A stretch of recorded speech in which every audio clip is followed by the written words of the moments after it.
absolutely, whatever it takes. Anytime Fitness. God, what a dump. It's incredible. You know? Did you ever do anything else there? The fitness sometimes, but Like what kind of fitness did you do? Can you give us a breakdown of your type of full Tony pizza? likes to do fitness penis in his mouth. Oh,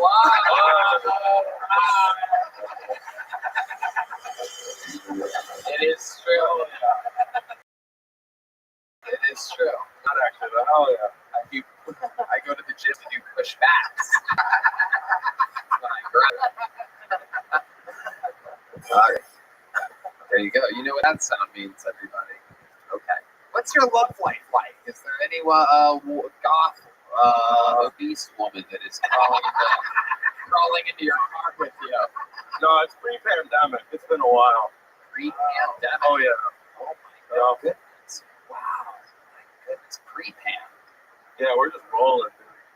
What do you mean? I mean, this is just life. Okay, what do you mean? Like, I ain't even trying to get a relationship. I'm just trying to, deliver pies. Hell yeah. Make some people laugh. Bread, brother. Yeah, stacking bread. I'm good. Sorry, I see this man and step one, get bigger shirts. That's what's gonna happen, right? It's not coming out. You're not a large anymore, brother. That's fair. You need a couple X's in there, all right? That's number one. So just fit, close the fit. That you'll be surprised how much more you'll believe in yourself. Where you're not scared your fucking little belly's gonna pop out. You know what I mean? All right. Yeah. That's step one. And then also maybe a shower. Place with a shower, maybe step two. Yeah. No, that one now. That one now. And that vest you're wearing as well seems ridiculously small. Do those buttons button? Is that possible? Let's hear the drum roll. Let's see these fucking buttons. Let's go. All right. This is the moment. Oh, look at that sucking. Oh, shit. Whoa. Keep going. Keep going. Keep going. I want you to button all those buttons, and then we're going to try to make you laugh and see if we can't bust these fucking things. Oh my God, ladies! It's like a corset. It's like a corset for a fucking white trash guy. Oh my God! Get over here. Face me. Face me. Let me see that shit. Oh my God! Can you do the top one? Can we get the top one? Uh-oh. Welcome to another episode of No Fucking Chance. No chance. Oh my God! Come on! Come on! Hey! Hey! Hey! Hey! Oh, there goes the mic. He needs 2 hands for this. Oh my God, Stavros is gonna help him. Oh my God, he might die, ladies and gentlemen. He's getting a rear naked choked by a fucking shirt right now. Oh, it's impossible. Okay. Now let me ask you this. Oh, stick with me over here, Jackson. Do you think now, those are like, that looks like a teddy bear's closed. Looks like you stole that off a mannequin. Off a fucking ventriloquist dummy. Do you think it's possible for you to like get that right now and blow those buttons? Cover your eyes. Flex. Oh, cut, baby. It's a little bit stretchy. A little bit stretchy. Absolutely incredible. I can pull it off, bro. Hell yeah, dude. I'm second single XL. Yeah, okay. Is that what that is? 1X? Yes, sir. Gotta be 2. Gotta be 2. Yep. You got bumped up to another X. And you will be leaving here with an extra large joke book tonight. Because I liked your interview. I like your style. There goes Jackson Leon, everybody. All right. Another bucket full. We're flying through them tonight. Make some noise for Ali Musa, everybody. He's been on this show before. It's the return of Ali Musa. Who's Ali Musa, everyone? Alright, so I've been going to the gym a lot lately. This weird shit happened at the gym where I walked in the bathroom and I noticed that somebody carved on the wall. They didn't write it, they carved it like it was a tree, so I knew they meant it. It said, "I love cock." I don't think it's funny either. I thought it was inappropriate though. So I did the gym a solid and I changed it to something more appropriate. So I changed it from "I love cock" to "I love to cook." It's easier than you think. You Change the second C to an O. You squeeze it a 2 after love. I love to cook. Went back the next day, you guys. I walked in the bathroom and it said, I love to cook cock. So what the fuck? I couldn't let him win, so I changed it to I love to cook cookies. It's like game, set, match, motherfucker. Went back the next day, and there was just a big swastika with the N-word of.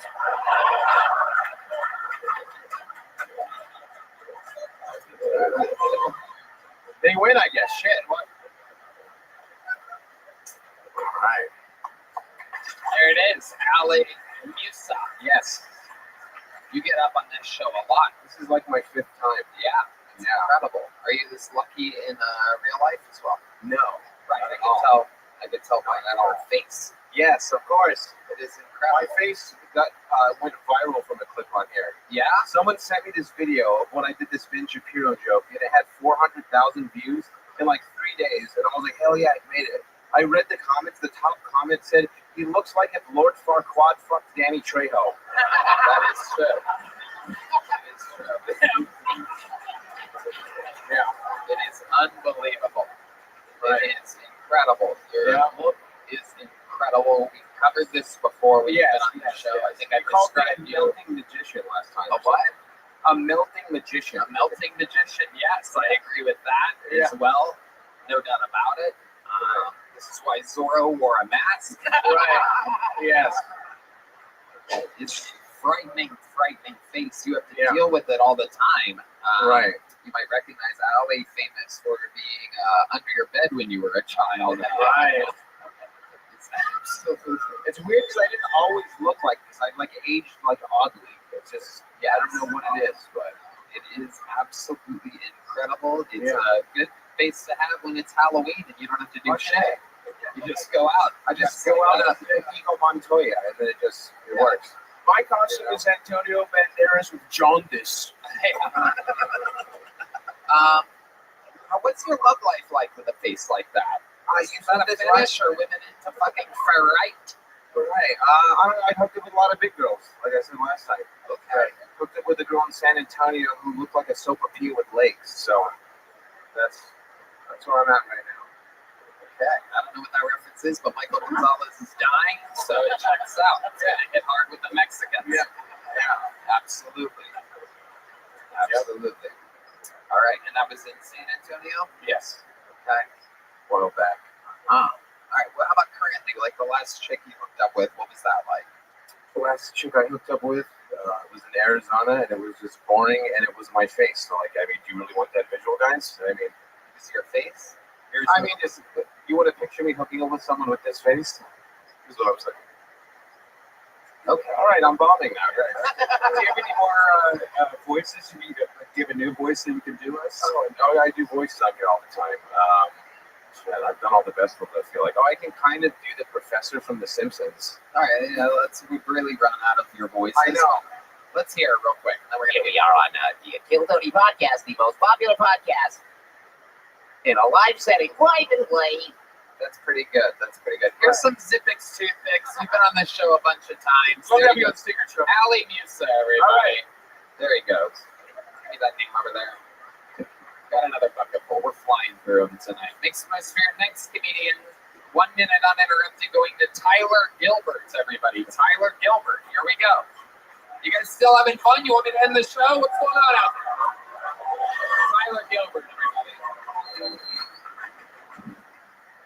Hey guys, I'm from a small town in Idaho, but for the last couple of years I was living in the big city, Boise. We have 11 homeless people there, and even they like sleep in a bed every night, so I don't even know how homeless they are. Here I get off work on 6th Street, and I'm literally like, oh fuck, sorry man, they're just everywhere out here. The other thing is homeless people here, oof. Homeless means you don't have a home. These people don't have 6 months left. And no one gives a shit, which is fine. Homeless dude the other night, he's like wrapped up in a beach towel. He's just like, he didn't actually have any teeth, but I could hear his gums slapping together. And then 5 feet away, some girl's like, this Uber's taking forever. This night fucking sucks. Like, have a heart, you know? I gave that guy $20, and let me tell you, those gums felt fucking nice. All right, guys, that's gonna be my minute. Thank you so much. All right. There he is, Tyler Gilbert. How's it going, Tyler? Good. Nervous. Yeah, you're nervous. Uh-huh. Sorry. How long you been doing stand-up? About 3 weeks now. About 3 weeks. That is incredible. Oh, some lady loves you. Is that your mom? No, it's not. No, I know. Oh, there's one. I found one. We're looking for a female comedian. This is how many names I had to go through because we haven't had a female up tonight. I literally was paying no attention to your stupid set the entire time. It deeply affects the outcome of your entire career. This moment was decided by us trying to balance the scales of justice. That's fake. I don't know. A white man being held back by a diverse lineup.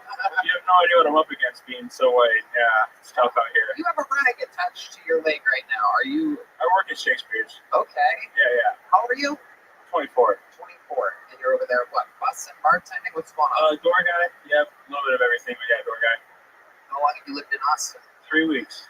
3 weeks. Yep. You moved here 3 weeks ago, got a job at Shakespeare's, and here you are on Kill Tummy. Yep, that's all. Yeah. So you came to Austin to start stand-up comedy. Actually, I had a lifelong dream of being a door guy at Shakespeare's. That's very funny. Where'd you move from? Boise, Idaho. Right, that's right. Just And not there even you were. at all. And there you were. No, I wasn't. And then, what'd you do there? I was a wildland firefighter up there. Yeah. What kind of firefighter? Wildland? Wildland. What does that mean exactly? So when the wildland lights on fire, we go out there with. Can you describe to us what exactly wildland is? Is that, I mean, Idaho's a little bit different. Is wildland where what, a black person lives or something like that? No, it's fucking wild out there. We don't go to that part. We make sure we don't have any of those out there. I know, that's true. That's true. But yeah, forest fires, forest land, BLM land, not that BLM, Bureau of Land Management. Oh, there you go. It comes full circle. Absolutely. Absolutely. The BLM that really matters. You know what I mean? The Bureau of Land and Measurements, whatever the fuck it's called. 24, tell us what it's like being a 24-year-old in today's society. You on TikTok? No. Out here chasing Pokemon? I'm actually okay with all of that. It's like, if those pussies are my competition, then, it's going pretty good. Yeah, dude. It was brother. You're real fucking pussies. Fucking tough guys. Really, though, it's hard to hang out with people my age. It is. It's tough. Yeah. Why? Because they're pussies. Yeah. You're a fucking tough guy. What the fuck are you talking about? Describe to us some ways that you're not a pussy. Give us some of the toughest things about you, Tyler. I fucking work out. I drink Jameson. I don't complain about bullshit. I don't really know. Give us some real ones. Keep going. Come on. Keep going? Hell yeah. Keep it real. Keep it real, Tyler. Keep it honest. You don't have to be silly here. I want to know real tough guy things about you. There was a guy up here earlier that had cerebral palsy whose dick is 3 times bigger than yours. So you have a lot of catching up to do. Yeah. Well, I can't promise everyone that I have a big dick. I guess you'll have to take my word for it. But I don't know. I guess I just don't complain about little things. I don't know. I don't know what makes me so Some trophies, dude. Fuck it. You ever do anything gay before? This was a question that came up a couple weeks ago. We had a lot of fun with that. I have not done anything remotely gay. That's kind of unbelievable. I've never done anything remotely gay. Yeah. I don't believe you. I fuck women, dude. Sure you do. Far back mountain over here. Yeah. Tony has a Bundy press. He just falls to the floor. Dude, all to the floor. Get him out of here.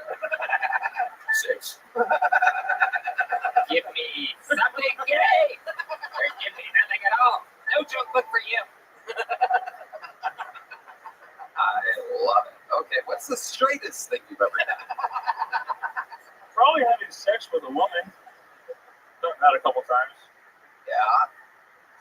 About it. Yeah, you have any special moves in the bedroom or anything like that? 24-year-old? I'd imagine you're Massive No, premature ejaculator. Yeah, it's pretty quick. It's like, have you ever seen like a bowl like made? It's just like one big like, ah! And then, yeah, that's about it. Fuck yeah, I'm hard as a rock right now. So interesting. So it's true you do come really fast. Is there something you try to do to prevent that? Do you think of anything or anyone like a I definitely like don't open my eyes or kiss them or like touch them in any way. You know, I feel like that'll. Sounds really straight to me.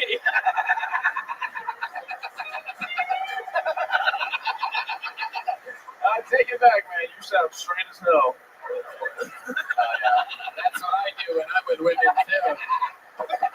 They hit Cliff Method. It's Peyton Manning.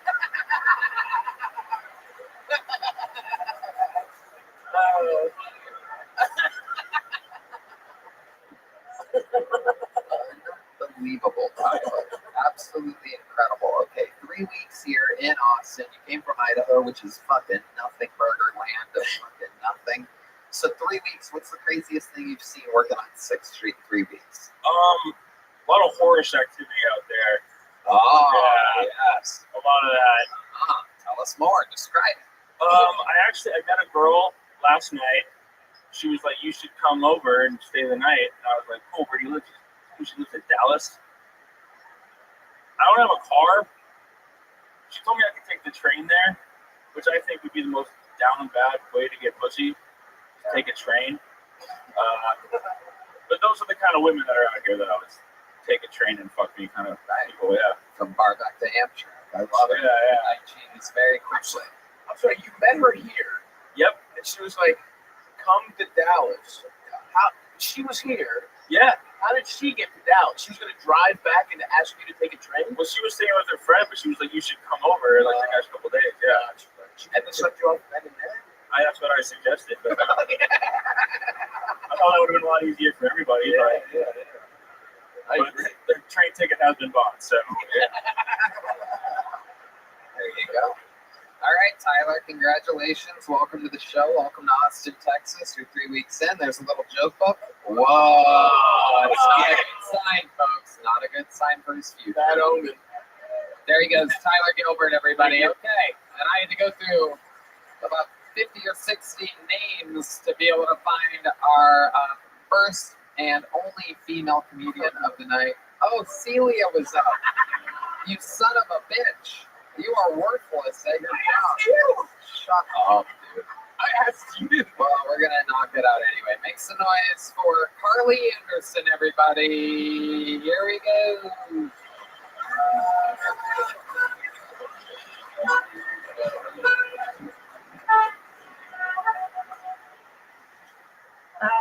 I'm bisexual, but you already knew that.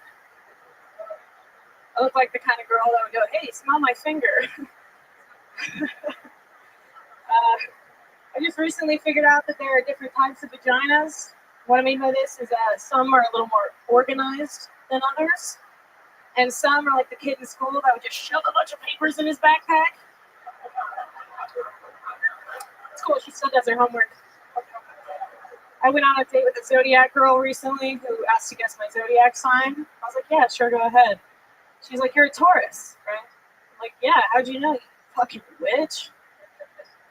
She's like, "Oh, I can tell because you have broad shoulders." I'm like, "Oh, interesting. Are you a Libra by chance? Because you're a huge cunt." That's my time. Thanks. All right. 50 seconds from Carly Anderson. Welcome. You've been on the show before, right? Yeah, I have. Flirted with Theo Vaughn. I did flirt with Theo Vaughn. Yeah. Same haircut. Yeah. He did not respond. He was not buying what you were selling. No, he was not. It was So this in this world of what's the, about 50-50 guys to girls? How does that work? I'd say 80-20 guys, girls, 80% guys. That sounds about right. That's Yeah. what nature intended for you. Right. So the 20% when it's a girl, is that just when a guy's like mean to you and you're like, I just need someone to emotionally connect with and maybe we'll finger each other too? Right, when I'm down bad. Like a No. lesbian, like it almost seems like it's just like having a vibrator that's a human. It's kind of like hanging out with a toy. Right. Right. Yeah. No, I think I just have such a specific type in women that I don't come across often, and that's where that 20%. Describe that 20% of women to us. This guy's going to jerk off right now. Nice, dude. I don't know. I Little don't. bit tattoo covered, little Austin, Yes, yeah. coffee, but like Gothy, but hip, but bangs. not liberal, and that's hard to find. Like if you look. Here. I just have that. You just gonna eat her pussy. Here's how Well, she votes. I don't know. I just kind of All of find them are red at least 1 week out of the month. that No is rare, true. conservative, Yeah, period. Joke. nice. Hell Nice. yeah. Yeah, definitely the tattoos and the alternative looking women, but Right. not like in your face about politics and bullshit. It's so Pronouns. interesting that you're a right-leaning bisexual. I know, it's really such a treat, honestly. Okay, so what's your favorite experience with a woman that you've ever had? Were you in a relationship at one point, perhaps? Maybe something that lasted more than 4 or 5 days until the argument absolutely took over everything? Because it's No. impossible for those things to sustain, and they don't really exist in normal society. People try to make it look like they do, Female so they can make relationships- themselves okay. seem more interesting than they actually are. Keep on, go ahead, Anne. Female relationships move a little too fast. Like a month in lesbian is like a year in straight. Like it's too fast, so that I don't typically find another girl that's willing to move at a healthy pace. That's why you need liberal bitches. They're not trying to get. You want a Republican like with tattoos trying to get married? No, dude. No, not No one's some godless tattoo whore. That's what you need. You're right. Anyone out there? Hello? Yeah, no one's slower than a liberal, maybe. It's true. Okay, so Carly, 80% guys, 20% girls. We covered that. What do you do for a living? I am a stripper. Really? Yeah. Okay. Yeah, I know. Okay. He's like, I'm What are sorry. you, like a paint stripper? Like, what are we talking about here? I can't imagine. No, I get on the pole, dude. Really? So you're a full-time stripper? I am. Yeah. That is incredible. How long have you been doing that for? 6 months. Yeah. 6 months. Pretty You good. love it? I love the money of it, obviously, but I don't know. I find it really entertaining, to say the least. Right. Okay. So- What's the most money you've made in one night? 5,000. Wow. And so what did you have to do for that to happen? So, if you've ever been to a strip club, you know they have the back room cabanas, Uh-huh. and they're pretty pricey. It's about $1,200 an hour. So I just got a few hours with this dude, and he was heavily autistic. He wanted to know every little detail about the job and my life, and we just talked music and food and travel. And he actually paid me to go put my regular people clothes on. That sounds about right. Yeah. That's what I would pay you to do. Put some regular people clothes on and put this dildo on the inside of your pants. My kind of strip club. Yeah. And say your name is Uncle Lazy. Well, can we see some boobs? Can we see some stripper boobs? I literally Chill stopped out, you man. from doing that a minute ago. You are retarded. Yeah, don't act like you don't view my Instagram story.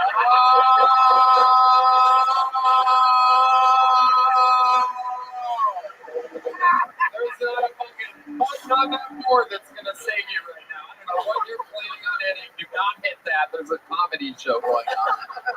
Oh my god, a rough episode for Red Band tonight. Oh my goodness. I'm never not wearing a hat again. That's what happens. It is? Yeah. That's what you think it is? That's what I think it is. Oh, man. Love it. I love it. Well, Carly, fun times, great stuff. You know what? It doesn't seem like maybe we should. Can you show us what you move like on stage? Can we actually see that? This is music. Hit it. Turn it up right now. Yeah, it's bad. It's like, stop there. Stop there.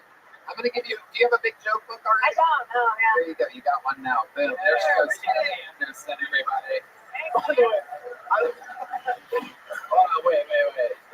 just love that. I love that we're like, we gotta get a woman on. We have to get some women up to comedy. And then Redman's like, maybe shake your tits at us real fast. Yeah. I'd love to have you on the secret show Thursday. Oh, I'll be there. look at that. Hell yeah. Absolutely. All right. Hello. How's it going over there? Okay, well, we've come to that point of the show, ladies and gentlemen, where there's nothing else we could possibly do. I mean, we've been through it all tonight. Did you guys have fun tonight? We've come to that hour where there's only one person in the world that could possibly put a ribbon on this thing. He's the record holder for all-time appearances in the history of the show, an absolute legend of the game, the only living member of the Kill Tony Hall of Fame. Some people call him the Tijuana Tarantula, the Memphis Strangler, the Harlem Globetrotter, the Brooklyn Brawler, the Vanilla Gorilla, the Big Red Machine. Ladies and gentlemen, this is him, the man himself, William Montgomery, everybody.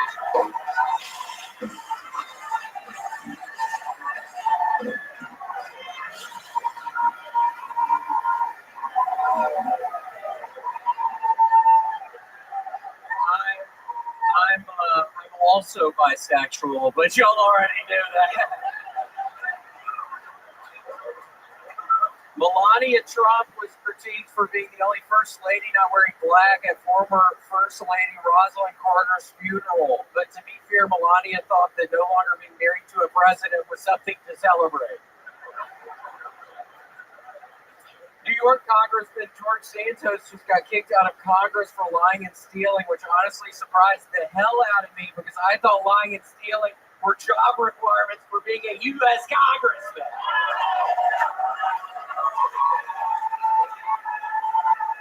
His mom died in the Holocaust and his dad was the Pope. Show the guy some respect, America.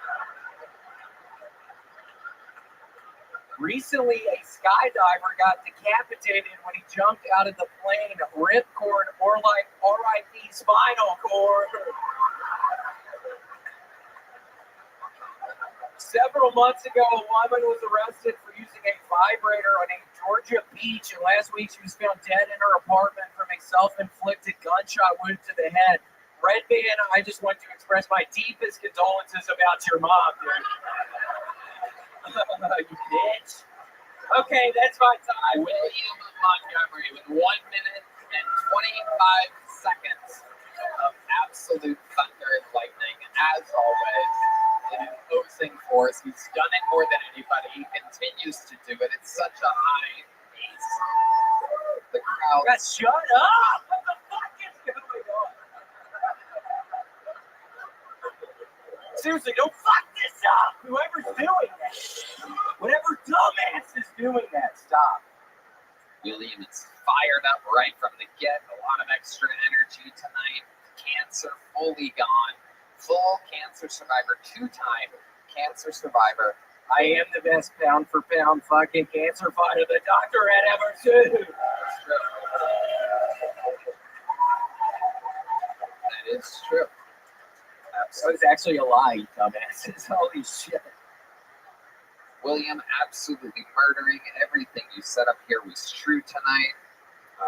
An amazing performance. Stavros, you've seen William before, correct? Yeah, cute guy. Oh, you got a twinkle in your eye. I love it, dude. Stavros, that honestly is probably one of the best things I could have heard because I swear to God, I've been watching this whole thing up in the green room, and I was thinking to myself, you're kind of a cute guy. Oh, that's awesome. I'm serious. That really is.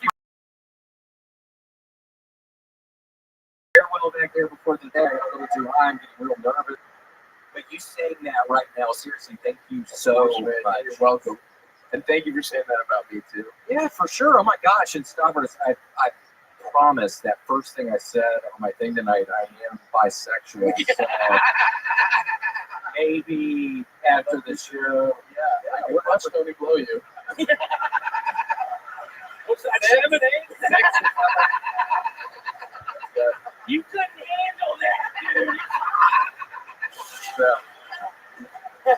William, if you were to do do something with Stavros tonight, if you were to take him back to your place and romance him, let's say that your girlfriend was out of town, what would you do with Stavros? Woo, Stavros, I would bend your ass over the couch. Wow, okay, straight into it, no foreplay whatsoever.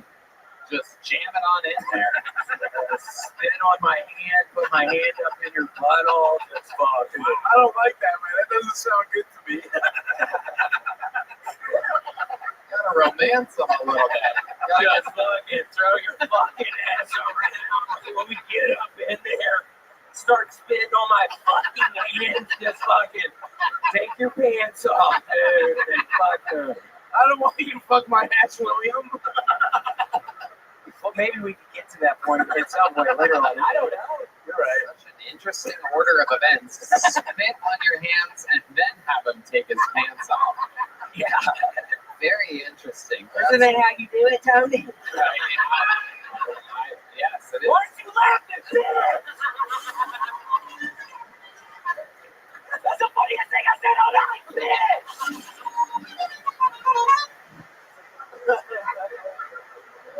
Do something with your man, bitch. He's fucking something. It is. It's a beta version of Andrew Tate in the front row here. Very low testosterone Andrew Tate, who's just with his arms crossed. Real good look, real cool guy you are. Yeah, let me see your fingers, dude. Fingers. William, you are on fire Mistake. tonight. What is going on with you tonight? You have a bundle of energy. I don't Keith. know. It's fired up. It's that cereal. I swear to God, I've been taking so many shits just the past week. The All Brand Buds. I can highly recommend All Brand Christmas spirit. Yes, Christmas. Man, you see how Tom is fucking fucking idiot. Where's that purple?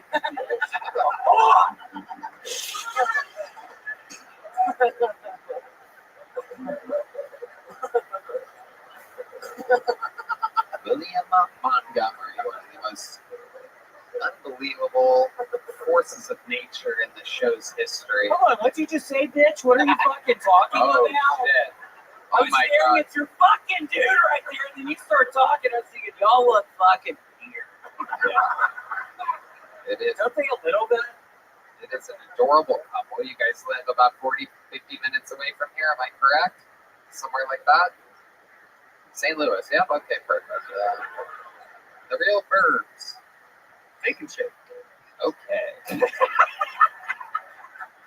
So, William, what else is going on this week? Anything else other than the all fiber brand buds?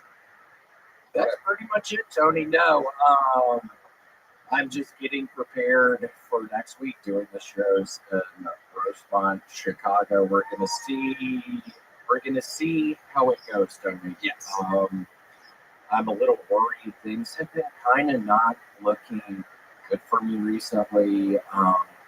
I got this job working for this. It's a place where you can play putt-putt. It's a place where you can play laser tag. It's a place where they had these go-karts, and I was in line to becoming the top guy to hit the go-kart track. And then I get this fucking phone call from this fucking private number the other night. They're like, you're not getting hired. So, what are you looking for, Red Band? Yeah, I know. He's so retarded. It's unbelievable. It's an incredible episode for Batman. He will literally do anything to crush any momentum or setup of anything that anyone else is doing. Literally did not do anything. I know, but what could you possibly be looking up while he's doing Yeah, a setup that was like about to be that? the funniest thing I said all night. What were you about to do? Listen, what were you Nothing. I was not. I was just looking for flying to a something. soundboard?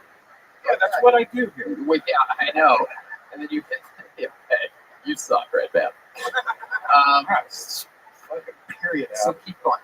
No, you suck tonight. It's not a period. By the way, I have a period app, and every time he acts like a dick, There I you put go. it on the You're period app, bombing and it again. adds up. You're bombing again. I have a period now, everybody. A period now. You suck at your job. And when you do suck, It's called PC. Dude, nobody gives a shit. all you do is bomb. And it's a. Are you going to edit in laughter after these things you do tonight? Why don't you just stop talking? Take the beating that you deserve, and then we move on. Your phone down. Sometimes you're great. Tonight was just not one of your nights. It happens sometimes. You have 2 minutes tonight to see the last word again. It's unbelievable. You know, you've always been right about him, William. I've never said that, but I've always agreed with you. I've enjoyed it. That's why I've never stopped it. Stop the momentum of the entire thing. I'm just curious. Yeah, keep going about the putt thing. It's laser tag. That's putt. That's golf carts. What else? Laser tag, putt, and a lot of arcade games, all different kinds of stuff you could do inside in there. And I get this call from this private number, and they're like, "Well, we're sorry. We were looking at all the resumes. There's somebody who has just a better record than you right now." And so they chose the other guy. So Tony, I don't know. I might have to cancel the sets in Chicago. I might have to move back to Memphis. I think I might be done with all this shit. That's kind of the writing on the wall. Things have been going real bad with this. I don't get the fucking job. I might have to move back in with Larry and Francis in Memphis. So I didn't even want to bring this up. Wow. And that's because you're in second place at the laser tag on putt. Yeah, I didn't get the job, Tony. Wow. That sucks, dude. You know what else sucks? Me, because I'm gay. Amen, brother. William, anything else before we put a ribbon on this entire thing? Whoa, that crowd goes wild. They absolutely love it. One of your many branding tricks that you have up your sleeve.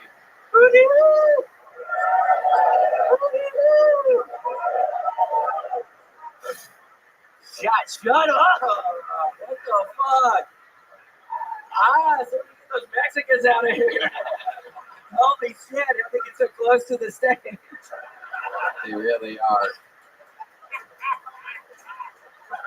You would think they would stop interrupting, but odds are that They ain't never gonna stop me. we did it again. There goes the great and honorable William Montgomery, everybody. Stavros Halkias, everybody. Fat Rascals out right now. Make some noise for Stavros. Go watch it right fucking now on Netflix. Gel Blaster, Red Rose, Yellow Rose, Hull Offer, ConnectMobileHealth.com, Ninja Party Buses, Austin Security Guard Service. Make some noise for the great Michael Gonzalez on the drums. Paul Deaver on the horns, Matt Muelling on the electric, John Thieves on the keys, and D Madness on the bass guitar. The drawing from Ryan J. Ebelt is in. He draws every episode while it is happening. Super fucking cool. RyanJEbelt.com for that, or Check out KillMerch.com for all your Kill Tony merch.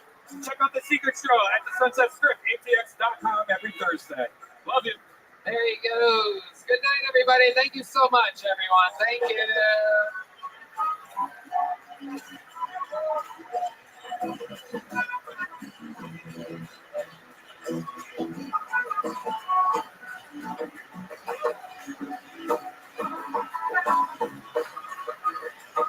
How about one more time for Red Band, everybody? Come on.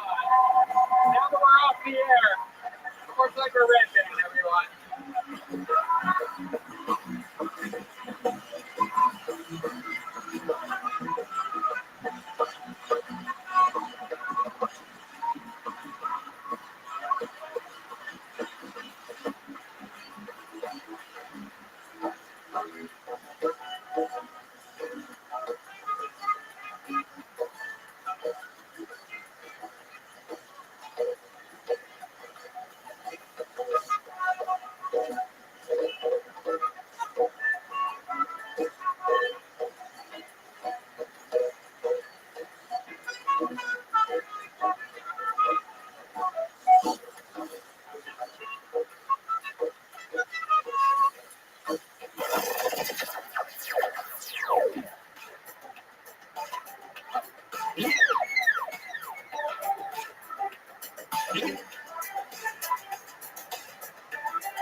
Hey y'all, HelloFresh can save you much needed time during the hectic holiday season with meals like spicy Peruvian chicken, which I recently enjoyed. Use code KTShowFree, all one word, for free breakfast for life at HelloFresh.com/KTShowFree.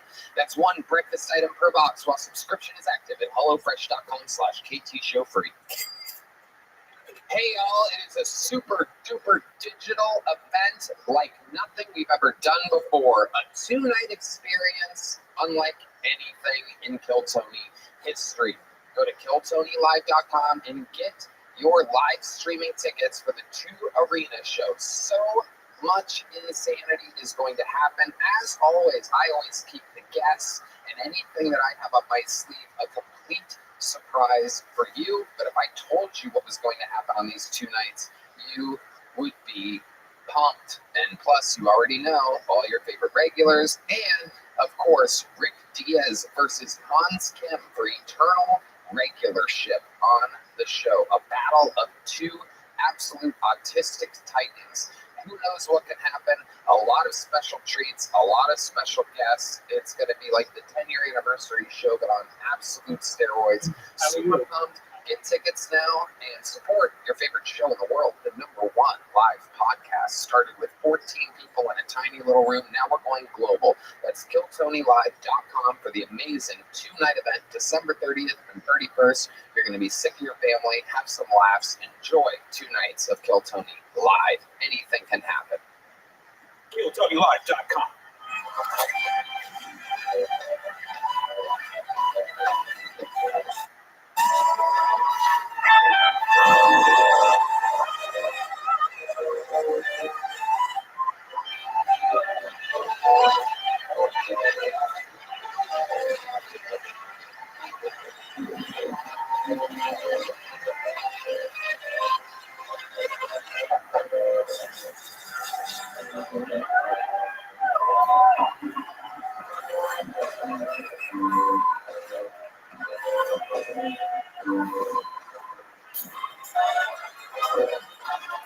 Hey, this is Rabbi coming live from the Comedy Mothership here in Austin, Texas. For a brand new episode of Kiltony, give it up for Comedy!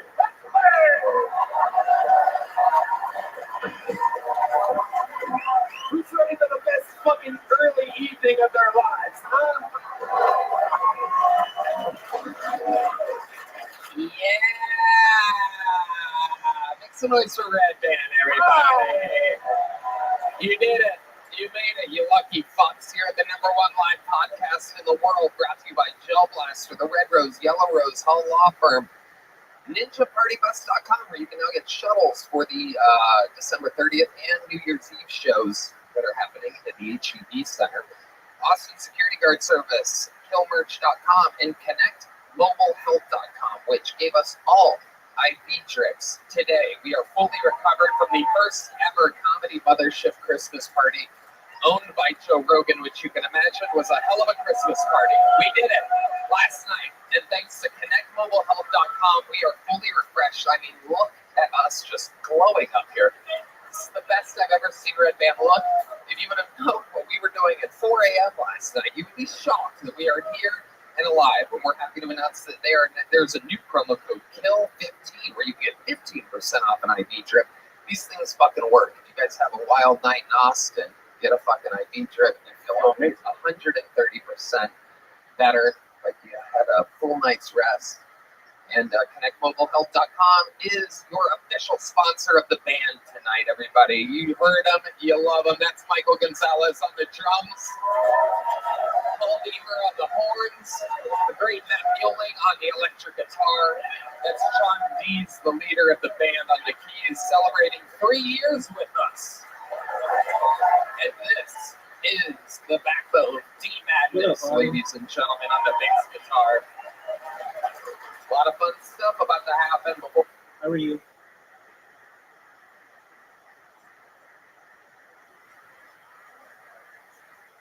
Well, thank you. How was your day?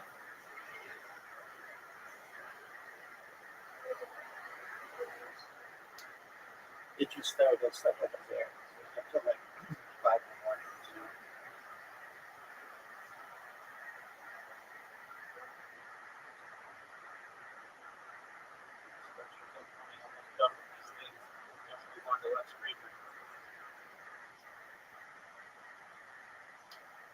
Okay.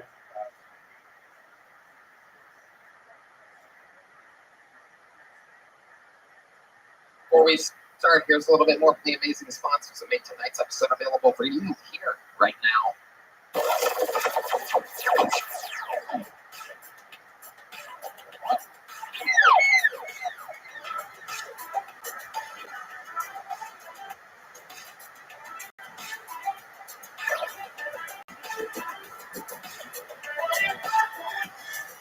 We have a retarded guy in the absolute dead center of the room asking me how I am.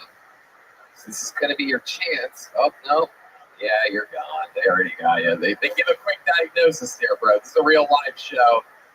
I know I do. See you later, pal. Did I mention that IV drips can completely sober you up? Make you feel great. Hey, y'all, the holidays can be a lot. They used to leave a lot of people drained, but not this year. This year, a lot of people are enjoying the holidays thanks to the gift of therapy from Talkspace. You know, they are out there helping so many people.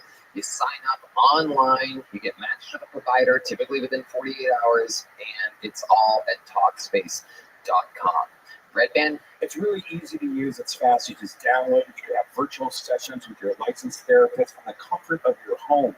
You can even send messages to your therapist so you don't have to wait for your next session. Talkspace is secure and private using the latest end-to-end bank-grade encryption technology to store client information and complying with the latest HIPAA regulations. no doubt about it, Kill Tony listeners get $80 off your first month with Talkspace when you go to Talkspace.com/Tony. To match with a licensed therapist today, go to Talkspace.com/Tony to get $80 off your first month and support the show. That's Talkspace.com/Tony. Hey everybody, you can give someone a gift one time this holiday season, or you can give them a subscription and keep the fun going all year long. Bespoke Post's Box of Awesome makes an amazing present. Every single month, the lucky bastards will be getting a box packed with cool stuff that suits their interests. I have a ton of stuff from them. I'm talking about bags that I use to travel with, hot sauces that I absolutely love, knives that are durable and strong that I use all the time. Red Band. It's great because it's like Christmas every month. And it's easy. To get started, all you have to do is take a quick quiz at boxofawesome.com, and their experts will match you to the box you love the most. Take the quiz for yourself or take it with your family and friends in mind for a personalized gift advice. It's free to sign up, and you can skip a month or cancel anytime. Each box is valued at around $70, but you only pay a fraction of that price. Plus, with each Box of Awesome, you're supporting small businesses. 90% of everything that comes in your Box of Awesome is from a small up-and-coming brand. Get 20% off your first monthly box when you sign up at boxofawesome.com and enter the code KILLTONY at checkout. That's boxofawesome.com, code KILLTONY for 20% off your first box. Boxofawesome.com, code KILLTONY. You know, you just want to have a good time and see your favorite band, but when ticket buying is stressful, it can ruin all the fun. Game Time is the fast and easy way to buy tickets for all the sports, music, and comedy near you. They have killer deals on last-minute tickets and a best price guarantee so you can relax and focus on having fun. You know, I left the Christmas party in the middle of it last night to go see Rod Wave. Where did I get those tickets? You guessed it, Game Time. Red Band. Oh, the new kids on the block are about to come in town. Oh, I want to go to that. Ooh. Yeah. Game Time has deals on tickets right up to the day of the event and exclusive flash deals you won't find anywhere else. If you find tickets in the same section of the row for less, Game Time will credit you 110% of the difference. That's the Game Time guarantee. The Game Time guarantee. Take the guesswork out of buying tickets with Game Time. Download the Game Time app, create an account, use code KILLTONY for $20 off your first purchase. Terms apply. Again, create an account, redeem code KILLTONY for $20 off. Download Game Time today. Last minute tickets, lowest price guaranteed. Hey y'all, this episode of Kill Tony is brought to you by Civics Toothpicks. Civics brings you a totally satisfying, convenient, and flavorful way to curb cravings, get a boost of energy, or simply relax at the end of your day. I absolutely love these things. Use them on the airplane all the time and anywhere else where I can't smoke cigarettes. I mean, you guys know what it is. Remember when massive vape clouds, ashtrays, and dip spit were awesome? Now there's an easier, cheaper, less messy, and more subtle way to curb your cravings with Zippix toothpicks. The best part about Zippix is that you really can use them anywhere. With 2 milligrams per pick and some 3 milligram options, Zippix toothpicks are long-lasting, extremely affordable, and available in 6 delicious flavor choices. Red Band. You know, I've been subscribed to Zippix for over a year, like 2 years. Before they became a sponsor, I've been using Zippix. They are amazing because I love, I suck my thumb still. I love boobs. And it's a part of the oral gratification that my mom somehow transferred to my brain. And it's amazing sucking on these toothpicks with flavors that keep me coming back to Zippix. Also, if you need a boost of energy, try their Zip Energy B12 and caffeine toothpicks. No doubt about it. You guys have seen us use Zippix on the podcast. Now it's time to find out for yourself. Go to ZippixToothpicks.com today and use code KillTony10 to get 10% off your order. That's ZippixToothpicks.com. Promo code KillTony10. Must be 21 or older to purchase. Zip more, smoke less with Zippix Toothpicks. Hey y'all, I'm here to tell you about Bubs Naturals. It's a tribute to former Navy SEAL Glenn Bub Doherty, a national hero who laid down his life saving Americans in Benghazi, Libya. No doubt about it, this stuff is amazing. Feel great, do good, and Bubs collagen peptides are the best collagen on the planet. Bubs is truly unflavored, exceedingly soluble, better than all the other guys. And it's got 20 grams of protein and 7 essential amino acids per serving. It's Whole30 approved, single source, same quality every time, great amino acid profile, and collagen is the glue that holds us together. Red Band. Yes, they also have Halo Creamer, MCT oil powder, your new favorite functional coffee creamer, 2 simple ingredients, MCT oil and tapioca starch. It's got 2 versions. We got Halo Creamer with grass-fed butter and with MCT oil powder. They also have Bubs brewed coffee. It's fair trade, USDA, organic, and it's amazing. Oh, yes. Use the code TONY for 20% off at BubsNaturals.com. That's 20% off by using the code TONY at BubsNaturals.com. That's BubsNaturals.com. Use code TONY for 20% off. Are you guys ready to start tonight's episode? Guys, you gotta do better than that. Are you guys ready for tonight's fucking show? Well. This is one of those episodes we're going with one guest tonight, and this is one of those magical moments in the history of the show. When we started this at the Comedy Store 10 and a half years ago, there are certain Comedy Store absolute fucking legends and icons who helped build that club, part of the backbone of that club. Most of them aren't even fucking alive anymore. But meanwhile, we're able to snag one that not only is alive, he's thriving, one of the best, one of the backbones of the actual Comedy Store, a paid regular for almost half a fucking century, a fan of Kill Tony. It is a goddamn honor. Ladies and gentlemen, his first time on the show. Make some noise for Howie Mandel.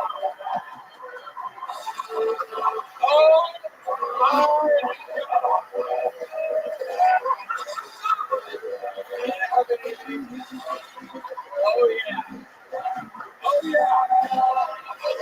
Here we go.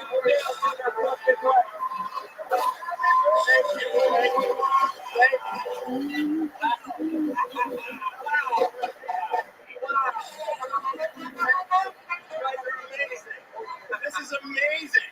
You guys are amazing. I just want to say to the people that are watching this, there's a 15-minute set or a 20-minute set of this band before the show even starts.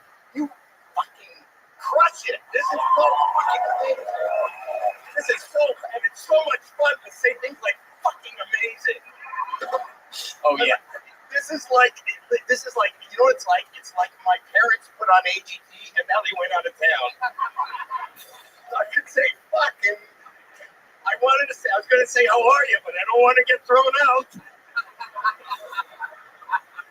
Because I just got here. God forbid you ask Tony how he's doing. Get the fuck out of here. You're gone. You're gone. Yeah, I know. This is a tough fucking show. This is great. I was telling you before I came out here, I was telling you that the reason I love this show, and the reason I love this show, not only do I love Tony and Rabbi and the band, everybody, but I started in this, I'm old, and this is an early show. To people who were watching, this is an early show because I got an early bird special at a restaurant down the street, and then I'm going to go play bingo. But the thing is that I started in the 70s. That didn't deserve a fucking rib. It wasn't a joke. It's the truth. What is wrong with you? But anyway, started in the 70s, and the feeling of this show, when I went to the Comedy Store in 1977, Richard Pryor would walk on the fucking stage, and I'm telling you, jaws would drop, and he would shock, and there's no such thing as political correctness. It's fucking comedy. And now I live in LA, and it's tough. I can't say what I want to say, and this is the only you give people a platform to do it right. It's funny, it's raw, it's fun. You're not you can say anything on this fucking show except Tony, how you doing? That you are fucking out of it. We don't stand for that here. I love that you have rules. No being nice to me. Yes. During the There's a guy in the street now. There's a guy in the street. I got thrown out. What'd you do? I said, how are you? And he threw out not only me, he threw out the guy I was sitting with. Yeah, they did. They threw out And why would you ask him how he is? Yeah. Okay. Oh, it's tough. It's a whole different. It's a different ball game. It really is. It is wild out here on these streets in Austin, and we're so honored to have you, Howie Mandel. We're gonna have so much fucking fun.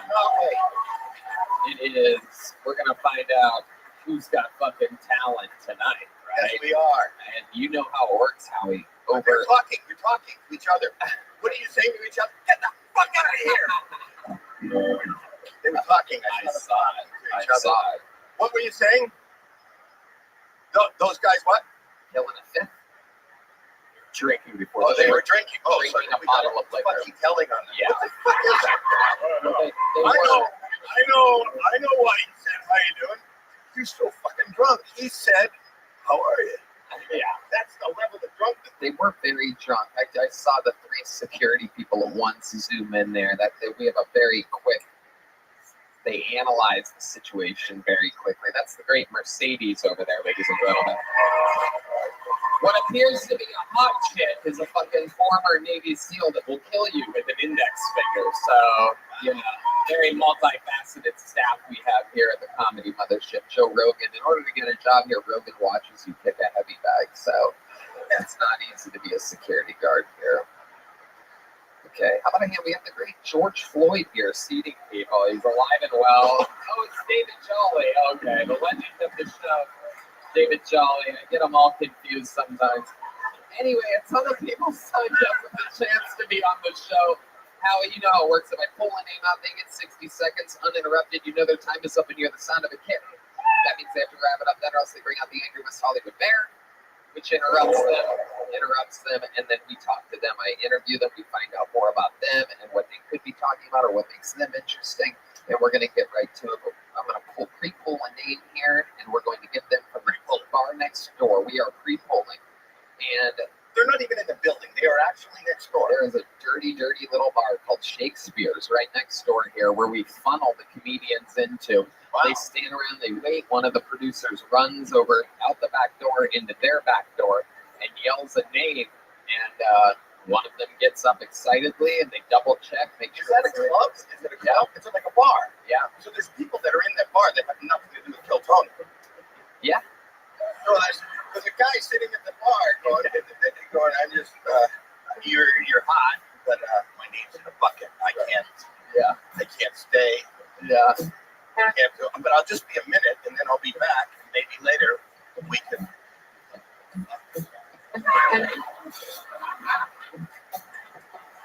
Like that. And now there's two more guys at Shakespeare's that are like, what the fuck just happened to us next door? We'll take a fifth of liquor, please. Oh yeah, here they are, the replacement killers. We have Well, that's them. That they replaced. You get a seat filler? This is like the Academy Awards. yeah.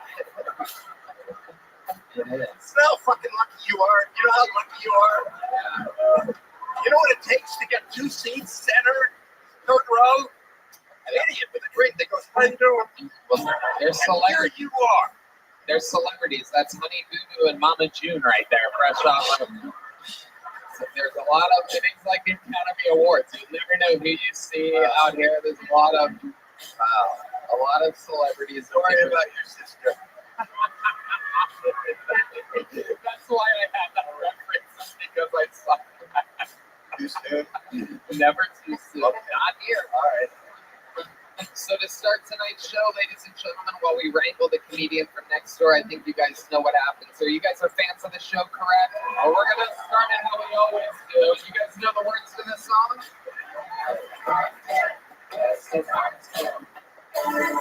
This is on the clip, everybody. A brand new 60 seconds.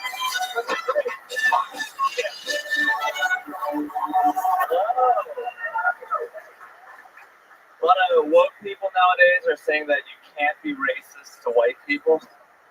What, so I'm supposed to be nice to them? If I can't be racist to white people, then why do their thin little lips start quivering?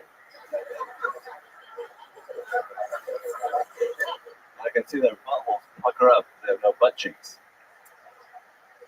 Feel bad for white people. Maybe if they didn't kill all the Native Americans, they wouldn't have to take hip-hop dance classes to feel better about themselves. I love watching Fox News because it makes me look at Mexicans differently. Now when I see a Mexican, I just want to document them. That's my problem with Mexicans, not enough paperwork involved. Sometimes I'll just hand them a receipt. But yes, a lot of crazy things happening. I think it's fucked up that gay marriage is legal in Texas, but weed isn't. Sometimes I'll be like, man, I really wish I could smoke a joint, but I guess I'll suck a dick instead. Thank you. There you go. With a little mind eraser of a closer there at the end. One good closer makes us forget that the 55 seconds before that wasn't.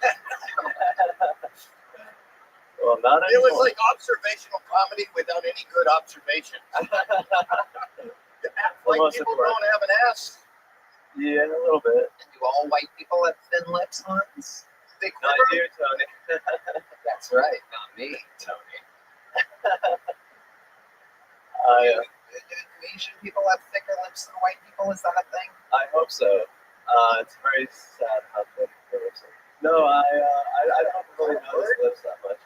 I didn't understand the answer. Me neither. I would like to buy a vowel. Yeah, I think white people are great. I was just poking fun, I make fun of everyone. Yeah, but you're making shit up. You're really funny. I'm a fan. Thank you. I watched you Thank on you, the show, and I love the closing joke. Right. I didn't like it. If you're gonna do observational comedy, you can't just make shit up. Well, don't you think it's a stereotype that white people have thin lips? I don't think Never heard that. I mean, if we're comparing it, Lisa Renner once said to me, she said, Howie, if you're gonna make jokes, that was, see, I made a reference, and I got as much laughter as you did. So maybe it's not your fault. Maybe it's the room. I often blame the room. It's not so much the room. so thin lips, Mexicans documented, you give them a, what did you say, a receipt? Yeah, I just want to give them paperwork. Because it's a document. Yeah. Okay. But the last one, remember the last one? Yeah. Everyone loved that one. They really did. Let's Yeah. focus on that. You should have opened with that and closed with it. If it ain't broke, don't fix it. Just one joke all the way through. People can't get enough of sucking dicks. Wait till you're ahead. No pun intended. It is true. Stop doing that, Michael. So, enough with the set, Hans. Tell us about what's going on in your real life. That's always the most interesting thing about you. Let's find out what's going on this week. I've been having a great real life. I've been to Appleton, Wisconsin recently, which doesn't sound as cool. Oh, a lot of thin lips up there. A lot of the thin-lipped people, if you know what I mean. A lot of the people with those barely concealed lips. The whites. You're at a cheese festival? I was actually pursuing my career. That's kind of where my career is at right now, is Appleton. But yes, Comedy. yes. Appleton, you do comedy. Yeah, Skyline Comedy Club. Was it in a tower? Was it in a... It was pretty high up, like third floor. What, the skyline? The skyline of Wisconsin. Yeah, the skyline of Wisconsin, not Yeah. that high. How'd it go? It went fantastically. How did any of this material there? I tried to avoid any of the material I did here today, but I did a lot of old stuff. you know, talking about Bill Clinton and podcasts. Topical. Very good. No better time than 2023.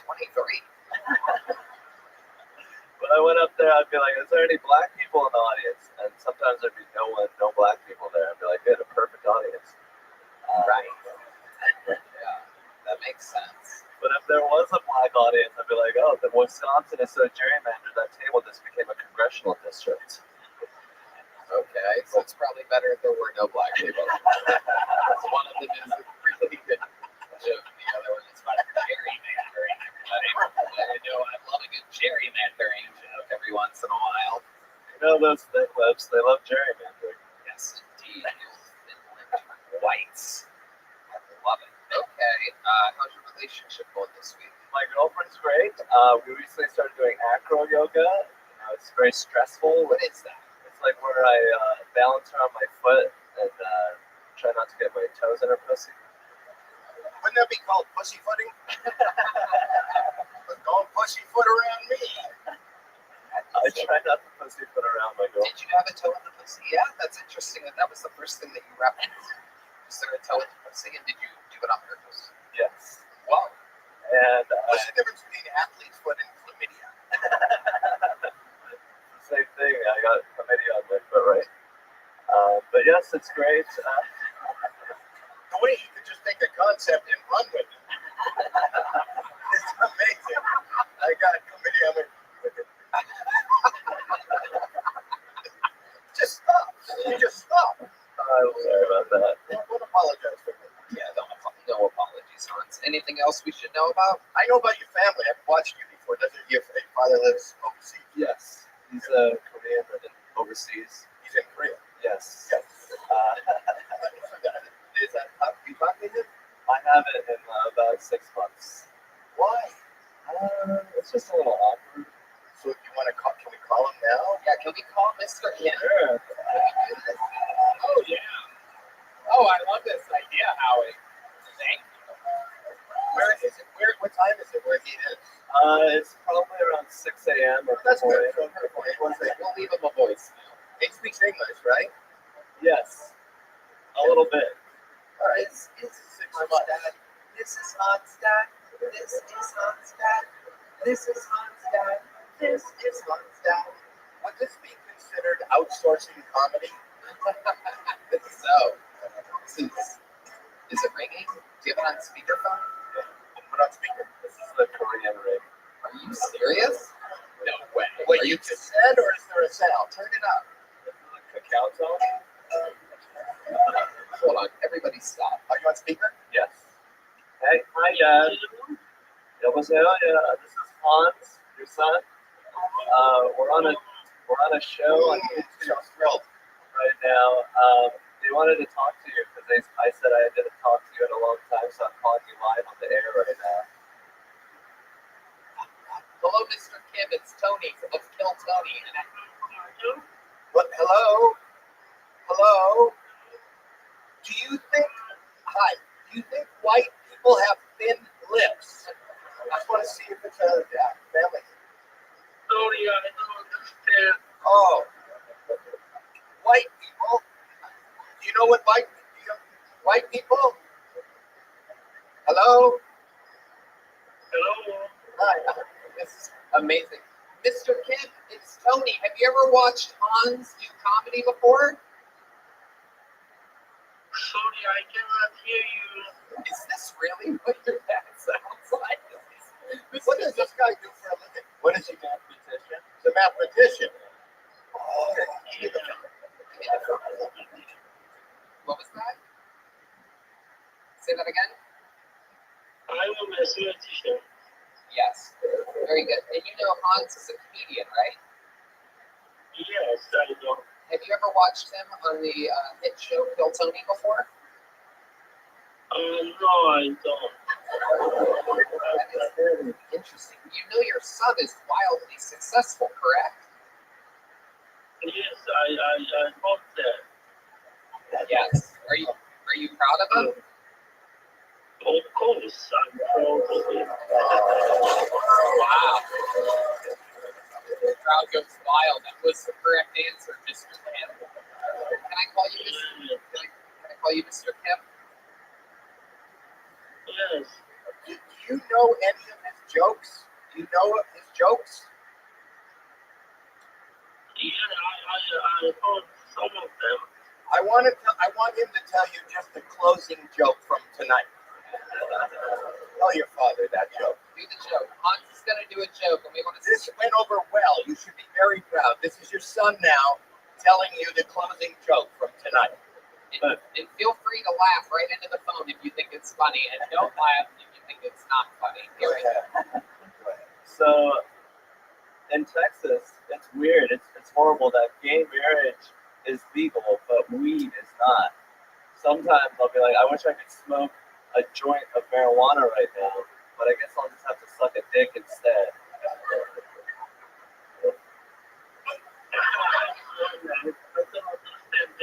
Oh.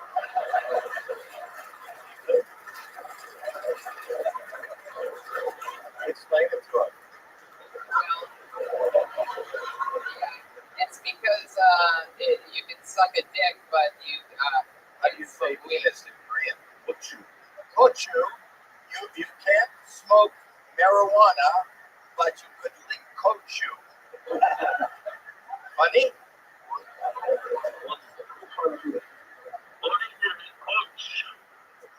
what? I don't know what the Kochu. Penis. Dick. There's some laugh. That's what we're looking for. How we bring the world together. Yeah, we can talk Korean. Kochu to you, buddy. This is so nice. It's beautiful the way you bring father and son together. This is incredible. This is the first time we've talked to you. We've heard so much about you before. Hans is an absolute star.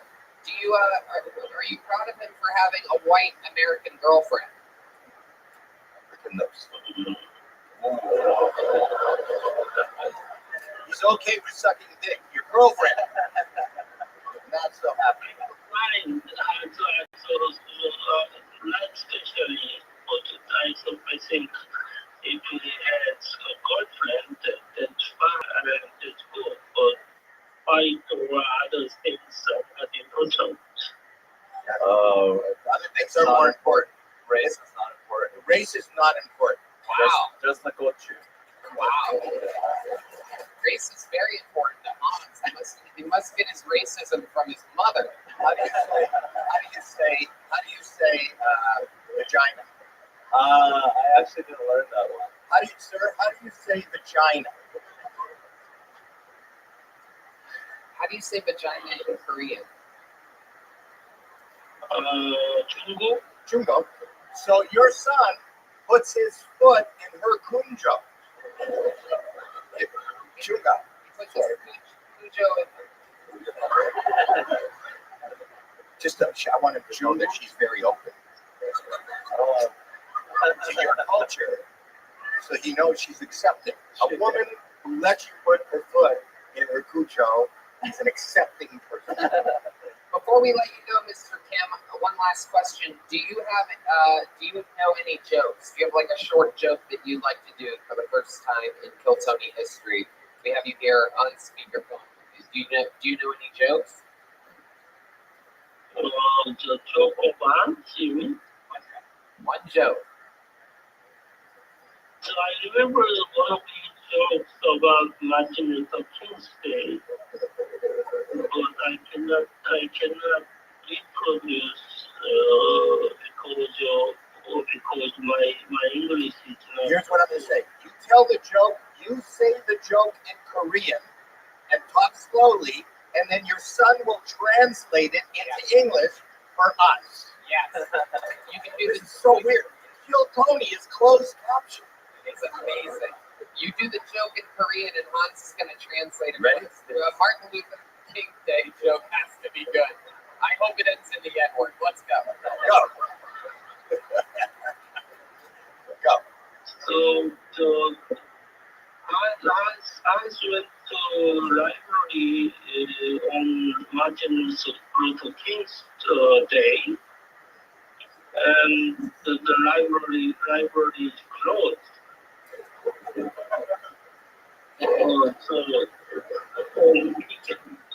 We can learn about Martin Luther King.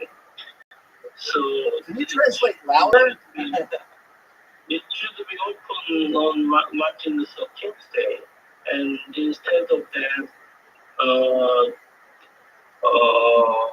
what was this? The library should be closed. The library should be closed. Why can I translate? Hitler's birthday. Hitler's birthday. Wow. Something like that. Wow. The whole crowd became Asian. That was actually good. That was better than your son's first 50 seconds of his set today. Thank you, sir. Mr. Kim, thank you so much for talking to us. Your son is absolutely killing it. He's a star. He has a full-time career. He's absolutely a stud. You raised a great boy. Thank you so much. I'm gonna pay for my interview. Gotta go. See you later, buddy. Oh, shit. Man, that guy knows how to get me to hang out. He started doing the math. Yes. A true mathematician. Am I going to get a pay for my interview? My lips started to quiver. I can barely tell them so. Hans, what a great way to start the show. You did it again. You beautiful, beautiful boy. Come on. The legend Hans Kim going up against Rick Diaz for permanent regularship on New Year's Eve. The stream is on sale now. KillTonyLive.com. Your first bucket pull has been pulled. We're pre-pulling the second one. This person got dragged out of the bar next door. It looks like a new name. Make some noise for Dayton Bissett, everybody.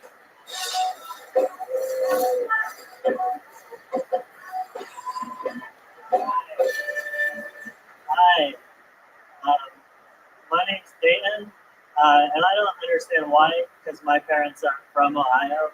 They're from Oklahoma. So I asked my dad where my name came from, and he was like, well, I was dating your mom. Which honestly, that makes a lot of sense because my brother's name is Buttfuck. He was a miracle.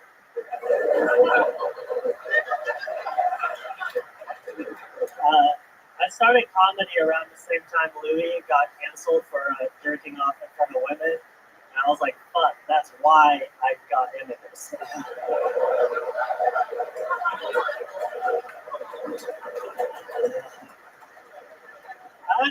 I'm not really sure why I started comedy.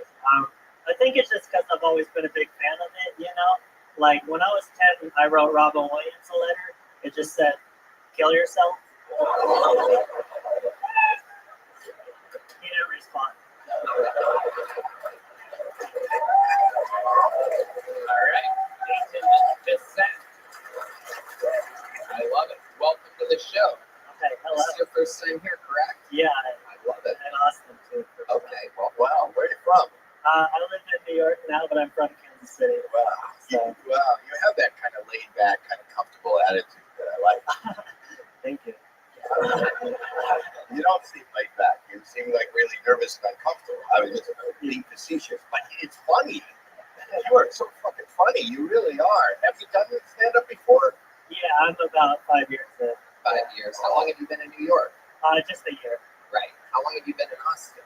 I just got I drove 12 hours last night from Kansas City. Really? Yeah. You drove like last night, like. Yeah, I left at like 6 p.m. Got in at like around 5 a.m. Wow, look at you. Where are you staying while you're here? I stay with my pal. Okay. So you went straight there at 5 a.m. Yeah. Took a little nap, woke up. Yeah. You've been in the bar next door waiting. Yes. You got pulled out. Yes. Amazing. Hell yeah. Absolutely incredible. Hell yeah. You're really funny. You're really funny. I'm telling you, you got a future. I was expecting you came out, so you seem a little fucked up, and then no, you don't give the impression like I got this. But that's what's beautiful about you. That you keep that. Stay, no matter how comfortable you get, stay uncomfortable. deal. because I like your discomfort. Does that make any sense? Yeah, You have a good look. You have the little star power. You look like Logan Paul with leukemia. It's very good. What do you do for a living that you had to drive 12 hours instead of buying a flight? I've been living since I moved to New York just off stand-up. Oh boy. But it's not, I mean, I've got to get a job when I get back. Yeah. What are you going to do? What type of job are you going to look for? I don't know, just something that they don't rely on me. What have you done before? What is your experience? You could be an Ozempic salesman. Absolutely. I was a lifeguard for like 5 years. Lifeguard? Yeah. If I was fucking drowning and I saw you, I wouldn't even yell help. I would just fucking. You help? I saw 2 kids die. Did you? Yeah. You saw 2 kids die. Yeah. Really? Yeah. At the same Why are you laughing? Why are you were the fucking lifeguard and you watched 2 kids No, I die? wasn't involved. I did CPR. I know you weren't involved. That was the problem. No one thinks you were holding your head still.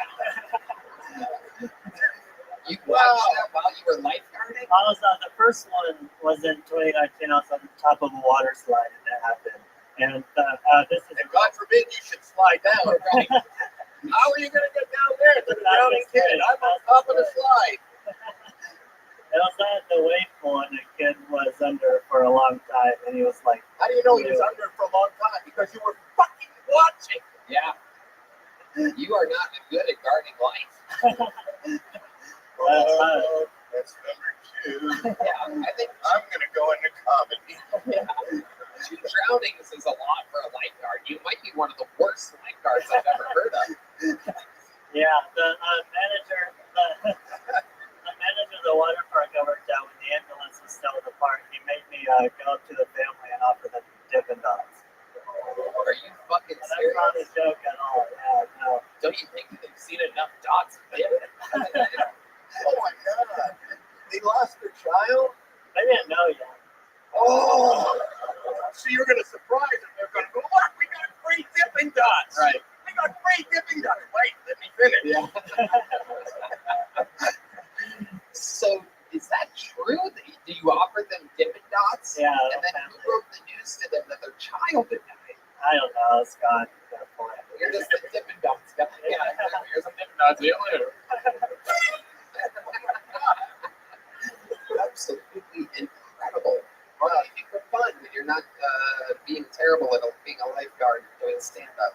I sit in my bed and stare at the ceiling, overthink everything. I don't know. I don't have enough money. Wouldn't it be easier to lie on the bed than stare at the ceiling? Like, if you're sitting on the bed, I think that's hard on the Your bed. neck does hurt. 90-degree angle. That's why 2 kids drowned. He just sits there like this. Water is down there. I hear a lot of splashing. What am I going to do? I'm at the top of the fucking slide. How am I supposed to? Just keep hearing help, help. Oh, here's the dipping duck truck. So, are you in a lesbian relationship with someone? Yeah, I am. Yeah, you are. Where'd you meet that girl at? I met her in Kansas City. Yeah, Okay. she's a comic. And then you drove 15 hours. Is she here with you? No, she's not. Are you in a relationship? Yeah. How do you know? Like, you didn't know that the kid was drowning. How do you know that you're with somebody? It could just be in my head. Yeah. How long have you been going out? About a year. About a year. And you think you're going to take it to the next level? Like, will we have sex? Hopefully. One day. How far have you gotten so far? How many fingers? Just the one. There you go. There you go. Do you have any special skills or talents with stand-up comedy? No. Zero. Yeah, no, Nothing at all? I can build Legos pretty good. Wow. Yeah. That's a closer for the ladies. Yeah, you are your own cock blocker. That is incredible. All right, Dayton. Well, you did what you had to do. You came up. You had a good minute, right? Did you guys like them? I like it. This is the big joke book. Take one of those. That's from the great Bone's Eye. And you did it. Way to get it started right out of the bucket. Dayton, see you again, ladies and gentlemen. There he goes. little fun fact I have been made aware, for those of you interested, we have breaking news, just in case anybody's interested. The two guys that got kicked out started a fight with a security guard outside, and they have both been arrested. See, what appears to be, the word tough here, like, oh, how are you? But how are you is a very telling, troubling I thing. know, but when you're sitting in the cell, the guy goes, "What are you in for?" I asked Tony. I said, "How are you?" And then it always comes out there. This is the fucking.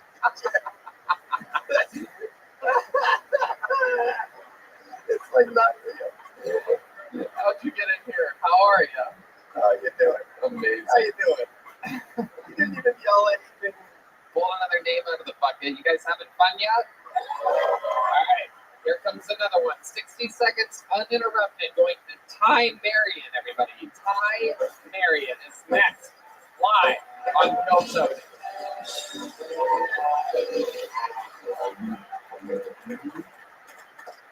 My little brother is half Mexican, a professional clown, and a gay. But none of those are what's really annoying about him. What is he feels like he's got to be included in everything. He's a little cholo, bozo, homo, with homo. You know? YOLO. I think my best friend is starting to go crazy. He just recently bought one of those lifelike sex dolls. He knows what I'm talking about.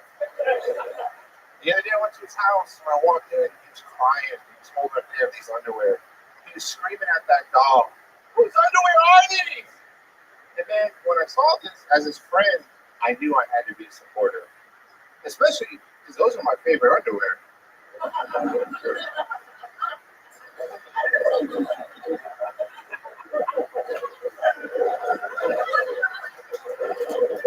My dad is trans, but it's cool because I never see him. Y'all know what it's like having a transparent. Thank you. Ty Marion. Okay. I get it. You kind of have a little trademark. You're like a little fun wordsmith. Like a wordsmith. Yeah. You got funny words. Then you put words together.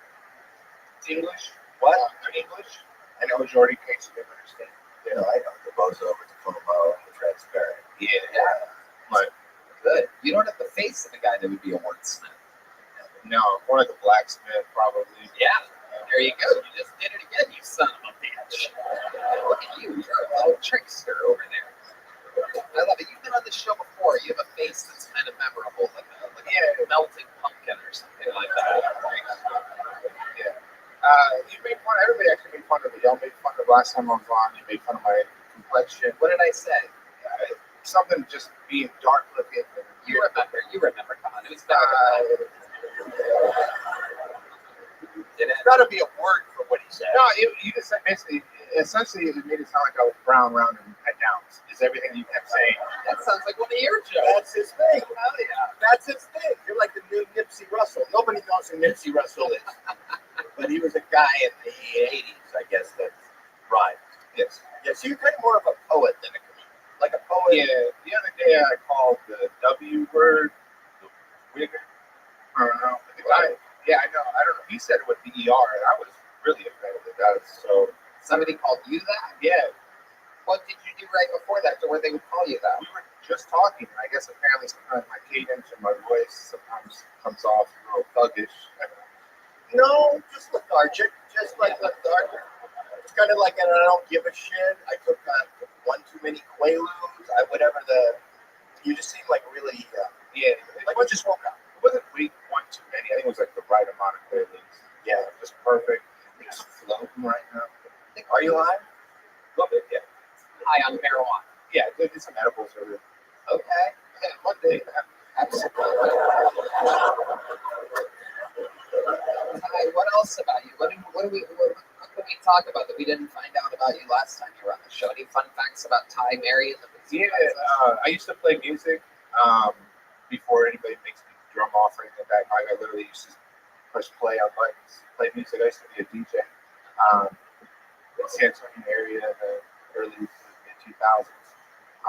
Toured, did some of that stuff for a while. That was fun. Why'd you leave it? I had the wrong people surrounding me. They were more interested in getting their dick sucked every night than helping me get to that next level. Even though I was opening for big names, doing hundreds of people, 1,000 people in the crowd, they were more concerned about who they were going home with. And now you're surrounded with all the right people. You know, you're alone. You're alone. Yeah. So you should be surrounded. Yeah, I just figure out at this point, fuck it, I'll put it all on me. I'm gonna better myself, and I'm ready to do it with comedy now. And, You never got to take your DJing to the next level, and that kind of bothers you. I mean, nothing rhymes with DJ. Right. Well, he never got to DJ in his PJs on a PJ. Actually, Yeah. Well, you know what that sound means. actually, but you had some. No, I did DJ one time on PJs. You got a I DJ was. with a PJ. I actually did get a PJ. Got caught by the owner of the club one time while I was in the booth mixing it, and the only thing I was told was hurry up, see me in the office afterwards, and I was given a high five. So it was a pretty good day for me. You were able to, like, you left everybody else you were working with because all they wanted was their dick sucked, but you got fired for getting your dick sucked. Exactly. See, they wanted what they couldn't have, and I'm having it, and so they were just jealous. You were able to get hard while exposed to an entire audience? It was like you guys are sitting there, you're in a booth, and you can't really see anything below here. Right. And so there was a conveniently little cutout area she sat down on. And Did you have like a face where it looked like you were on? Yeah, DJ was it like?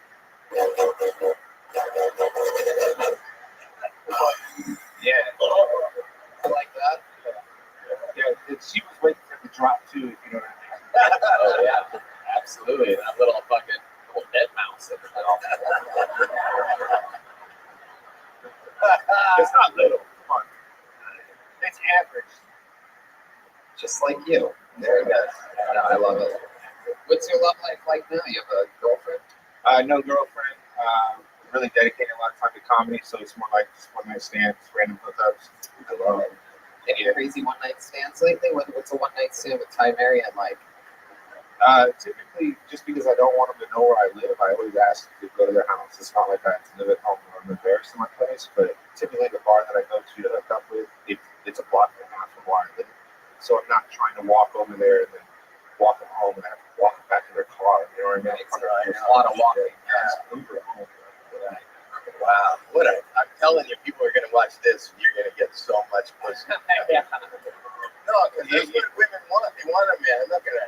You'd be surprised. I would be. It would actually be I'm surprising. looking at the face of the women and they're going, oh, look who I'm with. Why can't I have him? So, she's looking at me going, who the fuck is this guy? And sweetheart, guess what? When I woke up this morning and rolled over in bed, I also said, who the fuck is this guy? I have a drinking problem, okay? So,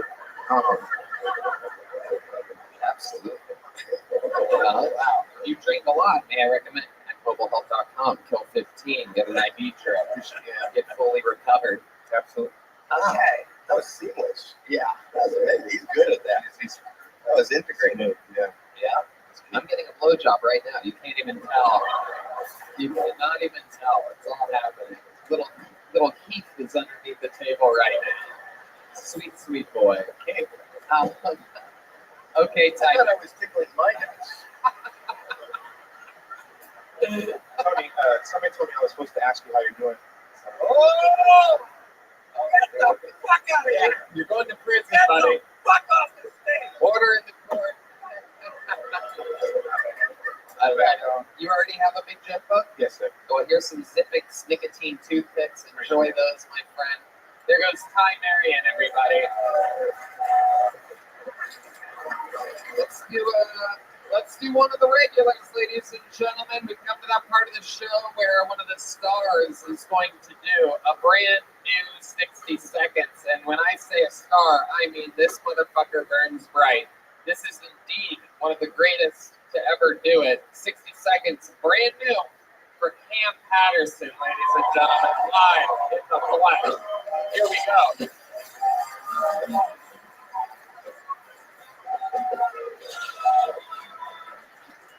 This one a little serious. This one really dear to my heart. Before I started going comedy, I was like a real deal dope boy. You know what I'm saying? That's all I did, like, every day. You know what I'm saying? And I used to hang out with my best friends. He would be with me every day. We just, all we do was just sell drugs all the time, man. That's it. And one day, he's like, bro, you so fucking funny. You should try stand-up comedy. I was like, nah, nigga, that's gay. That's what I said. That's gay as hell. And then he was like, nah, bro, you so funny. You probably like blow up and never talk to a nigga. And that's how funny you could be. And fast forward, like 2 years later, we was still doing the same thing we were doing. And I decided, like, you know what, bro, I'm gonna do stand-up. And we would be every day. Every single day for the first 3 months. We recorded my first set on stage. That was my rock. That was my best friend. And a couple of weeks ago, I did the biggest thing I ever did in my life with Tony. And I had him on FaceTime the whole time. He saw the whole show. And when I got on stage, he was crying. I said he was so proud of me. And then I started crying because I knew I was never going to talk to that nigga again.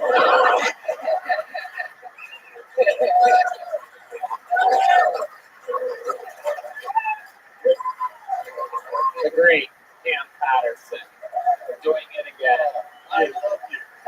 I love you. I'm telling you, I love you. I collect rocks. I like the way they feel. Oh my God, I got one of his. You have no idea.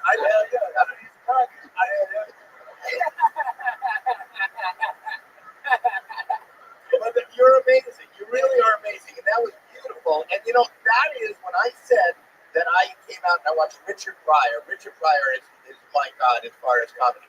And he was the first guy that I realized took real stories, not jokes, not making up. He took real stories in a tough life and who he was. And he could make you laugh and he could make you cry. And the beauty of you telling a story like this, and I was looking at people's faces, and you were telling it, you're a great storyteller. And it was really coming from the heart because that's probably your real life and what you came from. And then to turn that around and make people laugh, you are fucking brilliant. And you are like Richard Pryor to me. And you are, I love you. I'm not kidding. And you've been doing it for such a short time, and to find your way and to be so articulate as far as being able to just tug at somebody's heartstrings and turn it and twist it. And I was telling Tony at the beginning, when you go look at theater, they have comedy and tragedy. The two masks are together. And those two masks, the comedy and tragedy, are very close. And when you can take reality and make people who are crying smile, you are a magician. And you, buddy, are a magician. I love it. I really love it. I love it. Spot on analysis. I mean, that is exactly how I feel. Yeah, man. Oh my God. It's amazing. You know, he sells rocks. And you want to talk about fucking, not only is he hysterical, but perhaps one of the most amazing, brilliant merchandising minds of the universe. Dude. So, like, when he goes on the road, he literally, his dad's in the same city, he'll bring a box of rocks. Literal fucking rocks. And I mean, like rocks? I like rock. This is not a rock, right? I like it because you look, you understand? It's like, what? That's hard. He's got the What are you doing? What are you doing? I feel like I think that. No, give him his rock. Him wants that rock. What do you do? What do you do to it? Oh my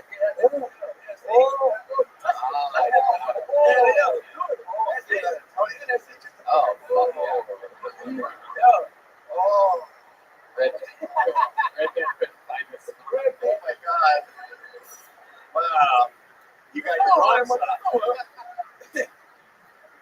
But I mean, he literally sells rocks to people, and they cannot wait to buy these rocks. And if he runs out of rocks to sell in front of the thousands of people in line, he can literally go outside and be like, "Here's one, $20." Oh, and I've read some stories, like at every age, right? You told me, like older people and kids come up to you and they love rocks, right? And they want to buy rocks. They want you to give them rocks, right? And I heard a story, and maybe you don't want me to bring it up, but he went to a public swimming pool and he sold 2 kids tons of rocks. Whoa, somebody there! Whoa, calm down! Whoa! And they went swimming. They didn't want anybody, and they both drowned. Yeah. But wait. Their family got dipping dots. Yeah. It ended up being a good story in the end. As long as you get Dippin' Dots, it solves all problems. You can always make another baby. Dippin' Dots, so it's a rare treat. Yeah, it's the best. Hell, I dream in the future, my nigga. you've had Dippin' Dots before? Different dog. Oh yeah, you're from Orlando. You had Dippin' Dots is fucking everywhere down there. Got more. Yeah. I like You sold hard drugs and dipping dogs? Did you get Oh, I did all that shit. Did everything. really? Yeah, not just hard drugs, but not different dogs. You won't admit to dipping dogs. Like, I stole crap, but not different dogs. That's the cake. You know what I'm saying? All dripping, no dipping. No doubt about it. No dots, all thoughts. Also, we're on the side. Yeah, Hell yeah. yeah. Gang violence. Gang violence. Hey, you call mom's dad. You want to call my dad? Let's do it. Absolutely. It's a special. you know what's gonna be weird? You know what's gonna be weird? I'm gonna freak out. It's the same guy.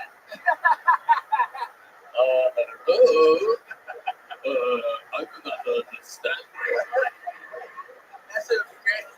Above the roof of Kingaday. I do not understand that consideration. Where is he? He's in Orlando. Let me see. Let me see. You have a girlfriend? Yes or no? Yes and no. Yeah. I got a wife, but she a bastard. Funny. But I love her though. She knows who she is. She knows who she is. Like, She's the wife, but not the one you're fucking. Yeah, I love her. She hates that I talk about this all the time. But I love Why her. would she hate it? Why would she hate it? As long as you say you love you, I love you. You can go out and fuck anything you want. Hey, what's up, Dad? You I'd rather talk to his wife.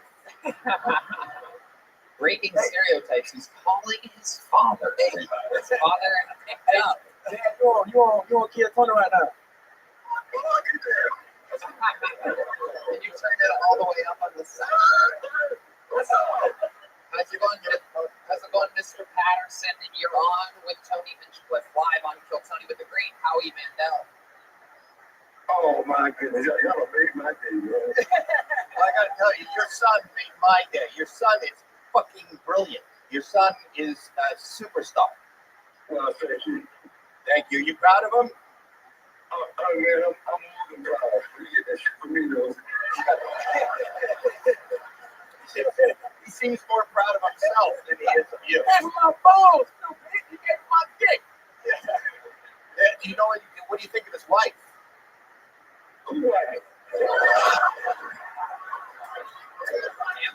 Cam said that he has a wife on this show here just a moment ago.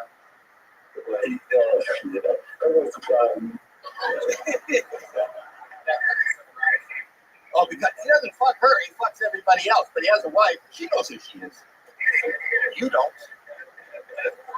Mr.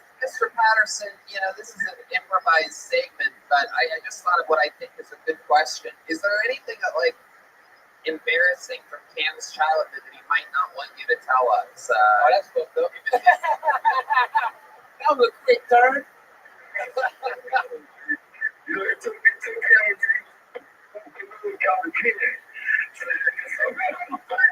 How old? To go to the can. Don't tell people that. He's not potty trained. He's not potty. No, that's not what you said. Go again. Hold on. Say it again. Everybody. Are you potty trained? I can miss real good. Give us one. All right, hold on. Here it is. Here's the embarrassing thing. Go ahead and say it again, Mr. Patterson. Yeah, it took him when he was 12 years old to come up here.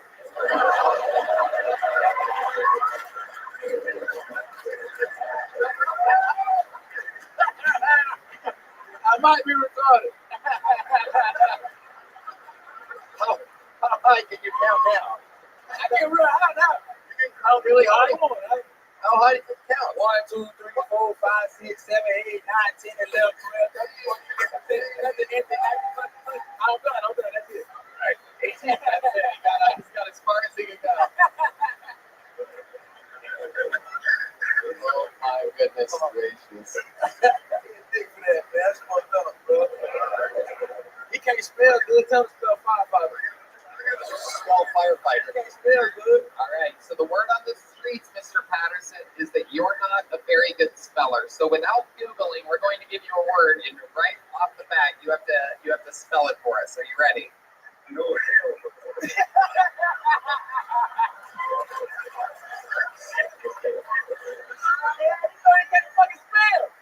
That's where I get it from, man. He's the winner of the C. It's not a spelling bee. It's a spelling C. Thank you. Oh my goodness. Wow. That's what the dictionary for told me. That's what the dictionary says. Dog. Dog. Go dog. Dog. Quickly. Dog. Spell dog. Dog. Dog. Are you saying dark as in dark ass? No. I wasn't saying dark ass. I love that that's the reference that he is. Dark as in dark ass. Someone's been called dark ass before. Someone's ass is a couple shades darker than the rest of his body. Dark ass. Dog. Roof, roof. Like a puppy. Dog. Yes. No. I can handle that. All right, here we go. I can hear your thumbs typing. Why?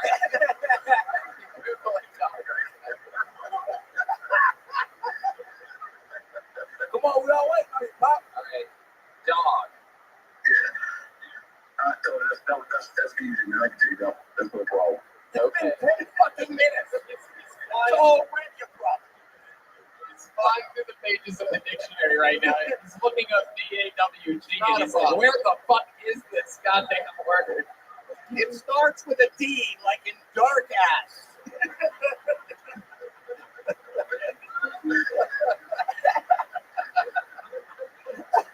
All right, so here it is.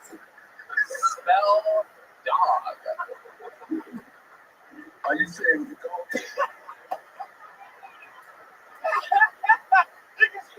Nigga, spell dog, man.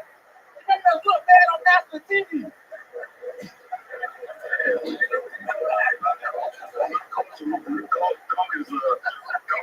Are you saying dog is a brother dog? A dog is a father? That's barking. Whoop, whoop, whoop, whoop. Whoop, whoop. Yes, the whoop whoop.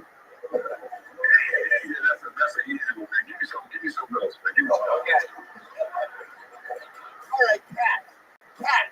Be careful what you wish for.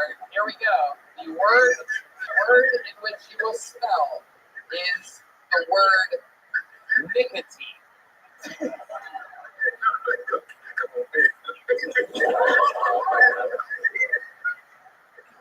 You were bragging about how easy dog is. You were pretending like I'm being Is he high? You sell something to your butt? Good. Okay, how about cigarette? As in, okay. Nicotine in a sentence. Nicotine in a sentence. Here it is. Here's a sentence. My dark ass friend smoked a nicotine-filled cigarette. With his dog. All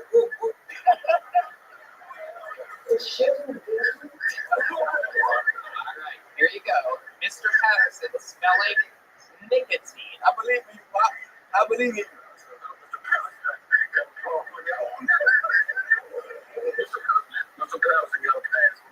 Pass. All right, so we're passing. Pass. Okay, okay. P-A-S-T. He's passing. P-A-S-T. He passed on that one. Okay. I actually like this. Welcome to another episode of Spelling B-E-T, everybody. Here we are. Here's your next word. All right, here we go. You know, I'm not letting them off the hook this easily. I'm going to make them try to spell something. Your next word, since you passed on the last one, is guitar. Oh, that's easy, man. You got that.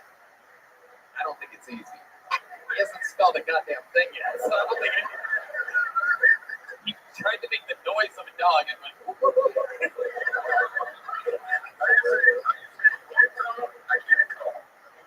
Guitar. Like Matt Mueller plays the electric guitar. Oh, okay, that's nice. That's nice. No, that's not a step. That's an example. He wasn't giving you a fucking fact. That's nice. I like. He plays guitar. That's nice. That's a good thing that he does. I'm glad he plays guitar. That's good for that boy. Hell yeah. That's dope. You gotta keep playing that guitar. You play it real well. I like it. Without looking it up, this is your chance. Spell the word guitar. I have to pass on that. You got it. You know what's weird? We had an easier time commuting with the guy from Korea. Hans' father doesn't speak a fucking word of English, and we communicated with him. Your dad's in fucking Orlando. I just love the attitude that he has. Like, come on, man, dog's too easy. Yeah. Guitar, I got a pass. I got a pass. P-A-S-T pass. There's nicotine in his hip. Oh man, it's wow. I told you. You know the reason he couldn't count to 10 till he was 12 is your fucking fault. All right, this is just too much fun. So I'm gonna give you one last word. Leather. Spell the word leather. Oh, man, that's easy as fuck. We got this. You're messing him up when you tell him it's Easy as fuck. nothing easy. Leather. Go ahead. All those words you gave me is very, very easy. I'm a very good am I on TV? Am I on the show for real? Yes. Yes. I got bad news for you. You are. You spelled nothing so far. We will put it in. Does he ever text you anything? Do you know what the fuck he's saying? That would never make sense. That's got to spell. I can spell rock. I can spell rock. He can spell rock. Yeah, go spell rock. Oh, rock. Yeah, go ahead. M-O-N-E-Y. He can spell rock, but not now. Come on, give us leather. Come on, it's a real challenge. Go ahead, leather. You got this. Bonsai makes leather. Go ahead, it's your turn. You're gonna spell it. It starts with an L. Here you go. I can't spell that, Tony. Come on, please, just try. Please, we just want to see how you can spell it. Wow. Let me tell you, you want to say that he retarded. I ain't that right. He retarded. Now, I might get one little wrong, and all of a sudden, I only care what is retarded. It's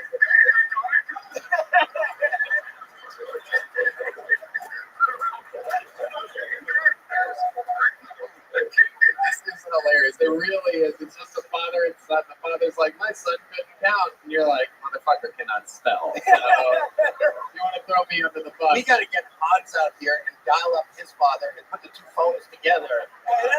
His father talking to your father. That's just an idea. They would get together like black on rice. All right, Mr. Patterson, we're going to let you off the hook on this one. Clearly, you cannot spell anything. Wait, you're playing basketball? Watch. I'm at a basketball game. I'm at a high school game. Oh, yeah. Can you spell basketball? I hope he's a family member there. It's not staring at the other kid. That was easy too. Go ahead. Huh? Spell it. If it's easy, spell it real quick. Let me tell you, it's so easy to do. The flick. They're never going to get him. They ain't going to get him. He's not going to spell shit for you. He's too smart for us. He's got us under a barrel. He's not going to spell shit for you. Yeah. All right, Mr. Patterson, we love you. We're going to go. G-O-O-D-E-Y-E. Goodbye, Mr. Patterson. I think I want to say it. All right. And very, very fun times. Very fun stuff. I love the idea. Great stuff. Another new minute from the great Cam Patterson, everybody. There he goes. Fuck yeah. All right, we're going to keep it moving along. Another bucket pull. We're having a lot of fun here. Make some noise for your next person. Brand new, 60 seconds. And it looks like a new name. Will Loden, everybody. Will Loden or Loden? Here we go. All right. All right. Yeah. I don't know if you can tell from all of this, but I clearly front porched it a lot. I make two lazy boys that I Scotch guarded the shit out of, and now light up with Winston and watch the world go by. You know, I love it. I saw the cutest dog the other day. Cutest little dog, this little Welsh corgi. It had a bandana on, and his name was Winston Churchill. Oh my God, he was so cute. And he started petting him. I go, hey, who was the Secretary of Her Majesty's Navy in 1920? You were. Yes, you were. Yes, you were. Who Who said we would fight the Nazis on the beaches? We would fight them on the seas. We would fight them everywhere. You did. You're such a good boy. You're such a good boy. You had an affair with Margaret Thatcher at the end of his life. You did. You're so good. You're so good. You did a lot of great things in Malta, too. Hey, who left 20,000 men to die in a botched mission during World War I? You did, Winston Churchill. You're a bad dog, Winston. You're a bad dog. I just read a book on Winston Churchill, and I wanted to tell you all my facts, you know. I did that after I did. All right, there you go. Like past your time. Will Loden. Welcome to the show, Will. Have you been on before? Yeah, like 2 years ago. I look familiar. I don't forget a face and body like Your crowds are mean, man.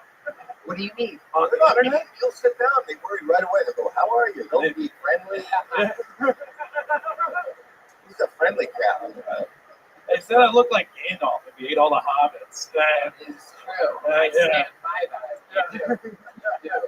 You do indeed. What's a book? You have a book? Is that Yeah, I had the one from last time, so yeah. Oh, Okay. They got a big one. Looks like a little one in your hand, but it's a big one. Absolutely so familiar. You live here in Austin? No, I stay in Houston. Okay. Yeah. Andy Huggins opened for you last night. Last night? He's a goddamn treasure. He's the man. Yeah, we started out together. Really? Yeah, you know Andy Huggins was? He's a local Houston comic, and he opened. I was there last night. So it's a history lesson followed by some reminiscing. You seem like a nice, friendly guy, but it was just, it's not it didn't, no worries, wasn't, sometimes it feels different on the inside. Right. And then it comes out. And it feels just like I'm yelling random things, yeah. So you understand. Oh, 100%. 100%. You want to critique it? Oh, I shortened it up for the 1 minute. And yeah, no. That's what I was thinking. I was thinking when you were doing that, I wish this would go on for another. It seems like there's something missing. Like he shortened it. It's too short. Why stop there? Right. When you got to it, I'm like, this is not the end. This is not the beginning of the end, but it may very well be the end of the beginning. It's a Winston Churchill quote. Yeah, there we go. Yeah, exactly. Yeah. Wow. A lot of World War II members did it. What do you do for work? You're a big boy. Yeah, I do drywall during the day. I do drywall. When you say you do drywall, I hold it up so the Mexicans can do it. There you go. When a guy your size says I do drywall, I would imagine you drill a little glory hole in it and you're doing it. No, I'm too tall for that. What's the point of the glory hole if I can just look over, you know? Wow, that's a good point. Oh, you're right. Yeah. Can't glory holes be? I've never partaken in one, but the size of the wall. How high is a wall that has a glory hole in it? I mean, it varies county to county. State to state. You say Texas, let's just say Texas. Right there. Go over here. Big floor. I don't know. Okay. The history lesson continues.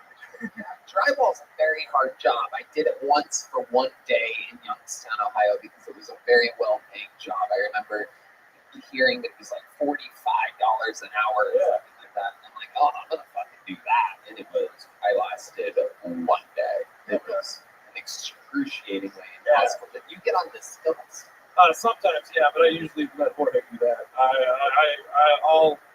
I stay close to the ground. I'll just move all the heavy shit. But yeah, I've been on the stilts when you do like 10, 15 foot ceilings. And yeah, it's rough. Right. You do the taping. That's taping. Floating the taping. Yeah. A lot of that. There you go, big dog. Yeah, it is. I know about building. I know a little bit about it. I know that if you build like 5 houses, you get a hotel. That is true. So what else about you, Will? Tell us something interesting about your life. You're into drywall. You've been doing stand-up in Houston. Give us a fun fact about Will that you'd be surprised to know. The last 2 girls I dated dumped me, and one of them was I'll German. try doing one at a time. Right. One of them was German, one of them was Jewish, so there's something they can agree on.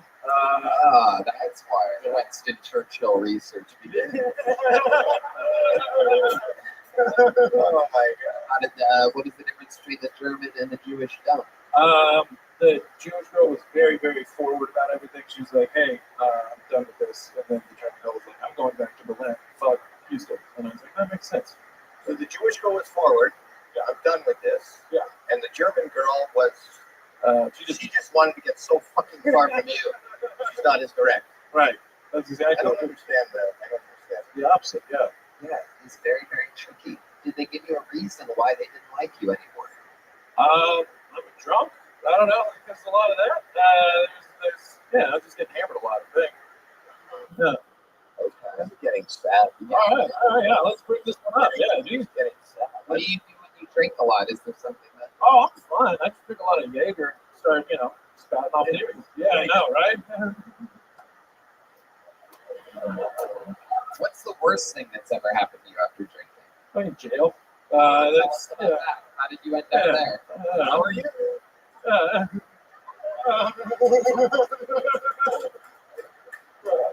Were you in jail? It's a couple days. It was in Mississippi. That's where I'm from. So, Okay. What's it? Do you have a good cell story? A good jail story? I got to throw the gang sign in jail once. That was nice. Yeah, I walked in. They were processing me out of jail, and so there were a bunch of guys who were there for an extended period of time, and I got picked up in March, and so they were all wearing like winter clothes. They've been there for a long time, and I walked in. I was dressed kind of like this, but my hair was up real big, and they're like, "Look at this motherfucker right here. Look at this motherfucker right here. You like this? You like this?" And I go, "I don't know what that means, but thank you." And then they were like, "Nah, just kidding, man. Man, I'm telling long stories." Yeah. But there's a niche for boring prison. Yeah, exactly. Like bedtime prison stories for kids. Like it's boring. Right. Bad And happens. then we ate shitty sandwiches and moon pies, and Yeah. Just bad prison stories. This is when I watch the show. I'm a huge fan of the show. This is where I would I fast forward. Right. Yeah. Right. 100%. Yeah. But I'm here. Right. I can't fast forward. Nope. We cannot, but we can move along. There goes Will Loaded, everybody. He already has a big notebook. We're on to the next bucket full. There goes Will, everybody. And like that, we're moving along. I agree with Howie. That is the live way of fast forwarding. Makes my sphere next comedian straight out of the bucket, Tom Robinson, everybody.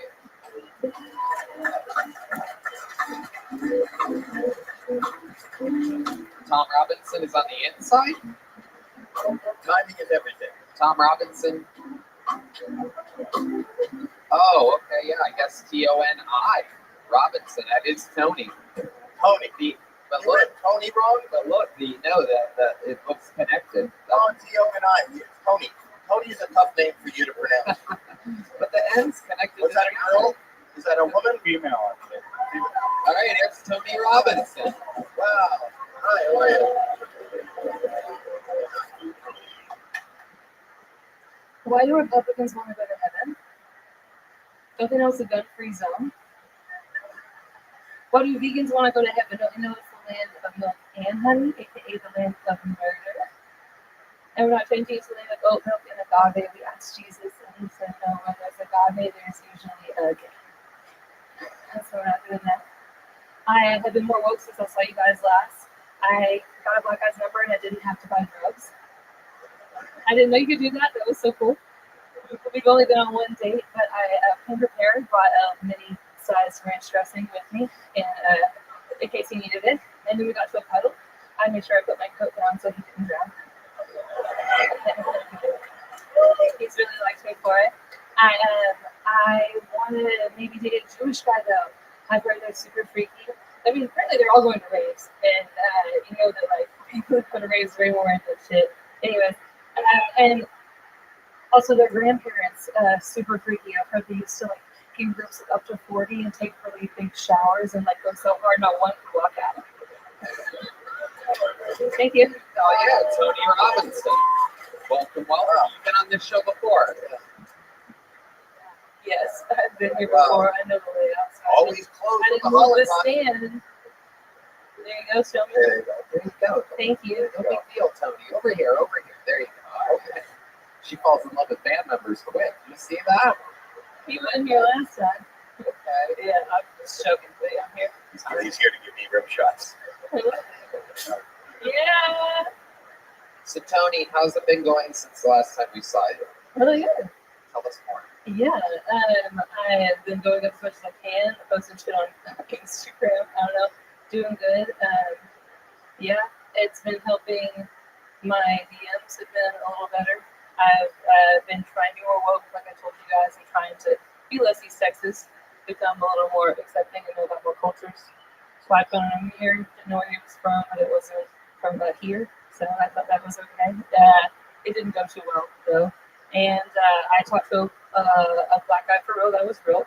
He asked me why I was like the first one that he's the first one I messaged, and I lied, but it's really because he was like the shiniest one I'd ever seen. Like Wait a second. he was like so well oiled. He was just like I was the ashy one, you know. And like I have less money than him. I'm the one with like less education. He's in college. I have like a criminal record. You do? I'm the one with fake nails. What's your criminal record? Just it's actually so lame. Just I caught smoking weed at a state park.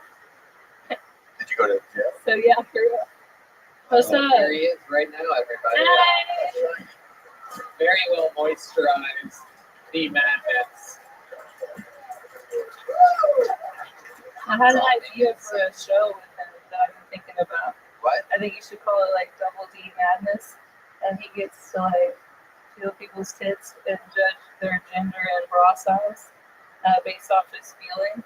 There needs to be spin-offs for this show. I think you have a lot of Think of potential. this idea after smoking weed in a state park? Yeah.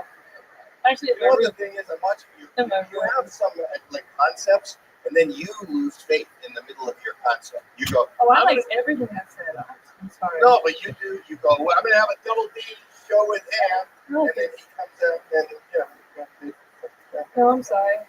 Well, I'm an East Texas woman, so I came from a place of like women can't usually be on stage, have opinions, speak loudly. It is hard for me. Yeah.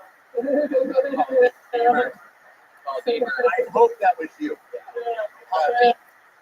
I didn't pull your finger. We're not ready. Oh, Deemer, playing what we're all thinking. Oh, I love it. So, Tony, have you been doing stand-up other places? yeah, this is only my second time. Sixth time ever on stage. Well, I've been going up since I was last on here every chance I get, but I mean, I'm coming here every other weekend. And yeah, but I work I'm only on Sunday, Mondays. What do you do? And I bartend. Like at a It's an yes, establishment? yes, it's a real well, it's real. Yeah. Right. Okay. Are you on medicine or something? No, I stopped it. Stop An hour ago. Yeah. No. Yeah, this is actually pretty good for me. I had a problem with edibles for a while. After I got on the show, got real confident, kept going, open mics, kept trying, took a bunch of edibles, blacked out, fucked up, and open mic real hard. Since then, now I'm Your space actually bar is just fucked up. so There's no space between any of the word. Yeah. yeah, I know that's the East Texas thing. Fucked up, I had to put It's all one word. Mr. Patterson wouldn't be able to spell anything you're saying right now. Right? Not at all. That was very fun to watch. Is this an East Texas thing? I don't know. Is there anybody here from East Texas? No, the Texans behind us are going hard no. They're saying no. This is Mr. Tony Robinson thing. Okay. All right. Well, I'm thrilled to be here. Well, I wish we could say the same. So we're going to keep it moving along. There goes Tony Robinson. Got up again. You have a little joke book. Keeping it moving along, ladies and gentlemen. Back to the bucket we go.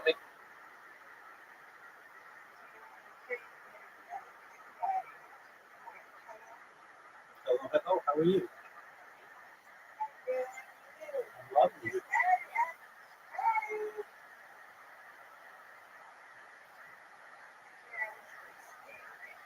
That's the key. Are you ready? Yes.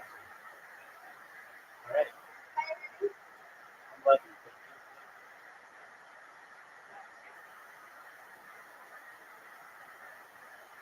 You should have the invitation.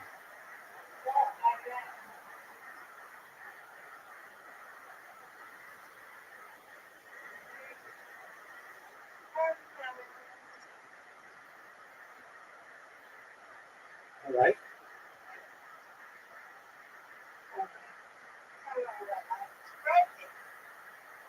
Yeah. Perfect. Nope. Perfectly accurate.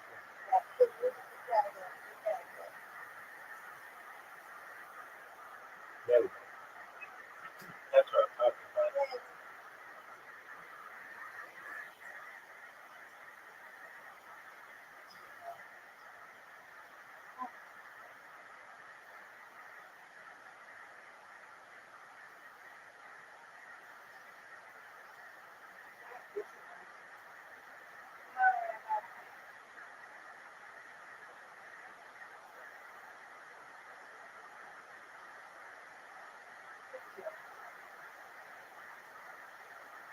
Get it. Got it.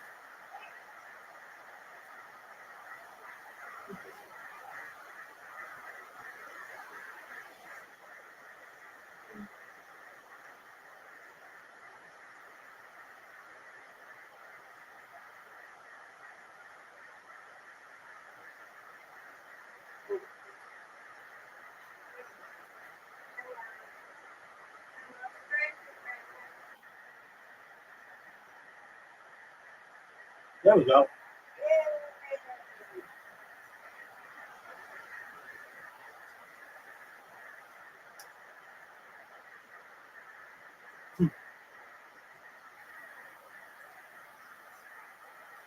All but you. You got this. Right in the middle.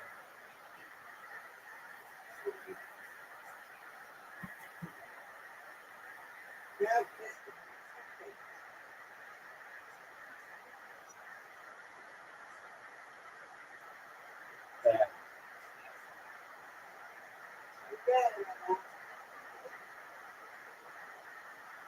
Get it. Get it. Get that out.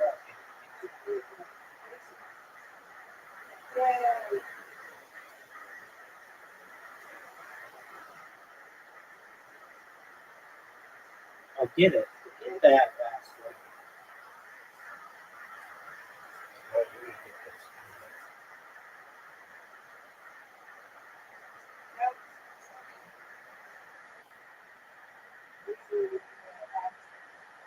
Got it. Got it.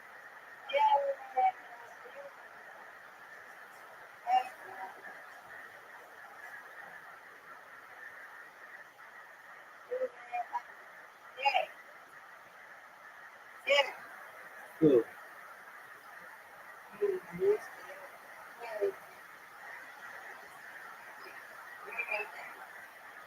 Yes, ma'am.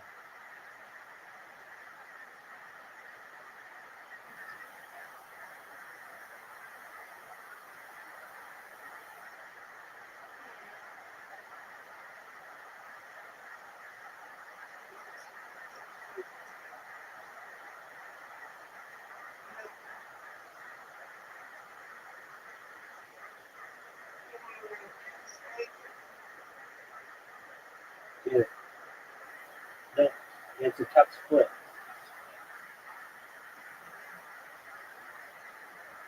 Get it. Almost.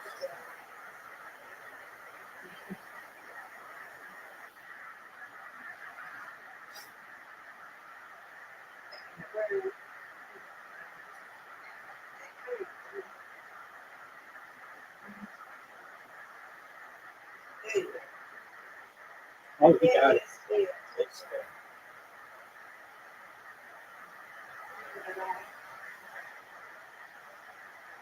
Good.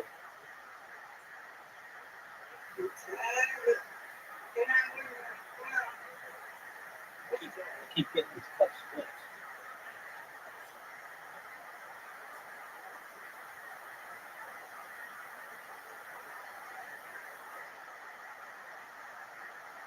All the time.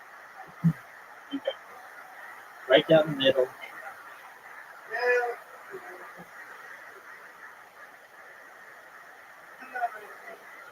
Okay.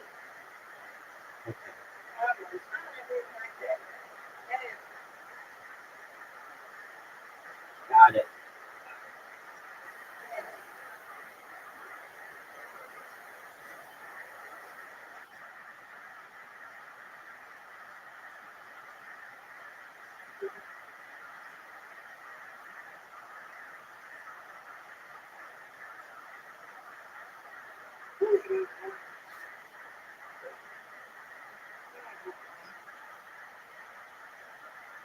Got it.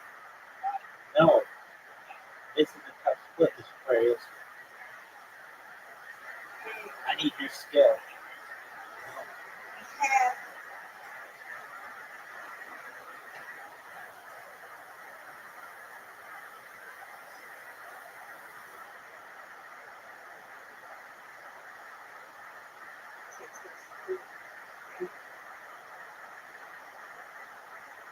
Get it.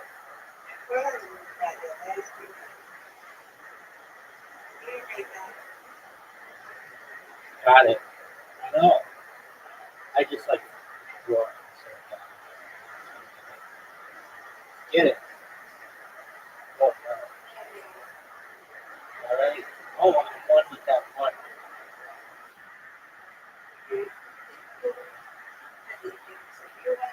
That's right. All righty, man. We'll talk to you in the morning. Sweet dreams. Thank you.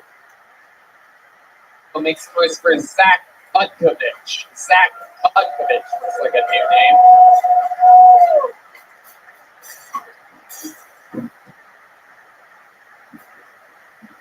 I'm diabetic. Yeah, but a lot of people tell me I don't look diabetic, and that doesn't help. But you know, it's not that bad actually, because I'm a type 1 diabetic. So that means I can like eat whatever I want. I just have to take insulin before every meal. So if I'm ever feeling depressed, I just won't. Yeah, don't worry, it's not sad. I don't have to like buy a gun or swan dive off a bridge. I'll just go to Golden Corral. Let the chocolate fountain do all the work. Yeah, like I'll just be at my birthday party, blow my candles out. Everyone will be like, "What'd you wish for?" You'll see. Yeah, I still remember whenever I got diagnosed with diabetes. I walked in his doctor's office and he said, "Mr. Buckovich, we just got your blood work back. And we can't sugarcoat this." All right, guys, I'm Zach Buckovich. Thank you very much.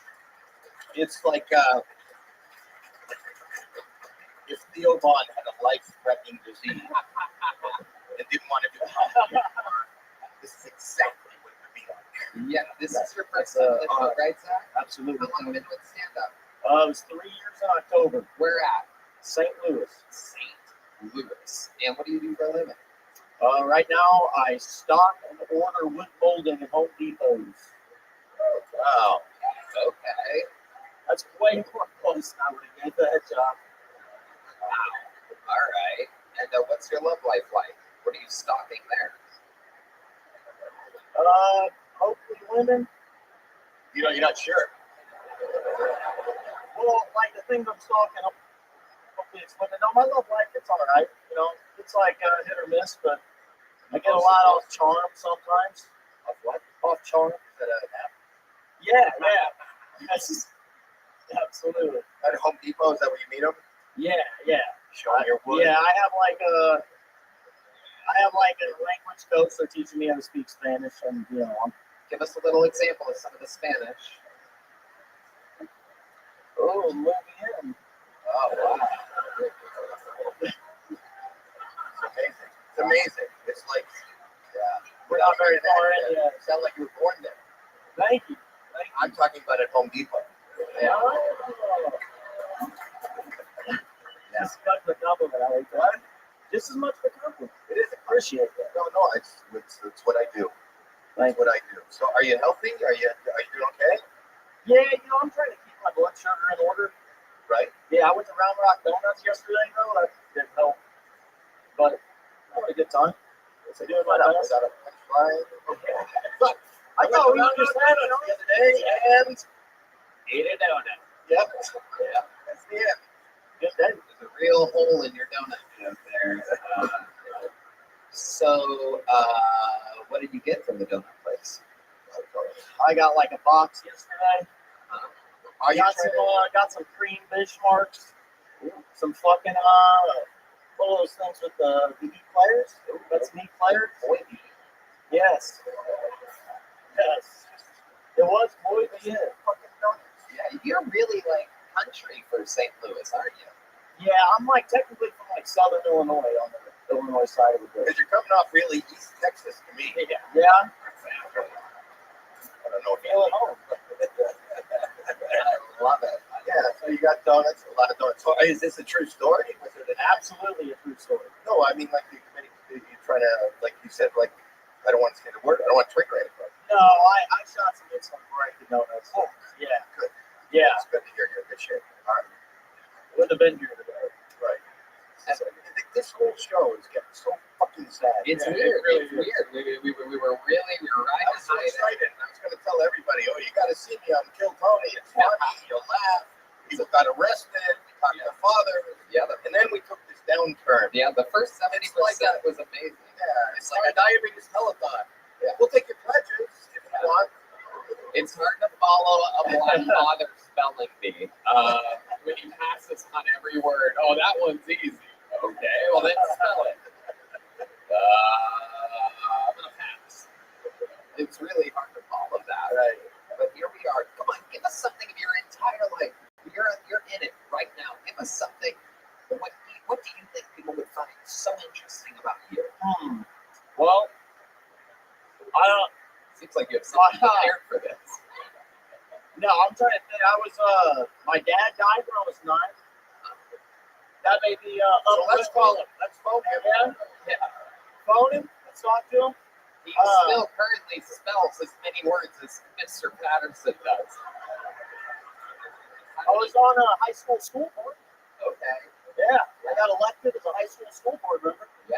Well, we're bored Last week. This was last week. No, it was not last week. It was like 5 years ago. I know, I was trying to make that joke. Because you're older. The joke was because you'd be on the school board when you were a kid, right? Sure. Yeah. Absolutely. So I said it was last week to try to get a laugh, and now I know how you felt during your meeting. How did your dad die when you were 9? Died in a car accident.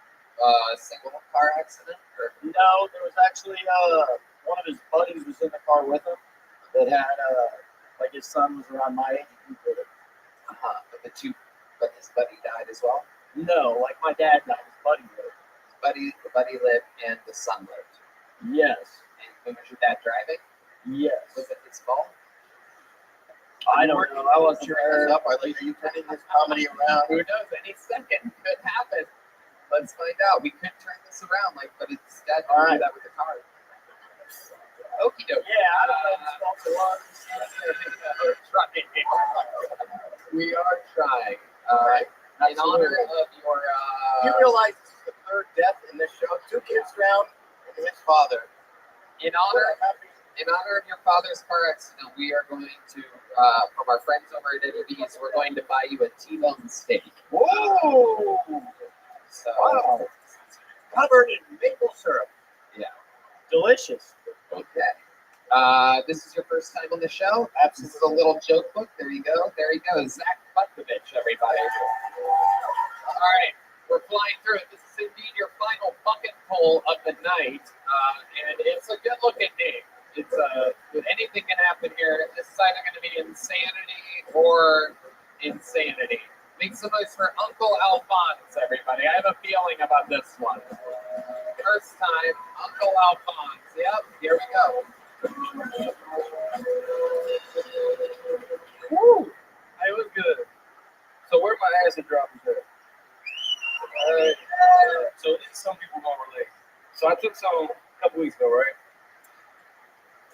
I felt the urge to just try something new. So I had some Kool-Aid. I was like, let's throw some Tabasco. Let's get that spice Kool-Aid going. The acid kicked in. The urge came in, and I just ran around for the next 2 hours. Just,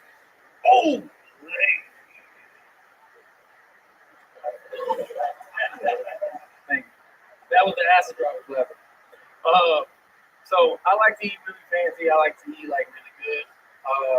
And something I started doing is like judging people based upon fork at the table. So everybody wants to eat dinner.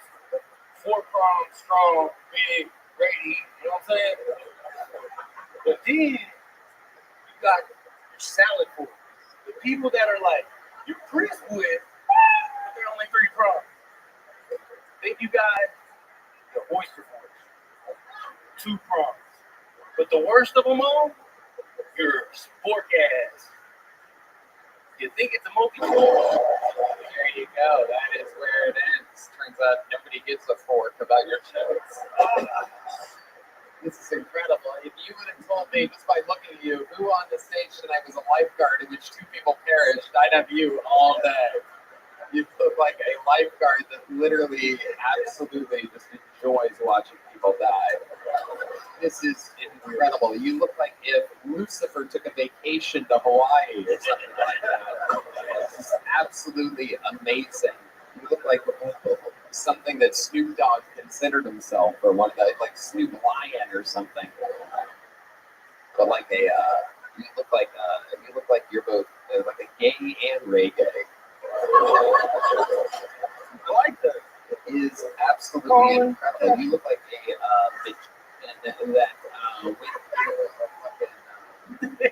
like his clothes caught on fire. You were stuck finding something to wear, and then you put together this off of things that you found on the street. This is absolutely incredible. It is. You look like the ghost underneath Willie Nelson's bed. It is absolutely frightening.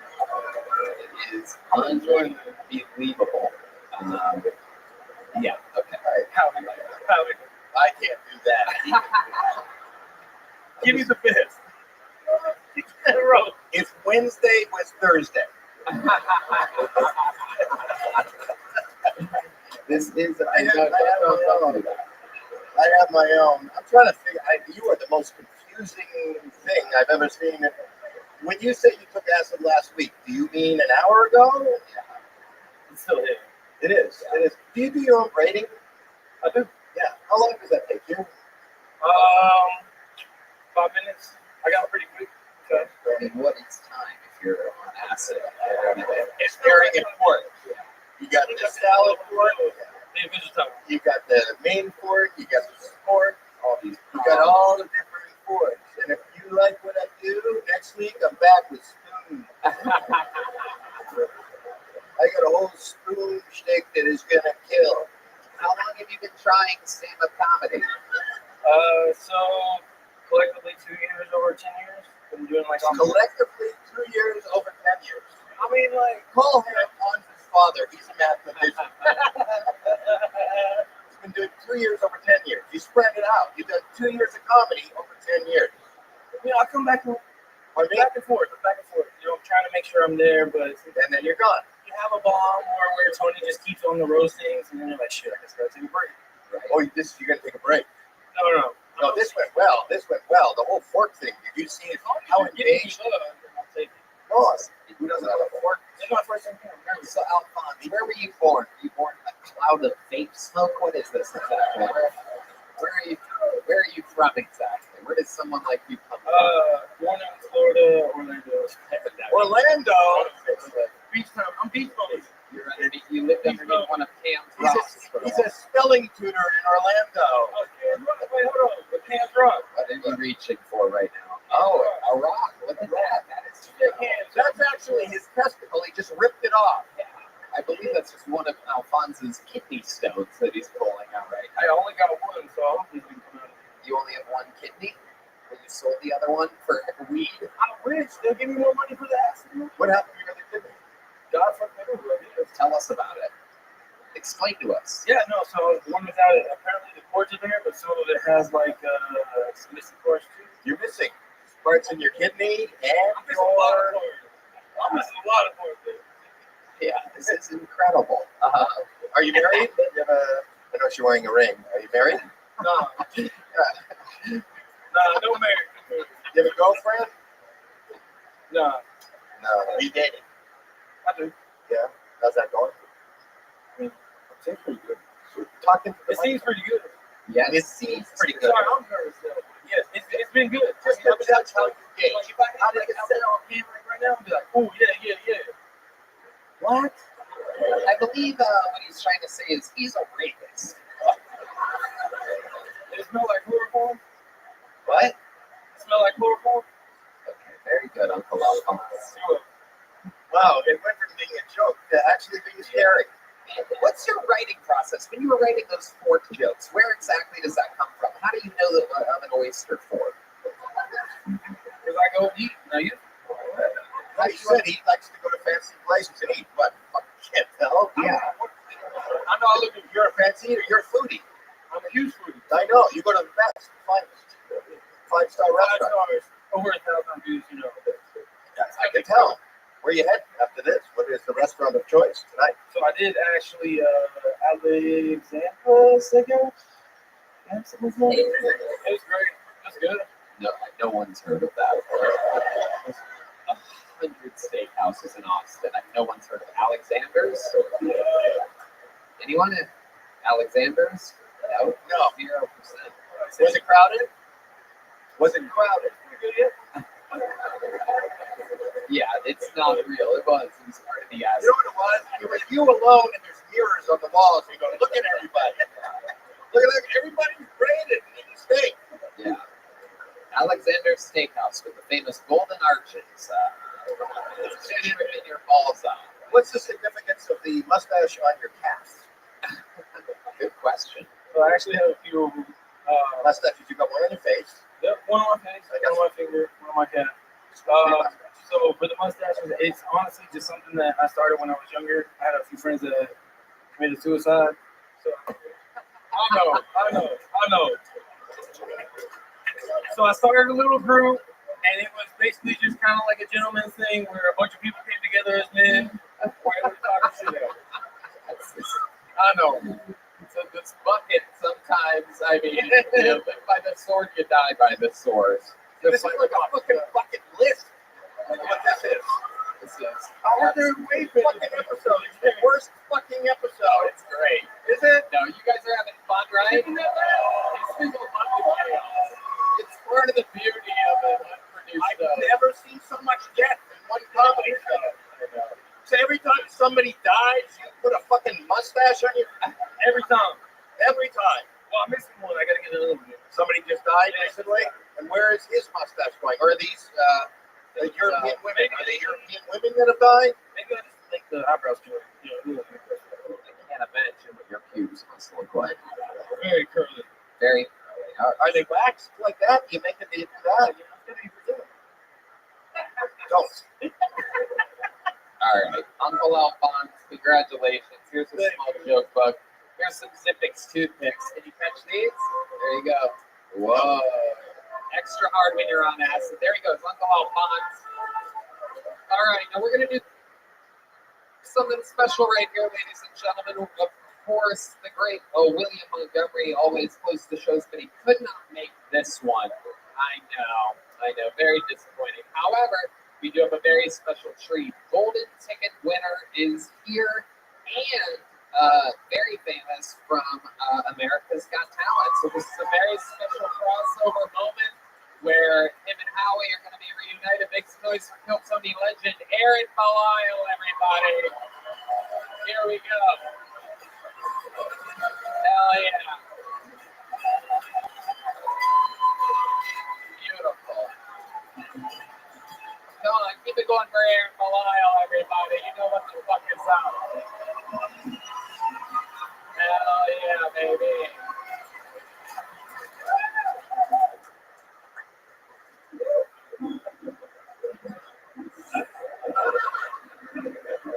There is Aaron Belisle. Some parts of AGT were really weird.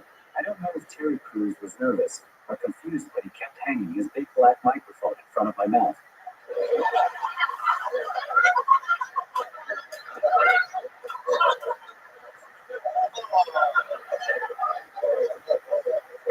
I knew this was going to happen, but I didn't think my BBC story would happen live on America's Got Talent.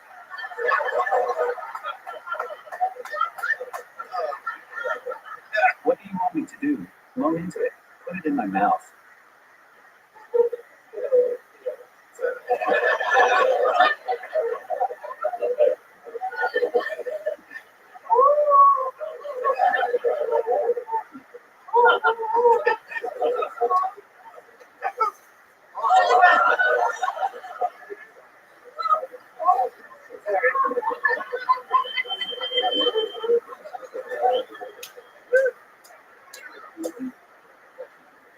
just glad he didn't fuck me into a wheelchair.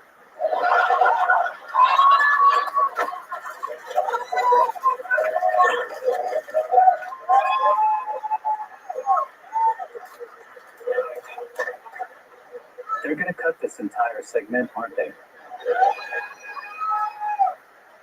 Last 45 minutes, I think. Yeah, it's gonna be a tight edit. How about one more time for the great Aaron Belial, ladies and gentlemen? Terry Crews has a great sense of humor. Oh yeah. Well, I had a great time working at AGT while what was happening, and I loved you when you were on it. But that was you're great. You're great. You're always great. But Yeah. I don't want to get in. I like the job. Yeah, no doubt. So there were 4 deaths. Yeah. And that guy had 5. The guy had the mustaches all over. Yeah. 2 kids. Yeah. The suicide. That guy lost his father. Yeah. All of his friends committed suicide, and he just killed my fucking career. Yeah.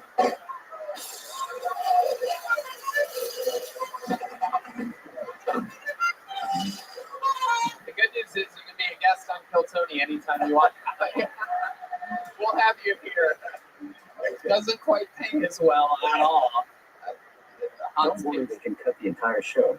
No, they won't. This is fun. This is actually a lot of fun, and you are great. And you know, it's great. He is the true consummate professional. I don't know that people know this, but you know, he's got a lot of technology that has to work. And in the semifinals, number one, I said to you, I came backstage and I said to you, I knew you before you were on our show from Kill Tony, and I loved you, and I was a fan. And you showed up, and I knew you. And you know, on network TV, you can't do. You can't suck off. You can't. Yeah.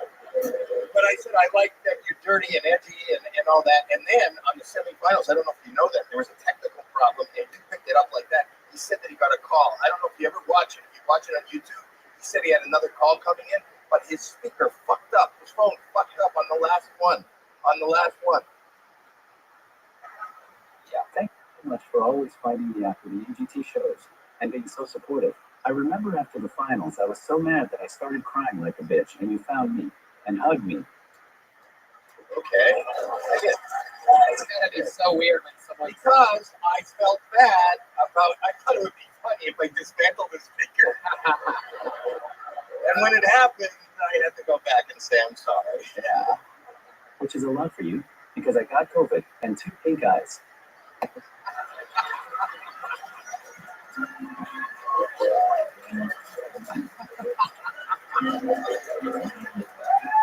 Oh my goodness.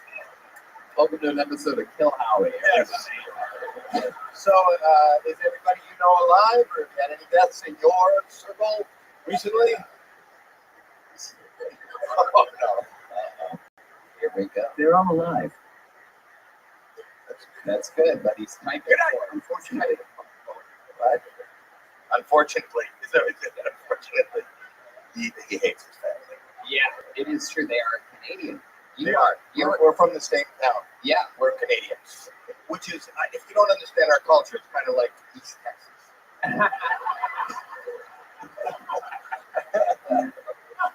Do you guys want to call my dad? He can't spell either. What does your dad do? What does your dad do? Disability. He specializes in it? Does he really? He specializes in disability? No. I saw your parents.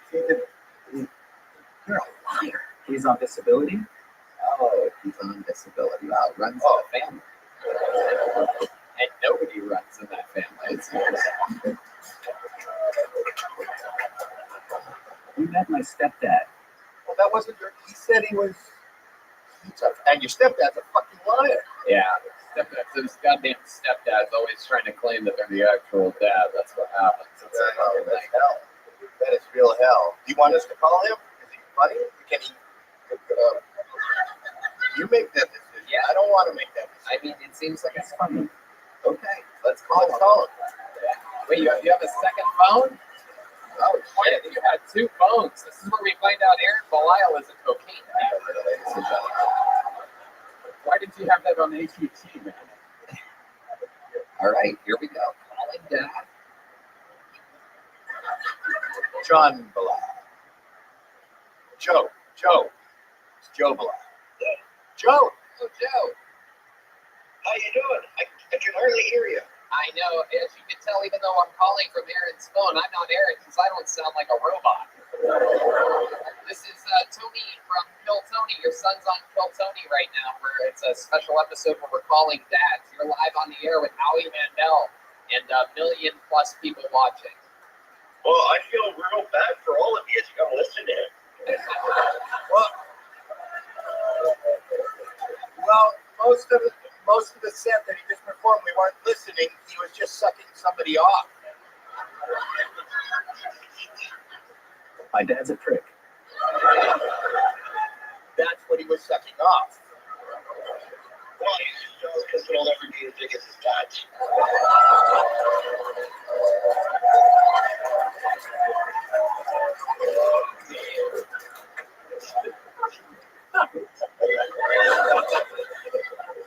Guess the apple doesn't fall far. I've seen it. It isn't that big. Oh, you just said that yours isn't that big. Dad, what do you have to say about that? Well, that means he's got nothing. But he's saying that you're not satisfying his mother.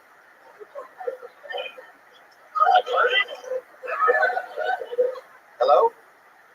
I didn't hear you. Oh, he was insinuating that you're not satisfying his mother sexually. What exactly? What were you? Were you drinking or doing any drugs when you made Aaron? Oh no, it was mushrooms.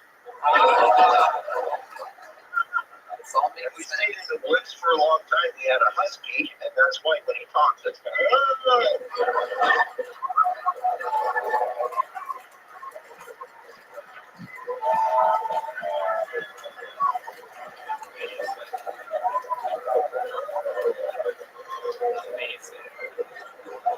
Amazing. Dad, we got to keep it moving. Thank you so much for talking to us. Your son is absolutely killing it. Congratulations. We'll talk again soon. Love you. Bye-bye. Thank you. That's amazing. Hell yeah, that is incredible. Great Joe Bilal. Aaron, any parting words? I'm going to be all over Florida in January. Shows are going to sell out, so get tickets on youcomedian.com. I'm going to wrestle an alligator on stage with my strong hand. There you go. Youcomedian.com. Oh, there's something else. America's Got Talent really let me down.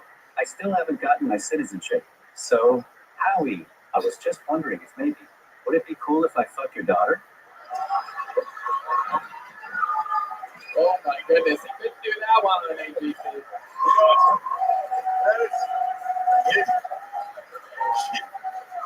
You know what? She's in the room. Oh my goodness. Oh my goodness. You might have a chance there. We're in town doing my podcast. I'll wash my hands. Don't worry, Howie. I'll wash my hands first. All right. All right. Fuck my daughter. There you go. He gets to fuck his daughter. There goes Aaron Bilal, ladies and gentlemen. And we've gone into overtime. We have a second show that we're doing tonight, a second taping. We were very, very happy to squeeze Howie in and do 2 tapings tonight. This was absolutely awesome. But before we do, we have one more special treat. Even though I've had to pee for an hour and a half, we're going to extend the episode just a little bit longer. You guys like special treats, right? One last thing. Another golden ticket winner. Ladies and gentlemen, this is another new minute from Kill Tony icon, Keith Cordes, everybody. Here he is, live in the flesh.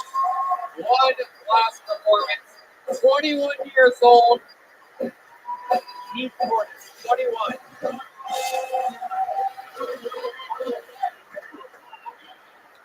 Dating's kind of hard for me because I'm like a Delta pin at a smoke shop. The people who like me prefer the illegal ones.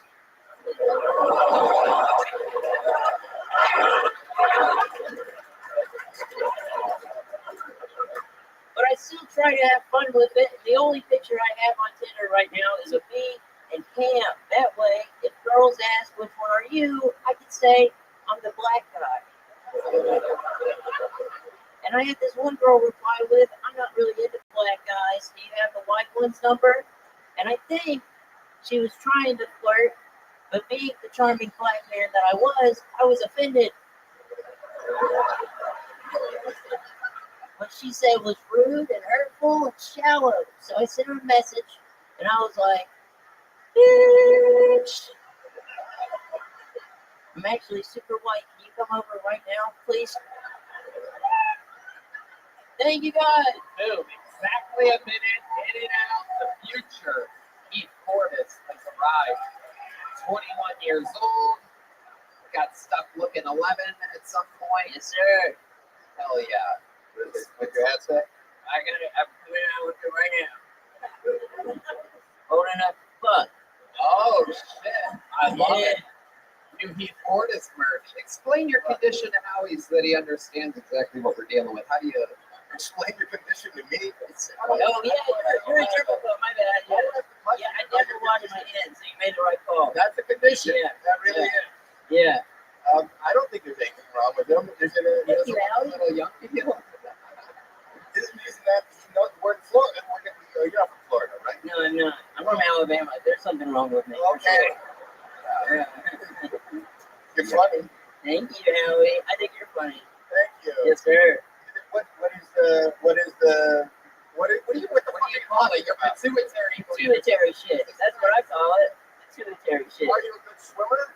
Not really. Yeah, I suck at everything athletically, really. Okay.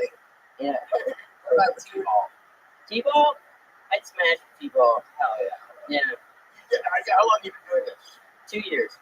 2 years. You're Yes, sir. really good.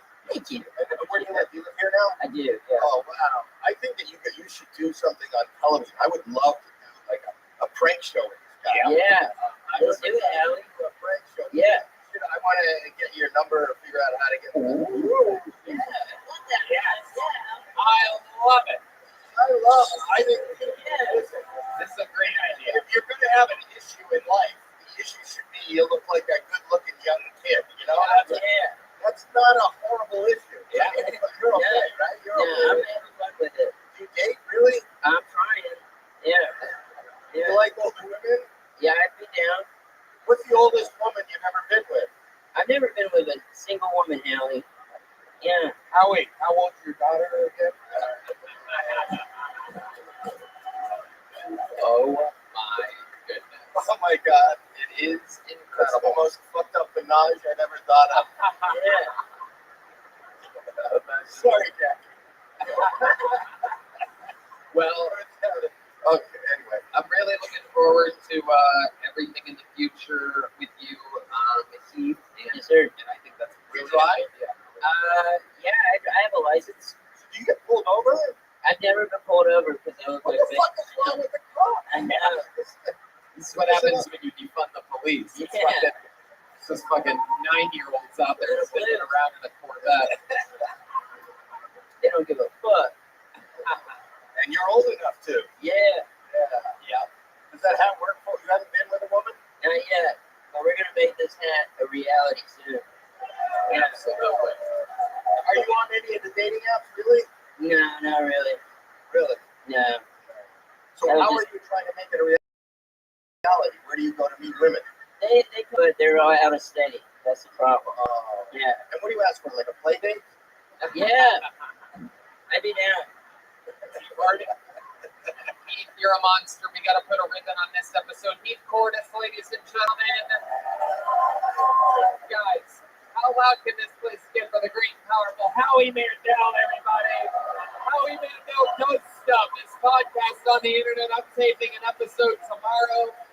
We're going to have a lot of fun. Thank you so much. The best. And it didn't come true. You are a man. Oh, my God. We're so happy to have you. How about one more time for the best damn band in the land? Check out Howie Mandel does stuff. Gel Blaster, Red Rose, Yellow Rose, Hot Law Firm, IntrovertiBus.com, Austin Security Guard Service, KillMerch.com, ConnectMobileHealth.com. Use the promo code COVE15. The drawing from Ryan to email to Zan. How about one more time for Matt Mueling on the guitar? John Deeds on the keys, Steve Magnus on the bass, Paul Beaver on the horns, Michael Gonzalez on the drums, see the drawing from local artist Chris Rogers with the new Pam Patterson. Check out the Sunset Strip, ATX.com. There you go. We love you guys. Thank you so much. Good night, everybody.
Hey y'all, it is a super duper digital event like nothing we've ever done before. A 2-night experience unlike anything in Kiltony history.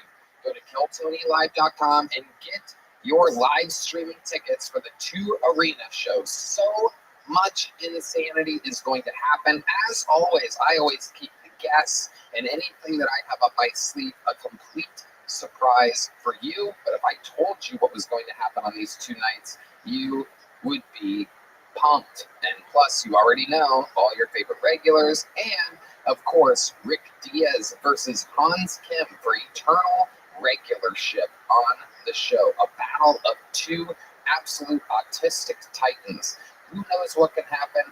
A lot of special treats, a lot of special guests. It's going to be like the 10-year anniversary show, but on absolute steroids. Super pumped. Get tickets now and support your favorite show in the world. The #1 podcast started with 14 people in a tiny little room. Now we're going global. That's KiltonyLive.com for the amazing 2-night event, December 30th and 31st. You're going to be sick of your family, have some laughs, enjoy bits of Kiltony Live. Anything can happen.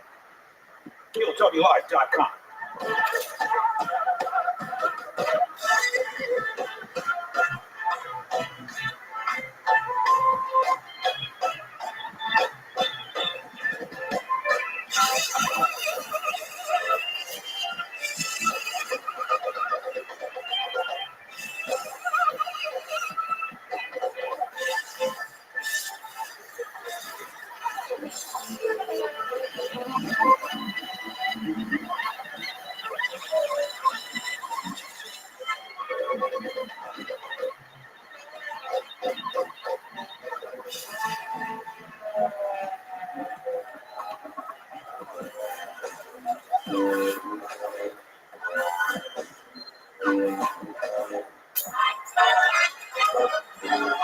Hey, this is Rabbi coming live from the Comedy Mothership here in Austin, Texas, for a brand new episode of Kill Tony. Give it up for Tony Hinchcliffe!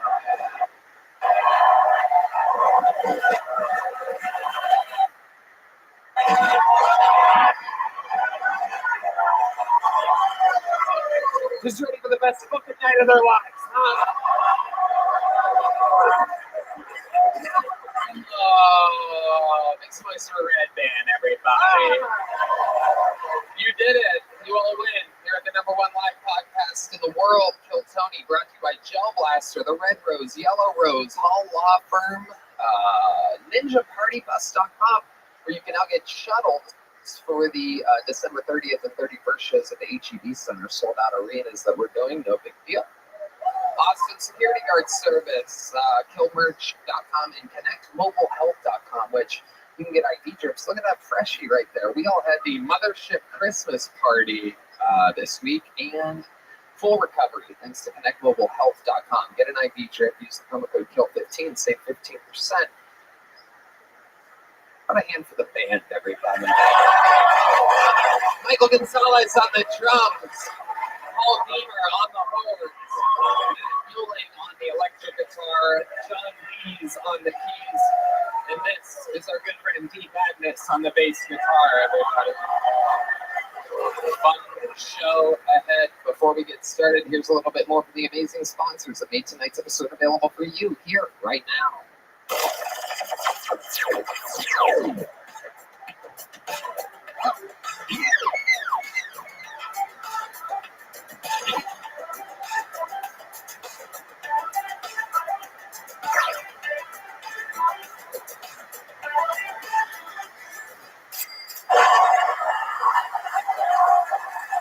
NinjaPartyBuses.com, where you can reserve your ride to the arena on the 30th and 31st. Sold out shows in Austin, Texas for this show. How about that? Little arena. It's pretty cool, right?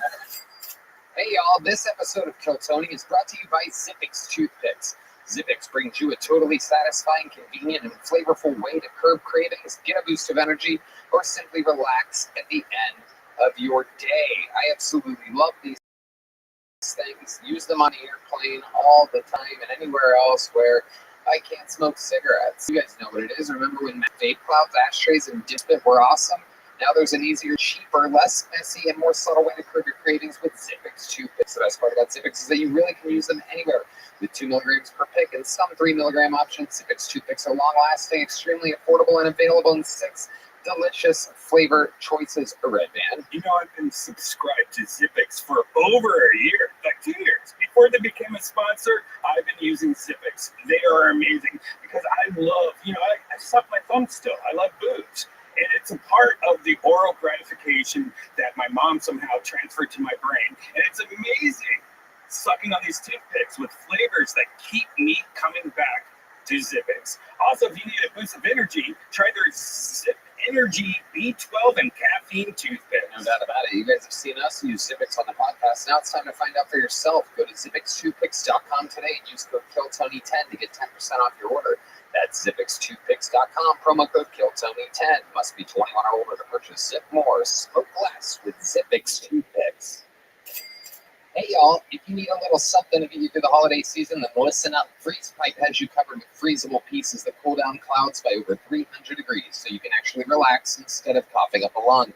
The secret is Freeze Pipe's glycerin chamber. Just pop the chamber in the freezer for 1 hour for instantly chilled, icy, smooth pops. We have these. We love these. Red Band. It's amazing. It feels so good going down. This year, when Grandma's asking why you're still single and your weird cousin won't leave you alone, let Freeze Pipe take you away from it all. No doubt about it. American owned for over 7 years. Try our favorite way to light up by visiting thefreezepipe.com today and use code Tony for 10% off your entire order. That's right. Shop holiday sales running until Christmas or use code Tony for 10% off at thefreezepipe.com. High quality glass, market leading glycerin technology. Order today to smoke like royalty without paying a king's ransom.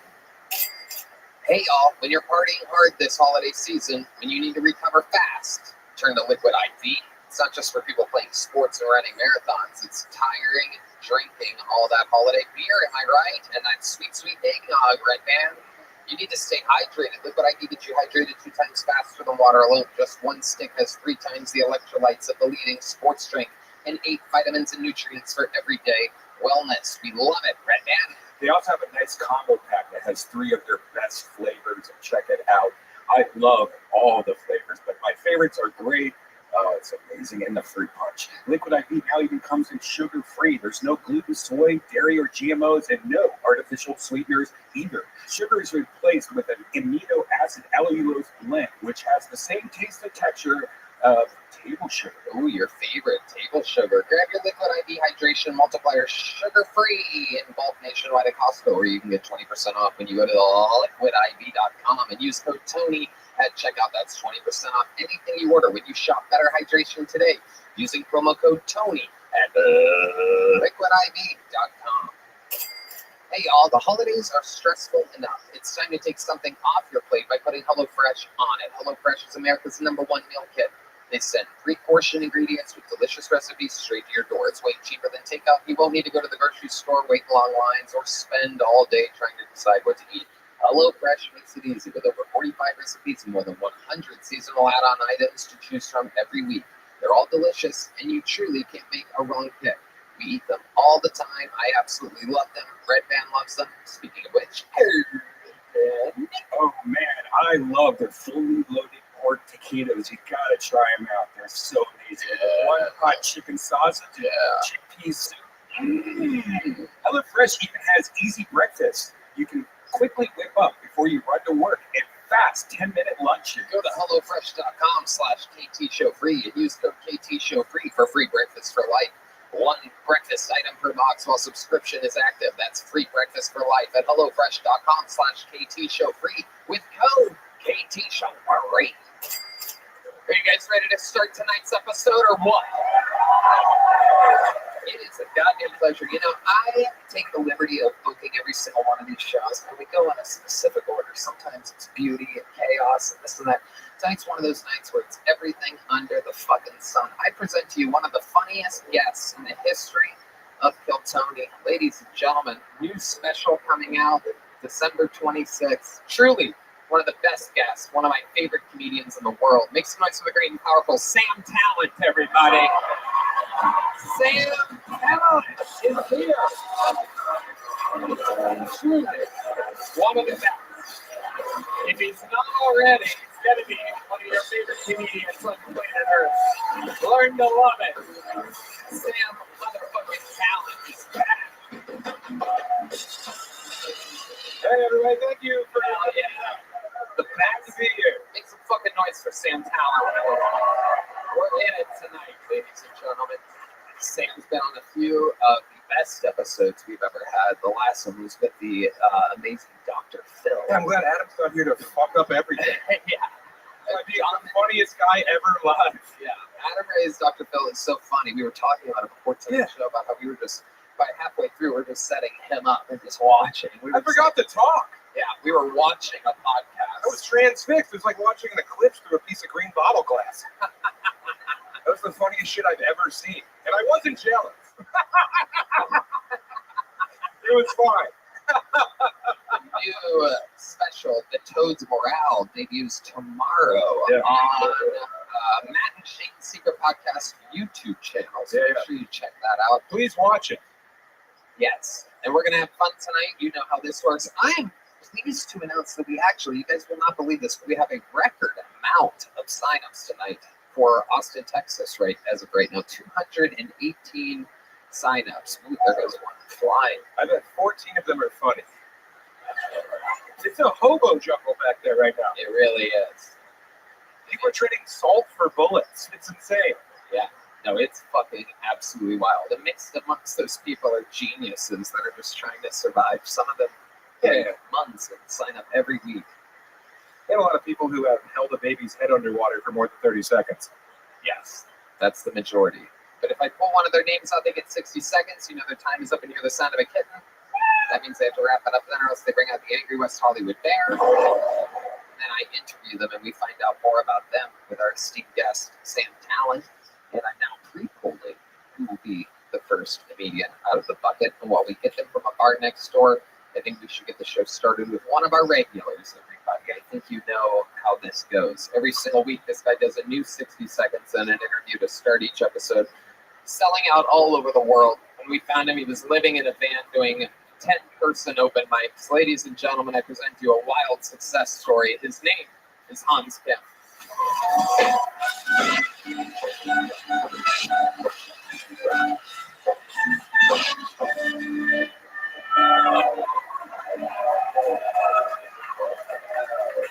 Thank you. The ceilings in Brian Redband's club are so high that that's where I go to fly my drone. Yeah, sorry, I had to start out like that. Obviously, you didn't like that one.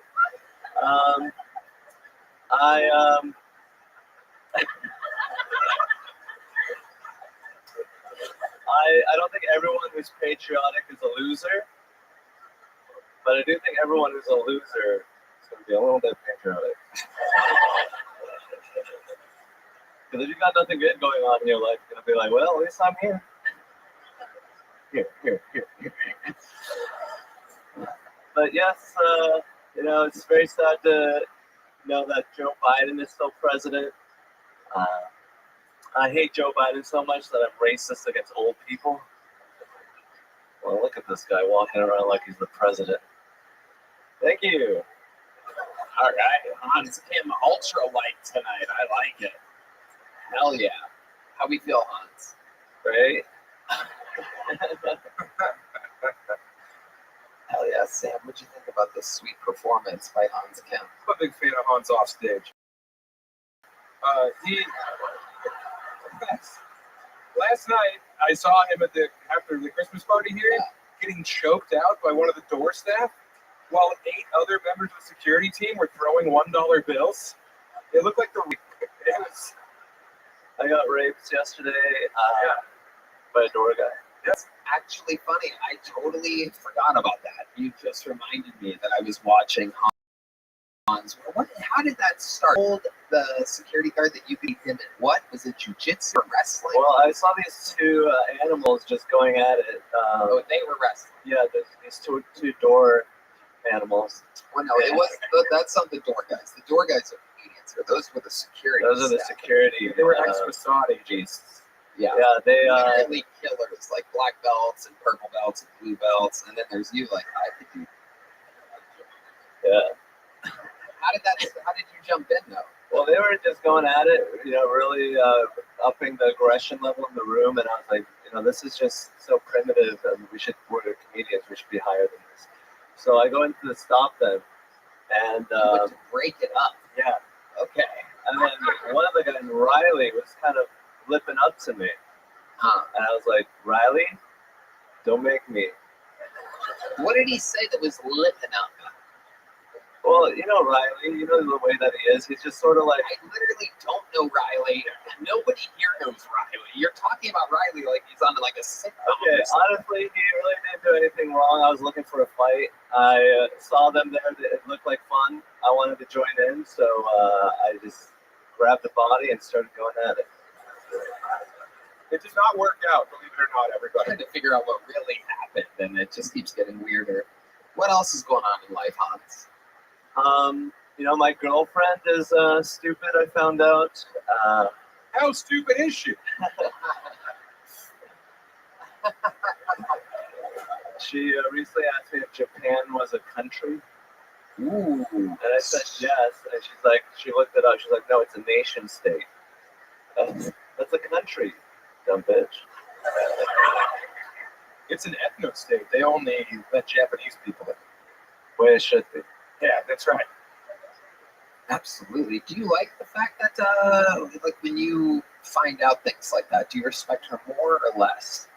It means it's going to be easier to get what I want out of her. So yes, I do enjoy having an advantage over the people that I love in my life. What do you want out of her? Your passport back? I just want my green card and I'm out of here. No, I'm just kidding. Have you been doing hard drugs again lately? Just marijuana. No, I haven't been doing hard drugs. No, I'm Why do fine. you say it like a lot of people have been accusing you of doing hard drugs? No, I'm not doing hard drugs, Dad. I have been pretty good about not doing hard drugs. I've been doing mushrooms like once or twice or 3 times a week. Anything fun happen when you're on mushrooms? What do you like to do? I was on an airplane. I missed my flight. I had to pay a lot of money. But luckily I'm rich now. I have a lot of money. Hans is out of it. Yeah, you were on your head before tonight's set or something? You said you were on an airplane and you missed your flight. How good were those mushrooms? I love the mushrooms. They're from Nootropics. Check them out. Sorry to bring you into this long. What? Funny things? All right, we're going to get rid of him. There he goes. Hans Kim, everybody. He's having a panic attack during the interview portion of the show tonight. A rare treat. I've never seen him leave so fast in his entire career on the last night. Yeah. That was almost impressive. That was the best I've ever seen him do. I don't know what just happened exactly. But now we go to the bucket, so it's going to be interesting. We have to build momentum out of a bucket full here. Let's see what happens. Anything can happen. Blah, blah, blah. You get it. Anybody can sign up. Let's see what happens here. Tony Cruz, everybody. 60 seconds uninterrupted from Tony Cruz.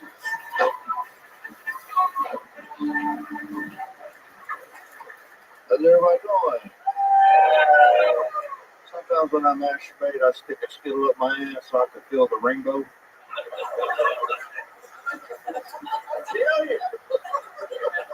I know it looks like a Billy Ray Cyrus and Miley Cyrus had a baby. Yeah, guys, I'm a Southern Targaryen. I got a blowjob from a retard. I call that Radiohead.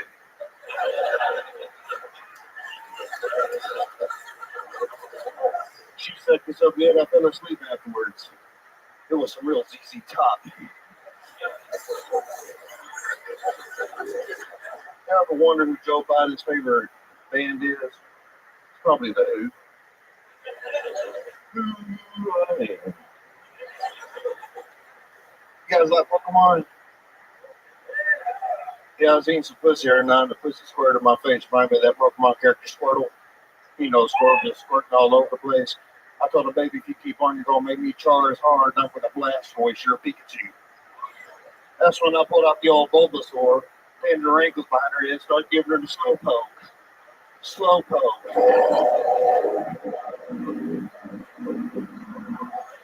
Wow. There he is, Tony Cruz, everybody. Unbelievable, because I mean, he's got the look, the cadence, the delivery, and he's got nothing behind it. Like, you should be so much more funnier than you are. Yeah. Usually the material has to catch up to the stage presence, but not tonight. Yeah. When it does, I mean, it is fucking rock stardom for you, sir. Thank you, sir. I mean, listen to you. I'm a huge fan, dude. I'm a huge fan. I'm actually a huge fan of you. What? I'm giving you a pretty big compliment here. I think you've got it all figured out except for material. Yeah. It's actually quite a bit. It's like a lot of the battle. You didn't like the Radiohead? I mean, I got the literally couldn't get it. I wanted to get it. Radio was like a retarded black guy who was the water and the boy. band. It's the movie and the band, you know? I did not know Yeah, that. we understood it was the band. Thank you, Tony. Yes. That came through. The punchline is what didn't translate. Yes, it was the radio part. Why would the radio be retarded? Because the gentleman in the movie had What movie? radio. What the fuck movie is Okay, radio? You guys are all, what? Is this Yeah, a but I coordinated attack? Am I being pranked or something? Radio! You fucking idiot! What? 2002. 2002 movie, and you guys are losing your minds over it right now? I've never fucking heard of this. Cuba Gooding Jr. Why would this be a sport comedy with fucking... It was not a comedy. No. It was a very serious biopic. It was a true story. It says sport comedy. I think it doesn't hold up, so it's funny now. To see Yeah. that. It was mentally disabled, so they know what it is. It was about the only black guy to not make a football team. That's what it was about. Really? Yeah. Cuba Gooding Jr. was the retarded guy? Yeah. Okay, lady, shut the fuck up. We found radio's biggest fan over here, who speaks in a very condescending tone. Yeah. Shut up. I liked a lot when he got to like 45 seconds and he was like, looked at us like, oh God, I have to do another joke. And then he went into the Pokemon material. Man, I love Pokemon, dude. I grew up playing that shit. All right. I got more to that joke. I'm just saying. The references. There's more. Oh my God. Do you do all 151? We're getting there. Yeah. No, we're getting there. I'm still tagging that one. I thought she was a Jinx, but she was a Mr. Mime. You're not going to believe this, radio fans, but I know nothing about Pokemon as well. I mean, I'm really out of the loop for this, and I have no references I can make right now. Love you too, man. Oh, yeah. Yeah. So, tell us about you. How long have you been doing stand-up? Been doing it. This came over a year. So, All of it here in Austin? Nah, man, I started in Dallas. I'm from a small town called Sulphur Springs. So it's northeast Texas, if y'all know where that's at. You appear as though you were raised around a lot of sulfur, so that makes sense. I get the vibe. Yeah, you smell like the night before Easter. Yeah, it's a small town. It's a good town, but a little known fact about my town, like every fact is a little known fact about your town. Well, you're gonna love this. Finding out about sulfur springs. They Say have anything. I'm a geek. Oh, you're gonna love this. They have glass bathrooms in their downtown, and it's mirrored on the outside, but you can see everything around you. So, and there's also like a place where kids splash around. So during the daytime, if you're a pervert, you can. Anyways, it's If you were a pervert, I like the disclaimer you put on there. that's kind of what we think it's there for. You know that. Anyway, I don't get killed saying this. Did you say that was a fun fact? The old glass bathroom. Not a lot of people know we got glass bathrooms downtown. So basically, I'm looking women right in the eyes while taking a monster shit. Do you know what I'm saying? So I'm using the public downtown bathrooms. I do love my hometown. It's good. It's a cool place. What else is cool about it? How many black people live there? I bet he knows exactly the amount. Sulphur Springs doesn't sound like a very welcoming. It is segregated. Like it's one of the. It's still got MLK still has a black side, and then what was that last part going to be there? And then there's Mexicans. Oh. The old Cesar Chavez Street. I like how everywhere, man. Each neighborhood makes it quite clear what you can expect. And then you got your good old George Washington Boulevards and North Plain Variable, where I like to be. Anyway, don't forget about the Jew corridor. It's really popping off this time of year. I've had Mark Coleman on my podcast. I have a podcast. Okay. Shut up. What? Who? What name did you just drop? Mark Coleman. Mark the Hammer Coleman. Yeah. Yep. Okay. Oh, real segue into your podcast there. Very smooth transition. Almost completely unnoticeable. Seems like you had no intention of trying to do that if you got pulled out the bucket here. I'm glad you took your hat off during your set so we know the hair's not attached to it. What do you do for a living looking and talking like you do? Toad taster. This man can lick a toad and tell you exactly how long. I do have a foot fetish. I do have a foot fetish. I've been married me and my wife have been together for 11 years. We've been married 4 years. But yeah, when you've been together that long, you have to get the feet and stuff. So, not if she's still tight. No. Didn't I ask you what you did for a living? Sorry. What? You started talking about foot fetish, and I'm sorry. I started thinking about feet. Sorry. Go ahead. Goodness. You know, money? What do you do for How a do job? I had a good job during COVID. I was essential, so I made a lot of money during that period. So I've been living off savings. You were a what? An essential employee. So yeah. What? What were you doing? Manufacturing. Yes, sir. I don't believe anything you're saying. What were you? Crystal meth? No, I think he was making the virus. I got paid a lot of money. Yeah. I kept Sulphur Springs running, brother. That crank powered our goddamn city. How are we going to keep the black people from going to the good target unless we're all gapped out? What type of situation were you raised in? Is it like a trailer? Is it like a lot of farmland trailer? Yes, sir. And were your parents together when you were a kid? Yeah, they were together, and then my mom passed right before COVID, so she didn't have to experience that bullshit. But yeah, man, it was it was great, man. I'd rather be dead than have to wear a fucking mask. Dude. Fuck that. I'm glad my mother did not have to look people in the eye.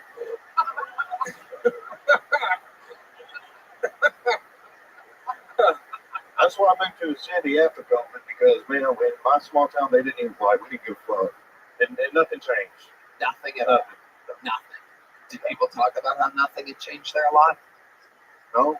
Everybody was everybody else, we saw, everybody else changing, and we're like, what do they want to do that for, So you were raised in a trailer. Let me ask you this before I let you go, because this is a long interview. What's 3 plus 2? Why you gonna put me on the spot like that, man? Sorry, dude. Fuck that. I want to know, Tony Cruz, if that really is your name, because you don't seem like a Tony nor a Cruz.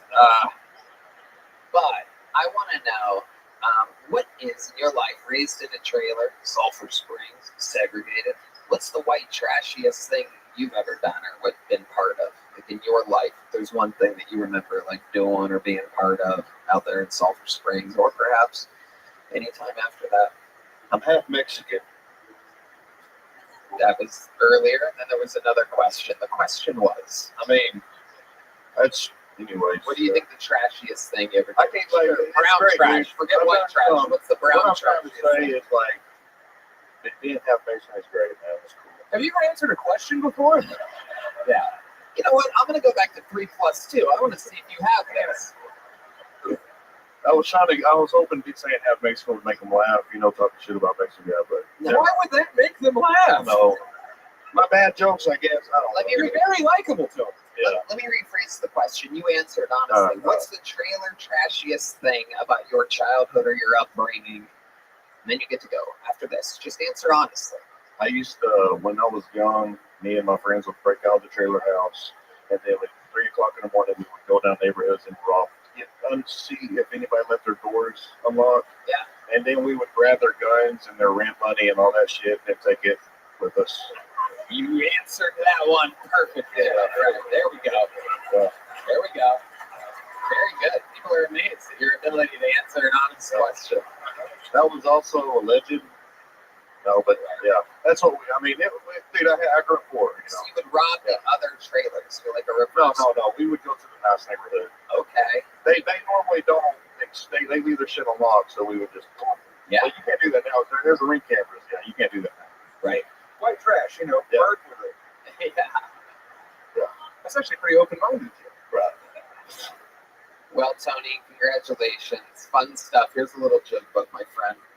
Make some noise for Tony Cruz, everybody. Is that an awe for a little joke book? Did I hear an awe out there? It's like someone with emotions that likes expressing them. Aw. Yeah, let's keep it moving. You guys having fun yet? All right, I have good news for you guys. This next bucket poll has an I in parentheses next to it, which means they are inside of the room. They are one of you. So that's usually like a first timer or something like that.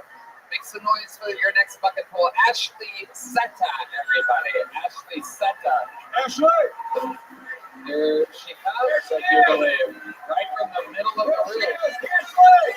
Taking a very long time. You're going the absolute wrong direction. There you go. Hey, don't go over while she's walking through the crowd. Literally almost walked into a wall and backwards. She went away from the stage, even that way. Literally couldn't go a worse direction than you picked. Can you perhaps? There she is. Fuck yeah. How many of you like it when people do good on this show? How many of you like it when people do bad on this show? Whoa. 60 seconds uninterrupted for Ashley Seta. Holy shit, y'all. It has been a week. My sister got her PhD earlier this week, and I'm on Caltoni, so I think that we can all imagine, who my mom is probably most proud of. So, going on with disappointing the parents stories, let me tell you some embarrassing shit that's happened to me in my life. Let's go.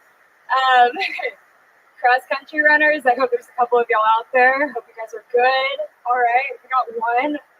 I'm assuming everybody else did beer runs. I feel that. All right. I ran cross-country in high school. That was a hot minute ago. I was fucking awful. I was so bad. They made me run varsity one time, and the only time. And, I'm running, and they have a golf cart behind you, and it is just tailgating my fucking ankles, man.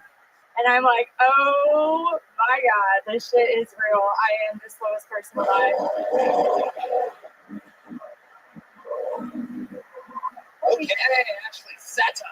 Holy shit, you went for it. No preparation whatsoever. That minute went so fast. Yeah. He made D cover his ears. He only has 4 senses. I didn't even hear meow. You know what I mean? God damn. Right. Goddamn. Okay. Where are you from? Sulphur Springs? I'm from Austin, Texas. Whoa. Everybody's pissed that you're from Austin. Like, God damn it. Wow. Representing Austin, Texas. I'm guessing this is your first time attempting stand-up comedy. Yeah. Good. It's a good answer. How do you think it went? Probably not that great, but that's all good. So, Ashley, what made you want to try this tonight? Basically, why not? I highly doubted I would be chosen, and you guys fucking did it. I have some answers for you on the why not. See, it's very rarely that I get asked a question on the show, and I'm proud to answer the why not. The why nots would be that people that have prepared or wanted to do this for years or perhaps even months sign up for the show, and then you come up here like if John Benet survived her murder, trying to put on a pageant type of let me tell you y'all some embarrassing stories about me. Like this is like a bad pageant. It's like one of those like a Purina dog pageants or whatever. Like one. It's like look at this one. This one's a stand-up comedian dog. There's a microphone in front of. I've heard a lot of comics try and like ask the crowd a question to start a bit. I don't know if there's a more alienating question to ask a comedy crowd than who does cross country. Read the room, Ash. Come on. These people barely have feet. They got the sugar syndrome. You're up here bragging in your cool sweater. Come on, Ash. Oh, you like that sweater? Oh yeah. Oh my God. Game respects game.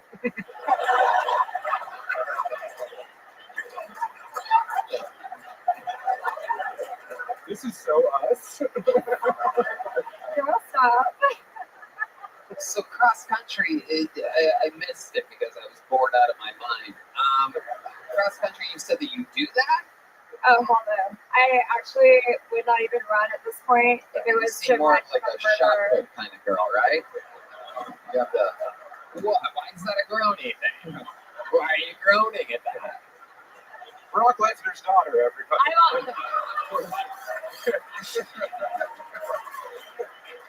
Those genetics are strong. I've actually grown more into like the sport of watching football and drinking beer while I do it. But yeah, back in the day I was athletic, kind of, not really. I think the only thing you've ever run away from is an abusive relationship. No, you stayed. Oh no, I don't. That's great. I am the abuser, so yeah, yikes, buddy. Let's go. I'm just kidding. Hey, girl. What do you do to them? Your stand-up act? Basically. Europeans, I've locked the door from the outside. You must listen to some embarrassing things about me. She should have to do her act in that glass toilet in Sulphur Springs. As long as I'm not the ones outside of that window, I'm fine with it. Like, I'd rather be in it. I don't want to be the one being looked at. Thank you. Okay, so what do you think? She's good at riffing too. Yeah, I know. What do you think the funniest thing you've ever done is? Has anyone ever told you, like, Ashley, you're so funny, like that? Has there been like a time, or is this just you're just really just shooting for it? It's like the half-court shot in a professional game. Like, we're gonna let this person shoot, and if they do anything at all, we'll all be surprised. I mean, I think the funniest thing I've ever done is be right here with you guys. Wow. It's funny, like you talk, you sound like a hot chick, and I'm watching the words. You guys kind of hear like the fucking greatest thing I've ever done, and I'm just like, it's not matching the fucking.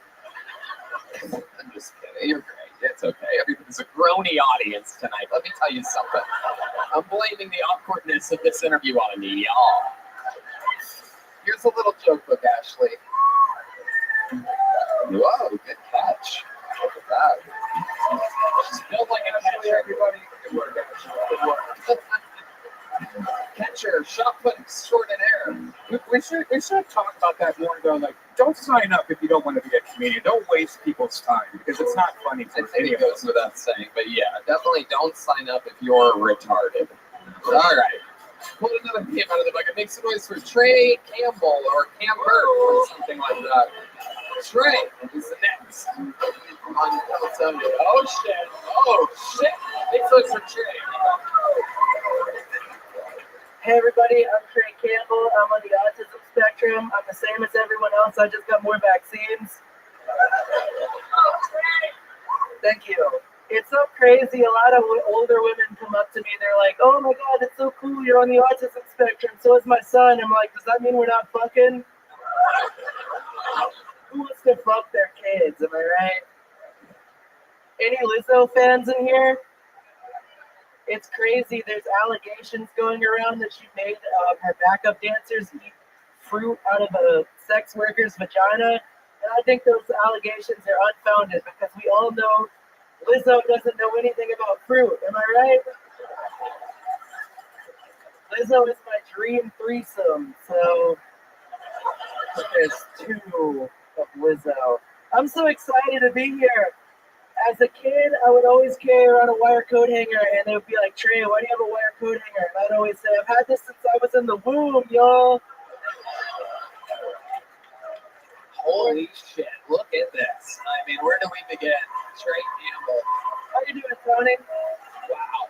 I've been looking for a new William Montgomery, and I think we found him, ladies and gentlemen. Well, I'm drunk enough, so. Oh, William's still drinking. William's sober now. You're adorable, huh? Do you only come around during the Christmas times? Looks like Santa. I'm the elf on the shelf. That's a fucking sturdy shelf, bro. That's a steel shelf. It's dope, you know? We look like we showed up for the same casting call. I know. Let's hope we're not on the casting couch. No. Oh my goodness. We're gonna have to put a photo on it. Good. It's good to see you again. Were you on in LA? No, that was on Austin. Yeah. You invited me. What? You invited me. I invited you. Yeah, you said me and William would do our I thing. saw you on the street. Yeah. Yeah, and I told you to come do a thing with William, and then you did. I did. That's Correct. right. It's all What's he doing on the street, biting the heads off a chicken? What were you doing on? I don't remember exactly. Probably trying to find Adderall. You're an Adderall addict, huh? Correct. Oh, It's not working. That is so interesting. What do you like to do after having Adderall? You know, I like to watch old NBA highlights. I like to watch the Chicago Bulls take on the This is Atlanta the Hawks. second person in a row that does not sound like what they look like. Is anybody with me on this? By the way, we asked it a few days ago. Either I'm having fucking flashbacks to that, or these people do not. Why do you sound like that? I think it's because of a lack of testosterone. She's nodding. You don't want a sexy woman with bangs nodding at that joke. Look at you. You're adorable. Thank you, Tony. How old are you? I'm 28. Oh. I know, it's crazy. Why do you, That's a tough 28. what has happened to you? Why do you think you aged so much? You think I aged? Thank you. I've been trying to look older, so. Well, there you go. It's like you absorbed the voice of the kids you molest. I was the one getting molested. All right. That's an upbeat That's note. funny. Yeah. Oh my goodness. I mean, That must have been a horny pedophile. Well, you know, you take what you can get. You're telling me. it's like I'll settle for this 13-year-old that looks 50. I'm so glad you think I look old. I've always been told I look young. By who? Dee? Well, because he's blind. That's funny. Thank you, Trey. You're welcome. It's incredible. I mean, you are a spitting image. 28 years old, and he looks like the mayor of Munchkinland. It is incredible. Well, you know, it's been annexed, so I can't. That didn't work. I shouldn't have told that. Okay. What do you do for work? What arcade games do you collect the quarters out of exactly? It's funny. I work at the Seeker Group, so in Houston. Oh yeah, we love that place. Yeah, old school fucking territory. And you live in Houston? Correct. Right. And are you know how it is. I do know exactly how it is. I literally know how that is. Yeah. It's, everyone knows that I know what that is like. But I still have to ask. So have you been getting laid by girls at all? I got this one woman. She's we went on a date to DaVita dialysis. You guys got dialysis together? Yeah, she had dialysis, not me. I'm gonna get dialysis in the future if you look at me. But no, we went to DaVita and then we went to say DaVita like it's a fine Italian steakhouse. We went to DaVita. The restaurant? No, the dialysis clinic. It was crazy. I had a great time. Tell us why you had a great time. What was so crazy about it? She just kind of told me about her dead parents the whole time. We just kind of chilled. She's a romantic. Yeah. I took some Concerta before I went. It was great. What? It's basically like Adderall, but it's different. What's the difference between that and Adderall? Health insurance. Yeah. Now, you hit the nail on the head. It is health insurance. Nice yes and, Trey. That was good. Yeah. Yes. I feel like your sexuality is trained. It is true. That is funny. I do love trains. You do? No shit, brother. When I was a kid and I discovered porn, I saw there was a train category, and I was like, dope. Thomas the Tank Engine's fucking another female train, but it wasn't. It was a boy train? Yeah, I think so. Wow.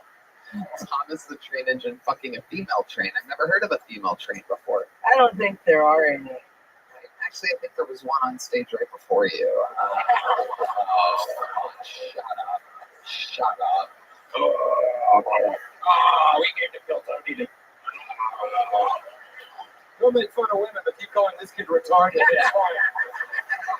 Who cares? It is incredible, this look. It looks like you're down to clown and clown to downs at the same time. I am a recovering juggalo, so... what does that mean to you? I used to be a juggalo, but now I've kind of left that life behind. Right, too much Fago for you. As you can tell. Yes. You have a race car on your shirt and a Chevy hat. What car do you drive? I drive a Chevy Cruze. It's also a house. Wow. And your name's... Oh, that was Tony Cruz. You're Trey Campbell. That's correct. I was going to make a Cruz connection there, but there was none. You look like a Japanese animator drew in America. I would do like a Japanese accent, but I don't know. Let's hear it. Oh! No, okay. Not this crowd, okay? Wait, do some more. I want to hear some more. Are you sure, Tony? Yeah. All right. I brought dishonor to my... This is stupid. Wow. I should not have done this. Has anyone ever told you that you look like a wizard, but like a cheese wizard? This would be the first time. Okay. I can't tell if you're real.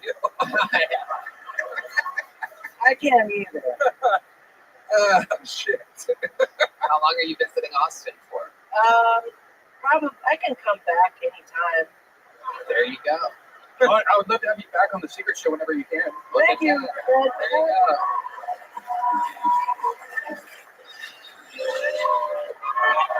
Trey Campbell, everybody. We're having fun here.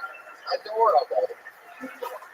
All right, your next bucket pool goes by the name of Jonathan Candy, everybody. Jonathan Cando, perhaps, or Canley. Jonathan. Here's Jonathan, everybody.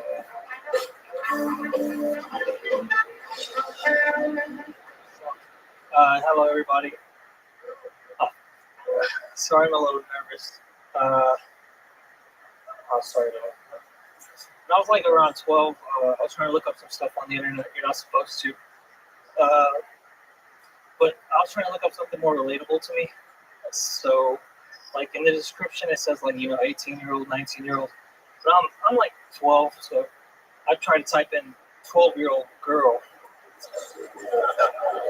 Nothing came up, but so I tried 13-year-old. Nothing came up. So my final offer, I tried 11-year-old. Nothing came up, but so I had to settle for adult tits. But looking back, that's actually a good thing that wasn't there. And I didn't know, but I had to go to the dark web for that. But I didn't know at that time. But anyway, did anybody see the news recently? Like if you, I was 12. I guess we'll do the meow. Okay, there you go. Rolling with the meow. Is it Jonathan Candy? Kando.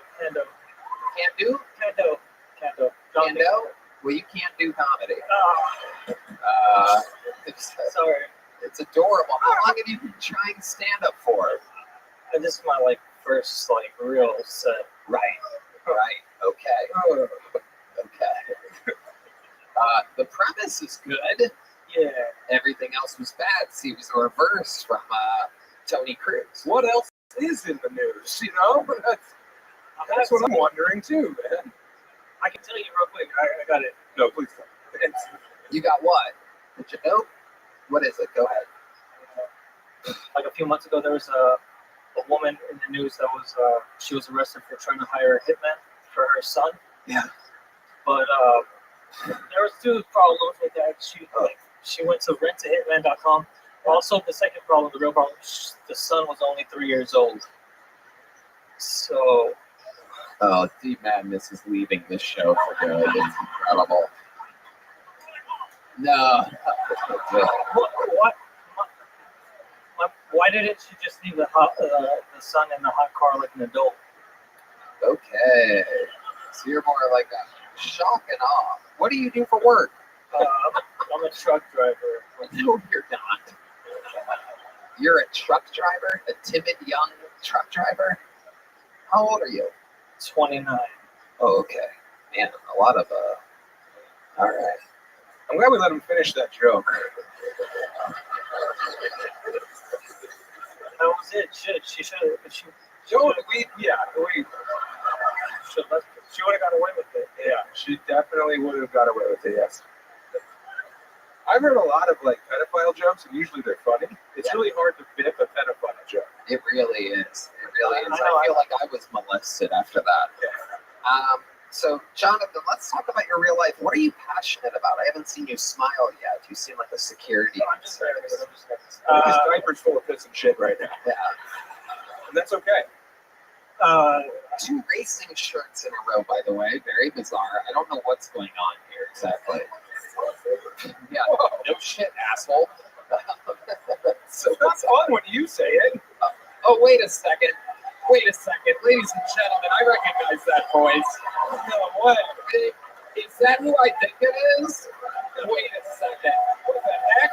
Ladies and gentlemen, my big brother, one of the greatest comedians on planet Earth. I do believe that it's Ari Shafir and Mark Norman. And here's the know. We are under an invasion of sorts. Sweet home. It's a typical Israeli. He's going over other people's property. Some Palestinians being put. It's already Shakir and Mark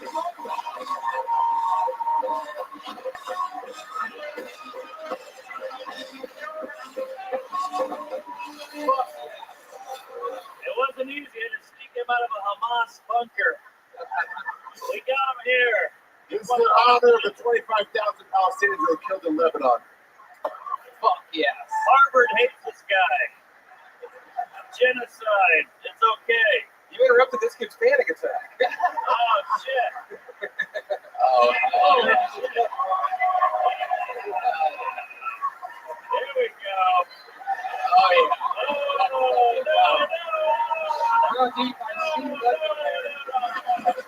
Oh, yes. Oh, yeah.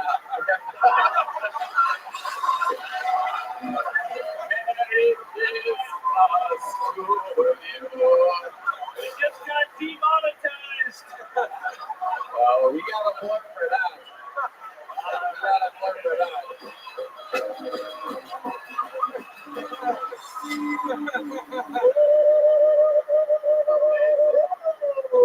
Hell yeah.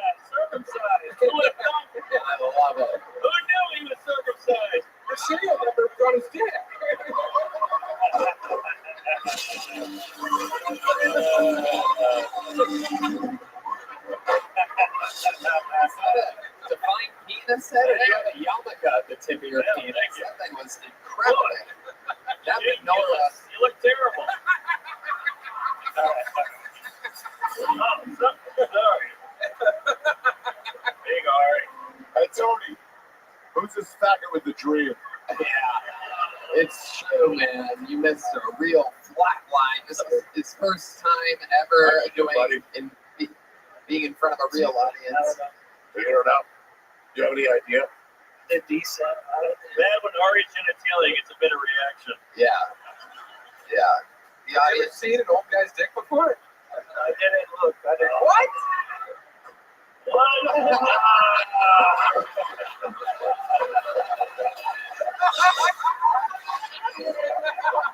This is Kill Tony. Sheathunderwear.com. Sheathunderwear.com. Sheath underwear, the absolute best. We all wear them 100% of the time. Whoa. Sheath underwear. Too bad D-Man dismissed that. You could have heard that, Dick. Oh, hey, is that the blind guy? Oh, we lost our second blind guy. There he goes. We're losing all the blinds out there. That's what we call them now. I love it. All right, so this guy's first time on stage. What do you have any advice? Did you see the absolute shit show? Before you got up here, he was the only tiny dick on stage. Yeah, true. That's all you. 5'6", 5'7" on a good day. Good. Why do you think Hamas rapes for qualified? To the leaders of pussies. Wait, what did you just say? Did I? They get mad. Oh, okay. I heard the N word there, and I'm glad I. You heard what you wanted to hear. I think I did. All right, so John, what's going on? You back? What do we miss? Not much. No, we missed the committee. How'd it go? Very bad, but he's a nice kid. It was his first time. What's your name, buddy? That's great. First time's awesome. Jonathan. John, that's Honey. Big fan. I appreciate y'all's time. Thank you. I love doing the Lego movie. Thank you. You're welcome. Okay. Jonathan, craziest thing about your life? Did you ever have any childhood trauma or save anybody's life? You have any special skills or talents? You've seen the show before, correct? You're in the interview portion of it right now. What would you say if you could talk to yourself after this Sure, segment? played an arcade game that turned you big. I love Mario. Yeah, that's my first system. 64. No, my best thing about me, I think I can get songs stuck in people's heads. Okay. All right. Okay. Jokes are forgettable, but let's try it.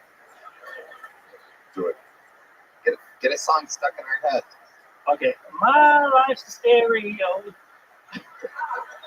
Oh no. Is this from the movie Radio? Get out of here. There he goes. Jonathan can't do. There he goes. Jonathan's All right, on stage. Jonathan. All right. Before we get to this next fucking poll, we have a golden ticket winner who's ready to debut another minute. It's Scream Coffee. Return the legend. Martin Phillips, everybody. Martin Phillips is here.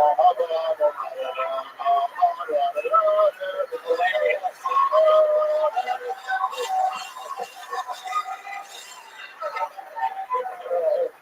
Hey, what's up? Cool, okay. Stop the joke. Stop laughing. It's cold outside. I like the cold weather because I like wearing my mom's fur jacket. I also enjoy wearing a fur jacket because I'm hip on the side. Like side hustle. It's 15 season. Right up for my birthday, my mom got me a card. And she wrote happy birthday in quotation marks. So I was like, is it my birthday? Is there? So when I wrote her back, I wrote, I love you. See us soon. I don't drink too much. I hang out at bars, and whenever I leave, there's always a guy like, hey, crying, and I'm like, I don't know, we'll find out. And then I get in my car and I run them over. I want to go. Wow. Ticket defender Phillips doing it in an extremely strong minute. Unbelievable performance. So there's that stage that is the penis. Oh yeah. You know, Oh yeah. Absolutely. You did miss something else that leans hard to the right, like you. I lean to the left. I to the left. I think your squiggles all around. If I had to guess.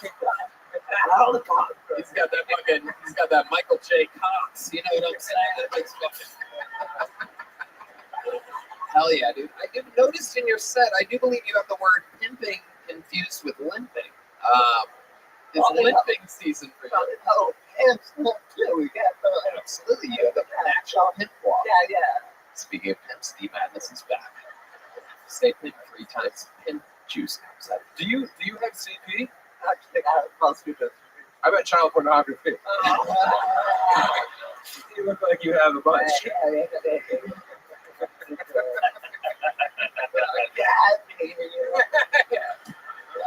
I think God got you, brother.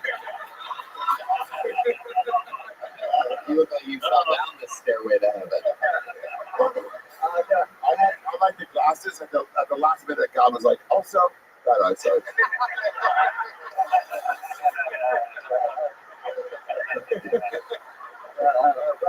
We're all made in His image. God's always cold.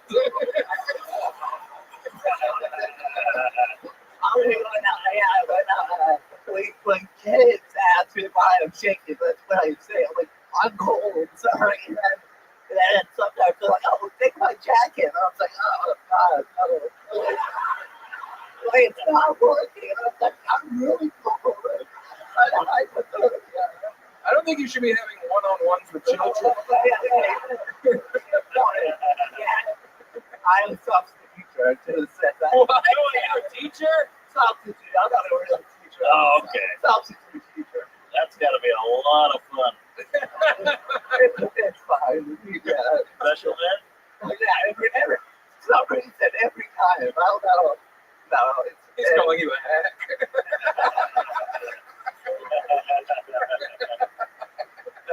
Shake hack. So Martin, what else has been going on? You've been here in Austin, or are you just visiting? What's out there? I live here in South Boston. I've seen you before, right? Yeah. We met before. Yeah. Yeah, we're close on, but it's cool. Where'd you grow up? Inside of a microwave? I want to washing machine.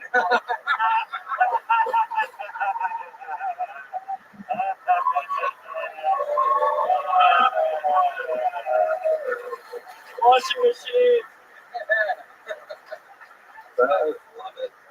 Hey, look at this idiot. Wait, we're making fun of the special needs guy. What are you doing, Ari? Come on. Some self-conscious. It's Martin's Make-A-Wish. This is like my 8th Make-A-Wish. We're the first 7 for stillness. For a moment of calm. I think it made down to Make-A-Wish. Have you tried anything for that? Like, I've seen some videos where, like, they get people things. Sorry. Yeah. You talk about Make-A-Wish because you have to be dying, and I'm not dying. Can't you just say that you're dying? It seems like if you came in and you're like, I'm dying, I don't believe you. I give you the fucking wish. They're getting like a doctor's note to be like, hey, he's gonna die. He's gotta make Mickey in the 40. That's it, yeah. Have you ever tried anything though, like ketamine or anything to calm us down? Oh, I got the weed before. What's street crack? Have you ever tried street crack? Street crack. Not any hard drug. Yeah, I bet the cracks in the streets actually cause quite the problem. Yeah. I'll fit in with the homeless. Have you tried duct tape? Just encasing your body in it? Cocoon Man.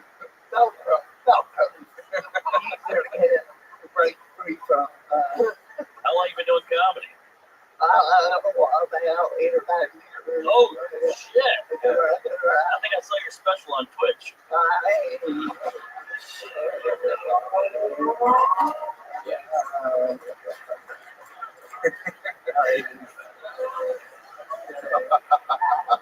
That wasn't acting. Okay, that was a good joke. Have you tried a lot of things that normal people do and look funny doing them? Like, probably fucking everything. Yeah. Did you play any sports growing up or anything like that? I did.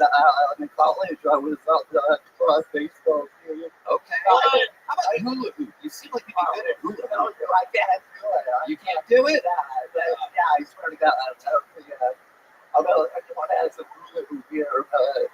It's No, we don't have one, Michael. I don't fit in them, so I've never tried. Sam just calls that a belt. You fuck hard? What's your story? You have any special moves in the bedroom? They must love it when you're inside of that house. Yeah, you're human vibrator. I've heard of that before.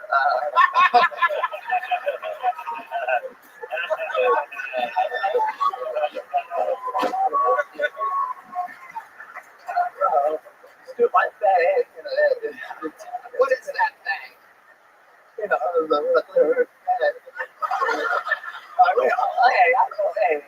What are some of your favorite things to do? Like, is there a specific position or thing that your favorite thing that you do in the bedroom for you? Why is that being there? You know,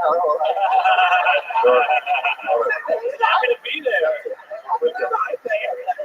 With presence is your favorite position. Hell yeah. Of present. I got this story. Hell yeah. Have you thought about like having kids?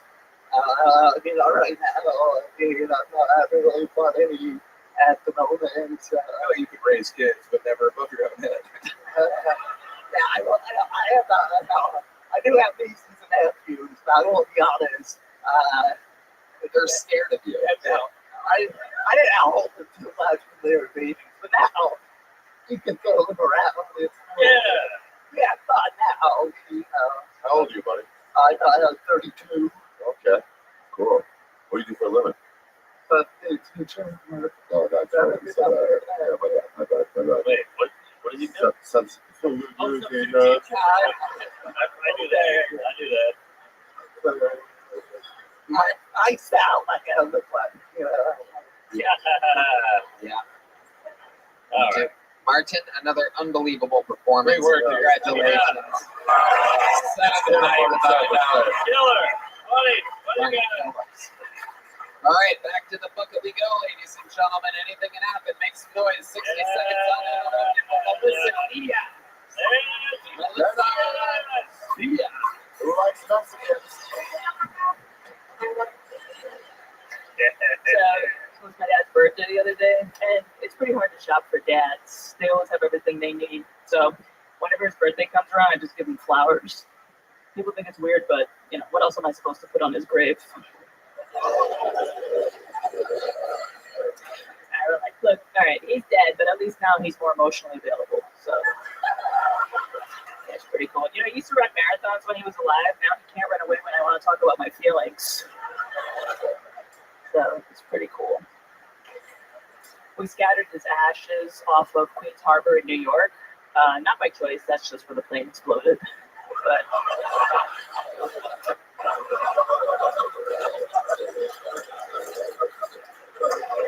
beautiful ceremony. What's crazy is that it did happen, it was a plane crash. It happened 2 months after 9/11. Isn't that crazy? And so nobody gave a shit, basically. A bunch of Dominicans just floated in Queens. You know what I mean? It's just, but it's weird to be jealous of 9/11. Okay? Every year I'm just bitching about it like some mistress bitching about her boyfriend's housewife, right? Like, what does she have that I don't have? An inside job, bitch. Wow. Holy shit. Melissa Diaz. Unbelievable. Wow, John. Have you been on this show before? Yeah. Yes. Fuck yeah. Well, welcome back. First time at the mothership, though. This is great. Hey. Absolutely. And a fantastic set. Good, confident, solid job. Thank you. Yeah, Mexican. Right? We're coming for our stage time. How long The you been doing border. stand-up? 8 years now at this point. 8 years. Most of it in New York. And do you live here now? I do. I've been here for about 2 years. Oh, Oh, shit. What do you love about Austin, Texas? Yeah, it's nice sky. Nice sky. Yeah, we do have a sky here. Yeah. It is wild. You miss the rats.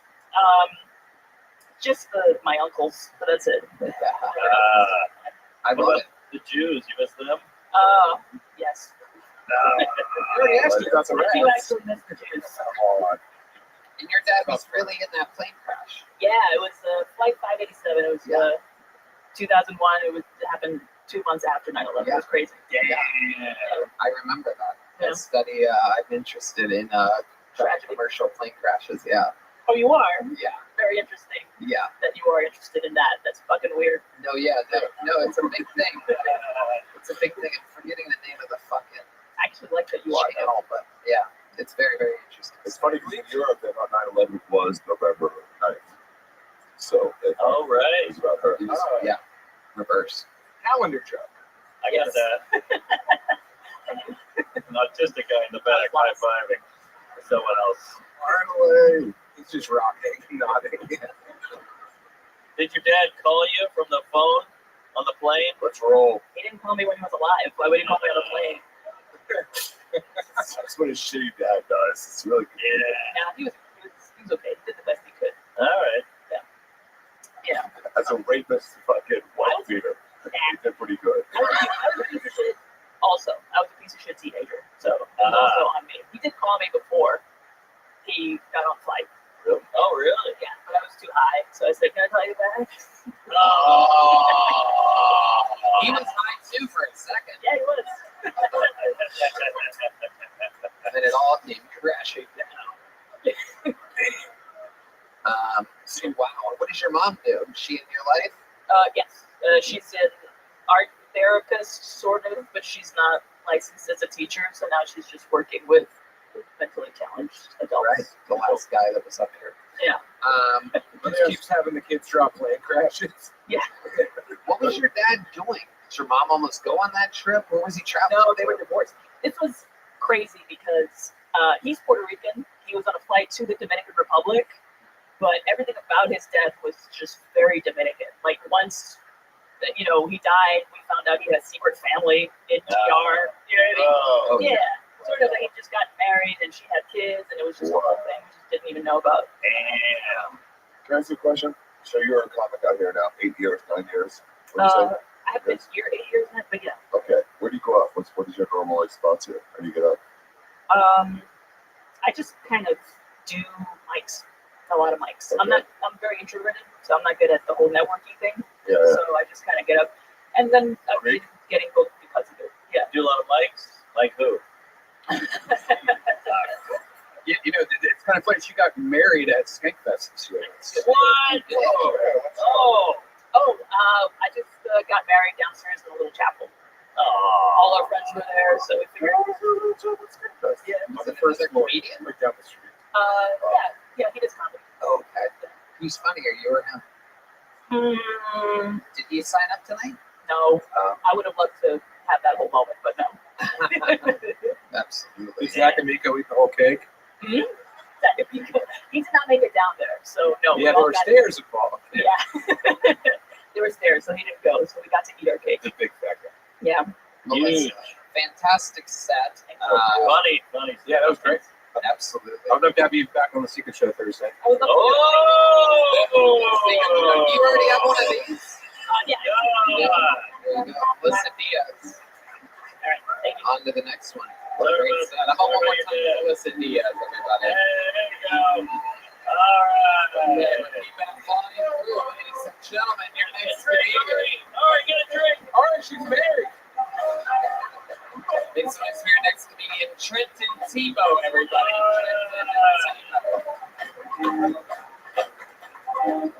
That's Trenton. Tebow. Hell yeah.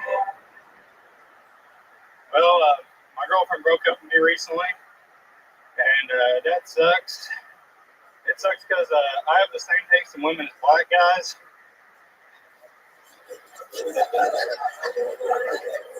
So that kind of kills my self-confidence. Because, like, that's the last group of guys I really want to compete against. Like, if it was just me and Asian dudes and the thick, overweight white women, that'd be a dream come true. Listen, I have a type, and it's a type 2. A little bit about me. I'm fat, ugly, straight. So basically, I'm 2/3 of a trans woman. That's a good joke. I'm like a natural trans though. Like I was born with a dick, and then I grew tits. I'm Fuck yeah. Trenton.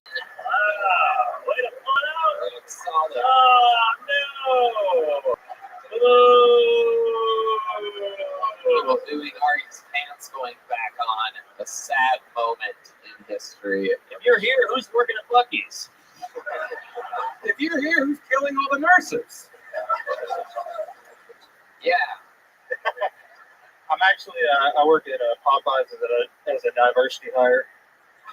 Really? You really work at Popeyes? That's not bad. He's the only pink employee. What do you do for work? I actually do work at a restaurant, and then I also build handmade swim baits for a lure company. Swim baits? Yeah. What's a swim bait? It looks like a fish. It's overpriced. They're like $115 to $400 for a fishing lure. And it looks like they're swimming. It goes like that. Yeah, basically. Right. I What do you know do for about the this company? shit, 'cause I'm a man. I build them. You build them. Context, please. Yeah. Okay. So you're like a real true country fucking bumpkin, am I right? You'd be exactly correct. It takes a real fucking middle of nowhere goots to make fishing lures. So I want to find out more about this treacherous lifestyle of yours. Hold on, we have to let this man with full-blown AIDS get to the restroom real quick. No, See this mess of it. ACT. Yeah, it's bloody urine for sure. Okay, so go ahead. Tell us about your trashy childhood. It's a lot better than what you think it would be, honestly, by listening to me. Is your job Theo Vaughn? No, Theo Vaughn's successful. He looks like Theo Von Dutch. My mom spent a little time in Louisiana, so he might be. Uh-huh. Where'd you grow up? Grew up about 3 hours north of here, west of Fort Worth. Okay. Yeah. Wells, Texas. Ooh, you ever heard of Sulphur Springs? Is that what Cars is? Yes, I have. That's where they shot some of the movie Radio. So, Trenton, tell us more about you. What do you like to do for fun? What are some interesting things about Trenton? I'm pretty boring. I like to fish a lot, and that's about it. Come on, you pet animals too hard.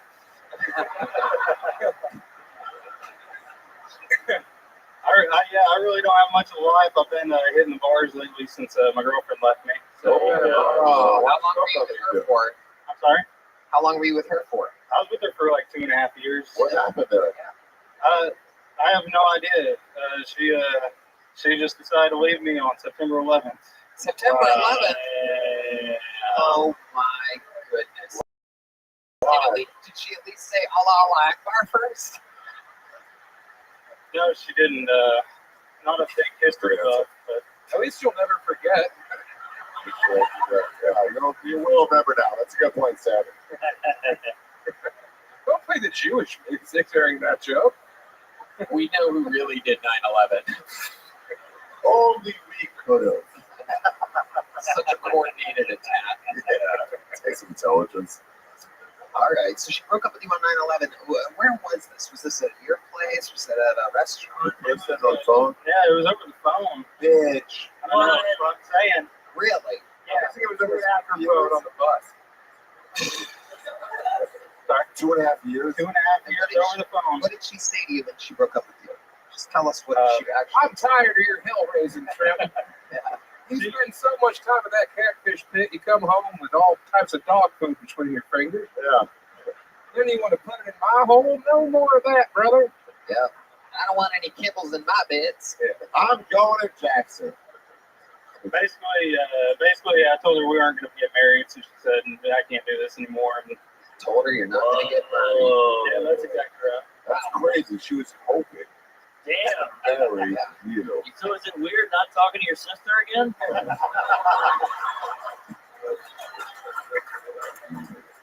So why didn't you want to get married? Former relationship really ruined that for me. So tell us what happened there.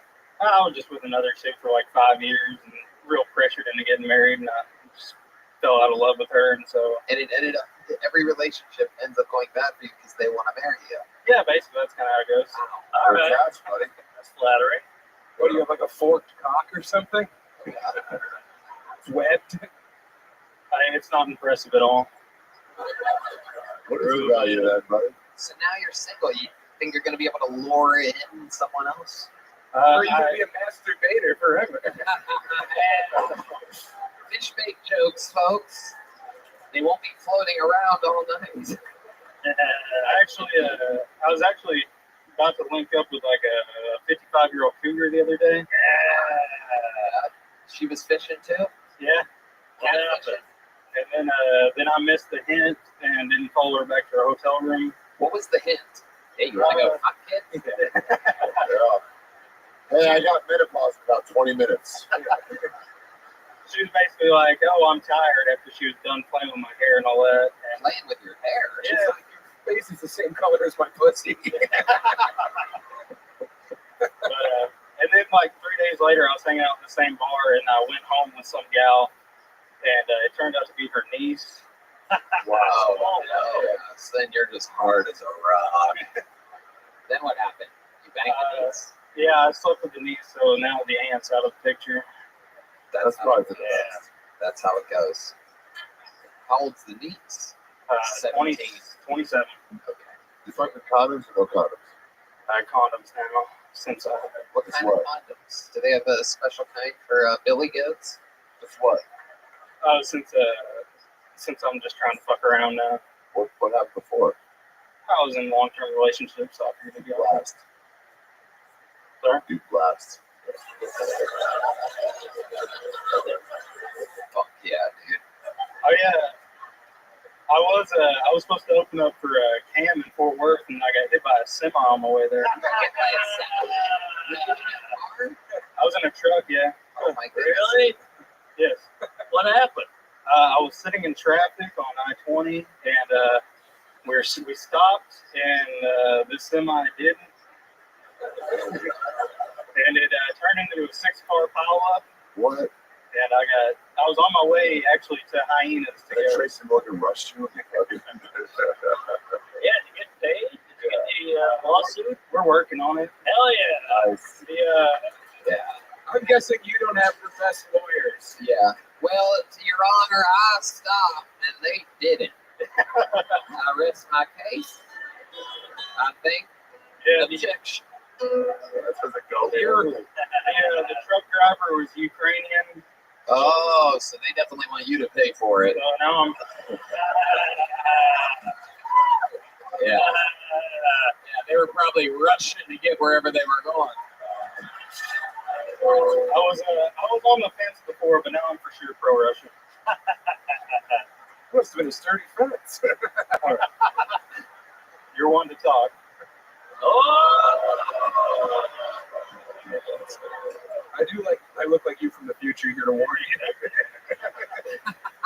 Make good decisions, all right? Yeah. I'm working on it. Hell yeah. I love it.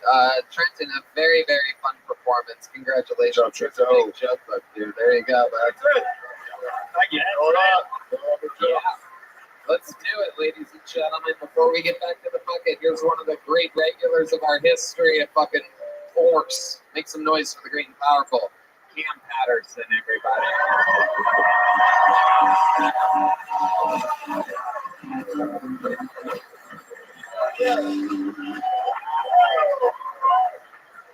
I hit that guy in the semi truck. I didn't want to open for him.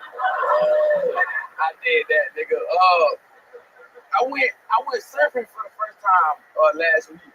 I didn't like it. The nigga that was teaching me how to surf, he was gay. That was weird. You know what I'm saying? And not because he was gay, we were just all out in the ocean. But I said he could have raped me or something. I don't know don't swim good, sir. It was a bad time. I will tell you this. All I saw was like a sunset. We just saw like a beautiful sunset, and it looked so dope. And then he did not kiss the white man. He just looked at me and he was like, yo, that's so beautiful. I was like, bro, it is beautiful. Beautiful as fuck. And then it was dope. It was a good thing to see. I'm like, that shit is dope, bro. He says, kind of look like heaven, right? And I said, yeah. And then he went, if heaven was real, wait a minute. I don't know in the middle of some fucking atheist thinking, hey, what the fuck? He don't believe in miracles. That's crazy, bro. That's insane. That's wild as fuck. Yeah, that's my minute. That's it. Yeah, there you go.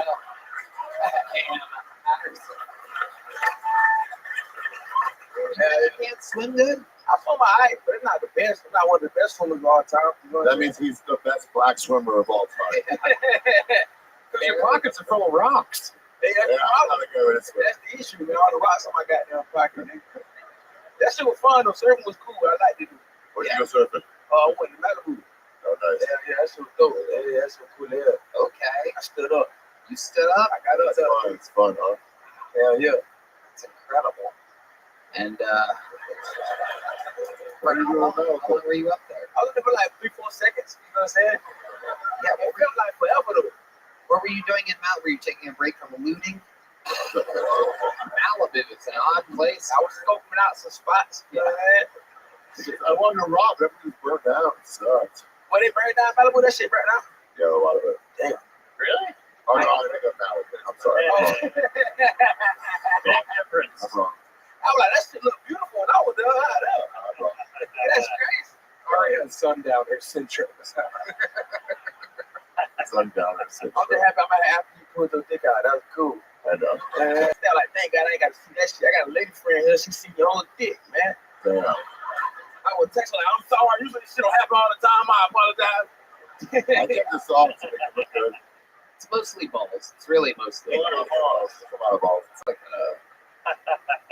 mostly balls. You got any new marbles? Wait. Hey, marbles. What do you No, do you remember any new marbles?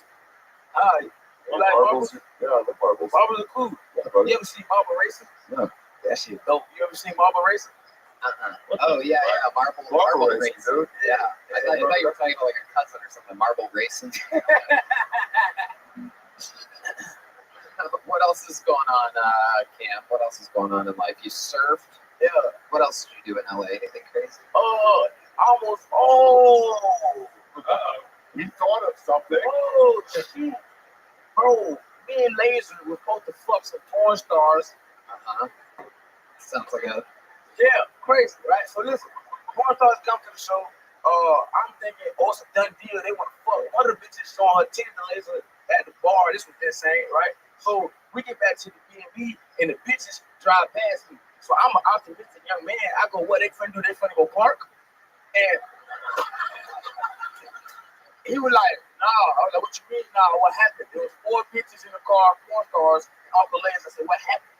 And he said, the main porn star bitch got a text message from her dad. And her dad said he was finna kill herself. They was finna kill himself. And her whole demeanor changed. She didn't want to fuck no more. I want y'all to know something. I hope that nigga is dead. I hope he did it, dog. Yeah. There you go. I hope he fucking did it. Your daughter is a porn star. Fuck, you lost already, dog. It's over. Yep. She was like, I'm gonna go fuck a black guy. He's like, that's it. Porn I was okay with. This is where I draw the line. It's interesting. Things are really out of order here. Normally, the dad kills himself and then they become a porn star. It's like the chicken or the egg or something like that. Like, he waited. Like, he was like, damn, I can save for it. And she was like, she's gonna fuck Laser or something. Hell no. You on the road, Major Laser? You on the road, Major Laser? Yeah. Uncle Laser. Not me. Oh, Major Laser. Major Laser. Who is that? Techno nigga? No, Major Laser is like a Jesus rock. Yeah. Barely. Well, yeah. That shit was fun. That's cool. Yeah. Wild. Have you ever been with a porn star before? Come on, James Dean. Where the camera at? But I would like to be. Yeah. There you go. Talk to me. I'm a handsome young black man with a medium-sized dick. Come forward. There you go. Johnny said, turn up. Cam, who's your favorite pornography star? Right. Oh, my favorite porn star. Ooh, yeah. Jeremy. You in top 5. Who the fuck is that? Nigga? Some guy in jail. He's one of the greats. Yeah. Damn. He was like our Cosby. For real? Yeah. Yeah. Raping bitches? Oh, yeah. Nigga, that's great. Why are we dapping up in this? That's real. That's his thing. You have to do it back, though. That's right. Fuck, I don't want to do this one. Not this one. Yeah. Solving racism with rape. Hey, that's crazy. Rapism. Oh no, I like Pinky. She got fat. Pinky was cool. Then she got fat. Pinky. Yeah, shit. You know Pinky. Hell yeah. Research. You know Pinky. Yeah. This got no Pinky. Hell yeah, everybody know Pinky. They get it.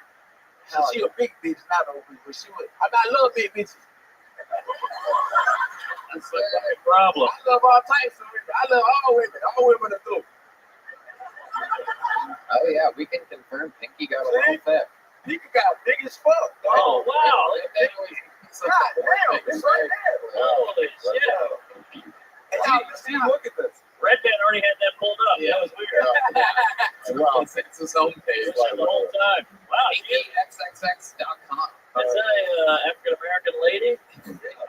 Yes. What are those sunglasses? Fucking the D-Max. Well, they make everything white. It's better. It's called gentrifiers. Damn. Pinky got old stuff. Wow. Yeah. She looks like David Lucas. I don't know. That's a bad idea. Cam, you did it again. Another amazing performance. So much fun. That goes to great Cam. Go see Cam live. It's very funny. He really is. Check the dates. We're about to be in Florida this weekend. Fuck yeah. Cam Carter. One more time for Cam Patterson, everybody. Back to the fuck we go. 60 seconds goes to Nick Mumme, or Mummy, or Mama. Nick Mama. M-U-M-M-E. Hey, Mama! What the fuck is going on? There was like so much fun when I was growing up, you know. Like I remember there was a show called Take My Ride, where like they would get a mom with 3 kids, where like all she had was a crippling mortgage, you know, with just her car. She would walk out like, hey, we heard you didn't have any money. That sucks. Anyway, we turned the back of your car into a hot tub.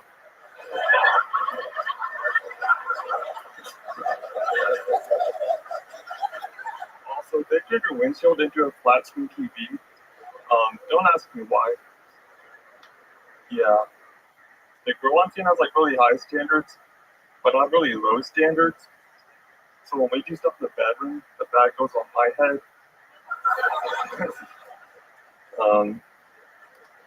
Yeah, that's all I'm gonna do. Oh, nice. 53 seconds from Nick. Is it Mama Mumme? Mummy. Motherfucker's got Muppet mouth. Oh yeah. You're very nervous. Hey, what? Very nervous. Kind of. Yeah. I kind of need a lot. Nick, welcome. How long have you been doing stand-up comedy for? I want to say it's right around 3 years. 3 years. So what do you do for work other than put body parts into your refrigerator? And fuck Miss Piggy. Mostly just work with dogs. Yeah. Yeah. What do you do with dogs? You work with black guys? That's pretty much just like watch them. Wait, what? Nothing. Keep going. Wait, what is exactly what I thought, Nick? Yeah. What do you do with dogs exactly? Just watch them. It's like Come on. Watch them what? Like peanut butter off of what? You make them fight. No, it's kind of like a daycare thing where they just like fuck around and I just sit there and watch them pretty much. So people, you knock on their door, and then they answer the door, and then you go, hello, I'm here to watch your dogs. I work with that. You know, they come to us and they just drop them off and we just... Right. Yeah. Dude, why do you sound that way? Did you go deaf this morning? Yeah. Wait, what? Your voice is ridiculous.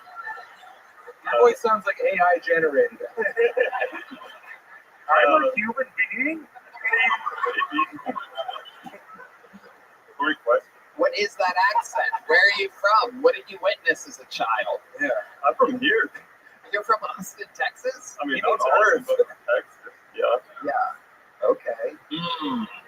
And why do you think you don't notice that you have a little bit of a twang, if you will? I mean, I don't pay attention to it, honestly. What? Like, I don't pay attention to it. You don't pay attention to your own voice. No. If you sounded that way. So interesting. Nobody's ever mentioned this to you? Do you sound kind of Hey. What is that? I don't know what that is, but I love it for that.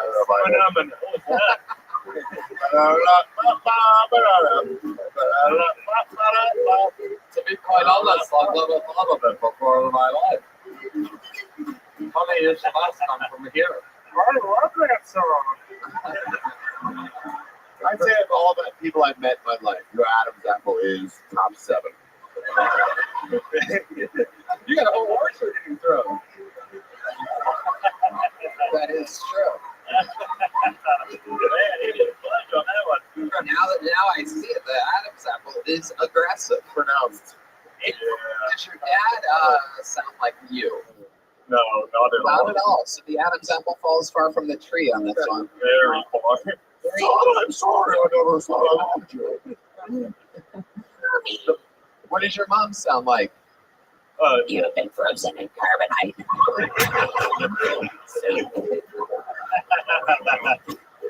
It's not like RFK Jr. The effects will wear off. You're temporarily blind. Don't make the latest things out of it. Understand the racist, okay? All right, in feet, how close can you get to kids?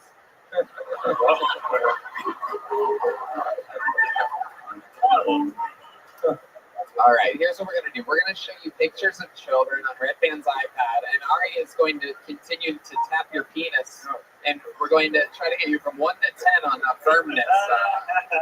Let's tie No, it down to this. don't Google kids, Red Band. Don't do it. Yeah, don't go piggy and then hot kids.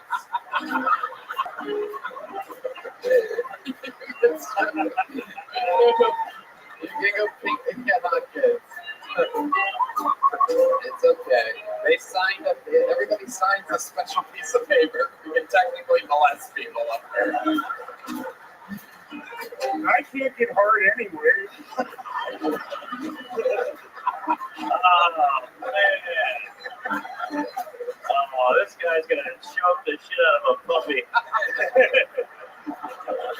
What do you do to let some anger out when you have to kill some energy? What do you do? What are some guilty pleasures of yourself? You ever killed a foreigner? I mostly play games, jack off, watch movies. Yeah, what do you jack off to exactly? Mostly just big hit porn. Yeah. Big That's no harm. No foul on that. Yeah. Victimless crime. You have a girlfriend? No. Do you have a victim? Who did that?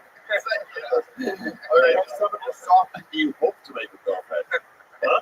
I'm gonna keep asking questions, and I'm gonna have Sam answer for you. It's a lot more interesting. Have you had a girlfriend before? I wouldn't call it a girlfriend. Well, I mean, if you wouldn't call it a girlfriend, I mean, what would you consider it? A barista that didn't know I was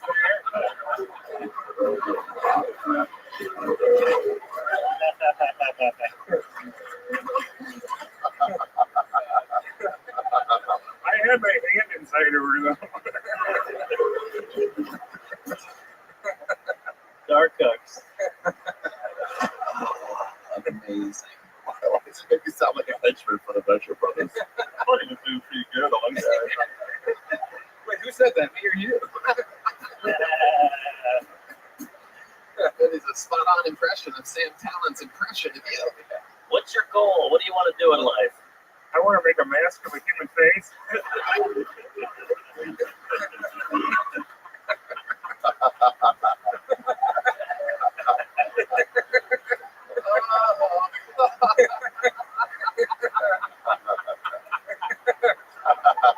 How'd you lose your virginity? She wasn't awake, but I was more awake than never been a How did you know it could be that way? Oh, Thank you. God, that is incredible.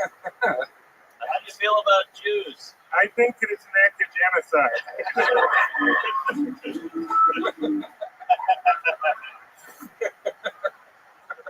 He said that, not me. Absolutely amazing, Nick Mummy. What an interesting force you are. Other than stand-up comedy, is there anything you could ever picture yourself doing? You seem like you're, like hell-bent on this. Probably work in the movies, doing it help it. What kind of job in movies could you possibly do? Muppets Take Austin. We just got to get in the mothership, and that's gravy after that. I want to be the first felt guest on Joe Rogan. Oh, shit. All right. Oh, God. I could keep you up here and have Sam answer for you forever. I guess I have to keep it moving. Yeah, you want to say something to the world? Yeah, come on. The final message. It could be anything in the world. Fuck you. Oh, come on. Oh, All right. Nick, here's a big joke bug. Congratulations, my friend. Hell yeah. He's going to go practice blinking in the back. I bet I got a rules and thundersticks. All right, pull another name out of the bucket. Make some noise. 60 seconds for Caleb Silvers, everybody. Caleb Silvers. And here we go. It might be Jewish. So I don't know if you guys can tell by looking at me, but I don't get laid very often, you know? Kind of sucks. Hashtag me too. Shit. More like hashtag what about me? Jesus Christ. I wake up every morning praying today is the day somebody at work finally slaps me on the ass. Not once. Not once. I'm gay, so you don't have to worry about me getting all pissed off about nobody wanting to fuck me, you know? The difference is straight guys who can't get laid look in the mirror and say, I don't know why nobody wants to fuck me. And then they shoot up a food court. Gay guys, on the other hand, look in the mirror and say, yeah, I wouldn't fuck you either. You're disgusting. Your breath stinks, your personality sucks, and your mother is a cunt. And then we just spend the rest of the night crying alone in the shower. Is that 60 seconds? Jesus Christ. No. No? Oh, fuck. It's 51 seconds. 51 seconds. My favorite part of that is the few of you that pretend to relate to gay culture. That chuckle that it's fucking thing about the showers. Dad loved you in Making a Murder. It was fantastic. That was my best part. Hell yeah. So you're gay? Yeah. Oh, no. Yeah. You don't seem gay at all. You don't see gay. Want a beer? Sure. Thank you. You don't seem gay. You must be the fucker. Generally, yeah. Always top. Never I want this one.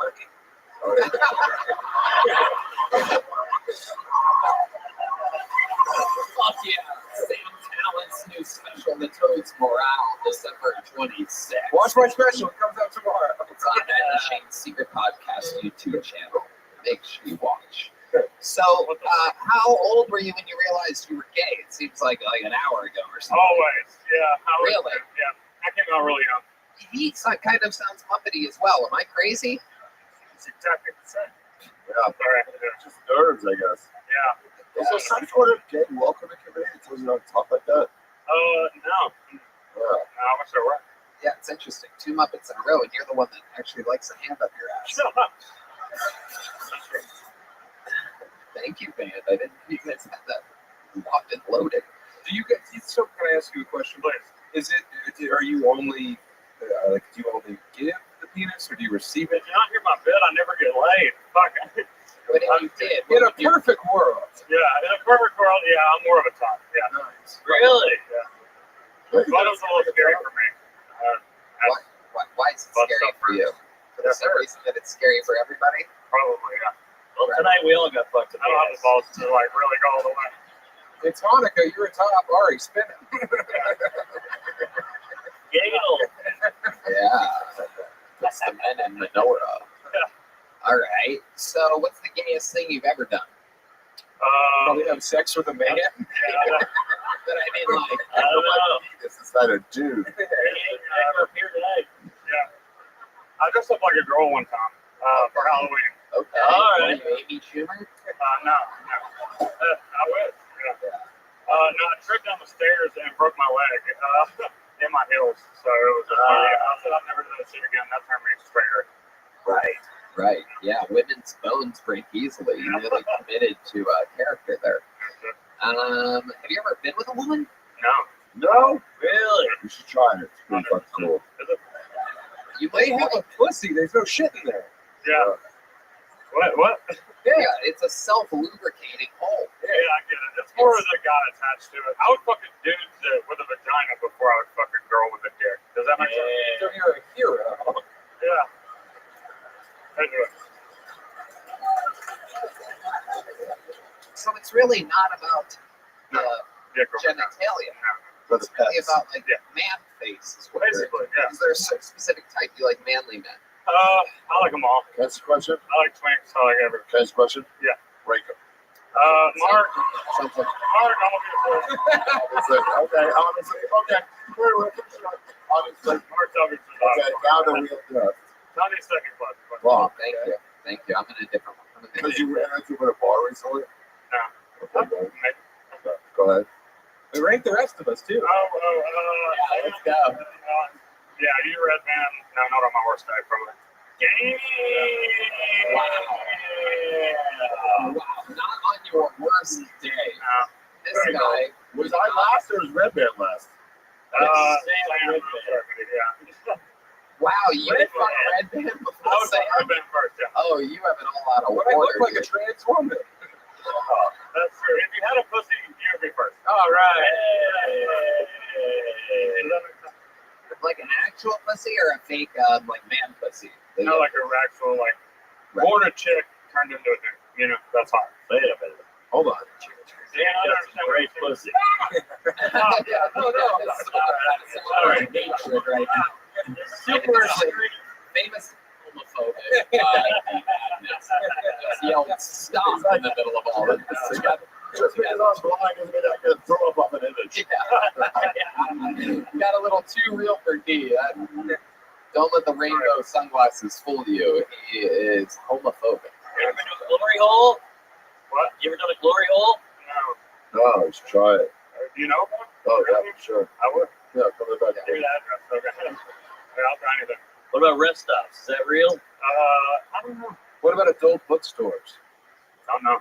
What about churches? I'm the worst gay guy ever, okay? Fuck. Literally. Have you ever hooked up anywhere other than a bedroom with a man? Yeah. Where? In a hammock. Oh. That's good because he pisses ass. There's a bunch of holes. Yeah, that's true. How's this soundboard up? Interesting. How do you end up having sex in a hammock? I live in a hammock. You live in a hammock? Yeah. What? Yeah. We should leave with that. I should have, yeah. That's kind of boring, but Relaxing. What do you mean? Where are you living in a hammock? And the rainy streets. I probably shouldn't tell that guy. I've been there a while. Yeah. Wait. Where on Lincoln Street? That's just. Stop it. Well, I can't stay there now. What do you want him to describe the tree, Ari? Yeah. There's two trees. Is on Rain Street you set up a hammock? Yeah. You're out there? Yeah. I've heard of Elf on I the got Shelf, kicked but out of homo in a my hammock. credit sucks. Wow. It's crazy because there was supposedly a serial killer murdering young men down I there. was hoping he would kill me for a while. That was sort of the point. And he's like, I was like, I'll hang out down there and take my chances. You know? All right. Whatever. Well, you've been on the show before, right? No. No? Interesting. Okay. he's pretty good in the post. What? He's pretty good after the stand-up. Okay. Yeah, this kind of. Ari, then here's a big joke book. Oh, there you go. You can catch it, as well as monkeypox at any given moment. All right, we're just flying through it tonight. Pulled another name out of the bucket. Makes noise for Trevor Michaud, everybody. Trevor Michaud. Here we go. Trevor Michaud. Hello, everybody. How are we doing tonight? Having a good time? Real quick, I want to jump right into it. I'm raised by a single mother. Anybody else? Well, both is better. Relax. Having both parents is better. I wonder if anybody can just tell that I'm raised by a single mom. I sit when I pee probably more than I should. And my car definitely hits curbs on the daily. My rims look like granite at this point. I also love gossip. I don't know about you guys. When it's time to watch the football game at my friend's house, I find myself in the kitchen with the ladies, also wondering why Heather got so fat. Not allowed in the garage anymore. A friend asked me for a 5/8 wrench, and I came out with 13 pieces of metal. I'm like, is this one of them? I'm not really a man, actually. And I'm not allowed in the garage anymore, which is fine. They call it a man cave in the Midwest. Yeah, it's ridiculous. Your wife gave you the shittiest piece of land in your property, said go in there. You need heat to even exist there. Thank God. You'll never find me hanging out in the garage unless I'm hanging out in the garage. Thanks so much. I'm Trevor Michelle. All right. I can see why your dad left. Yeah. Thank God. There you go. Trevor Michaud. That was tough because he doesn't look like a mutant like the rest of the people who bombed. Yeah. I dressed too nice to do so bad. I'm sorry. Well, what? Won't stop. I dressed too nice to do so bad. You're unlikable. Trevor, how old are you? 26. What do you do for a living? Work in warehouses. How long have you been doing stand-up? Like 2.5 years. Where at? In Phoenix, I started. Where? In like, what places? Phoenix, like the clubs. Yeah. Devil's Advocate, that outside bar across from Tempe. Okay. I would get up every once in a while at the House of Comedy on the Triple Threat shows. That was cool, I guess. But when the pandemic, yeah, nobody does. When the pandemic hit, I just stopped, and rightfully so. Dude, you don't have to do this. So I've been told. Yeah, right. You got a big bright life ahead of you if you don't do this. Do you think in the 2.5 years that you've been doing it, would you say that minute is your best minute, or are you trying like a new minute or something like that? Oh, man, I don't know. You want me to try another one? Why don't you just do your best joke? Your best short. Okay. Good joke. Breath, though. Okay. 2.5 years in the game, your absolute best joke. Or you can do one of Mark's too. No, don't do mine. All right, you guys big Googlers? Yeah, I do. Google. Hell yeah. He likes Netanyahu. All right, instead of asking the Google thing, just go into your bed. Right, so I was on the internet finding cool things because this is a great setup, and I came across the term heteropaternal superfecundation. Does anyone know what that is? A lot of questions. Yeah, I'll say it once again, heteropaternal superfecundation. This is the miracle which when a woman has sex with more than one man in a short enough period of time, she can become pregnant with twins fathered by both the men. And my question is, why such a long name when you could call her a whore? It's the noise that the audience made. No, that was audible to the podcast listeners. It was a hard ah. All right, so you can get like a fucking degree in web design in like 18 months. You said single mom. Is that true? Yeah. Your dad's nowhere in the picture? He is later, eventually. Is he rich? God, no. No. Is your mom rich? No. Really? I know. Like I said, she's my girlfriend. I got a new girlfriend, and she got me clothes. How clothes are you? I love how cool you think. You keep referencing these clothes. I love how cool you think you look. It's pretty amazing. You're just like a clothes kid on his birthday. Yeah. It is not that cool. You should look like a casting director was like, guy trying to be cool. Okay. So what is the coolest thing about you, Trevor? I'm from Wisconsin. Oh. Okay. Again. What's this? A lot of Where Wisconsin? Racine, Wisconsin. What's the least cool thing about you, Trevor? This right now, for sure. What else? Well, maybe 2 weeks from now. That's you were Bobby? Yeah, from the cool. So that's nuts. It's crazy. I did like jumping jacks back there. It was the dumbest thing in the world to do. Self-confidence is not real. With you. Yeah. Right. When do you feel confident? Within the realm of Wisconsin, normally. Yeah. Yeah, you're like one of the kings of Wisconsin. If I'm around a lot of cows, I do okay. Enough about your girlfriend. Okay. Anything else interesting about you or your life at all before? Literally anything worthwhile to listen to. Anything at all? Tipping cow tipping? No, sorry. I thought you meant tip ups. I thought you were a big ice fishing fan. That was my mistake. Let's go back to the much broader question. Yeah. But before I throw this little joke book at you, anything interesting about your life at all? I went to Mark Ruffalo's grandma's funeral. He didn't go. Here you go, my friend. Congratulations. There he goes, everybody. Trevor Meat Show. Wow. Looks like the hanging himself might come to full prophecy here. Be careful what you manifest, ladies and gentlemen. Don't write things down if you don't want them to happen. Okay. I'm going to do something kind of fun right now. I was upstairs before the show. Sam said that he noticed a funny comedian was here. Adam, the talent coordinator here, at the same time walked by and said that I just saw a great guy. It's a hot tip because I busted his balls about, who was it? Was it Heath or fucking someone like that recently? And I said, they never tell me when anybody's good. I always send everybody to them. So this is the first time that I'm going to get to see somebody that my friends have told me is funny. And he's from Estonia and isn't in town for long, so I've never literally seen him before. But funny people who told me he's funny, we're going to give him a shot. Make some noise for Ari Matti, everybody. Here we go.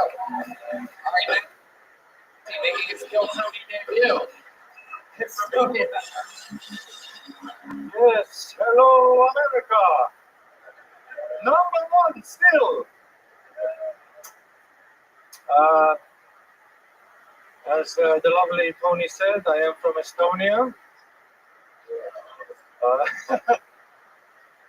People always ask you stupid questions when you're from Estonia. The one I get the most is it part of Russia? And now for the past year, I've had to be like, we'll see.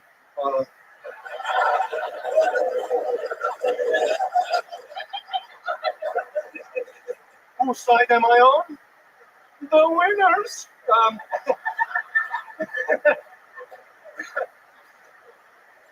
I mean, if Russia does decide to attack us next, I hope it's in the next 2 weeks, because I am here. Estonia, I've never heard of it. Go, Cowboys!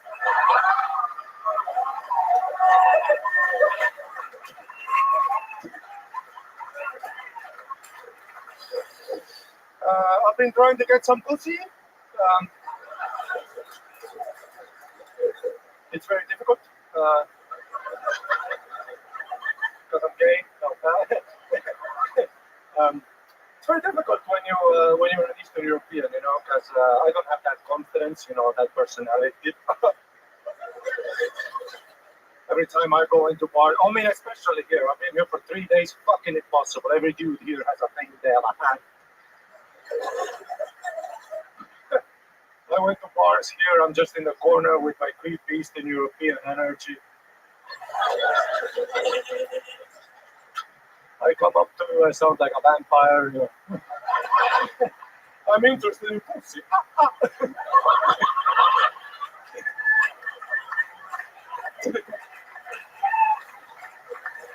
Thank you, America.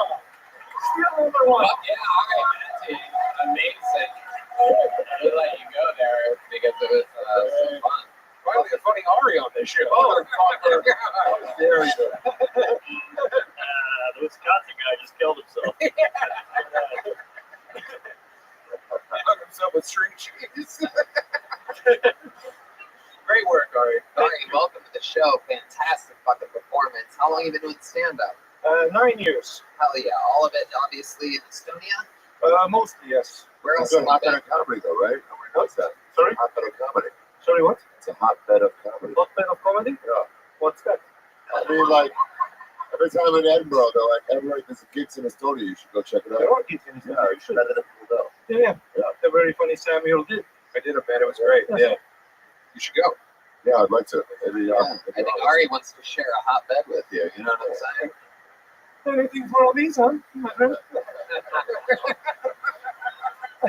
I don't give a fuck about what. All I give a fuck about is what passport you have. I'm with you, buddy. Tax break's a tax break. Gay, straight, I don't give a fuck.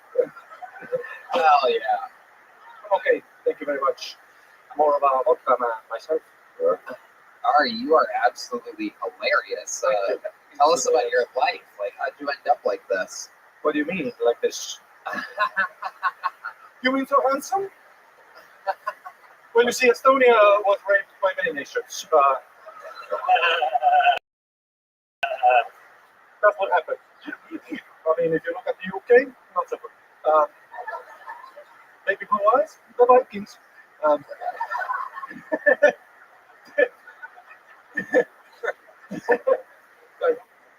He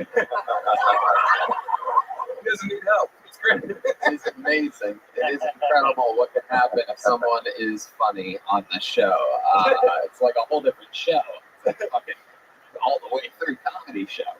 I did a show in Estonia, and they were buying shots of vodka on stage, and they were from like regional different drinks from the region.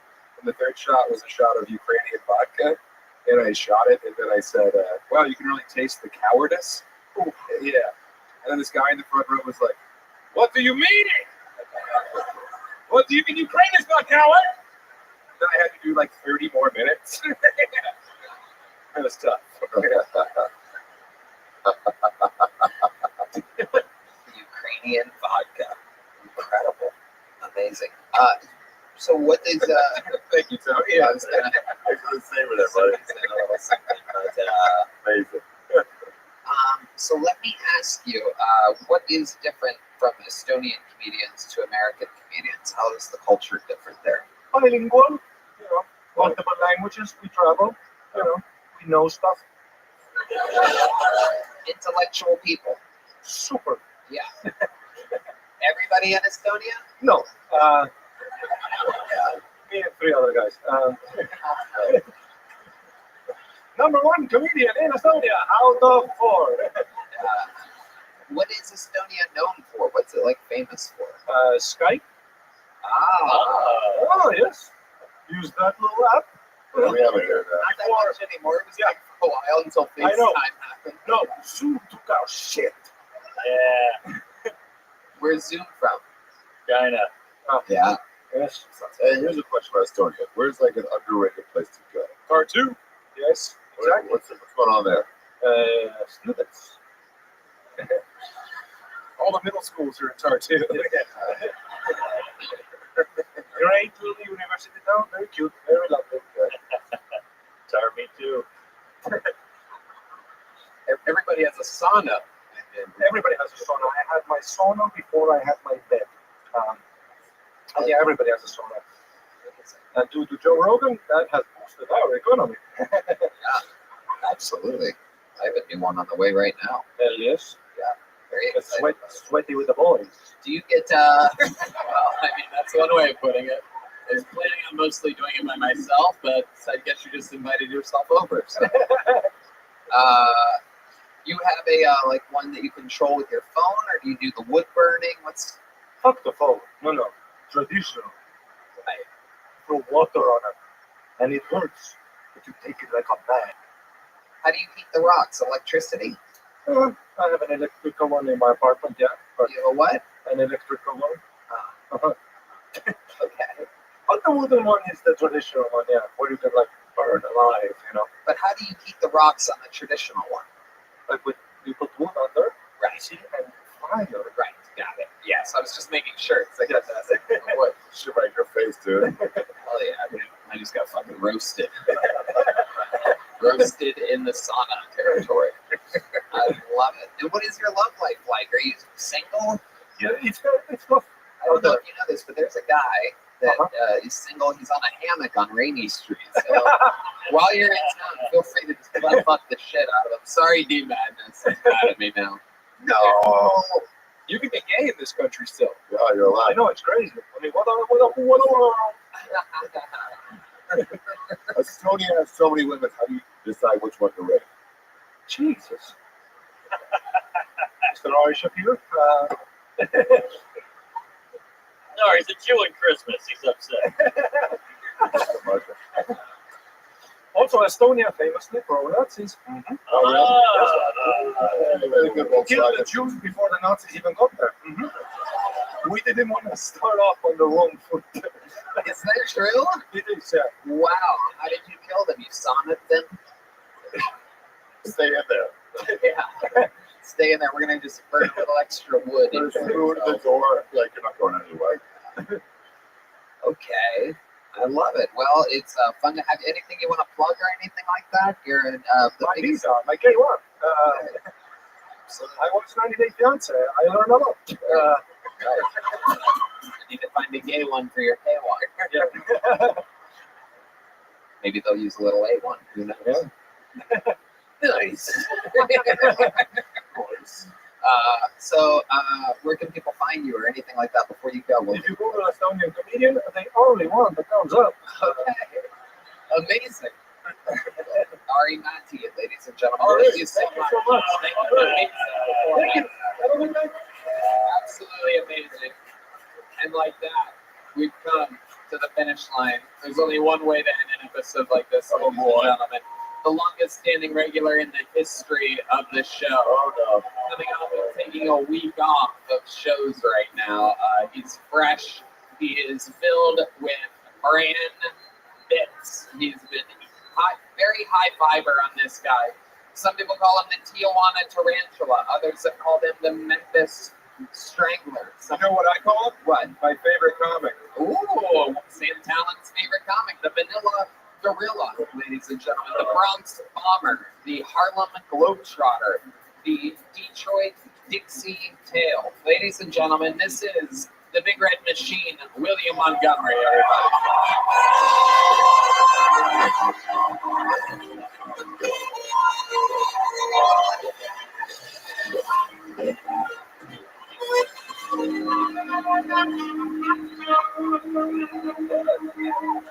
Man, I can't hear shit anymore. That is an out-of-work dynamite salesman.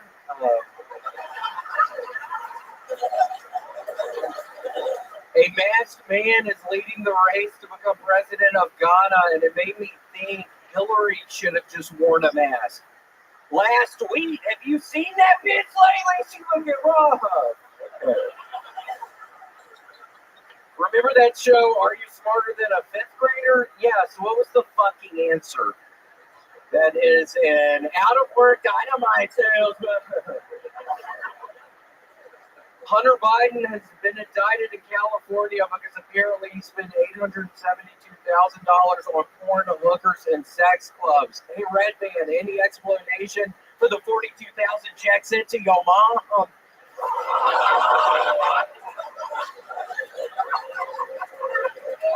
Come on, you gonna take that? Give us a sound effect. But seriously, what exactly is a sex club? Seems like it would be a lot easier to just use your fists. Okay, that's my time. Yeah. William Montgomery. That wasn't bad. William, you know that jacket's inside out, bro?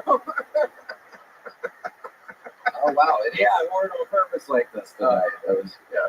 It's inside out. Very interesting look. What made you do that? Just freezing cold outside, and it adds extra protection if the orange side is out. That's what the guy who sold it to me said. He's like, if the orange side is out, it stays warmer if the green part is. So that's what I do with it. Can I answer your question? Yeah, I didn't get the last joke with the fist. just like a sex club, like you use it to, like, I don't know, put some girl's in pussy or something, but you can just use your fist. I don't know. My bad. No, all right. No, I get it. I was wrong thinking about that. I love it. The great Trey Campbell was up here earlier, looking a lot like you. You remember him? He was, yes. We were actually snorting Adderall out of my car before the show. And he has a really bad fever right now. That's why he was so red. Yeah, y'all are all probably sick up here. I was horrified. He had cholera, yeah, he's sick as shit right now. But we were snorting the Adderall, so I'm sick as shit right now. And Did you? How's your health been in real life? It's been good. I heard you have inoperable cancer. Well, I had a 50% chance of living, and they took it off. I better know. What was the other 50%? That I was gonna fucking die, coward. No, yeah, I don't know what the other 50%. They would never tell me. He was asking. I was like, "What, to live or to die?" I was like, "What's the other 50%?" 50% live, 50% who knows? Yes, that's what they gave me. So that's worse than death. Can you kind of just touch beards and get it over with? I just kind of, Ari, last time you sucked my dick, I saw your fucking dick earlier, dude. Holy shit, Ari, it's so nice to see you again. Yeah, can we? Oh, can we put our beards together a little? And some homeless guy just got his own fentanyl. Hell yeah. A real meeting of the minds here. Shafir and Montgomery. Oh, do you think Christmas plans? I know you guys have Christmas. Going back to Memphis, well, tomorrow I have to fly to New York City, and I'm going to be there at 1 p.m. I have to do the same for Dr. Squatch. And I'll be honest, I'm wearing this fucking orange tonight because I think my angle on the show I have to do is that I'm looking for Dr. Squatch, and I'm killing Dr. Squatch. No, actually, Tony, I don't know where my angle's going to be yet, so we're going to figure. Interesting. You're doing a corporate gig for the soap Dr. For Squatch. Dr. Squatch. What Yeah, the fuck is Dr. Squatch? What does that mean?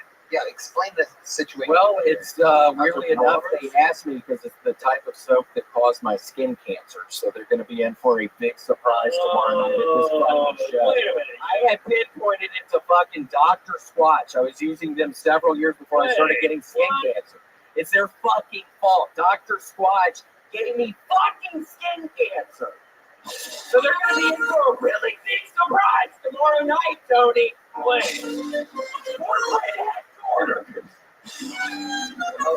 A little fun fact, because sometimes the line between truth and fiction with William is very blurry.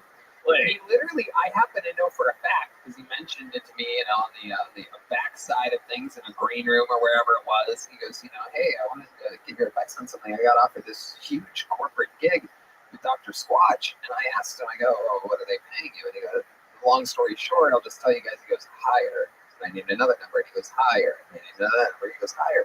So literally, you're watching him earn money in front of you right now. He's literally saying that the company that is paying him, I'll just say, and I'm going to be at their headquarters tomorrow in New York City. So do you think I know it was my cancer? I had a 15% chance of living, Ari. I don't know what the fuck the other percent chance was that I was going to go to fucking corporate of fucking Dr. Squatch and lay down the fucking law. You should hold us up to that. The cymbal crash was lighter on that one. Yeah, the band is hilarious. So is this something you're planning on doing at this corporate gig that Dr. Squatch is paying you for, to say that it gave you skin cancer? Yeah, this is a perfect opportunity. Are you gambling on the fact that every single member of the Dr. Squatch corporate team in New York City? Oh yeah, no, Tony, they're all going to be there. Yeah, already. Are you gambling on the fact that they're all Kill Tony fans? And I'm like, oh, you don't know, that's William, he's wild. I'm gambling on the fact that they caused my fucking skin cancer. I had a 50% chance of living on this earth with all y'all. But yeah, no, so we'll see. Yeah, I pissed off over the ceiling. Tony, I'd hold this episode back by about 3 weeks. What? I'd hold this back by about 3 weeks before you release it. Yeah, cash the check tomorrow, Willie. Yeah, that's true. Yeah. Yeah, get it and cash it. Yeah, I'm not even going to try to get the check, but I can't really go into details exactly what is going down in New York City tomorrow. Hey, William? Did you take the mystery box? I took the mystery box. How's your fiber intake going? We've heard a lot about your fiber lately. What's the name of the cereal that you eat record amounts of? Kellogg's All Brand Buds. The boxes are $8 a box. I recently went to the grocery store. I was starving. It was like 2 in the morning. I've been starving recently at like 2 in the morning. I don't know if y'all ever just get so hungry at like 2 in the morning, but I was starving the other couple Tuesdays ago. And man, I was just fucking walking around in there. Those boxes are like $7 or $8. But I don't know if y'all have ever just been so starving at like fucking like 12, like 2 a.m. Tuesday night, and you're just like starving. Yeah. Like, it seems like you were Where's really the food hungry. in this place? Yeah, it's like you go to a fucking grocery store and you can't even see the food. You're like, where's the food? Because you're starving. Right. How long before that was your most recent meal? It seems like you were very hungry. I'm on this new diet, Tony. It's called the multiplicative something diet. It's basically where you go one day where you eat, one day where you don't eat, 2 days where you don't eat, like 2 days where you eat. It goes up from there. You're getting up to, I don't know, a couple weeks where you're not eating, and you're eating for a couple weeks. And during that couple weeks, you got to really do, because you're going to be starving. The Estonia guy must be so confused. That's like what you guys do in comedy clubs. Why? The way I write jokes. Okay. William, interesting. And have you done any puzzles or anything to pass the time lately? You famously talked about a puzzle a couple weeks ago, and then you posted a picture, you sent it to me at least, of this puzzle that you described. Oh, thank you, Ari. Podcasting guru, Ari Shafir, everybody. Just a little favor from Ari. So, what have you been doing to pass the time lately, William? Been doing puzzles? Yeah, but another 1,000 pieces in the works. Can you describe this puzzle for us? So it's like a sandcastle, Tony, and it's a funny puzzle where half of the sandcastle, half of the puzzle is in the daytime, half of the puzzle's in the nighttime, Tony. So there's like scenes where the moon is glistening on the sandcastle, and there's keep going. There's sandcastles everywhere. There's sandcastles everywhere. It's glistening, and half of it's night, half of it's daytime. People don't even know if there's sand. There's all kinds of sand, Tony, and then there's also there's boogie boarders. There's a bunch of boogie boarders out in the ocean. Oh, you found it! Decent. It's going to be 4 more weeks of spring. Sam, I had a really long torso. So it's not what y'all do. But yeah, no, I think the thing I like about this puzzle, half is daytime, half is nighttime. There's a little cabana off to one of the sides, and the nighttime part, there's a cabana. And there's drinks and all kinds of stuff just glistening in the cabana. So it's been hard finding all the drinks and finding all the snacks. And all right. Anything else, William, before we let you go? That was like a Sam Harris one. Yeah, hold on. What just happened right there? I'm literally trying to think of the puzzle with Ari. I couldn't. You got groped. Well, Tony, the Pro Molestation Podcast. Now the Grinch stole your dick.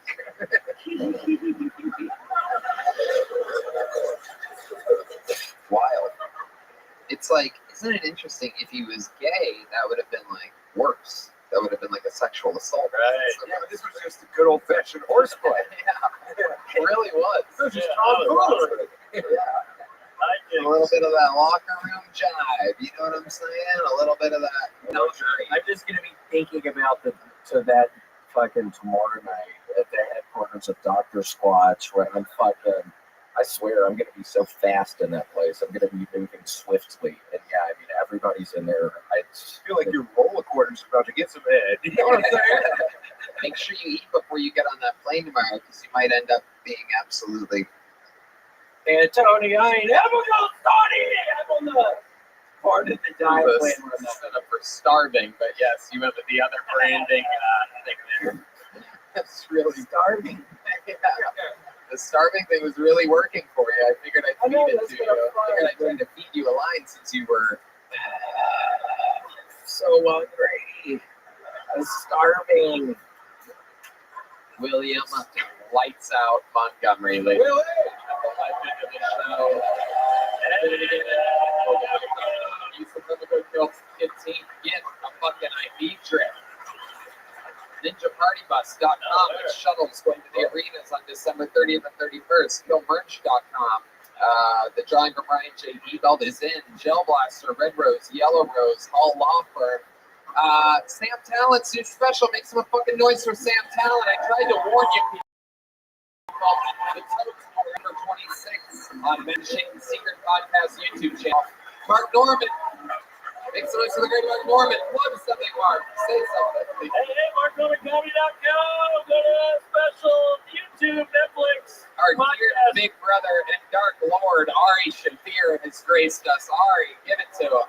Thank you. I'd like to promote Denny Brown and Billy Strange to do a duet together. Bro, Hamas. Fuck yeah. From the river to the sea. How about one more time for the best stand band in the land? Matt Mueling on the electric, John Beats on the keys, D Madness on the bass guitar, Paul Deemer on the horns, Michael Gonzalez on the drums. The drawing from your local artist, Chris Rogers, is in. It's a new William Montgomery. These are available for sale in the lobby with some brand new exclusive Kill Tony merchandise. And check out the Sunset Strip, sunsetstripatx.com. Merry Christmas. We love you. Thank you so much. Good night, everybody. Merry Christmas, y'all. 2, 3, 4.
Hey, this is Rabbi, coming to you live from the Comedy Mothership here in Austin, Texas. For a brand new episode of Kill Tony, get up for Tony and Slam!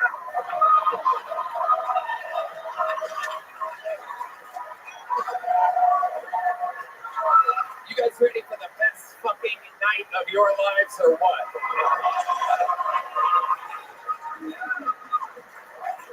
Yippee! Make some noise for Red Band, everybody! We've been doing this a long time, him and I. You're at the #1 live podcast in the world, Kill Tony, brought to you by Gel Blaster, the Red Rose, Yellow Rose, NinjaBuses.com, Paul Law Firm, Austin Security Guard Service, and Connect Mobile Health, where you can get an ID trip at any time that you want. Use the code KILL15 to save 15%. Full recovery. It's unbelievable. If you're not getting ID trips, you're stupid. You can drink, you can do whatever you want, you can travel, you can do anything and feel like $1 million all the time. It's an unbelievable deal. Here's a little bit more from the amazing sponsors that make tonight's episode available for you here right now. The Sunset Strip Comedy Club in Austin, Texas is now open. Check out Red Rose Secret Show every Thursday. Go to sunsetstripatx.com for tickets.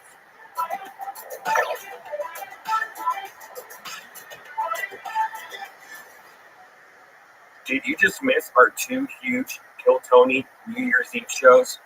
Man, you missed out. But no worry, if you want to check us out in our first arena show live from the HEB Center in Austin, Texas, you have 1 more week to go to KillTonyLive.com and purchase it. We have 2 shows, the 2 biggest shows we've ever done, available for 1 more week at KillTonyLive.com. You guys ready to start tonight's episode, huh? You guys got to do better than that. Are you guys ready to have the best fucking time? I'll ask again, how many of you are diehard fans of this show? Well, I book this show every single week, and I feel like a lot of the interviews with our regulars have gone long lately, and not enough attention has been given to the bucket. So tonight, I would like to announce that for the first time ever, or at least the first time in a long time, you have arrived at an episode that shall be known as the Great Bucket Bonanza. And what that means is that your guests tonight will not be performing. They will be with us all night. They are indeed the backbone of the show. My 3 favorite top young rising comedians in the world. It is indeed William Montgomery, Cam Patterson, and Alex Hill. Wow. Oh my God. You know this. You want this. You want this every fucking week. And now they are here right in front of you in the entire episode. They all came from the bucket. Now they are superstars, international travelers. William Montgomery coming off of 7 sold-out shows in Chicago this weekend. Cam Patterson and Hans Kim coming off of 2 massive sold-out 3,000-plus seat theaters in Florida with me. And Red Band coming off a weekend. He has a new face massager thingy that massages his face. It's great. Smart goggles. Oh yeah, I haven't pre-pulled at all yet. We have to go all the way across the street tonight. Ooh, okay. I should have thought of that one. Oh, that's exciting. Here, you know what? Grab 2 of them. Fuck it. All right, let's get them moving. Oh, that's inside. I saw that. Wait, bring it back. Let's do that one. Yeah, that's inside. This girl is a. How about one more time for our guests, though, everybody? Get Genevieve. Go grab Genevieve. Somebody, Christy, get Genevieve. How you doing, William? I'm doing good. There was actually, where I was this past weekend, a woman walked into a walk-in freezer a couple years ago at the hotel and froze to death in the walk-in freezer. And they actually had, weirdly enough, they had a walk-in freezer experience. While I was at the hotel, it was $1,500. They lock you in the walk-in freezer. I was in there 8 hours. It was, hell yeah, you paid the money for it. $1,500. That's right. The great Cam Patterson is here, ladies and gentlemen. I mean, truly, you guys saw what this kid is doing in theaters, not letting the audience breathe at all. The only the last one to go up before me, always. Gang shit.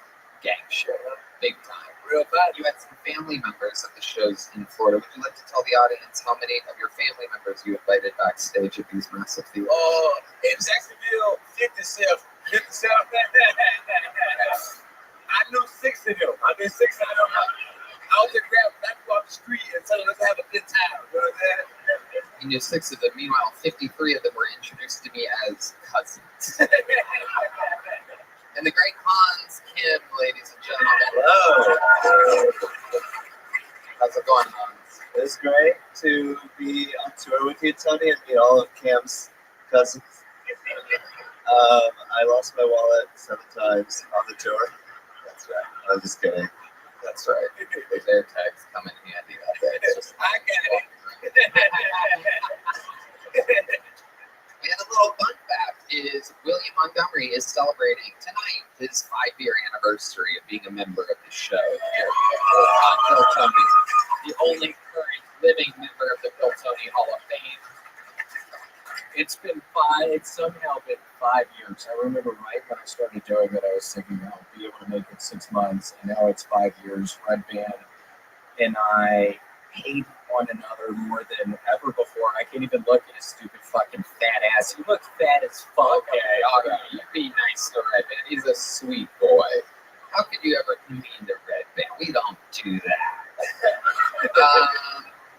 Speaking of 6 months, exactly 6 months for Cam Patterson and 2.5 years for Hans Kim. So you're looking at fucking freshman, sophomore, senior over here. Let's jump right into it. You guys know how the show works. We are going to try to set a record for bucket pulls here tonight with the regulars here. So we're going to meet a bunch of brand new innocent souls. We're going to see if we're going to let them keep their souls or if I take them. And they get 60 seconds to perform uninterrupted. You know their time is up near the sound of the candy. That means they have to wrap it up then, or else they bring out the angry West Hollywood bear. It just cuts them off. Then I lead them in an interview. We find out more about them. The entire show is improvised. Fucking anything can happen. Are you guys ready to start tonight's show? All right, let's jump right into it. I pull the name from the inside while they grab the person at the bar across the street. Make some noise for you know her. She has been on the show multiple times. I actually had her open up for me in Detroit at the start of this tour. And she's fantastic. She's an employee here. Everybody loves her. This is a brand new minute from the great Genevieve, everybody. Genevieve.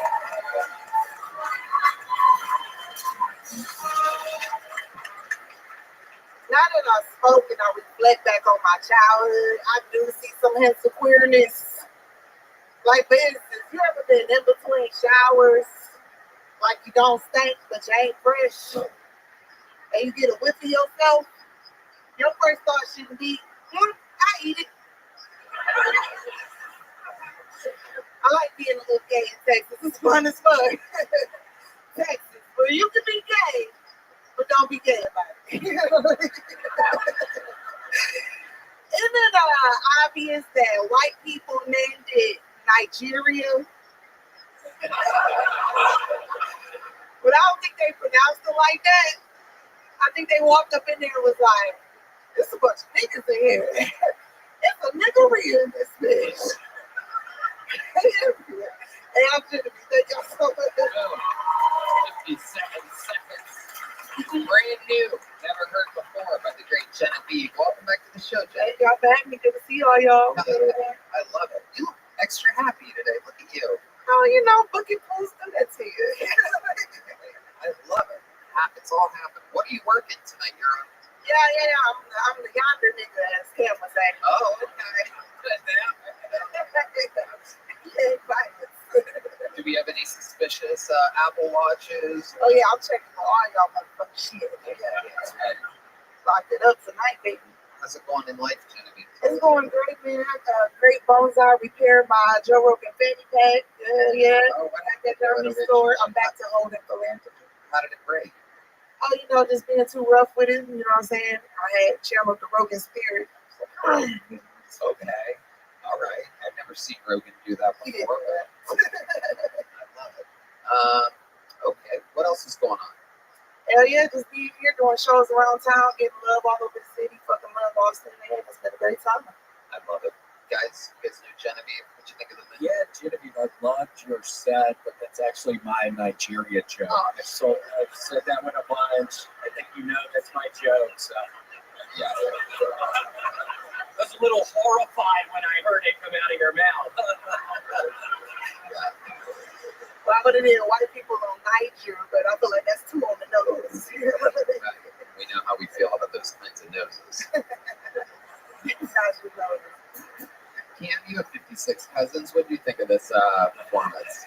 Didn't be my cousin. They That's like right. it. I thought I saw one of her backstage in Jacksonville. Gang violence. Absolutely. That's so hard, man. Hans Kim? I love that Nigeria joke. You know, the Nigeria is what it looked like backstage at the theaters.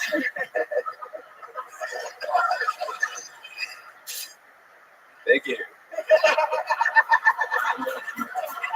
Genevieve, we love you. Another great minute. You've been on the show many times. You did it again.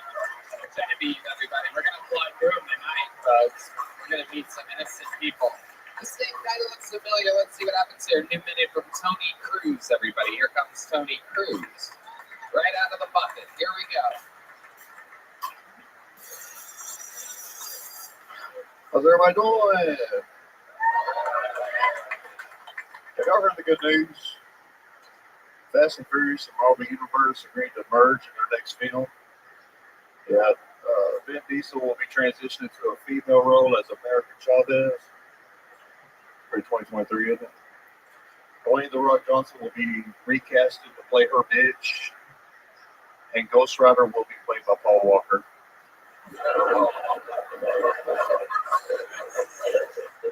The legacy continues, guys. It's a role that's been dying to play.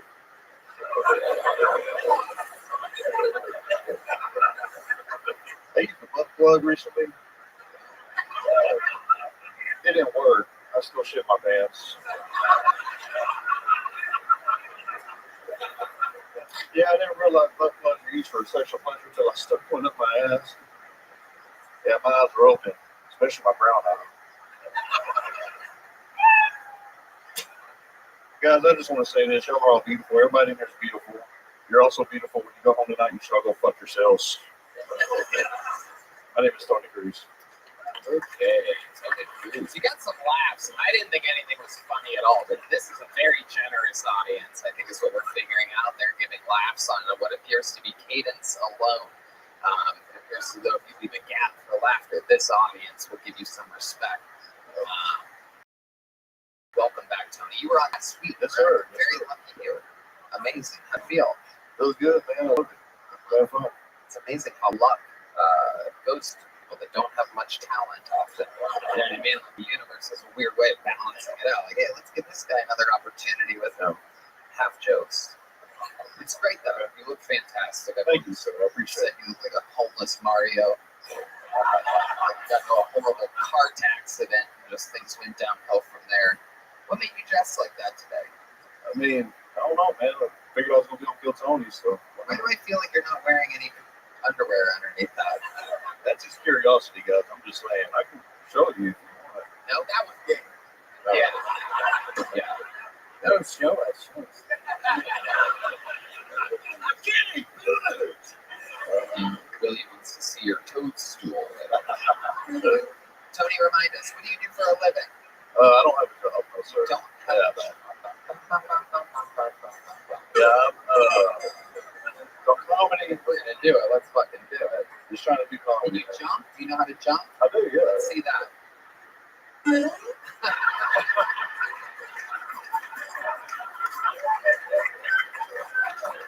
Can you squat down all at one speed like you're going down a sewer pipe? No. Yeah, do it again. Do it again. Nice and slow. Nice and slow. Turn it down.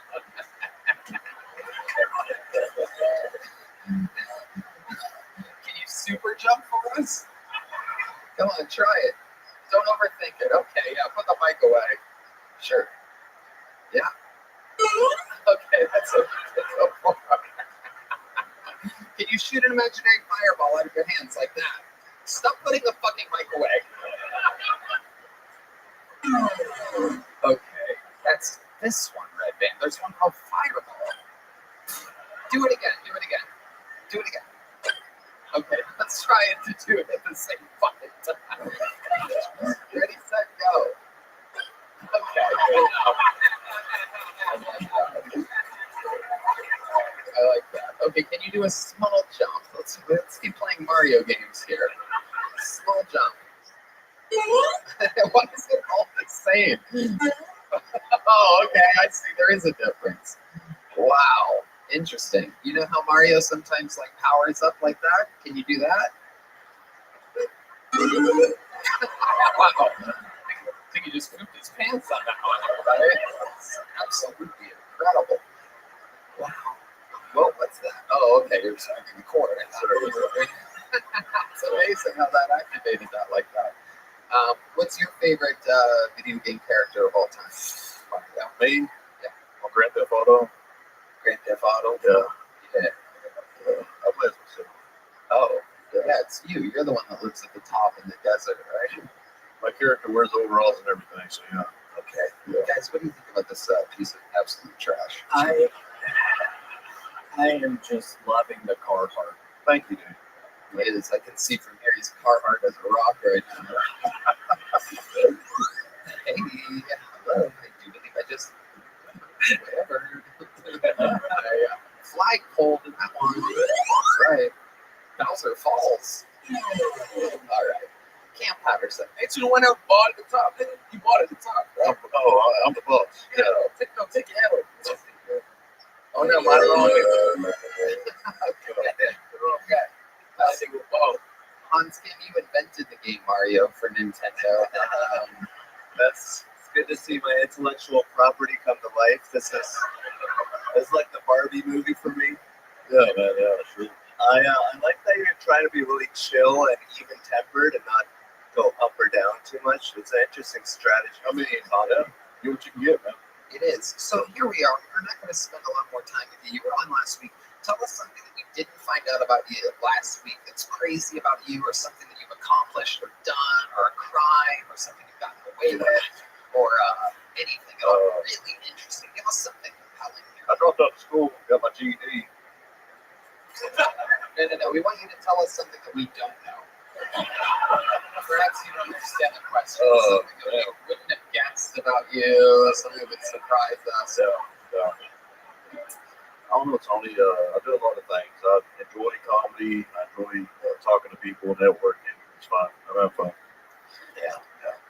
How about in your life? Your entire life you have to use here. Maybe perhaps an embarrassing sexual experience. Perhaps you have a special skill or talent. Really anything at all. I've had somebody shit on me during sex. Oh, okay. Was it on purpose or was it an accident? It was an accident. Okay. What position was he or she in? She was in missionary. We were performing anal, and we had to prepare for that. Right. Hell yeah. Missionary anal position. That is risky business. Yeah. It is. That's why you have to eat your Kellogg's all brand buds before anal. That is true. And you have to make sure you have nude wipes right next to the bed. Right next to it. Keep your nude wipes handy. Why do I feel like you pooped the bed in missionary position as well? I have. You farted. I've shit myself before, yeah, for sure. 100%. I love Taco Bell, man. I'm a Taco Bell guy. The overalls are an interesting choice for a guy that poops himself a lot because you have to take off your top. The good thing about these, they conceal the smell, so you wouldn't know until I take them off. Until it falls out of the pant leg immediately. All right, there he goes. Tony Cruz, everybody. 2 weeks in a row of Tony Cruz. Proving that anything can happen.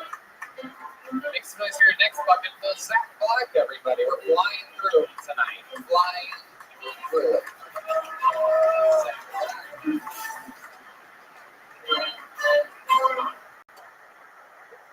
So everybody knows that I like older women, and I just went on a date with a 65-year-old woman.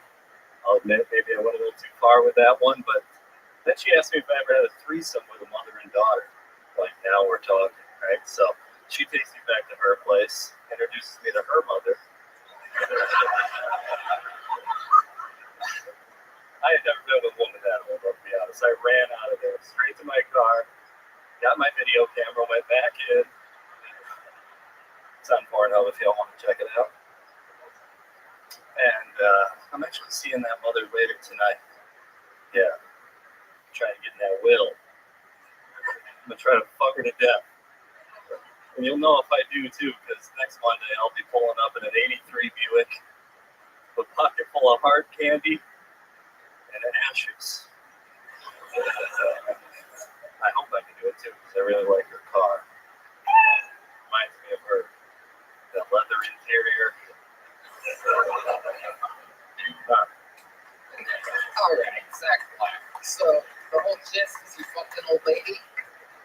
Yeah. And you just went on and on about it? Yeah. Okay. Again, a very generous audience. I was listening to the laughter thinking maybe I missed something. But again, I think they're really excited to be here. They're letting everybody kind of glide by mediocrity. 4 o'clock. It is an early show. It's an early taping tonight. A lot of energy on the audience still. So what really happened? Tell us the truth. What really happened that night? How did you meet this old bag of bones? She DM'd me on Facebook. Ooh. See, that should be part of the thing. Should? Yeah, I think so. You can tell it's an old lady because she DM'd you on Facebook. That would be the most original part of your entire 60 seconds if that was a part of your 60 seconds. Saying that her skin is leather-like would be a joke from perhaps the 30s or 40s. Whereas saying that she DM'd you on Facebook would be a 2023 joke. Do you see the difference? One had wooden wheels at the time. The other is a 2023. Yeah. Okay, dokie. Let's just keep plowing forward here, Zach. So she DM'd you on Facebook, and then what happened? Well, I'm going to be honest, it's all made up.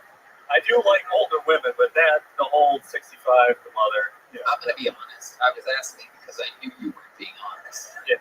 Okay. I could tell throughout. You ever been with an older woman? I have. What's the oldest? It was old as fuck. It was at a Tony Clifton. It was literally at a Tony Clifton show at the Comedy Store. I think it was 2009. I had never been with an older woman before, and I knocked it out all at once in one night. One woman so old that I shall never go back towards anywhere near that direction, anywhere 50 years that close to that age of woman. It wasn't that bad. But I do believe she fucked Andy Kaufman before, so that should give you some range of what we're talking about here. Who did it? That was the thing that attracted me to her. I was 24 and didn't give a fuck back then. Who is it? It's nobody anybody knows. Okay, the old like Mother Teresa or anything. The old N word. Andy Kaufman. Oh yeah, you don't know who Andy Kaufman is. That's an old comedian. Yeah, I like him. He's funny. He died the year I was born, which should tell you something. Anyway, but it's good that you're asking me about my things so that it's a more compelling, interesting story, even though I'm giving no real information away about it at all. I didn't prepare anything. But let's go back to your dishonest 60 seconds. What made you make up the fact that you slept with an older woman? Well, I generally do go for the older women, so I just exaggerated it a little bit. Man. When you say you generally go for older women, is that who you hook up with the most? Yeah, probably, definitely. So, like, what's the last time you hooked up with a real older woman? How did that go down? In real life, you don't have to make it fun. We dated for 6 months. See, that's funny. You're not supposed to date an older woman. Yeah. You're supposed to fuck with Zach. Who's going falling in love with some fucking... let me take a guess here. You were raised by a single father? No. Okay, you just hate your mom. I don't hate her. I don't talk to her very much, but yeah. She's all right. Right, exactly. So you're looking for that is what you don't know. Probably. You're looking for a mom. Yeah. There we go. We're doing this shit. How much? A lot of Sopranos. That Dr. Melfi was on this shit. How much older are you going for, though? Are you like, oh, she's 3 years older than me? Are you doing that shit? No, I would say, it's disgusting. You can tell. 50, 55. Exactly. Yeah, fucking gross, bro. Yeah, unbelievable. You think they're not just anyone. I like, chicks that work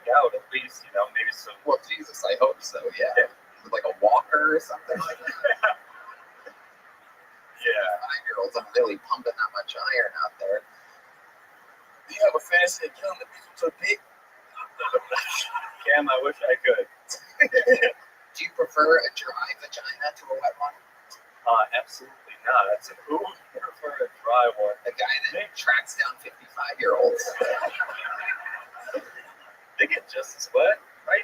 Older ladies? Maybe some of them, but some of them go through menopause. There's things that happen to women biologically to where things can kind of slow down there a little bit. Well, I still only talk to the healthy ones that take vitamins and drink enough water. Is that a part of your first date?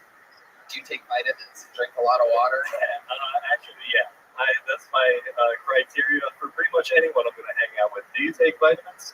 Are you asking me if I take vitamins? I wasn't. I know you take vitamins. Clearly. Maybe I don't. Yeah, I mean, who were you asking, motherfucker? Were you asking me, motherfucker? Huh? I could recommend some vitamins if. Well, name one. D3, that's very important. Just try the fuck out of you. You just try the fuck out of you. Did you just fucking try me right now, you piece of shit? I thought you were fucking trying me. And at the very beginning of your set, you're like, oh, everybody knows I love old bitches. I was thinking, I don't fucking know that, dumbass. I'm sure nobody fucking knows you like older women.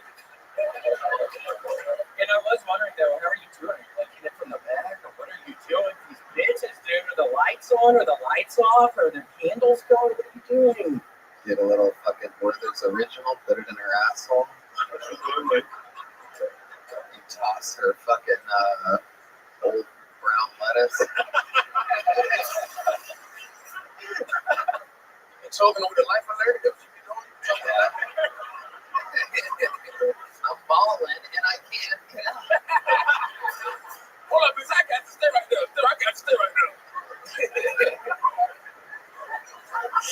Do you have any special moves in the bedroom with these older ladies? Is there anything that you do? You take off their prosthetic legs or something like that? Bend them over the walker. Sometimes in the shower, the old ladies, they got the rails in their bathtub. The old double rail. Absolutely. Okay. The old railroad. All right. Anything for this guy? This guy looks like Tony Hawk Bro Waiter. All right. A bro waiter instead of pro skater.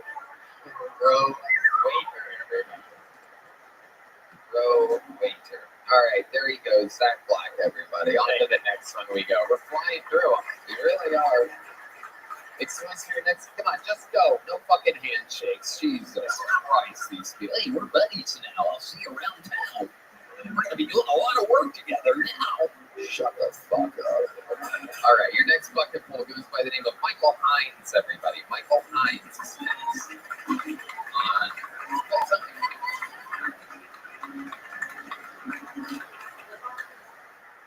I'm not pro Hamas, but I can always go for a little chick thing. No, but seriously, I am stoked on this new war. I'm super excited about it because that Russia versus Ukraine shit was getting boring. No one's talking about it anymore. I think it's because everyone was on the same team. They're all I stand up for Ukraine this, I support Ukraine that. No one was pro-Russia, except for me. But this new one, it's sort of red versus blue, but anyone could be a wild card. You never know what someone's going to say. I hope they annihilate each other so we can get the Holy Land set up for my boy JC. But there's lots of shocking opinions out there. Like Greta Thunberg went from tweeting about saving the environment, tweeting about BLM, to tweeting about killing the Jews, which was crazy to me. It was shocking just because I never really thought me and Greta would see eye to eye on anything before, you know? But you guys ever notice that yeah, man, I got cut off there. You could have kept going, but obviously you're allergic to cats or something like that. That really stumped you in your tracks there. Have you been attacked by a kitty cat before? No. Okay. Here he is. How about one more time for Michael Hines, everybody? Here he goes. This is very exciting. You've been on this show before? Yeah, I have. Absolutely. Look at you. Look at yourself. It's absolutely incredible. You look like the world's youngest pedophile. total opposite of Alaska. You're going the other direction in the age groups. Am I correct? You like them young, don't you? My age is fine. Okay. I've always been like 2 years older. I got more money. Oh, more money. Yes. Some of that 24-year-old money. How old are you? I'm 24. Exactly. Okay. So what do you do for work? I'm on unemployment right now. Okay. You don't look like the stoner idiot that you are. It's interesting. I'm on unemployment right now. It's interesting. Carpet doesn't match the fucking drapes with you or something like that. Yeah. It does with me. Oh shit. Fuck yeah. Fire hydrant. Look at him. Hell yeah, dude. My mom told me if I came back on Kill Tony, I couldn't come home for Christmas. So I guess that's okay. Give us a backstory to that. Why would she say such a thing? She's pretty evangelical. And my last minute was about my penis. So it's about my penis. It's about my penis. My last minute, I talked about my penis. My evangelical mother did not like me talking about my little Christmas ornament. Where are you from? You have such an interesting Jersey. Oh, New Jersey. I wouldn't have guessed that. My evangelical mother talk about my penis. How hard did you get bullied all the time in Jersey? Did you get bullied 95 or 100% of the time? I was a martial arts instructor in high school, so I fought a lot. I got picked on. Which means you got bullied all the way up until high school. Oh yeah. I love it. Then one year you came back and you're like, what'd you say? Oh my gosh.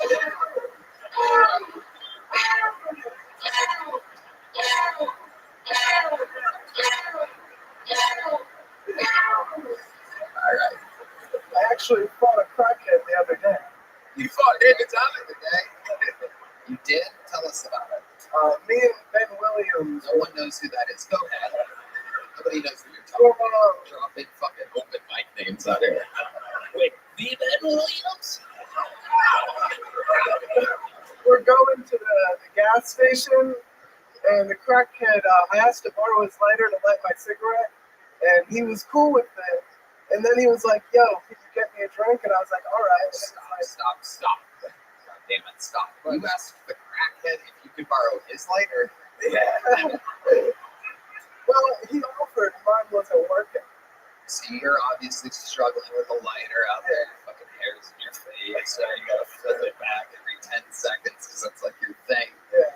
And then he sees you and he's like, hey man, you need a lighter? Yeah. And I was like, cool, I'll get you a drink. And then he was like, 2 drinks, 2 sandwiches, a pack of pools. So I got 1 pack of pools, gave him 4 cigarettes, and he said, you owe me $20. So I called him a faggot.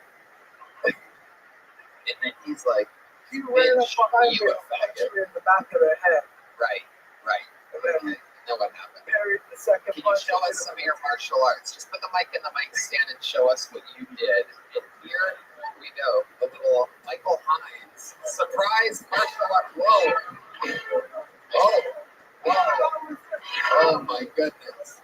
That was it. Okay. All right. There he was. Michael Hines. I hope that's on the speed that you threw them at in real life. I was afraid I was going to kick the drums. I don't want to fall. Wow, what an amazing martial arts instructor you are.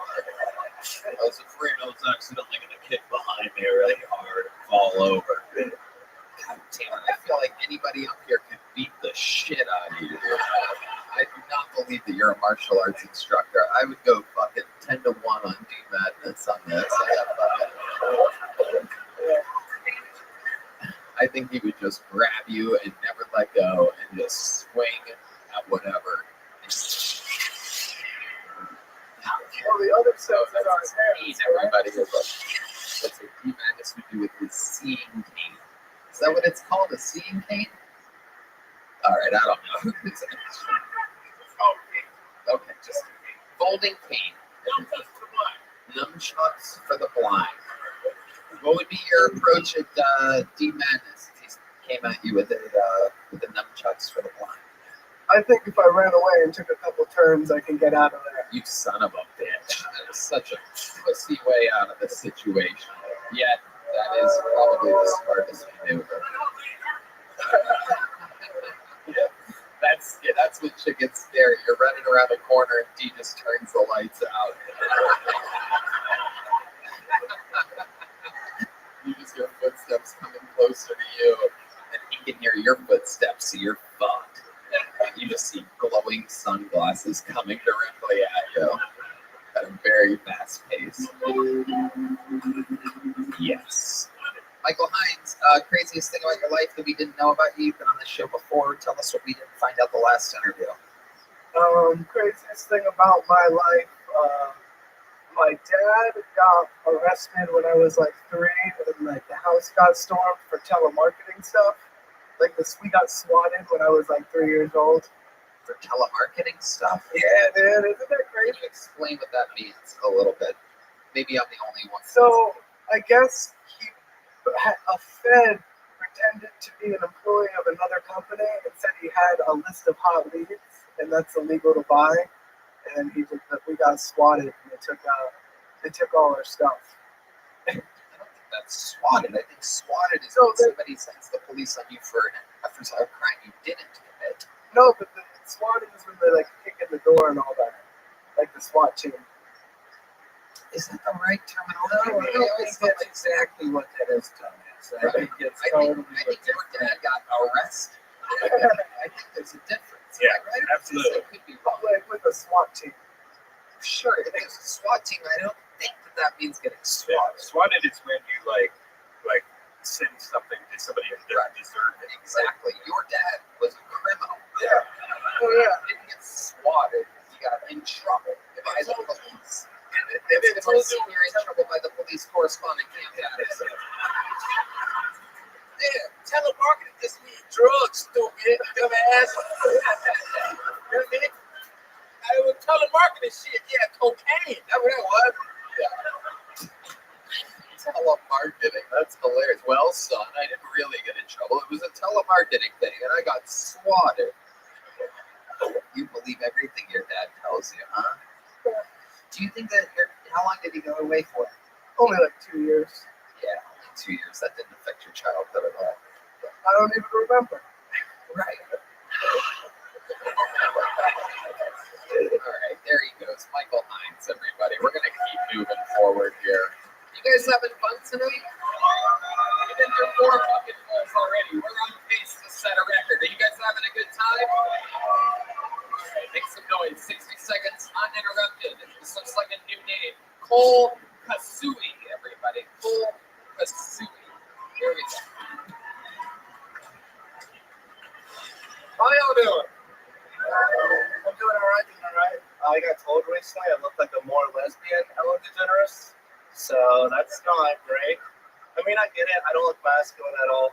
I feel like when people look at me, they think, all right, I'm almost positive you are a dude, but I am positive you are a bitch.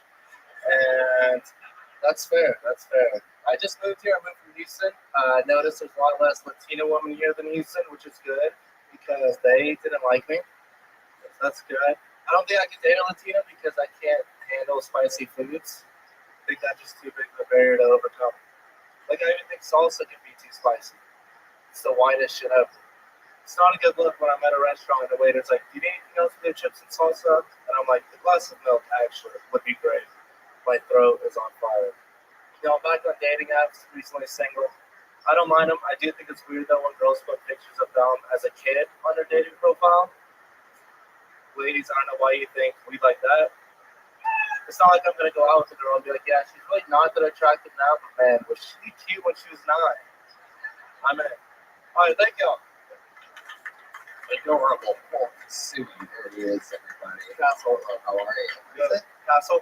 Castle? That's how you pronounce that? Yeah. Oh, that's an L. You have a short L. Yeah. You have a short L that looks like an undotted lowercase I. Has anyone ever told you that before? No, actually, no. You think that's a normal size L? How does that look to you? That 100%. That looks like you're trying to do a lowercase I and forgot the top. What does that look like to you? That doesn't look like a short L at the end of Castle.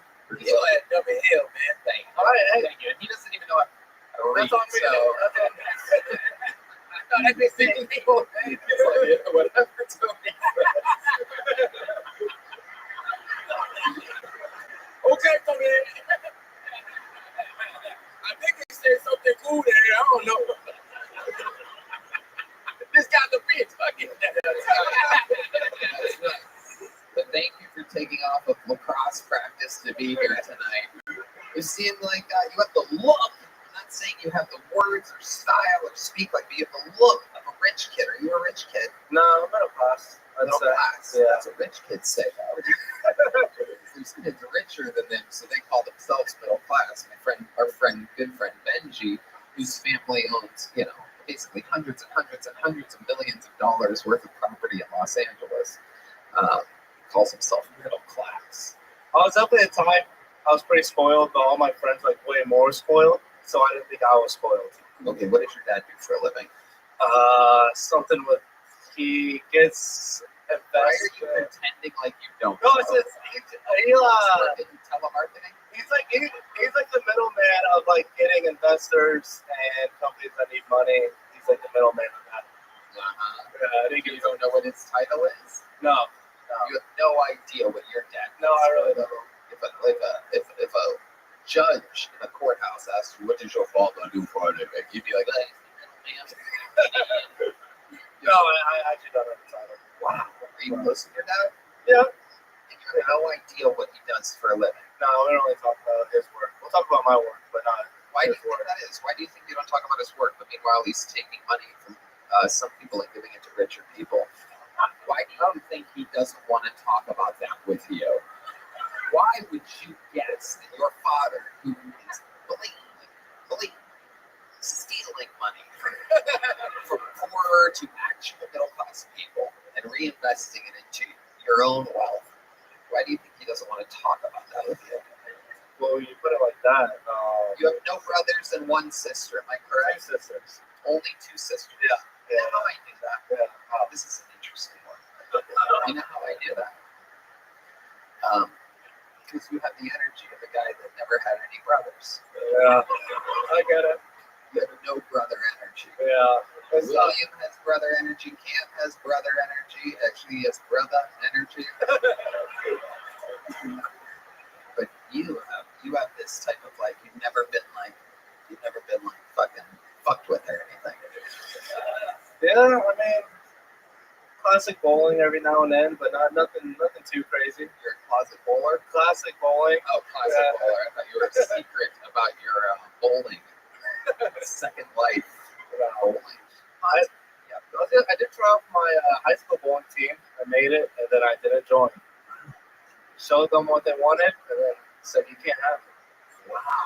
Look at that. Hard to pin down. Yeah. It was actually because my friend didn't make it, so I was like, I'm not doing this alone. Right. Yeah. Okay. So how long have you lived in Austin? Beginning of November. What do you do for work? I'm in financial sales. I sell insurance to financial advisors. Did your dad help you get that job? No, he has helped me get interviews before, but not this job. He didn't help you get this job at all? No. Not at all. I swear. The resume that you gave them had nothing about your father. No, I got it on my own. How'd you get it on your own? I called my dad and he said I got it. I'll definitely help with like the interview process and maybe a resume a little bit, but maybe resume a little bit. So we're backtracking on my original thing. But he didn't find the company. It was like, yo, apply for this. I applied on my own. Did the interview. That's not what I asked at all. Yeah. What? Yeah. You just answered the question from a minute and a half ago to where you don't think anything on the resume was affected by your father at all. Yeah, just don't worry about it. Don't worry. I'm confused. You don't need to know that I won that round. Just you'll figure it out when you watch the episode. Okay. Thank you. Finally, a breather. Okay. And you do that for work. You've lived here since November. What's your love life like? Single now, so not great. Why single now? What's different now that wasn't like this before? Well, probably just because I moved here, so I don't really know anyone. So went on one date here, didn't go too great, and then I was like, I'm just gonna focus on comedy. You said one date here. Yeah. It sounds terrible. Tell us what happened. Yeah, it was the first weekend I was here, and this is November of this year. Is it a month ago? Yeah, it's a month ago. Yeah. It's the real answer. And here we go. Yeah. Went out, went out, picked her up. I think this is where it went wrong. I picked her up, and it was my first weekend in Austin. Didn't know the downtown parking situation, so just looking for a parking spot was terrible. And I'm trying to like talk to her too. It's not going well. And then I had a parallel park, and that did not work. Someone didn't have a brother growing up. So I think that was the first mistake. And then we went to a bar. We had 2 drinks, and then she said she felt sick and went home. No, you went home. I had to drive her home. Did she start holding onto this sick belly while you were struggling to parallel park, or was it after? Dude, I was like, I know this is bullshit, but I was driving her back to her house. She was like rolling down the window, like burping. I was like, maybe she's either the best actress ever or just actually sick. Yeah, but she acted well. Rolling down the window for a perk. That is fucking disgusting. Yeah, it was, where did you find this girl? Hinge. Yeah. Yeah. All right. Where'd you take her to eat at?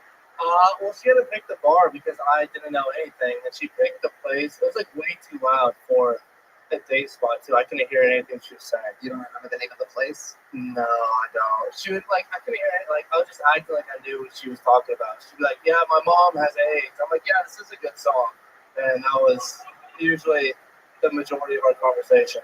So she was sick, and you ended up just saying yes and no to things. And yeah, because I kept asking, like, "What'd you say?" And then after a while, it just got, I think it got too much. Wow. Yeah. And then I never saw her again. Where'd you come from? Houston. Oh, the long distance trip from Houston. Yeah, I'm from Dallas, so, just working my way around Texas. I can't wait for you to go to San Antonio.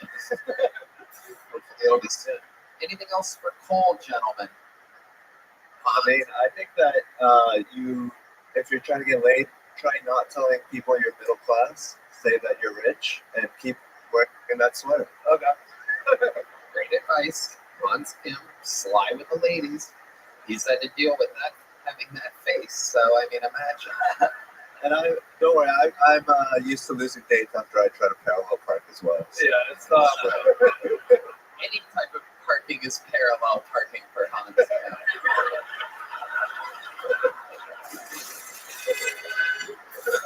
I am sorry.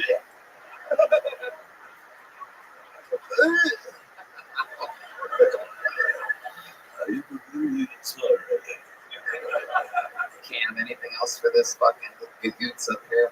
Look at this human Seahawk that we have up there tonight. So she got sick after I started drinking. She said she did. So you roofied the bitches, you forgot as well. What happened? It was too early on. I usually wait for 3 or 4 drinks for that, but we're only on 2. The whole band just reacted to that. I know you wanted to see a roofie nigga. Yeah, the band knows the exact drink on which to roofie a lady at. It's hilarious. William, anything else for Cole? Cole, that thing we were describing about when you couldn't really hear the girl and you were just kind of agreeing with what she said. I'll be honest with you, I thought about that during your whole fucking set tonight. I was kind of hearing things going on, but I don't know. I'm just kind of in a rocky mood right now. So sorry, it's not your fault. Why are you in a rocky mood? The Kellogg's all-brand buds ran out earlier, Tony, and I couldn't even eat any earlier. Oh my goodness. So I'm in a real rocky mood, so sorry to take it out on your fucking ass, but I can't really hear any of it. It's okay, it's okay. Fiber withdrawals right now. Yeah. Wow. What are you going to do about it? Like, okay. All right, there he goes. Cole Castle, everybody. Here's a little joke book, Cole. Did you catch this? You didn't have any brothers. Everybody's waiting. Everybody's laughing at you. Millions of people watching. Wow. Cole Castle. There he goes. All right. Okay. Pretty sure everybody's bumped so far tonight. This is exciting. It's one of those nights. I like it like this. How many of you like it when people do good on this show? How many of you like it when people do bad on this show? Alright. Well, then you must be fucking broke. Make some noise for your next comedian, Cheyenne Beerens, everybody. Cheyenne Beerens.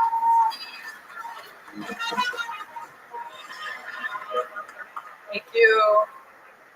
I used to suck off a guy in a wheelchair. That's right. I'm ADA accessible. I didn't do it because I'm super progressive. I just wanted someone who would walk out on me. But Hot Wheels just wheeled right on through. I don't get why people say God hates abortion. Because if that was the case, then why does the Big Dipper look like a coat hanger? I guess it doesn't really look like a coat hanger, but it looks like one that was unraveled to scrape out of a steak. You know what I mean? I know. Sorry, Texas. Listen, I'm actually pro-life. I feel bad when I tell that joke. That's why whenever I got knocked up, I just started munching on mushrooms until my sweet baby boy killed himself. He was like, yo, this bitch is fucking crazy. I'm out of here. Yeah, I don't really know why I give my unborn baby a Cholo accent. It doesn't really make sense because every unborn Mexican makes it out alive. Thank you.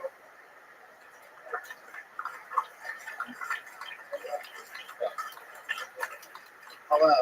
Hi, Tony. What do you mean every unborn Mexican makes it out alive? I didn't get it.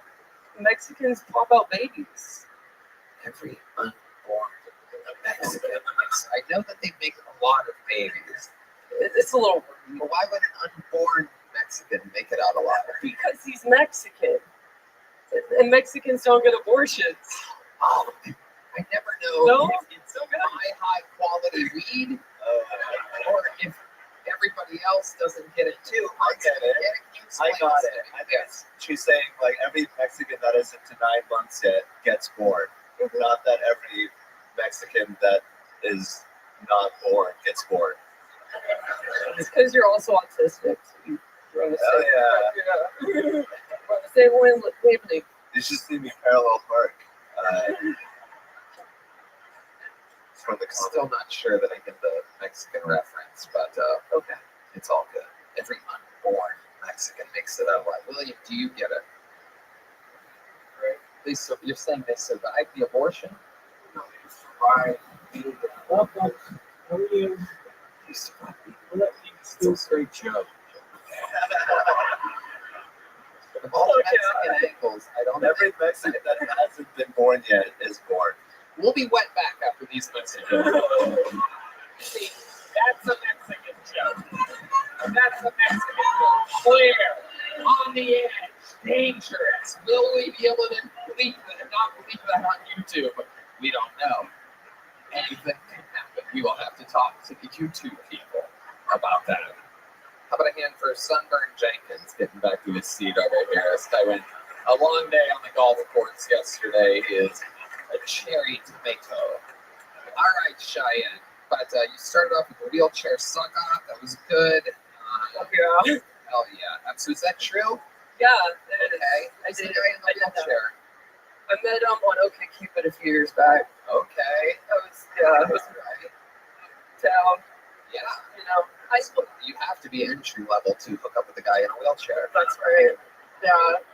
Well, at first, all of his pictures didn't show like the bottom half. He was really hot. Like he had really big muscles, like arm muscles, because he's just monkeying around everywhere. I guess that's why I don't know, but monkeying around. Yeah, that was it. Whoa. Where's he black? No. He was like a leather dad. He had like long hair. Like this was up in Seattle, so he had like that Seattle vibe, you know. Oh hell yeah. Yeah, big, why was he he in had a a big wheelchair? dick too, but it didn't work. Oh, he had just a big soft dick. Dude, it was hard, but like I guess because he's paralyzed, he could like harm himself. He can't like himself. He's like paralyzed from like the waist down. Harm himself. Harm himself. Harm himself. Yeah. He could harm himself if what? If he put it inside me, but he could put it in my mouth and it was fine, I guess. But he couldn't like do vaginal. Wow, that's a great excuse. I need to get a wheelchair. Be like, hey, look, you can suck my dick, but I could really harm myself. I could be double paralyzed if we fuck. I don't want to lose use of my arms or anything here. As you can tell, I'm a real muscular leather daddy. I can only get my dick sucked. It is a real ailment, one of the stretches of being paralyzed from the waist down. I fell for it. Yeah. I sucked him off. All the way to completion. No, I don't know if we could come. I know this is a while ago. Were you like talking during the blowjob or something? Oh, I was doing I don't it. really want to fuck. You know what? I can't come. I think he get hard. He could probably come. I don't remember him. Maybe I suck at shit. What are you talking about? What are you talking about? Unborn Mexicans? Not yet. This is newer development. Okay. So, all right. So you meet the guy, and then you suck him off. But you didn't suck him off. You just sucked him. You sucked him off. I guess off would be to completion. I do.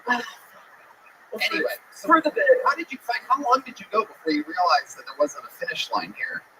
How long did you suck for before realizing maybe he can't come? Did he say we something? got together a couple times, and I felt bad because, but he's in a wheelchair, and I didn't want him to think I wasn't interested in it anymore because of the chair. But that's really what it came down to. Like he couldn't put his dick inside me. And then it was just annoying because, anytime we went on a date, I would have to load his chair into the car. How many dates did you? Fucking too much, dude. It's too There's much. some fucking honesty right there. You see that? When the honesty accidentally seeps through, that's the funny shit. We could all feel that. How many dates did you go on with this guy? Probably 3 to 5. And you were always the driver. Yeah, I was the driver. You got car fished. Yes. No, I got cat daddy. Okay, that one knows No, what that no, means. it's wheelchair. Very good. So how did this end? How did you break up with him? Things were really ramping up for a while, and then you let him down. Okay, so I found, I went over to his place a couple times, and one time I was in the bathroom, there was a bra in the bathroom, and I was like, what the fuck is this? Damn, this guy fucked up. I know. So I was like, oh, what's going on? And he's like, oh, that's my live-in partner, but we don't really have a sexual thing, but she's like, I don't know, something. But then I got jealous. I got jealous of the guy in the wheelchair. That's how low I felt my self-esteem. Cam Patterson. You let a nigga in a wheelchair walk out your life? Yeah. Okay. He rolled on through. That is amazing. It's unbelievable. William Montgomery, what do you think about this situation? What? I was just, so did you really get an abortion? No, I miscarried. Is my favorite abortion song is Brick by Ben Folds 5. You like that song? I don't know if I heard it. Oh my gosh, listen to it after that. All right. So you really did miscarry? Yeah, when I was on mushrooms, yeah. You really did? And it was the mushrooms that did it? I think so, yeah. I was doing a lot of mushrooms at That's the a time. crazy trip to, It was, to go to the bathroom and have a little fucking it was weird. Shrimp cocktail fall was out or weird. whatever happens. I'm not exactly sure what it looks like. I'd imagine it's when you first open a ketchup, but it's not. You know what I mean? Like a little fucking. I don't know. I'm just guessing here. It's a comedy show, so I'm allowed to guess. This isn't a science conference. No, it's like boba, right? Yeah, boba. It's an emotion. Yeah, it's just a couple of clots. No big deal. Oh, we've run out of jokes to make on this show. An emotion. Thank you. Good night. You almost had a little baby boba. I did used to work at a boba tea shop. So that was this was actually when that happened. Oh my god. That's amazing. 100% of the people that I've known that have worked at boba tea shops have wild miscarriages. There's a very high number in that industry. The tapioca. Miscarriage is a very taboo subject. Doesn't get talked about much at all. It doesn't get talked about on the show. There's a lot of abortion jokes. There's a lot of I had a baby jokes, but there's very few people willing to admit that they miscarried. Was that a sad time for you? It was the lowest point of my life. Really? But it was with the guy, the baby daddy. I met him in a mental hospital, so it was for the best. Okay. You were in the mental hospital at the same time? Yeah, we met, fell in love. How long after you met did he get you pregnant? 3 months. 3 months.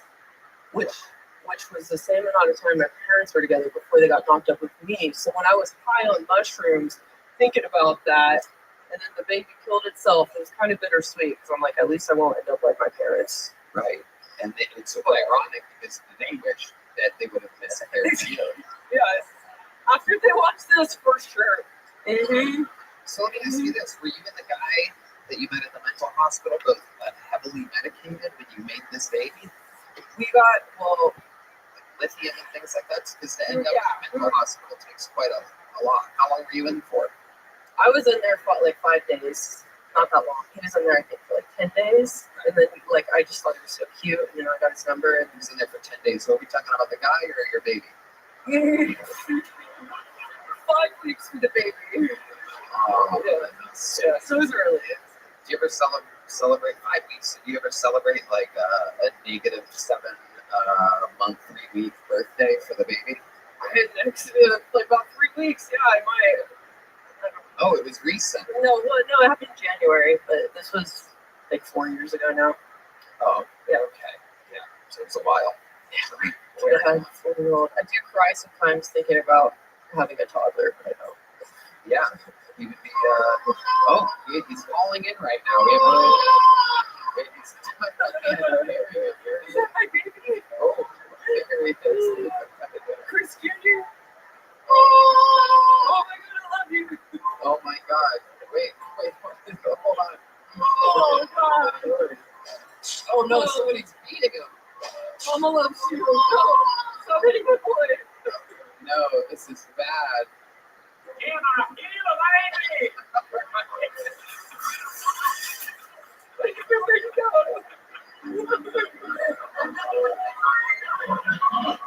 Oh no, he's with the devil. Oh no, he's in hell. Oh no, he's getting flushed down the toilet again. Oh my God. Oh no, he's getting beaten in hell. This is incredible. What the fuck? Okay, alright, we're having too much fun. Sounds like he's having a good time down there.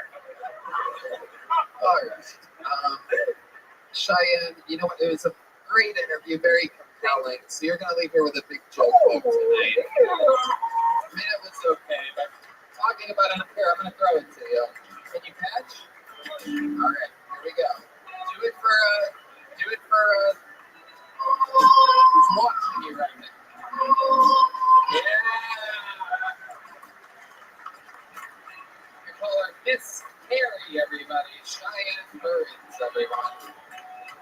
All right, your next comedian is on the inside, works here with the Kiltony production team. Make some noise for Michael Ridley, everybody. Michael Ridley, you know he's been on this show before. It's good to be here at the Comedy Mothership. I don't know if you guys know this, it's super hard to get tickets here, right? Yeah, it's even harder to perform here. I don't know if you guys know this, but you have to provide 3 liberal scalps to the booker. I got it a little boy. I was like, shit, dude, this one's Trans Lives Matter, this one's Black Lives Matter, and I think this one worked at Barnes & Noble. I've got a white wife. All right, thanks for your support of interracial marriage, Texas. I know it's still illegal out this bitch.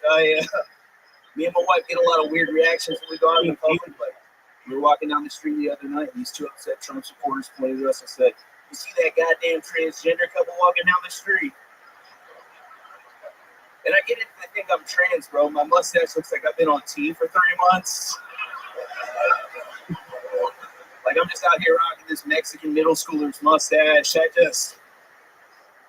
look like I'm too poor to afford to identify what I identify as. I look like a tranny that ran out of money halfway through. Thanks, guys. All right, Michael Ridley, there's a lot of jokes in 60 seconds. Welcome back, Mike. Hi, Tony. I don't know why I got hella Asian there for a second. Okay. That's my job. Hi, Hans. What kind of Asian are you, Michael? I'm Filipino. Hans, what do you think about this? He's only half Asian, but I respect your good half. Yeah, it kind of sucks being half Asian and half white. Like, I don't have like the stereotypical attributes that you'd want from either of those groups. Like, I have white brain and a medium dick. I Yeah, I have white brain and a small dick, actually. I fucked that joke up, Tony. Yes, you did. God damn. D-Man is reacting in horror. Yeah. So, Michael, what's going on? Tell us something in this interview portion that we don't know about. You've been on the show multiple times. Give us something compelling. You watch the show. You're here every single week. Yeah, I'm here every single week helping out, watching people bomb. Sure, but what about your life? We know what goes on the show, guys. My life, dude, it's been, dude, honestly, moving to Austin has been pretty dope. I actually, this has probably been the most I've ever done in 1 year. December marks 10 years in comedy for me, but this last year I've been in Austin has been all the growth in 1 year, dude. I have been on more paid shows than I've ever done. I fucking started a podcast, dude. I fucking sold. Yeah, I did. Fucking radio, Ridley Radio. I have no idea what I'm doing. We just riff for an hour every week. We do characters and voices. It's pretty chill. I opened a merch store, which is a huge fucking mistake at where I'm at in my career. Whose merch are you selling? Mine. Yeah, that is a huge mistake. I'm gonna tell you right now, the first 50 shirts, right out the fucking window, thanks to the show. Like, a lot of people were coming out the woodwork buying my shirts. It was pretty dope. Yeah. They sold out in the first, week and a half. I sold 50 shirts. And then people were like, dude, when are you going to restock shirts? When are you going to restock them? So I restocked the fucking shirts. And now I have 300 fucking shirts in my one-bedroom apartment, dude. And they all have my face on. So I'm just in a room full of fucking shirts with my face on them. And I didn't go through China. I went through a small business in America. Huge mistake. Don't buy American, dude. Fuck that shit. Get it drop ship from China, dude. Make children do it. It's way cheaper. It's a huge fucking mistake, dude. What else, Michael? What's something about, do you have any special skills or talents other than comedy? I can do voices, characters. I can sing. I can fucking. What kind of singing can you do? What's a good song? I can just make up a song if you want to make up a song. Can you sing something that we would know, or why would you make up a song? I don't know. I could do a System of a Down song. You can? What song? Yes, I can. That's not System of a Down. No, you can't. Tony can. You literally can't. Maybe not. Yeah, let's not do that. That sucks. It's like System of a Downs or something. System of a Down syndrome. Yeah, for sure. Oh my god. I didn't know, dude. I didn't know I was gonna get fucking pulled tonight. I've been signing for 6 fucking months. Nobody ever knows if they're gonna get pulled. Isn't that crazy how that's the show works that you work for? Yeah, I know. I had no idea I was gonna get pulled in fucking shopping. Stunning, almost like they were pulling names out of a bucket. Yeah, it was 200 motherfuckers every week, and I'm like, yeah, damn, of course. And I'm in a low right now. I'm not doing too good, bro. Why are you in a low? Honestly, bro, I don't know what the fuck happened. I lost the fire a little bit, dog. I'm not even gonna lie. I was fucking working my ass off. This a year ago, bro, I had so much fire. I don't know what the fuck is happening. You know what? To pick you up a little bit, you know what we're gonna do? I'm gonna buy a T-shirt from you. You're down to 349, my friend. God, dude, please. Michael Ridley, we're gonna keep it moving. There he goes. Thanks, guys. It's a great System of a Down impression there. I'm System of a Down. It was a summer system. It's a pastime activity. It was literally the worst System of a Down impression. I mean, humanly possible. A white, deep, strong voice. I can sing System of a Down. I guess the whole band's confused. So much toxicity in our city. All right. Nobody else thought that was crazy? It's well, I didn't sing. Have you heard System of a Down? Summer repression. All right, make some noise for your next bucket full. Owen Gallivan, everybody. This is a new name for sure. Owen Gallivan. Here he is. Hey, everybody. Guys, I think it's funny that we use the word skinny to refer to people that are thin. I think it should be the opposite. I think we should use the word skinny to refer to people that are overweight. Because who has more skin than them? They are covered in it. You guys, they are so skinny. I think it would make them feel better, too, you know? going to the doctor instead of being called morbidly obese. Doctor could be like, listen, you're dangerously skinny right now. You're actually my skinniest patient. And then I think we can just call thin people something else that makes sense, you know? Like hungry. Or annoying. Or, oh, you think you're fucking better than me? I am getting older, you guys. I'm getting older. Someone had me last week that made me feel really old. Went on a date with a girl that didn't know what MySpace was. Can you guys believe that? 16 years old, didn't know what MySpace was. All right, Owen Gallivan. Welcome to the show, Owen. How are you? I'm good. How you doing? Fantastic. How long have you been doing stand-up comedy? 4 years. 4 years. Where at? I started in Worcester, Massachusetts. Oh, yeah. There you go. That's all you need to know about Worcester right there. Yeah.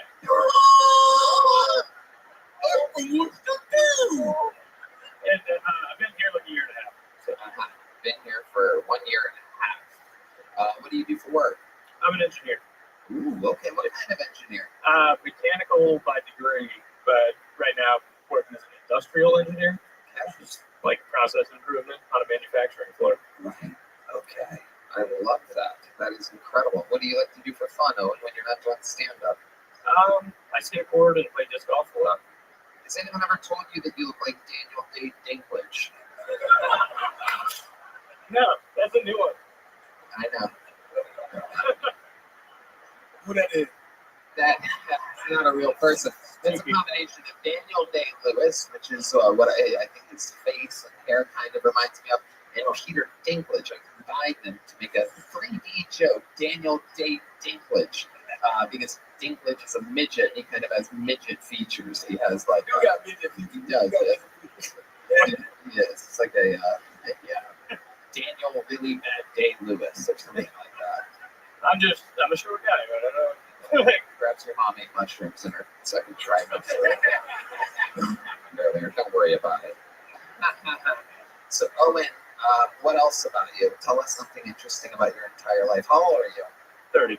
30, okay. Yeah. You don't look a day over 52. I love it. That's what you said last time. But Wait, you were on the show before? Yeah, the first one here, actually. The first one ever at the mothership? Yeah. How did that go? Well. Nice. Yeah. What else did I say in the interview? Did I make fun of you any other ways that you remember? Yeah, you said I looked like a pedophile and a victim, maybe something like that. Oh, okay. and then you went through facial hair after that. No, I had just the mustache, actually. Just the mustache. Yeah. That makes sense. No, So I yes, you did win, and you grew more facial hair. Yeah. Because I affected you. Because everybody laughed. You're like, I was like, damn it, fuck. Yeah. Yeah. I love that. So, Owen, what's your love life like? Trying my best. Not that great. This weekend I met a British flight attendant. Thought it was going real well. She saw a show that I hosted, and then when the bar closed, she was like, like this. What way? How did she say no exactly? I was like, do you want to go back to my place? And then she said, no. That's all she said? She didn't give you like an excuse? No, she was like, I'm flying out tomorrow early, da-da-da. But we all know that means she's no. Yeah, absolutely, 100%. She did not want to do anything with it. It's pretty upsetting. There's guys out there with no use of their legs getting them sucked off. But meanwhile, you can't close with a British lady that has one night in America. I know. How long were you drinking with her before she completely rejected you? A long time. The show ended at 11, so 11 to 2. Wow. Yeah, tough. 3 hours of hard work. I'll never get it back. It was going really well where you're like, man, I think I got her. Can you describe that moment to us? There wasn't a real moment. At one point, she was with her friend, and her friend was dancing with my friend, and she was like, ugh, I hate dancing. And I was like, same, let's go talk outside. And then I was like, this will be something. And then we talked for like an hour. Outside? Yeah, like in the patio or whatever. Like brought our drinks outside. We were at White Horse. And yeah, then we just talked for like an hour. And I was like, all right, this is going well. Wasn't going as well as I thought, obviously. But right. Hans, what do you think? I see a big smile on Hans's face. Well, I've been in this situation many times. Have Did you ever try leaning in at any time, going for a quick peck? Did not lean in. Pussy. Just gotta go for it, dude. So watch how Hans has evolved over the last 2.5 years. It's amazing. A true Frankenstein of confidence. Just calling people pussies right to their face now. Hans used to literally get no action whatsoever. He became a regular on Kill Tony. He was banging chicks in janitors' closets that night. How do you think your life would change if you were a regular on Kill Tony? Do you think you would be able to close with women then? If I couldn't, I'd be pretty upset. But yeah, hopefully. I don't know. Being a regular would, I'd assume, change. I'm going to have regulars give you each a piece of advice on how to close with women better. Hans, you go first. We're going to work our way down. If you want to close with women, I would say maybe strike up an accent. Your name is Eokin, it's pronounced Owens, so use that. Maybe go with an Irish. Hey, dude, I'm so bad at accents. But can you try one? Can you just try be Spanish? You're a Spanish supermodel. You're a Spanish supermodel. I'm a girl. Here we go. Hi, what's your name? Ricardo.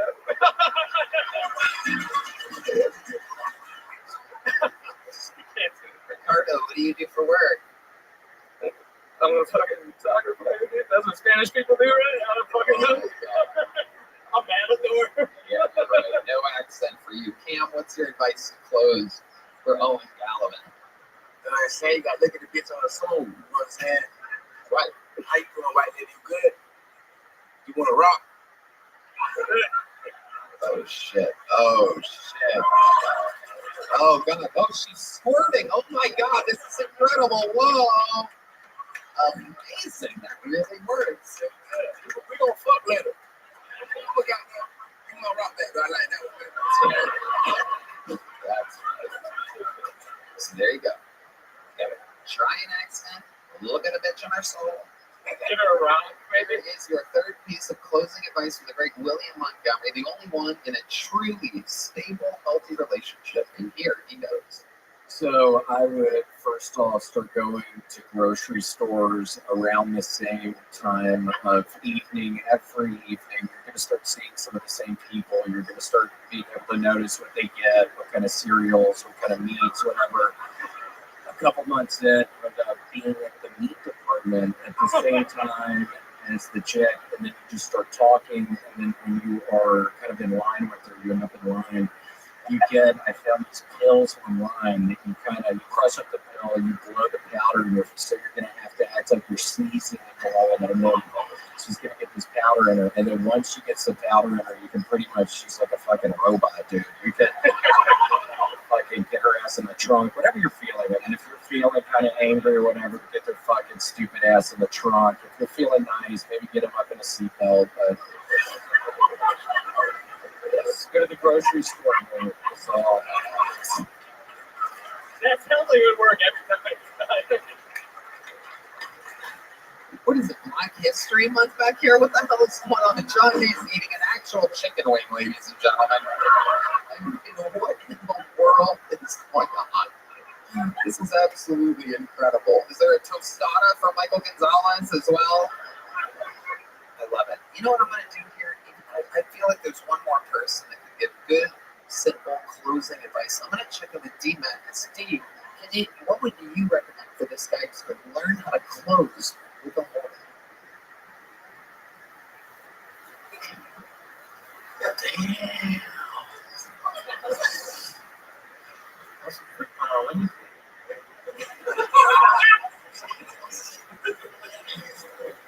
Damn. Even D doesn't think you have a fucking chance. Brutal. Absolutely incredible. There's nothing we can do for you, Owen. What did you get last time you were on the show? Little joke book? No, I got no joke books. I did get Secret Show, but I got no. You got nothing at all? No mementos. No. Here's a little joke book. Congratulations. There he goes. Owen Gallivan, everybody. Okay, we're having fun here. We're moving along. We're at a really good pace. A lot of fucking pulls. Make some noise for your next one, Zachary Miller, everybody. Here we go. Right down the barrel. Who knows? Any one of these nights like this is where we found a lot of different people. Here's Zachary Miller, everybody, without a doubt, the Kill Tony debut. Zachary Miller, clap for Zachary Miller, everybody.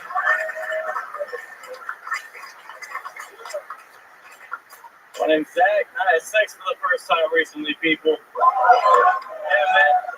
It was with a girl who identified as a he/they. Don't know if that makes me gay or not. I just know that his pussy was amazing. Hands down. It was one of those situations that was too good to be true. You know, I woke up, my ass was hurting, and I was like, oh my God, that was not a he/they. It was one of those my/uncles. Again, this trickster. Bad luck with ladies, man. The one girl I was seeing for a little bit told me she couldn't go on dates with me because she wasn't over her ex-boyfriend who died. Don't know if you guys have ever been cop-blocked by a zombie before, but that stinks. You know, we got in this huge fight over it, and out of nowhere, she was like, fuck you, Zach, you're selfish and short. And I was like, well, that's insane, because no matter where I go in life, I'll always be at least 6.5 feet above your ex. And that's my jokes, guys. Thank you. I love it. Exactly a minute. I love that stuff. Favorite episode of the night so far for me. Zachary Miller, welcome. How long have you been doing stand-up? 5 months. 5 months. Wow, very good. All of it here in Austin? No, I'm actually from Fort Lauderdale and visiting for the week, and it's fucking awesome here, dude. It is awesome here. Yeah, no doubt about it. This is so much fun. We just spent the entire weekend in Florida. We couldn't wait to get back here. It's true. This is fucking the best place. And what else have you done for fun since you've been here? Honestly, just open mics, going to bars, not talking to women, but, you know, looking at them. So it's been going well. You're looking at them. Hell yeah, dude. Average, yeah. Is that your natural? You have that natural Jerry curl like that? Cherry? Oh, Jerry curl? What's a cherry curl? It's a Jerry curl. Oh. I guess you I don't know what a cherry curl is. You definitely won't know what a Jerry curl is. Your hair naturally just fluffs like that? Do you do something with that? I forgot all my hair products on the plane. What type of products do you use? Okay, so how old are you? I'm 22. Right. Okay, perfect. What? Hair products? Yep. Curl Talk. Very good. My sister uses it. It's actually really good. Curl Talk? Curl Talk. It's a woman's product, but it's so good. Does it curl it more? It curls it more, and it makes it really good. It's so good. It's unbelievable what's going on here. I cannot imagine. It looks like you've used all the Curl Talk in the world. I cannot imagine what your hair would look like with even more Curl Talk. That is incredible. No, I'll play Curl Talk. As soon as he said Curl Talk, look at that Red Man's hands are flying around that iPad right now. You heard of Girl Talk? I have not. It's a musician from Cleveland, Ohio, that famously used to mash up music. Oh. He doesn't do it anymore because I think that a lot of people complain copyright. Yeah, it's like the ultimate copyright infringement. But we've always been a big fan.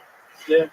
So 22, you have one of the most beautiful bird's nests that we've ever seen in our entire lives. Yeah. So what is your life with the ladies like? I mean, you talked about hooking up with the he-they. What's really going on there? That's true.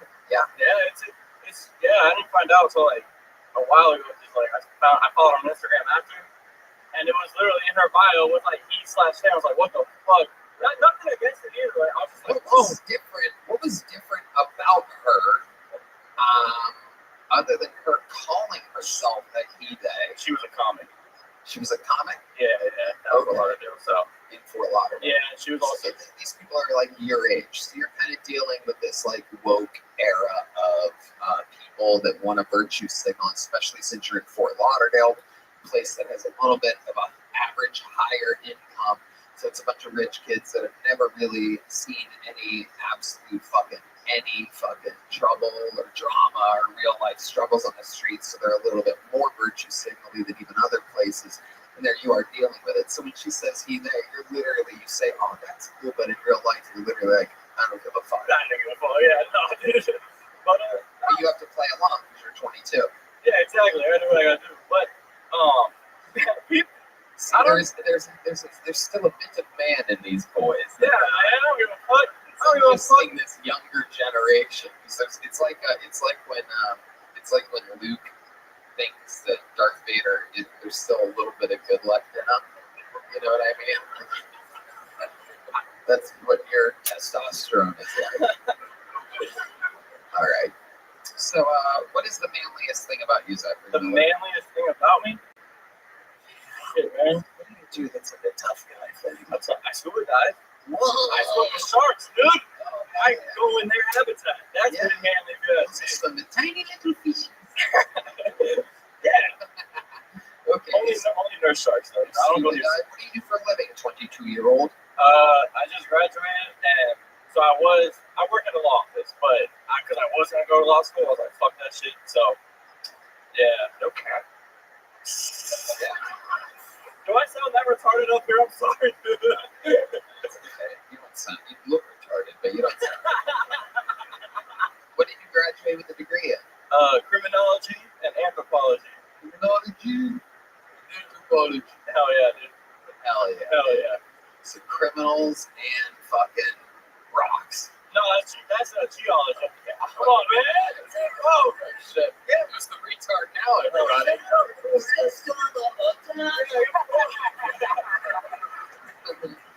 Oh, shit. So, Zachary, what does a 22-year-old like you in Fort Lauderdale do for fun?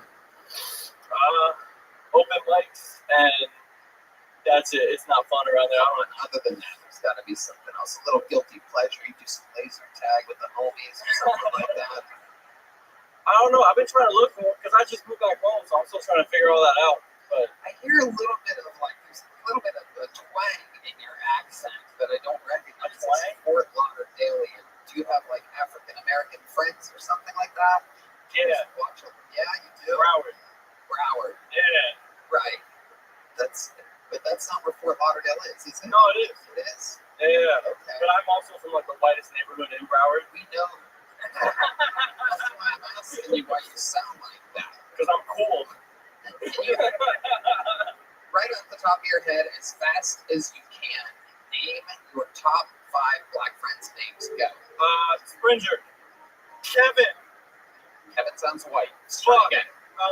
We've only got Springers so far. 5. We were looking for 5 black friends. No, you just met him. You've been up here for 7 minutes. Hold on, you're at 1. We have Stranger. Take note. He sounds black, but cannot name 5 black friends, everybody. We're at 1. Big Pedro. He's a hoodie. Big Pedro is my boy. Pedro? Big Pedro. I don't know his first name. He's not black. He is. No, he's not. That's a Puerto Rican nigga. Pedro's Puerto Rican. Oh, he might be. No shit. We're still at 1. Still at 1. Take note that I fucking nailed this, everybody. Take note. I fucking knew it. 1. You're at 1. You have Springer so far. He's not even my friend anymore. We're at 0. We are at 0. Keep playing the fucking music. Keep on. I'm not giving up on you. Give you a minute. I know. Shit. You're going for your black friends, everybody. Bro, you know, anthropology, criminology. 0. We are holding spot 0. Stranger is gone. Cam is my friend. Yeah, but I got this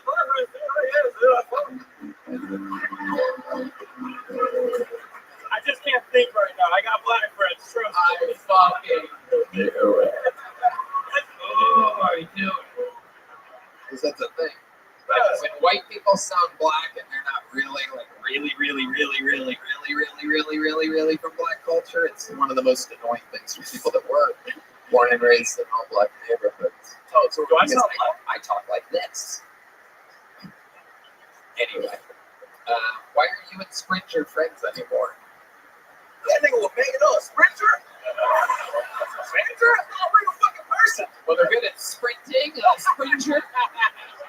They were sprinting nigga together. They were like, that's a name. That's a name. Yeah, sprinting nigga. Yeah. That's a name. I got that. I love that Big Pedro entered the chat on this one. Literally, like, what the fuck? Immediately, it took 3 guesses to go all the way to Puerto Rico. Hey, yo, I be sounding black over here with my geology. Shit.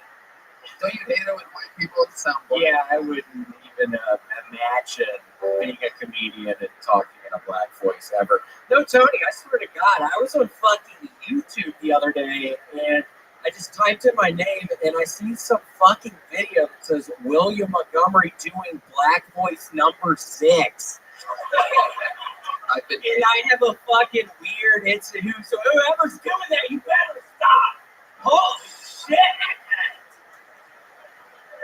Can you give us an example of like what one of the things said? I looked at it for a second and I clicked off. I was horrified. I was like, hold on, is this a bad? What's going on here? I couldn't even. Oh yeah, there is. Oh my god, and they put him in black. Yes, and I'm in black. Oh my god. So I was very excited to hear about that. Oh my god, and these compilations are so long. Holy 11 and a half minutes, number 2 is. Oh shit. Oh, it's not edited very tight at all. Oh wow. Okay, it doesn't matter. We're gonna get flagged by YouTube for putting our own YouTube video on our YouTube show. He's gonna flag us. This guy. Okay. Have you thought of any black friends since the last time we checked in with you? I was just so nervous. What's the most bonding moment you've ever had with a black person? I made a really good play in basketball.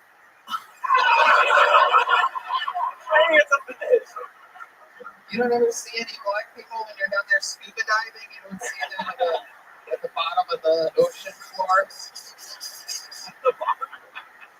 Oh my god. Oh my god, is that Sprinter? Zach, you had a great set. You are very promising at 22 years old. My recommendation would be to get the fuck out of Fort Lauderdale. Here's a big joke, but no, you don't need to shake hands. Cam, stop shaking everybody's hands. Zachary Miller, everybody. These people's mediocrity is going to rub off on you, and we don't need that. We still having fun out there, huh? What's another bucket poll? It's a one-word game. Those are usually the most fun or insane. Let's see what happens. Make some noise for Milky, everybody. Milky. Here comes Milky. Oh, hell yeah. Absolutely. Do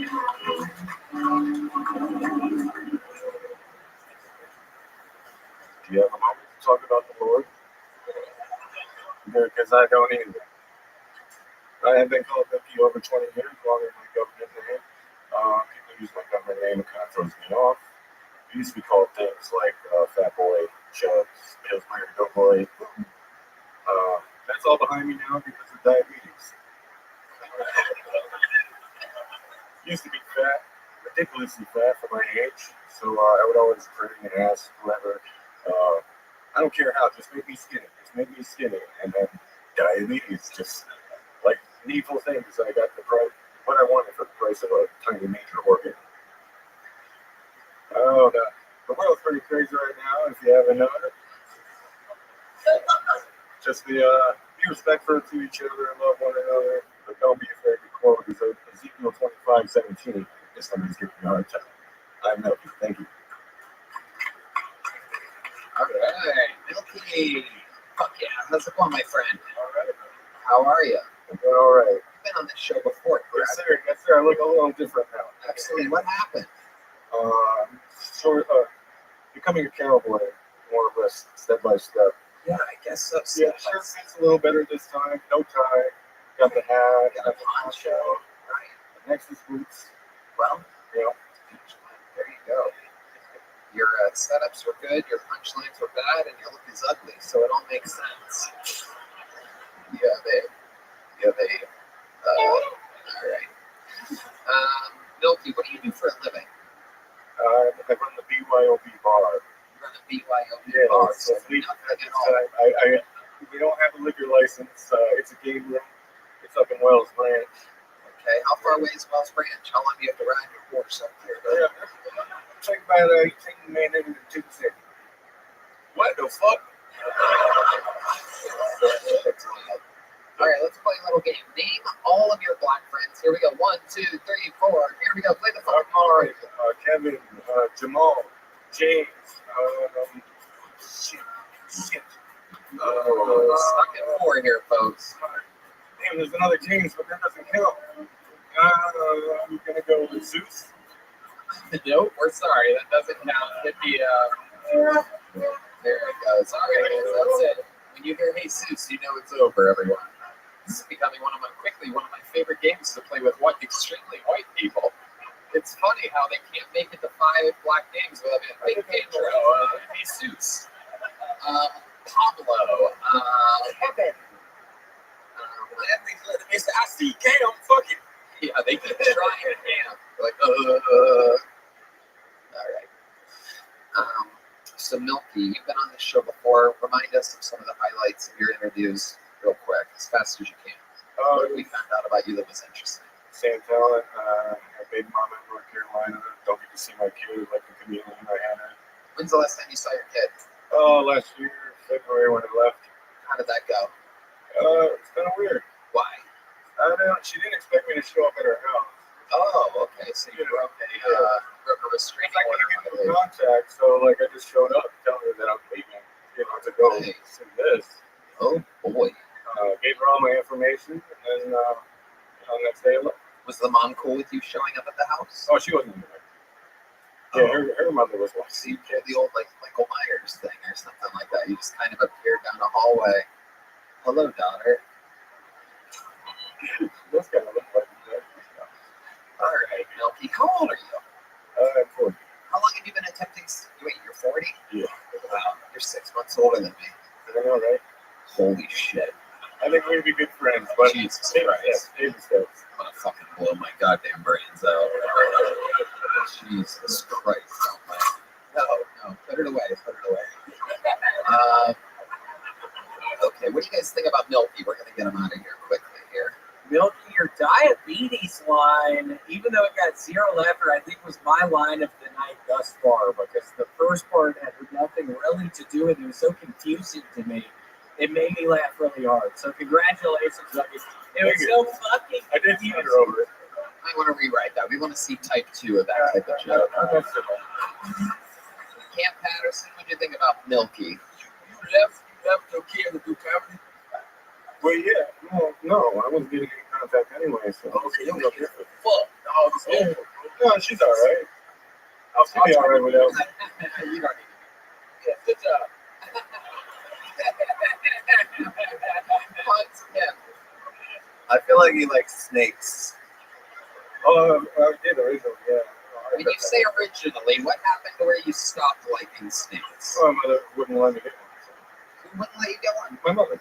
Your mother? Yeah, she said no snakes. So. Was this last week? Yeah. All right, Milky, you are smoke book? Oh, I got one last time. Okay, there he goes, Milky. Everybody, we're flying through it, I promise. We're getting there. This is indeed. We are on pace for the most bucket pulls of the year that we've had on the show. Next one's your next comedian, Chase Tucker, everyone. Chase Tucker. Okay, here we go. Chase Tucker. What the fuck is up, Elstan? How y'all doing? Thank you. Fuck, this is a crazy experience. How y'all doing over here? Shit. Last time I was in Austin, Texas, I fucking messaged me. That shit was easy. He shook my hand, I put my fucking arm off. Earlier today, somebody tried to suck my fucking wiener in the bathroom of a bar. It was kind of a surreal experience. Cam, I got a rock special for you. Nothing gay though. But shit, I can't see you. But the only reason why I'm wearing this hat is because fucking lady told me I was wearing. The lady told me my fucking chicken was little, so this is a chicken little hat. So that's just how it is. I don't even. Fuck yeah, dude. Absolutely. I'm gonna cut you off right there. I'm gonna That's all I'm there for. I'm gonna stop the bear from jumping in. I'm gonna stop this slow verbal suicide that you're doing. This is absolutely incredible. Welcome to the show, Chase. Have you ever tried stand-up comedy before? This is my first. This is your first time. Where are you from, Chase? I'm from Kansas. Kansas. silly little game. Name your top 5 black friends right into the tip of that microphone, and here we go. I got Trayvon, I got DeAndre, I got Twin, I got one more time. That's about it. No, you gotta keep going. Keep going. Isaiah and Isaiah. Isaiah and Isaiah? Okay, yeah, we lost you there at the end for sure. They big. Trayvon and Twin, they don't split. Those really are. Trayvon and Twin. Twin is a real one for sure. That is incredible. Twin kill people, dog. No doubt. That was actually the next thing I was going to go for. Well, how do you know Twin exactly, and what does he do for a living? I met him at the bar, and I'm just going, goddamn right. We are on the same page here, absolutely. So, Chase, what do you do for work? I'm a bartender. Bartender in Kansas City? Not just Kansas, going, I guess, Oklahoma. Right. A few quick state changes there. Someone's definitely on parole right now. Okay, so you're a bartender. Very, very interesting. How long have you been doing that for? 6 months. Okay. You seem like you wouldn't be good at it. Can you give me the ingredients of an old fashioned? Was I sugar, bourbon, or something like that? Nope. Oh, what the fuck? Nope, no sugar. Nope, it's just all No sugar. Sugar would be another one of your black friends, though. Okay. So, how about a vodka soda? Can you tell us how to make vodka soda? Vodka and club soda. There you go. All right, there. It's a trick question, but you handled it very well. You looked at me like I was stupid. You were telling us you met Shaq and you almost got sucked off in a bathroom earlier, and that was the extent of your 60 seconds. Can you describe the suck off in the bathroom thing better? Who tried to suck your dick? Shit, I couldn't give you all the details on that one. You just made it up? Nah, it happened. Why? Who were you? It's so 40-year-old. Was it Twin? Nah, 200%. That's what a real 40-year-old dude did. Some 40-year-old dude? Yeah, at a bar. I don't know where the bar was. You don't know where the bar was. You don't know where you were when this happened. What do you do for drugs? We pretty much did. You ever suffer any brain trauma when you were younger? Probably a lot, yeah. Yeah, probably a lot. You had brothers growing up. One, yeah. Yeah, and he's an older brother? Younger. Younger. But you guys would wrestle around a lot? You guys had a trampoline growing up? No trampoline swimming pool? Above ground swimming pool? Yes, above ground swimming pool. No doubt about it. Okay. What's your love life like, Chase? Pretty sad, to be honest. Yeah. How often do you wear that stupid fucking hat? I only wear it for this occasion. Right. What did you think that was gonna like? I was fried out of my mind. I said, fuck it. Fried out of your mind on marijuana? Yes, sir. Right. Okay. All right. You have mesh shorts. We can clearly see your penis. It's incredible. Absolutely amazing.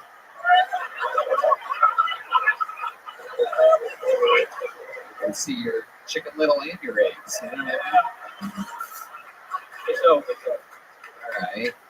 All right, Chase. Well, we're going to keep flying through it here tonight. It was nice to meet you, buddy. Thank you. There you go. Congratulations. Here's a little joke bug. Chase, stop shaking. There he goes, everybody. Chase, stop shaking people's hands. Stop shaking their hands, guys. Ignore them. For the love of God. Yeah. Y'all have to stop. You're getting us in trouble. Y'all have to fucking stop. Oh my God. Ladies. All right. Let's see if this is a real human being. Joe Smith, everybody. Joe Smith. Okay, here he is. Joe Smith.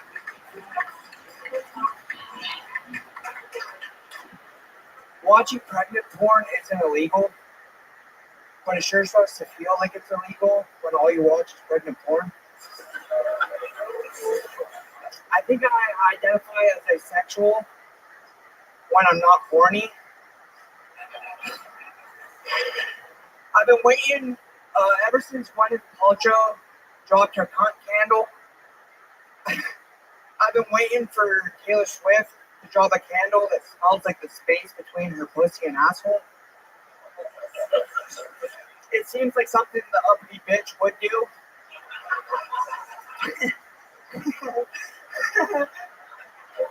Thank you. Ever since I got off my bipolar medication, that's not the joke. Ever since I got off my bipolar medication, I have a really strong opinion about what's happening in Gaza. If you're Jewish, you won't like that opinion. There we go. Okay, what's the opinion? I don't know. Similar to Kanye West, his opinion. Kanye West? Yeah, I feel like he was on Lex Pro, I was on Lex Pro. Now we both we have issues. We're working them out. What is the issue? What is the thing that you have in common with Kanye? I don't want to say it. Alex Jones, I feel like also has that opinion. Anti-Semitism, but it's not by choice. Can you tell us what you don't like about the Jews? No, I love Jews. I love Jews. I feel like it's a side effect of the medication that I'm on. What is the side effect? What do you feel about them? I mean, I love bagels. That is pro-Semitism right there. Yeah, That's up. but I feel like they need more than the bagels. Right now, I feel like they need to have more logs. More logs on the bagel. I think it would help them out. They're being Jewish with the locks, is what you're saying. Yeah. Right. Very good. Very good. Look at this. All right. Right now, I feel like I could get traded to Hamas. Okay. Yeah. All right. What would you do for them? Dance. Can you give us an example of the dance you would do? 1, 2, 3, 4. Here we go. All right. Okay. I'm going to stop you there. I feel like it was too Jewy of a dance for Hamas. Right. Yeah, for sure. I feel like they would shoot you immediately. That would get me killed. They would shoot you with one of their little rock guns or whatever they have. Yeah. They don't have much. Mm-hmm. Yeah. Okay. So you were just on the show recently. I was just on here. Yeah. Unforgettable charisma. Thank you. Hey, some people call it autism. Yeah, for sure. How has your life changed since you were on Kill Tony? I haven't had to use the Narcan yet, so that's good. That's good. When's the last time they had to use Narcan on you? No, not yet, but it's coming. How do you know it's coming? You've been doing a lot of street blow? No, I feel like last time I oversell the amount I do cocaine. It's just like special occasions, like funerals, little league games. Just like stuff like that. Just like stuff I needed. How long have you been on stand-up? I've been doing it 3 years. What do you do for a living? I'm a bartender. That's right, another bartender. Yeah. Kansas or Oklahoma?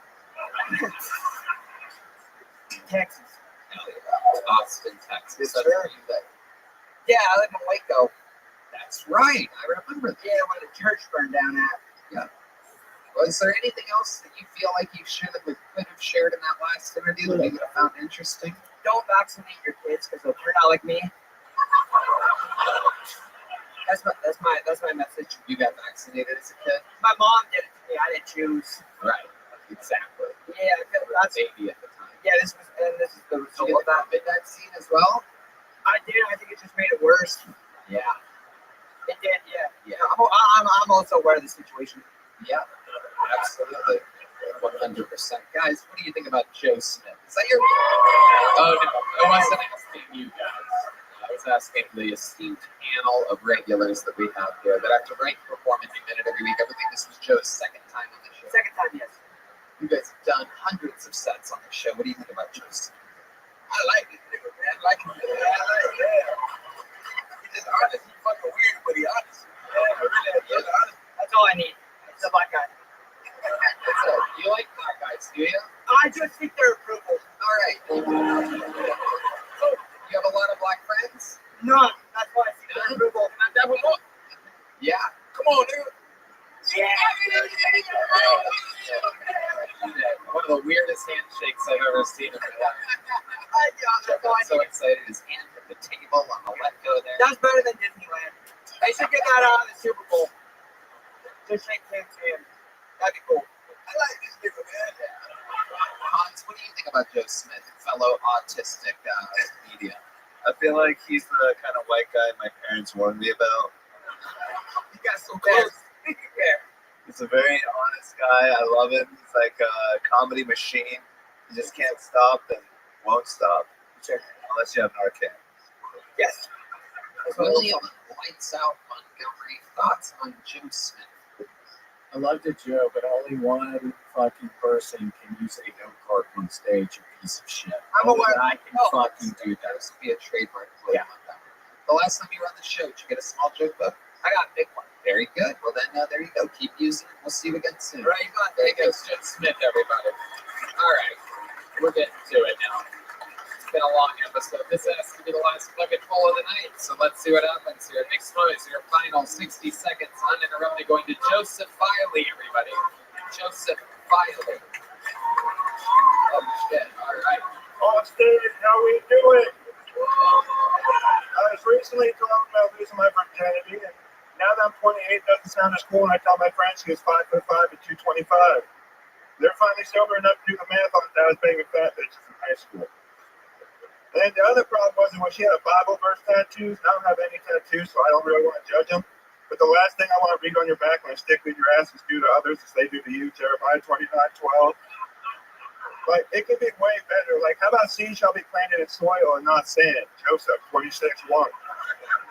You know what I mean? Like, picture getting a hand job and read on the wrist. It's like, share the fruits of your labor which your hands have created. No, I'm good on that one. How about swallow your pride when you know? When they all know who said that one, but that's the one I'm saying tonight. Like, I think back and I look at it, I saw the tattoo, and I had a lot of bad ideas of tattoos. Like, I almost got a rose on my hand. I don't know if we have anyone here with that. Like, that was real big when I was in high school, and I was like, looking back, that was probably the worst one I ever seen, because I'd never gone soft. Like, the first time I ever tried anal, I went soft because I read do the others and they do to you, and I thought about me sticking my dick in my ass. All right, that's my time. Thank you.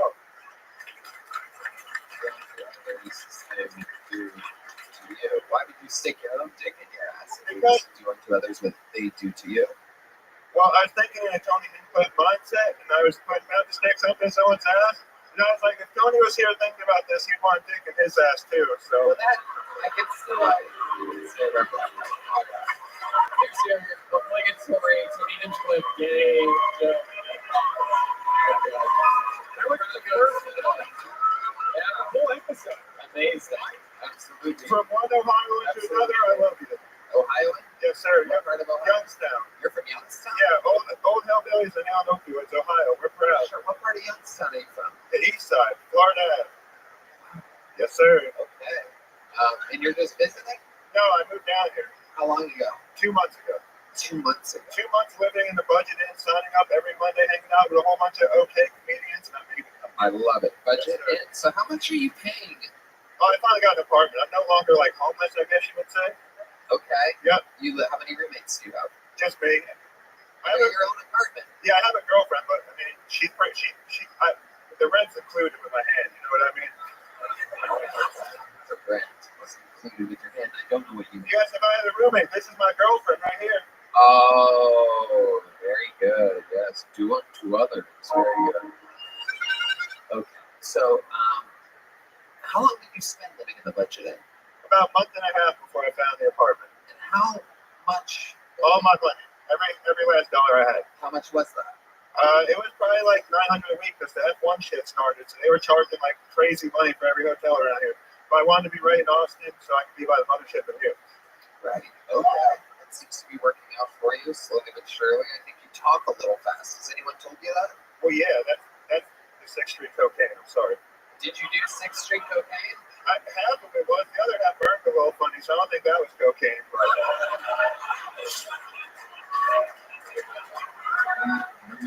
listen, Dare said the drug tests were important. They're out fucking testing drugs down here. That's Are you? Off and on. I still have a job. Like, I work 50 hours a week. But what do you do for work? Amazon. You're at the fuck I said. No, you probably got a limp. I'm fat. I work on a computer. Okay. All right. I didn't know that was one of the Amazon jobs. Well, someone has to guide all the retards to get easier flashlights and whatever else is going on right now. You're in charge of guiding the retards? Yes. You? I'm part of them. What do you mean? Who else is going to guide them? I speak their language. I speak the language. Now, you're from Youngstown. We've been doing a thing tonight. Youngstown, including the east side, has a very high black population. Can you name, by their first names only, 5 black friends of yours? Go. Let's see. Jamal. That's where you play the soccer. You've been playing all night, but okay. Jamisha. Ooh. Shaniqua. Oh, I think he's making up. I'm not making this shit up. There's one more. Trevion. Oh. Yeah. Travion's a real one. That's a real one. That's right. Shout out to Trevion. He's my nephew. That's the only real name. You have a black nephew. Well, yeah, that's why I can make that joke and I feel comfortable standing there. What? It's like, you know when people are like, oh, I have a black friend, I can make that joke. I'm a maintenance. Like, I have a black nephew. I can bring him to the mall with me.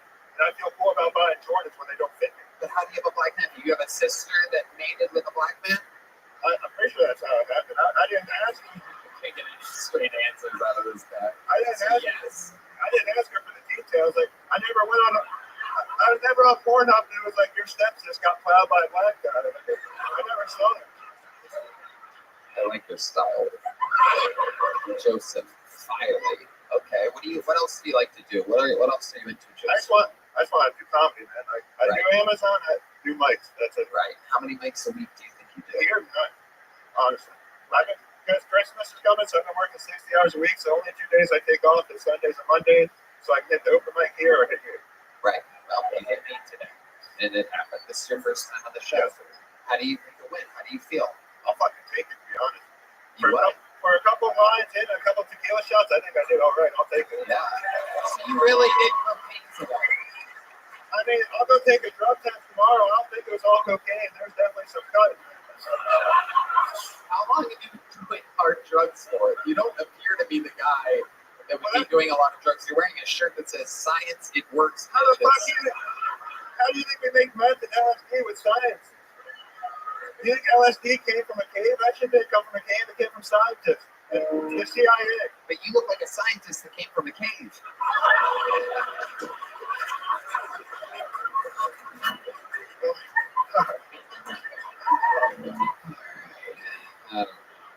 You know what, though? Since you're from Youngstown, and I think you're very, very promising, I think you need to slow down how fast you talk, no matter what hard drugs you do, so that people can understand you better. But there's a big joke about Joe Smith. There you go. Have a good night. All right. Now, I know I said it was a bucket bonanza, and I know I said no golden ticket winners, no regulars, and I'm going to hold true to that. But we do have one special treat for y'all to end tonight's episode. This man is neither a regular nor a golden ticket holder. He, in fact, is something entirely different. He is a phenomenon, perhaps one of the most polarizing figures, not only in the history of Kiltony, but definitely in the Austin comedy scene. I mean, an absolute fucking wrecking ball, absolutely loved by so many. He really grows on you after a while. You have to kind of see him and know him, but I think you guys are going to absolutely love him. He's been on this show before. I'm allowing him to do whatever he really wants tonight. We're just going to let him rock it up here because this is indeed the one and only Austin's own Casey Rocket.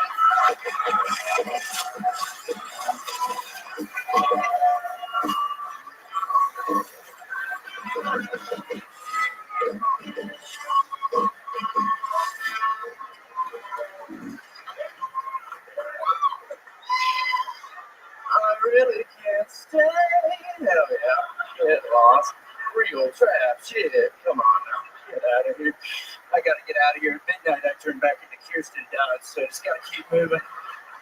Peter, please. See that rail? Big Uncle Ben crowd. Get out of here. Come on now. I'm just popping it. I got nothing to lose. Hell yeah. No, I gotta get out of here. My buddy found some original Oxycontin in his attic last night, so we're gonna get fitted and watch Yao Ming highlights later. Should be badass. They look good for a big man, don't he?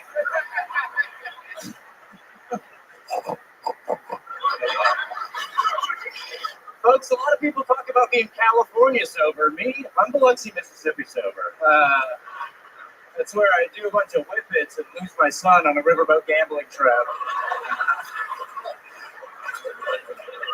How much will you credit me for the boy?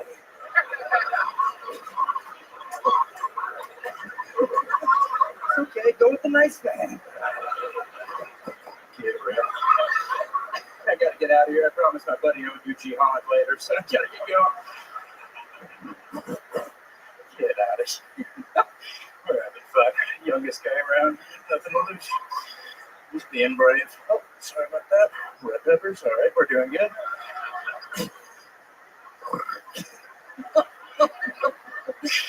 Oh, yeah. Never meet your heroes, folks. We all know the Lorax speaks for the trees. But in 2007, I saw him say the N-word. Okay.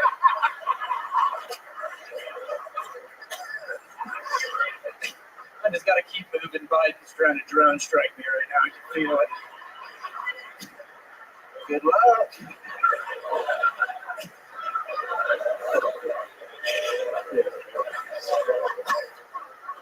Yeah, I hate Ambien. I'm glad you brought that up. Last time I took Ambien, I accidentally donated my car to 1877 Cars for Kids. Fucked up part is, I live in my car. Now I gotta live with all these little kids.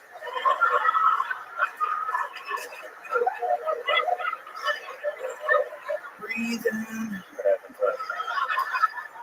Folks, there's no easy way to tell a child their parents are dead. There's no easy way to tell a child their parents are dead. There is a really, really fucking scary way to do it.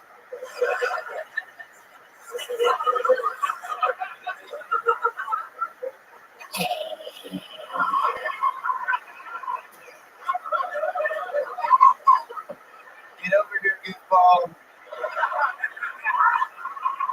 Your dad fell on the grill with Benihana's last night. Thought he was gonna pull through, then they brought out the onion volcano. He's fucking dead. I lost my hat. Let me show you something. I'll get out of here.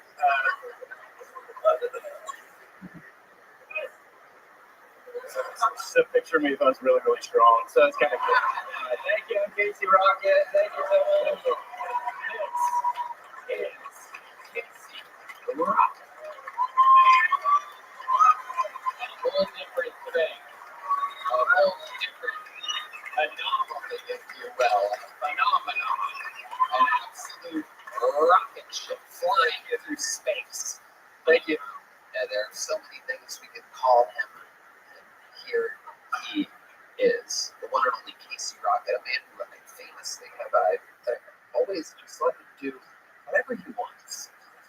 The only one to have that real limitless time length or whatever bestowed upon you. And how about one more time for Casey Rocket? Thank you. So Casey, seems like you're doing a lot of work here in Austin, Texas. You're getting a lot of that. Oh, there he goes, everybody. Where's my Casey hat? Rocket. Oh, Sorry, I'm not trying to do a bit. I get really scared. All right, hello. What happened? Hey, how's it going?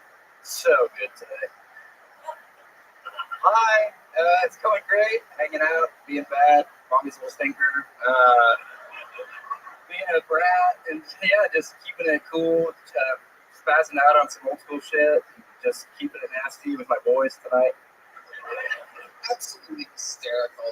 He he leaves an imprint on every show that he does here at the Comedy Mothership. I go up usually, obviously towards the back end of these lineups on some workout nights in the little room here. And I'll always know if Casey Rocket is in the stage that night. There'll be little pictures of Grimace or him or random people doing random things. There'll be Parmesan cheese packets or red pepper packets. there'll be sometimes there's a harmonica sitting on a ledge. There's things. There's a lot of trademarks of the great. Oh yeah, there are many trademarks of the man, the myth, and the legend. And this guy fucking shakes ribs. You know, we all have different sense of humor. It's such an interesting thing, and you seem to turn the people that love silly shit and the people that like smart shit both as fans. You're able to win them both over. Thank you so much, Tony. That's a big honor. It's so good to be here tonight. So rip for all my friends and keep it nasty and bust it wide open for all my crew. And I think Santa's going to be pretty happy with that one. That was really badass. No doubt about it, guys. William, you actually take Casey Rocket on the road with you, and he features for you. I believe you guys just did 7 shows in Chicago. We did, yeah. No, Casey's wonderful. Casey, honestly, is, in my opinion, he's without a doubt the funniest person I've met while in Austin. I absolutely love Casey. There's always a couple of times, but I remember in San Diego, I was back in the fucking green where probably way too high, about to go on, and I'm hearing Casey just destroy out there, and I'm thinking, how the fuck am I going to follow this guy? And I wasn't able to. It turned into a disaster. I left the stage really early. Everybody's like, hold on, we paid money for this shit. I was on stage like 5 minutes. But wonderful job, Casey. Wonderful to always see you. Yeah, we were in Chicago. Did you talk about it on the podcast? What happened? I just said the thing about how we had to pay the $1,500 to be in the freezer experience. That was one of the darker moments of my life. Is that there's two you can pay. There's 2 different tiers. So $1,500 to be in the freezer, and then $500 to be outside the freezer just listening. And that was kind of cooler. I was on the outside of it. I was going, "You okay?" And he said, "I'm so cold." Yeah, I was freezing. So get me out. And I said, "It's not like you got to wait the whole time or you don't get a refund." And you were cool about that, which was nice. Cam Patterson, you know Casey Rocket very, very well. You just retired from being a door guy here, but you guys work together as door guys here at the mothership. They're my niggas, man. We locked in, man. You know what I'm saying? Look, Casey. We're locked in for sure. Of all the people who were locked in, probably it's us. Yeah, man. Definitely. We're about that package, right? That one package? The one package. Yeah. Oh, yeah. We got this one package. We keep it pretty cool. We keep it pretty tight. And then, No, we just got a package around the money set. We got a package around here. Oh, a unit. Okay. Are you close with a lot of black? A lot, yeah. Hundreds. We've been doing a thing tonight. Hundreds is a perfect answer. We've been doing a thing tonight where we asked some comedians to name 5 black friends using, I guess, only their first names if you want, or you can do it any way you want. But 5 of my black friends? 5 of your black friends. Ready? That should be pretty easy. Go. James, Big John, James Jr. It was a father and a son, James and James Jr. Big J. That's Big J Ogerson. That's not really going to take it down. Me and Big J, as you know, are notoriously really tight. Audrey Hepburn. Nope, missed again. God. Ra's al Ghul. That's a Batman guy. I'm always one riff away from Ra's al Ghul. I find that a lot. Ocho Cinco. Yeah. And Donovan McNabb. Donovan McNabb. Very good. Absolutely. Those are indeed a check set. We just got word in. Those are your black friends.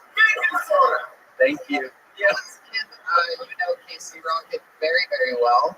Yes. Any take on anything you want to say about the great, powerful Austin self, Casey Rocket? I mean, this is one of these guys, not that you guys can understand, like, other than like the oldest guard in New York and LA, I would put this guy out there to bury about anybody on the coast right now.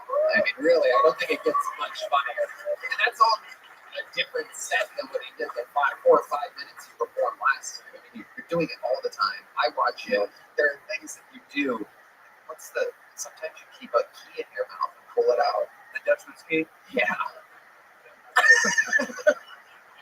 Yeah, I've been known to do the Dutchman's key from time to time. They'll hide a key deep into his cheek and do like, 5 or 10 minutes of an act, and then all of a sudden he pulls out a fucking key. And that makes me run around like a black person laughing. I don't laugh like a white person when I see that at all. Run around like Donovan McNabb. Yes, one of my close friends. Scrambling quarterback. It's funny, when Mothership opened, I maybe the first couple weeks I did one of your David Lucas and friends, and I went up pretty late to show, and I did the Dutchman's key, and it was almost completely silent, and I heard you. It's not a good bit. But the Dutchman's key, it's kind of like, so you give them a riff, and then you keep a riff for yourself. And that was a tasty little riff just for me. And it was totally silent. I barked out the key. I'm comfortable saying this because I don't do the Dutchman's key too often. It's sort of a special occasion thing. I hit him with the Dutchman's key. Crowd goes, "Holy shit, we don't like that." Holy shit, actually, I kind of hate that. And Tony's like, like way up to this. I love it. There's something about somebody secretly keeping a key in their mouth for an inordinate amount of time and then pretending like they're choking it up from the inside. That really cracks me up. Yeah. Ready to say something. You think that's impressive? You should see what Tony hides in his booty hole. Oh, there you go. Fucking do that, dude! Little fucking happy chan over here. I love it. Casey, you're an absolute fucking sensation and an unbelievable representative of silly fucking comedy. I really think, it's like if Robin Williams smoked crack with a fucking, I don't even know what. You're just something entirely different than everything, and I love it. Casey Rocket, ladies and gentlemen. Petroleum in from Ryan J. Email. It's unbelievable. Check it out at RyanJEmail.com. William, promote something, plug something for the love of God. William Montgomery, everybody. The William Montgomery Show on YouTube. I do it with Casey. Also, my cameo, as always, please. Check him out on Cameo, the new spokesman for Dude Whites, William Montgomery. I'm going to hand for Cam Patterson. Cam, plug something. Cam and the Whites coming out. That's it. That's it. Cam and the Whites, the new show from Cam Patterson. I'm a Hans and Kime, everybody. Hey, guys. I got the Kill Tony regular show on Tuesdays, Hans Tim and Friends on Wednesday, and I'm in Springfield, Missouri, Arlington, Virginia, Batavia, Illinois coming up. Thank you. These are the great regulars of Kill Tony. One more time for them, everybody. Look at the drawing from Chris Rogers, everyone. The 3 regulars. Oh, man. I'm taking that one. That's not for sale. That's going to be. Oh, I'm taking that one. How about a hand for the best damn band going? Michael Gonzalez. Paul Beaver on the horns. Matt Fielding on the electric guitar. The great John Bees on the keys. And that's the great Dean Madness on bass guitar, everybody. Thank you to Joe Lester, Red Rose, Yellow Rose, NinjaBuses.com, Hall Law Firm, Western Security Guard Service, and Connect Mobile. Help, get an ID trick. Use the promo code 15 for 15% off. And then check out the Sunset Strip Comedy Club, Sunset Strip, ATX.com. We love you guys. Thank you. Good night, everybody.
Who's ready for the best fucking New Year's Eve ever?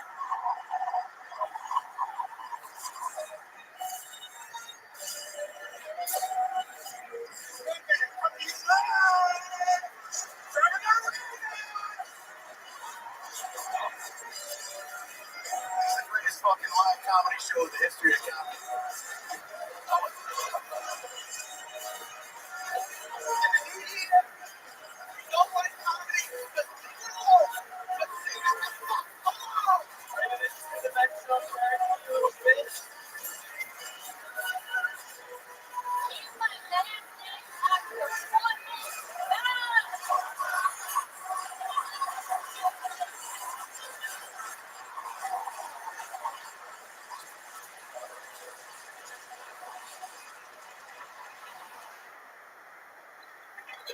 Back on my stand-up tour at the end of January, hitting all the spots that I didn't hit on the fully grown tour before this.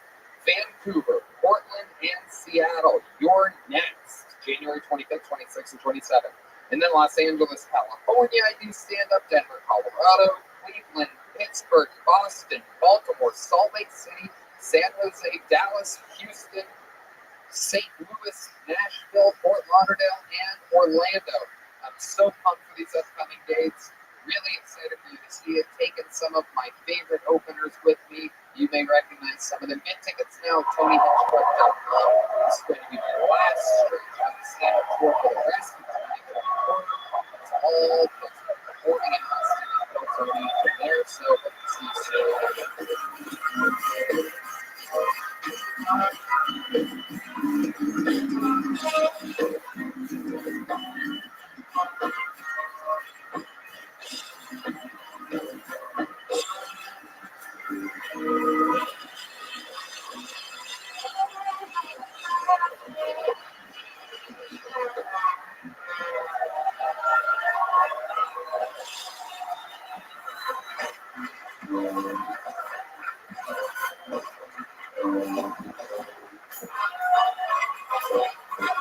Hey, this is Rabbi coming live from the comedy comedy mothership here in Austin, Texas, for a brand new episode of Kill Tony. Give it up for Tony. It's Claire.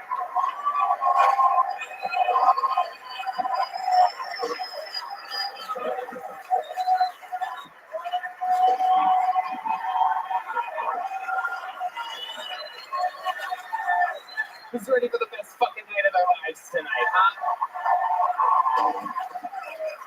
Yippee! Make some noise for Red Band, everybody. We've been doing this little show for over a decade. It is the #1 live podcast in the world, Kill Tony. How do you guys feel? Good? Shout out to Gel Blaster, Red Rose, Yellow Rose, NinjaBuses.com, Home Lot Firm, Austin Security Guard Service, and Connect Mobile Health. You can get an IV drip using code 15 to save 15%. Here's a little bit more from the amazing sponsors that make tonight's episode available for you here right now. The Sunset Strip Comedy Club in Austin, Texas is now open. Check out Red Band's secret show every Thursday. Go to sunsetstripatx.com for tickets.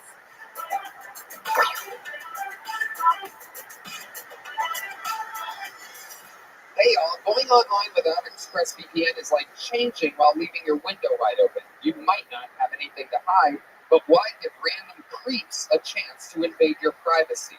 When you go online without a VPN, internet service providers, ISPs, can see every single website you visit.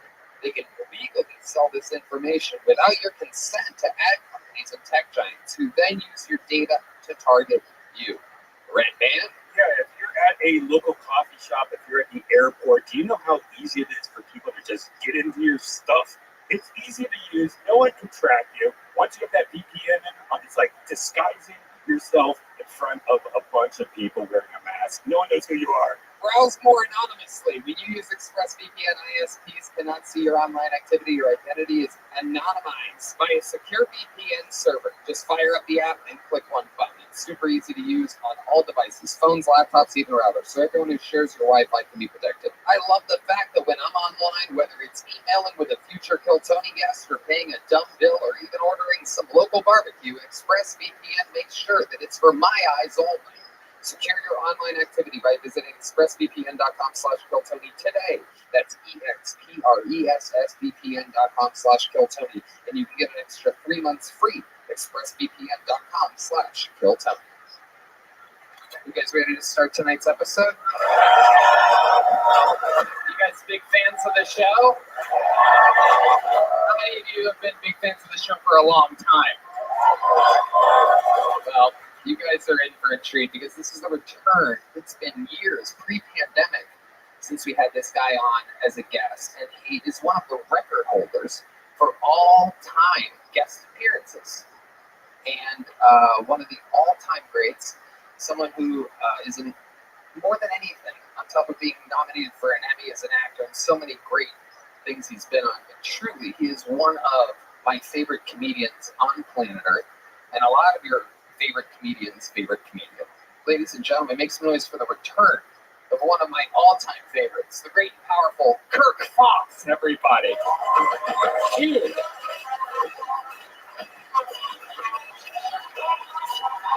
Sit here, Kirk, over here. Fuck yeah. The great Kirk Fox, everybody. Reservation Dogs, Park Cigarettes, the dude. But more than anything, one of the fucking real comedians of our era at the Comedy Store, a fucking legend, a legend. About that, but it seems important to you, so it is. We're gonna have a lot of fun. Is this the right mic? I don't want to interrupt you. I know the rules you gave me, but is this the mic you want me on? Okay, no. Is that you? Hold on. Don't press on the thing, man. I don't want any trouble. Just like that. Is that good? You got that? Okay. But that was next to me. You understand why? Yeah, totally. Okay, so someone fucked up already. It's true. Put that away to never be used again. Okay. Frame it.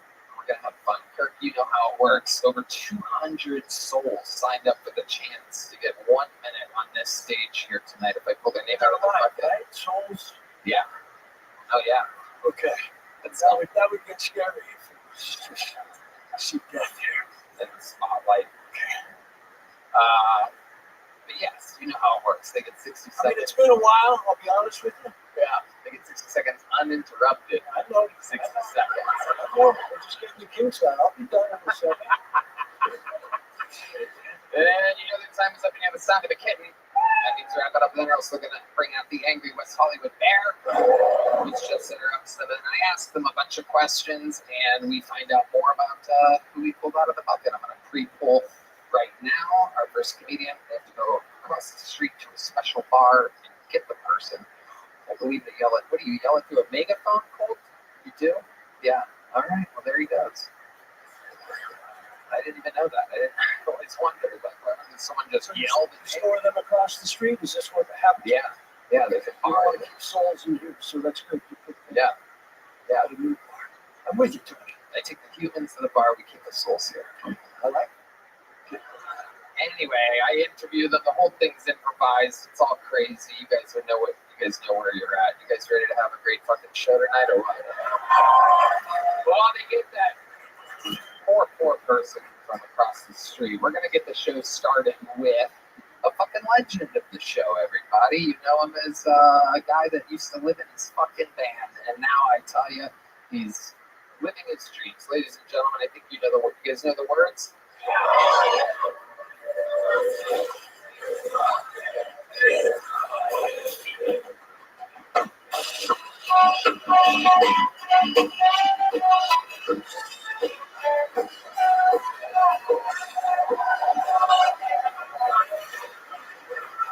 Thank you for that long song. I have been putting dryers all throughout my neighborhood because I want to catch a stepmom. I love taking Ubers. You know it's going to be a good Uber if you can't tell if it's the driver's name or his license plate. I've been thinking about getting the new Cybertruck because I want a car that tells people not only is my dick small, but I wax my balls as well. My girlfriend recently told me that I have the best personality of any man she's ever dated, which is sad because I didn't know my dick was that small. All right, thank you. Okay. Did you say dryers? Was that the first? Yes, dryers. As in like washing machine? Washing machine. Dryer? Dryers, yes. Because stepmoms use dryers. Yeah, they get stuck in it. Okay. It's a type of porn that he watches. Ryan, I watch American porn, not the Japanese shit that you're into. Yeah, you guys have actually flip-flopped. It's like Tom Hanks and the little boy in the movie Big. You should be liking Japanese porn, and he should for sure like stepmoms caught in dryers, but the world works in mysterious ways. How you doing, Hans Kim? I'm doing fabulously. You know, my girlfriend's still white, and I'm still rich. Super likable. That can all change, so that's good. That can all change. A few of those, a dryer joke could change everything.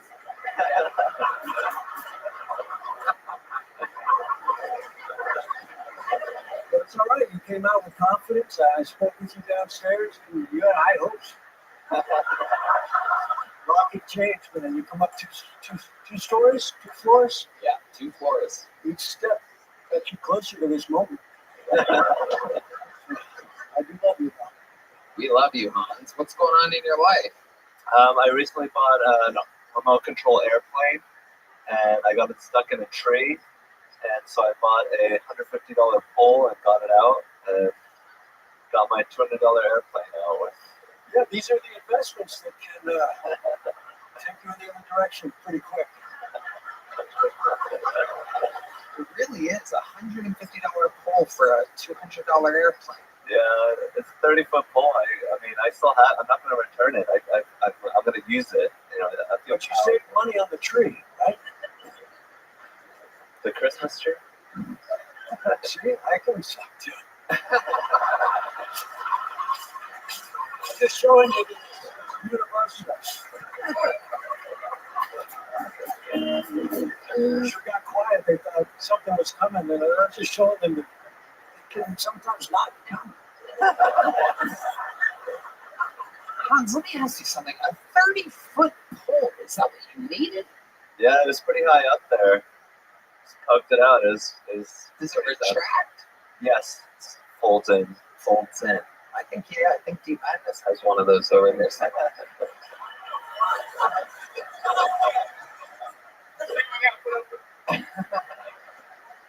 So you think you're going to use it in the future? Are you going to use it to mostly like talk shit? Like I wouldn't touch you with a 30-foot pole. I know because I have a 30-foot pole. Yeah, I mean, my reach is unlimited. I mean, 30 foot, but yeah. I can touch a lot of things from far away. Well, that's going to help you when you're near the playground next time. You need to get 31-foot restraining orders from you. Did you get the plane out? Yes, poked it out, fell in the water, and dried it out. Wouldn't it be great if we could do that to the planes during 9/11? Just fucking poke them out real quick so the whole thing didn't. Like, we just would have gotten rid of that jet fuel. Still can't. It's a piece of shit. I love it. So the plane falls down. Is it still working? Yes, but then I crashed it again, and the front wheel caved in, so I'm going to return it and get a new one. Wow. But you'll keep the pole. Yes. Yeah. You think Asians are better than normal people at flying airplanes?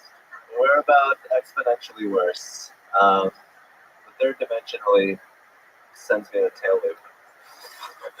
Starts spinning around. Fuck yeah. Those were words I didn't understand. But once again, you were confident in your delivery, and fucking we'll go with it. Thank you, Kirk. I'm here for you. Like, did you watch the plane fly into the tree? Yeah, I was controlling it. Right. What's the range on something like that? Probably like 1,000 feet. Wow. So you were flying low? Yeah, I was showing off. Can you see up like normal people? Or do you have special goggles and a camera on the airplane? You don't need to see up when you have a 30-foot pole. Yeah. It's Deep Madness, that shit. Just feel it. I can see up. Yes, Brian, I can see up. If you wouldn't, it would have been a Malaysian airplane. It would have disappeared, everybody. Electronic airplane jokes.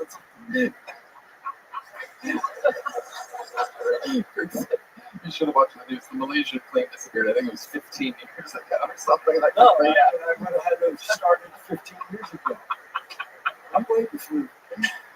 Oh, shit coming. Hell yeah. So Malaysia went down. Yeah, but it'll be all right. Just disappeared. It'll be okay. Hans, anything else crazy we need to know about you tonight? One of my roommates is not a fan of my kimchi. Ooh. Is that your girlfriend? Kimchi.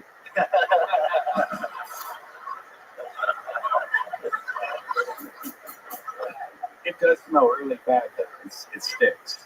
I mean, it's food. If you like process it as food, it's like whatever, that's food. It's okay. Like, why do you have to make a big deal about it? What did the roommate say? So, goddamn, what the hell? I get so confused with the race of this roommate. The part where I thought it was black and then it got white halfway through. Where's that Chinese motherfucker? I think it's black again. Going back to black. Smells like a foot farting in here. Is that what he said? Yeah, it's pretty poetic. Yeah. Yo, it smells like a foot farting in here. Yeah. Right. Goddamn my N-word. Yep, now I know for a fact that it is indeed. I just like watching to see where it goes. Okay, it's going farther and farther. We're almost there. I'm not going to say it. Fuck yeah. So where did you guys settle on the kimchi battle? He just told me that it's smelly, and I was just like, well, you know, I'm a Korean roommate. This is like par for the course. You're lucky I'm not bringing out the ginseng. It's another Korean thing. Do you have a garage? Yes. You should get a garage refrigerator for just to eat it. Oh, okay. I don't have to go to the garage every time. It's so what? It's like it's like somebody cooking fish every day. You know, you don't want your whole house to smell like fish. You have to deal with an Asian, yeah. He has to say it now. I'm not allowed to say it anymore. Can we think we can think it? Right. Can we bleep it? Is all this Yeah. I love it. Hans, every single week you start the show in an amazing fashion. You did it tonight. There goes Hans Kim, everybody. Thank you. That was Hans Kim. That was Hans Kim. That was Hans Kim. That was Hans Kim. All right. Back to the bucket we go. Make some noise for your first bucket bowl. Obviously, this is where shit can be out of control. Make some noise for Paul Cyphers, everybody. 60 seconds uninterrupted of stand-up comedy by a host that's been contained in a bar all night. This is Paul Cyphers. I like to take Adderall, but I don't have health care, so I have to buy it off of drug dealers. I got some a few weeks ago. I brought it home. I was like, damn, this is some good shit. And then 3 days later, I was like, damn, this is some crystal meth. That's what this is.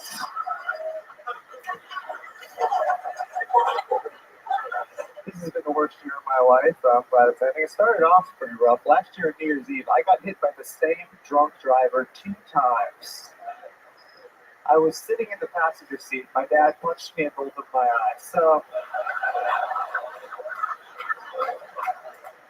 that's what I get for trying to kiss him when the ball drops. You know what I mean? Kind of tired. This morning I saved a woman from a train. I pushed her out of the way, but all those guys fucked me instead. So.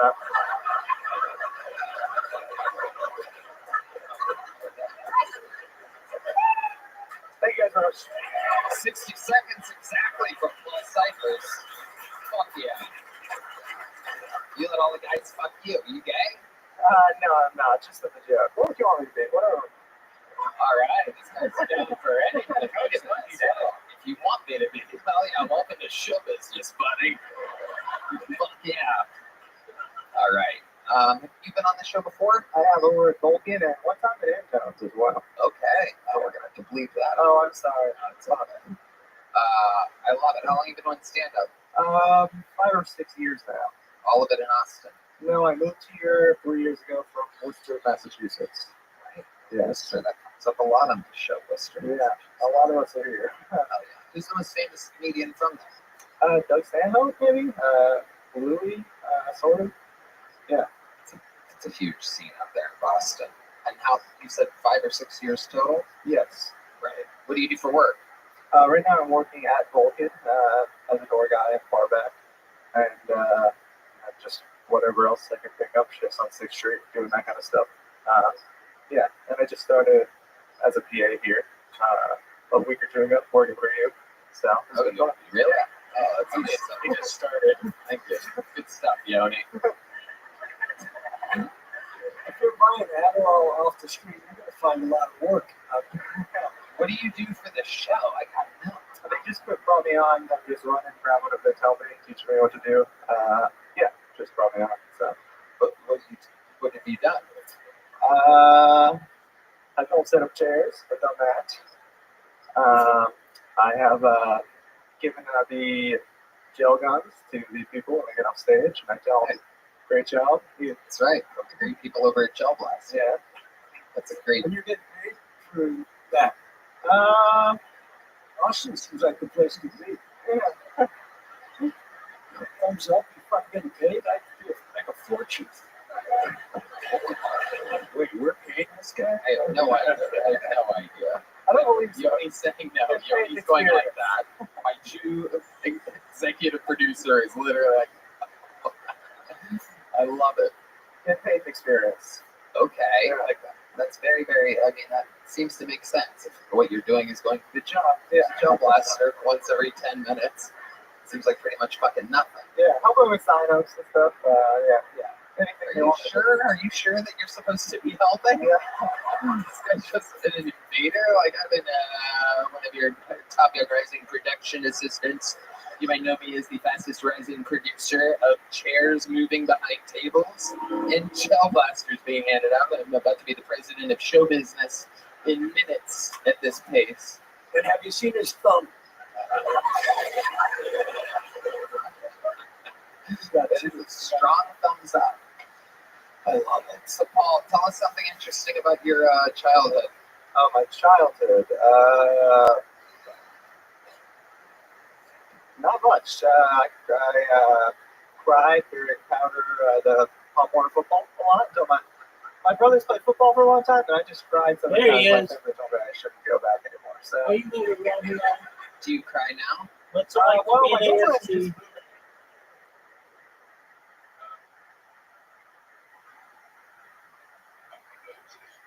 Dog, you will be after you finish eating that pork.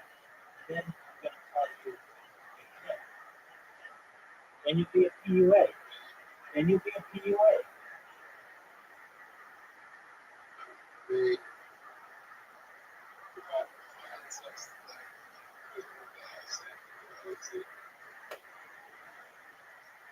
You don't even know what it means.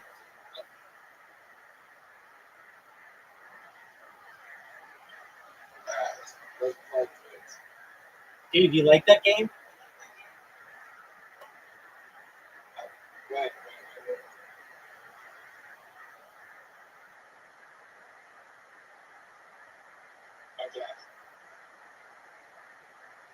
Hold on a second. Did you have sex today? Hold on a second. Did you have sex today? Okay, that's all right. All right, here we go. You want to play Blitz?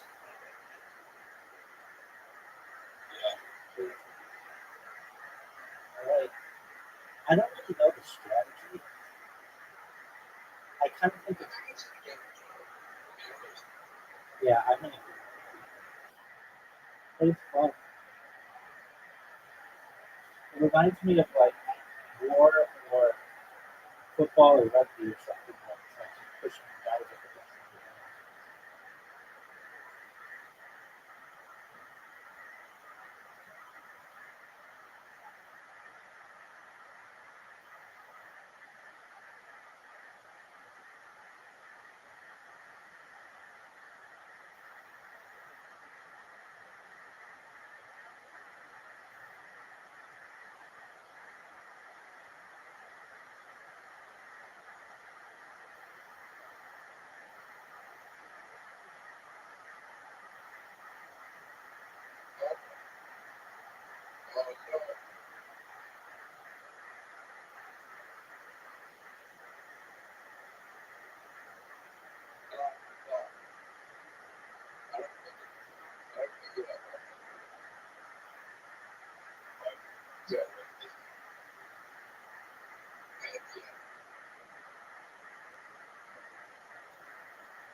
wall.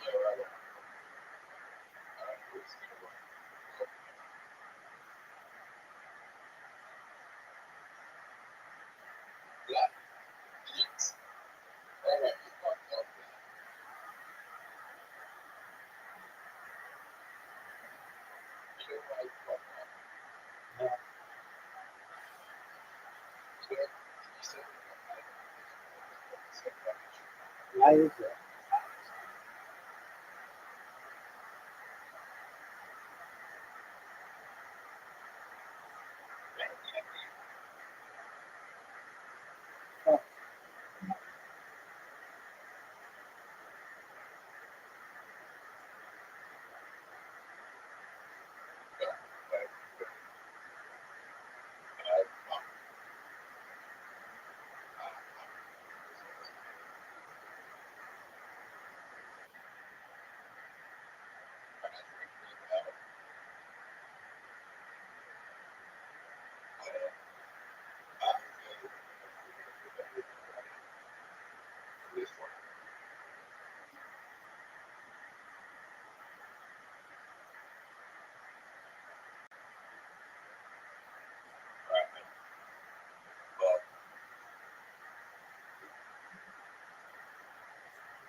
Oh, you're gonna fuck. Come on, baby. Come on, baby. Should I go to? Oh, dude, this is gonna be close. This is gonna be close. Oh fuck, dude.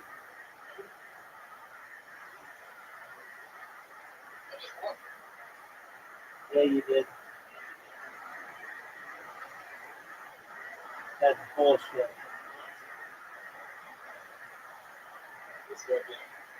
Bullshit, dog.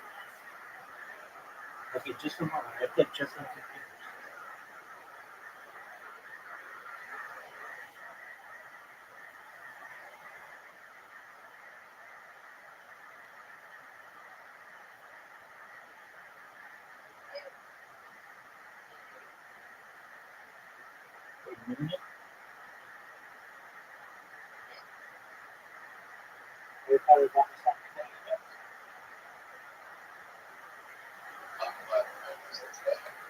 That's good.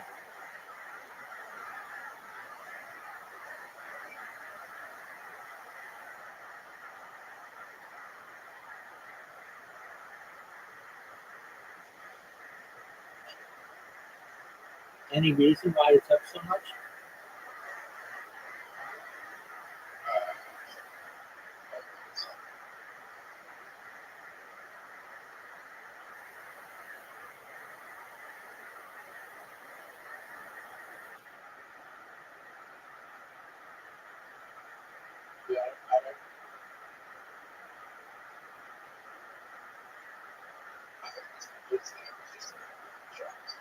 I do too. There's a little bit of strategy. No, I agree. It's just when your little 6s and 8s come out.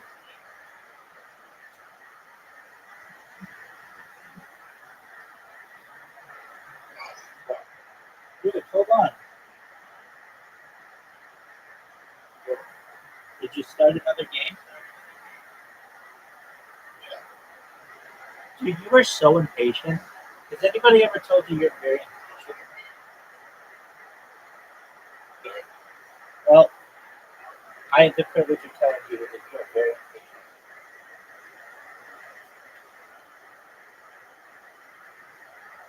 impatient. That you're patient?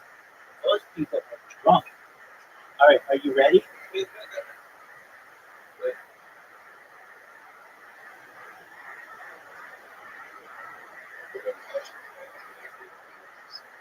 What's good, bro? Moved all of our stuff out of our apartment I left there a week ago, so I've been crying. She didn't pull her chair out enough. I think he went out. I don't know, but I noticed something really interesting. Maybe hold your thought, because what I took from that, I don't know if anybody else noticed this, but you didn't say that your girlfriend broke up with you. You said my girlfriend got her stuff and moved it out a week ago. No, she broke up with me too, yeah. Okay, just making sure you know that. No, I know. And you seemed really hopeful there for a second. The way I analyze that is like, well, she thinks she broke up with me, but now She took all her shit, but she's just making room for more love. she took all of her shit and her human body, but her soul is with me. Do you think you could cry for us if we helped? Was there a song in particular that she loved or that she would play a lot? I don't think I could cry here. I'm gonna Let me just ask you again. Was there a specific song that reminds you of her? I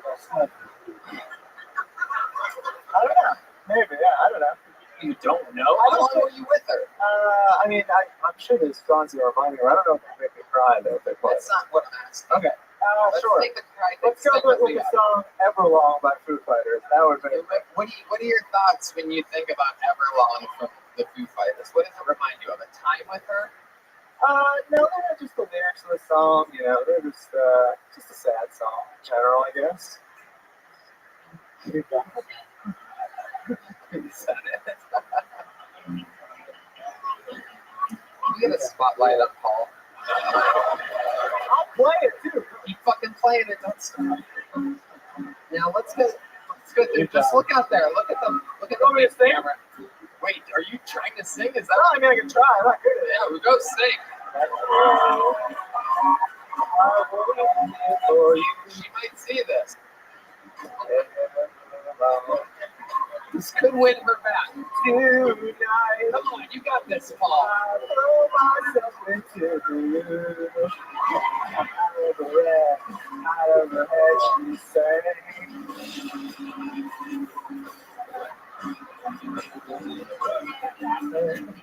You packed your bags, but I'm in love with you.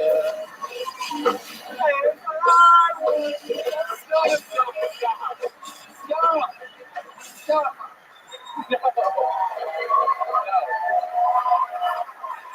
No. I gotta tell you, wherever she packed up and went off to, she packed up again. She's going farther away. She's going the opposite direction. I don't know. She went to New Jersey. I think she's coming back. There's a chance. She went to New Jersey. That's that shitty. Did you guys ever watch football together? Did that ever come in? No, that never came out. What was it about Pop Warner that just would break you into tears? I mean, we skipped over what started it. You didn't like being tackled. Yeah, I was not good at it. Very bad at it. They tackled me before the game or something. Yeah, just even the Oklahoma drills and stuff. Just beat the shit out of me. So I was out really young. You see something wrong with my childhood. I just had to like spin the wheels, pick something. In the right light, you look like a beautiful woman.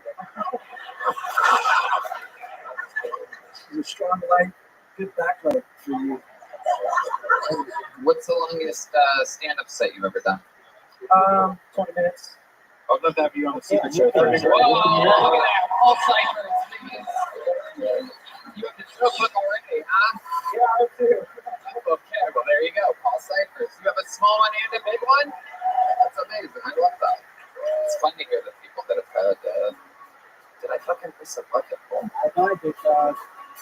Bye. Oh, sweet. Perfect. Yeah, there's the one that we funneled, and the new one goes out. It's nice for Anthony Papali, everybody. Straight out of the bucket. Lost Anthony against that. Papali.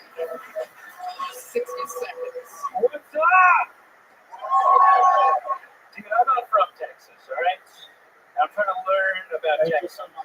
What I'm learning about Texas is you guys like your guns, Just one moment. you're hunting, you're fishing, just terminating everything out here, really, you know? Except pregnancies. You guys are like, no, sir, there's only a season. You know? Just one moment. Sure. But I bet you can sell abortion in Texas. You know, you just got to take it out of Planned Parenthood and then drop it in a Bass Pro Shop. You know what I'm saying? Like, every abortion, free box of ammo. You know, why not the door, man? You go in, your girl gets the abortion, you pick up a Salt Life t-shirt, and fucking roll tide, baby. Let's go. That's been fun. I don't know how I feel about abortion, you know? Like, on one hand, I think it's a woman's right to choose, right? You But sometimes started you know, you see a little kid and you're like, oh, look at that guy, he can't get aborted, you know? But then you remember he goes to school in America, so you're like, oh, he's got plenty of time. Yeah, he got plenty of time to be aborted. Thank you. Fuck yeah. Anthony Papali. Am I saying that right? Papali? Papali. Yeah. Okay. Yeah, that makes more sense. Papali. Hell yeah. Yeah. You've been on the show before, correct? Yes. Okay. And remind us, what are you again? What's your ethnicity? Yeah, 100% Italian. Fuck yeah. Always. Seriously. I'm an Indian guy. You're an Indian. I'm an Indian. Absolutely. I love it. That's 100%. Yeah. Yeah. Pretty good. What do you do for work? I just got out of the military, and so I'm kind of figuring out what to do. What did you do in the military? I was in the Coast Guard, worked on ships. Okay. Yeah. What did you do? I see something in boating maybe in the future. I don't know. What did you do on the ships? Just like navigating stuff, worked in public affairs. I gotta be honest, last time I was on here, I said I was in the military, but I didn't say that I didn't get kicked out of the military. I got kicked out. You got kicked out? I got kicked out, yeah. Wow. The rare Indian misfit. An anomaly. I'm trying to change the image of Indians. We're bad boys. exactly does an Indian do to get kicked out of the military? I had a puff of marijuana. You had a puff of marijuana? Yeah, I had a little bit of marijuana. More than a puff? More than a puff. Why did you say a puff? I don't know. I'm nervous. I'm excited. I just beat your ass. Yeah. It's adorable. It's an adorable answer. How old are you, Anthony? I'm 30. 30 years old. How long have you been doing stand-up? 8 years. Okay. How much you been here in Austin? About 2 months. 2 months. Yeah. Where'd you move from? I was in like the Orlando area for a while. What are you doing in the Orlando area? Well, I was stationed in Cape Canaveral before I moved here, so Orlando was like the closest big city. All right. Yeah. And you talk a lot about abortion. I did. Yeah. A lot. Yeah. A lot. All the trimesters he talked about abortion. Yeah. All of them. Yeah. Ready for the next one? What is Indian culture and abortion? What are those two things? Like, what's the crossover there? I don't think it exists. I think they just let, like, if you want an abortion, I think you let nature take over, you know? Like in India, you just let, like, a cobra come in or so you out of it. Right. Or a cow. Yeah. Fuck yeah. Those babies don't last that long if the cobra's involved. I know that. Not that long. Oh, fuck. Where were you raised? California. What part? Bay Area, San Francisco. Okay. What convenience stores do your parents have? 7-Eleven, Dunkin' Donuts. Seriously, what do your parents do for work? My dad does like education consulting, and my mom doesn't do anything. The way you said education, I could hear you're Indian for the first time. Oh, you want me to turn it up on my tail? Yes. I knew he was gonna get a laugh when I did that. Of course, yeah, it's funny. You buried the lead, my friend. Yeah, fucking stupid. Yeah. Oh, my dad, he works in agriculture. That's what I heard. That's what it sounded. It was a real switch. Abortion sounds funnier with that accent. Oh, yeah.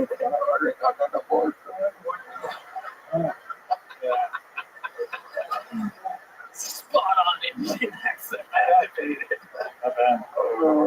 It's pretty good. Right? See, it's good. What'd you do in the Coast Guard, if I could ask? Did you steer ships or what? I worked on boats. I did like navigation stuff. I was on the crew.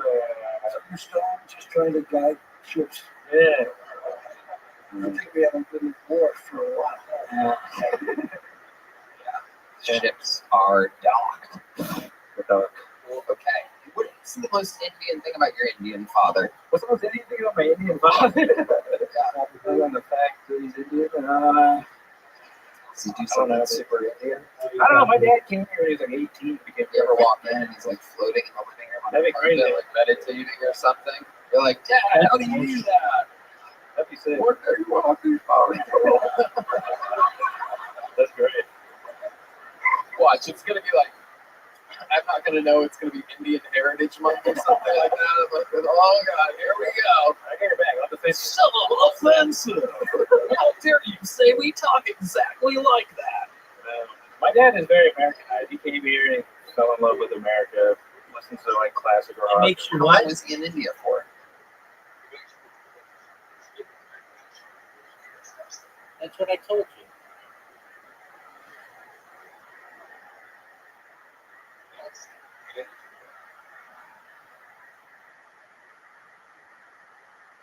Yeah, but I think it only works for 5 people. Oh shit. Like 5 units. It's not like for the whole game. At least not to my knowledge. Dude, rank that. 0 to 10.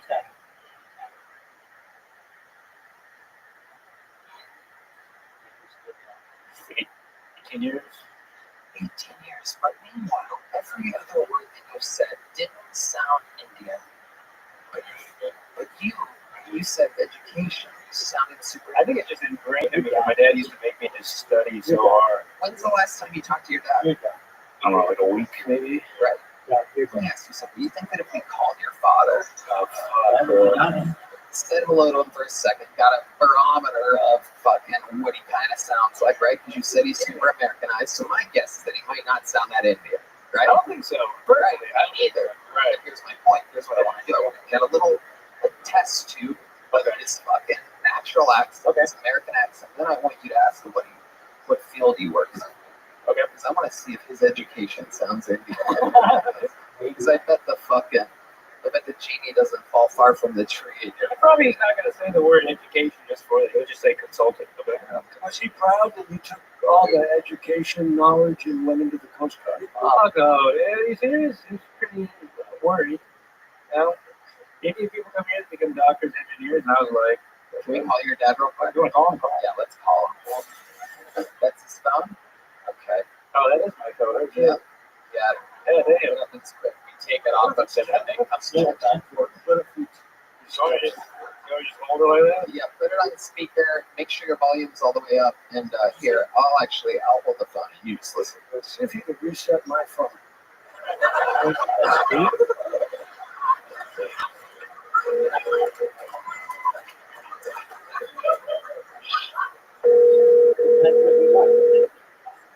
Let's talk about the abortion jokes. All I know is that you're down two. I didn't pick up. I hope it's okay. Sure. It would have been so funny if the answering machine was like, hey guys, sorry I couldn't make it to the phone. Have a big day tomorrow working in. That's what I was shooting for, but I guess I'm not going to find out. You got your dad smoke weed, so yeah, I think he does now. Right. Yeah. When you say now, you think he started long after you left the house and joined the military? You don't think he was smoking the whole time? I think he probably did when he was a teenager and then started once I left the house again. Why are you saying it like it's I don't know, dude. I'm not sure. I don't know. I really don't know. Damn, there's so much to talk to this guy about. Something shady. My dad is shady. My dad is not telling us everything. Look, man, I got fucking. Get down to the Coast Guard, but is it just for weed or? Just weed, honestly. I'm a good guy. Hey guys, I'm a good person. I just like fucking. Down 2 games. Right. Well, America. Okay, he's starting to sound like a terrorist. I can't believe I missed that. All right. Tony, make a note of his name and let's keep a track of this guy. Anthony. Oh, there. Did you get a little joke book last time you were on? I got the big one last time. Okay, there you go. Here's a little one. Oh, there you go. Anthony Papalia. Thank you. Thank you. On we go. Your next bucket pool goes by the name of Michael White, everybody. Michael White. You guys having fun out there? Huh?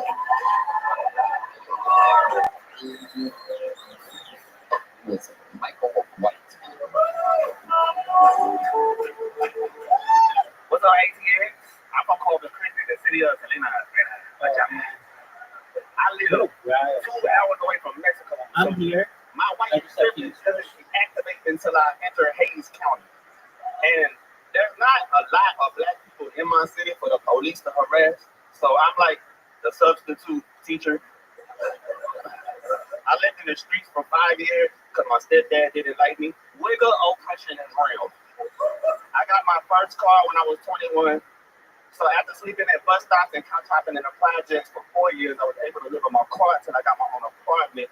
But I didn't have a car, or when my car isn't working, I run errands on foot. If I walk far enough, CCPD will run up, illegally search me, and check me for warrants, and they always say, it's because you match a description. So if you ever see anyone who still wears tall teeth with a do-rag on top of his hat, call Crime Stoppers. They've been looking for that dude since I was 16 years old.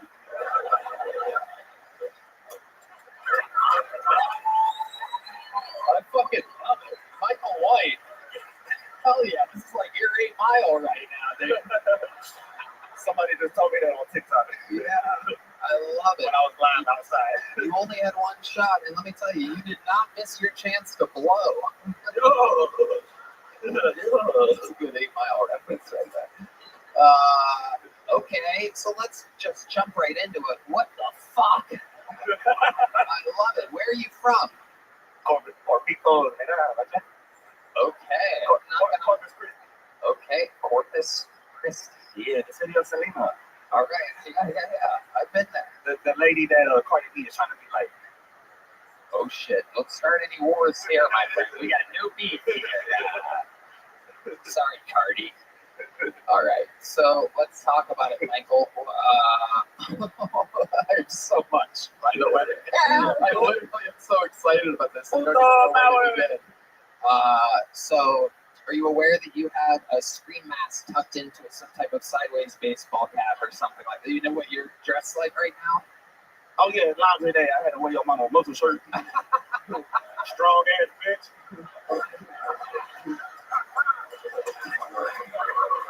I love you. Have you done stand-up comedy before? I've been a performer since I was 13 as a musician and a battle rapper, but I've always been funny in my raps. And people always leave comments on my rap battle saying, "You're not a rapper, you're a stand-up comedian." And it took me like forever to swallow my pride and start doing stand-up comedy because I feel like they were people were discrediting my rap skills, and I would discredit myself too if I fell into them and started doing it. But I like, fuck it, whatever. You know what I mean? They were right. No, I love it. So how many times, how often have you tried stand-up then? I just started like a year and a half ago. That's when I started doing it. You're doing a lot of it for Corpus Christi. Yeah. And I upload it to my TikTok and shit. I'm one of those type of comedians. I don't go to open mics and repeat the same shit every week. I record it, upload it, and then I come up with a new one, upload it. So you just have a ton of really bad shit. You have a ton of shit. So this is, and you make me a regular, I'll always have something new. Well, no. I don't know. Stop it. Yeah, okay. Yeah, crazy people trying to sabotage. Fucking do it. Haters. I love it, man. Okay. Now, is this your look, if I can ask? Is this kind of your style? Or is this just for the name? Look around. Does anybody else look like me? No, it's a complete. Okay, that's my style. Yeah, I claim it. Wayne Bryant? Right here on the Kill Tony show is trademarked. So Drake can't steal this shit. Drake has been stealing some of your swagger, style. Oh man, when he put hair clips on his head, man, I used to put hair clips on my fucking head, and I can't do it no more. You can't, because Drake did it. Yeah, I call them. I call them puto clips. I used to put them on because I'm a puto. My acronym is players undermining their ops. But no power. You say you swallow a lot of pride, right? And you swallow a lot of love. You swallow pride? Oh shit! The manic episode is beginning. Right?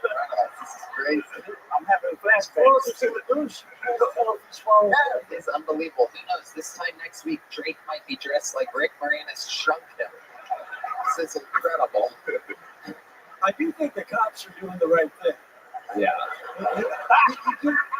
You do fit a description. Let me ask you this, Michael White. What do you do for work?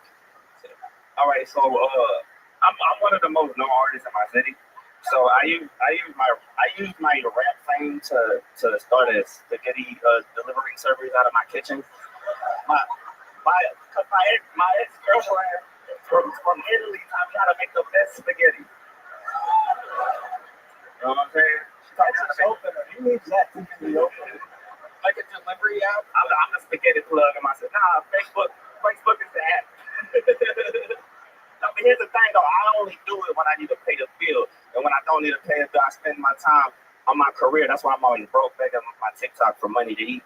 Okay, hold on. Stick with me here. So when you need some money, are you joking? Or are you serious? You make a bunch of spaghetti and people pay you for it around Corpus Christi? Yeah.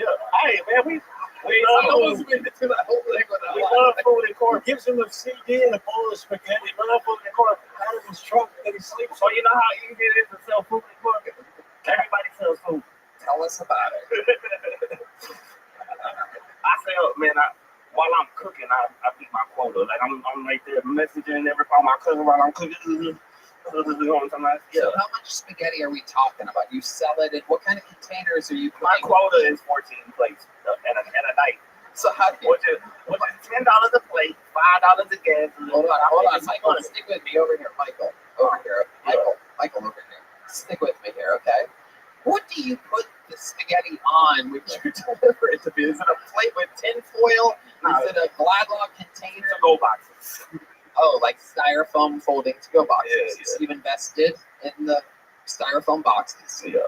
So the most you do is 14, or the minimum you do is 14? Yeah, I do about 14. That's what I do. But you could do more. It's kind of like the word, yeah. Because my re-up costs like $55. Such one of my favorite interviews. So it's like you making more money than selling a 50-pack of Coke. You know what I'm saying? So, Okay, hold on. This was my next question. How much are you selling each container of spaghetti for? it's $10 each, and then $5 for the gas fee. So you make $140 a night, working very hard, making and delivering this spaghetti. And meanwhile, you were talking about it like you're cooking Coke, like you're Scarface. It's like making all the money. The re-up is $55, so the rest is profit. The biscuit. Just the biscuit. I said the re-up is $55, and the rest of it is profit. The rest of it. Do people come to your house for the No. people out there?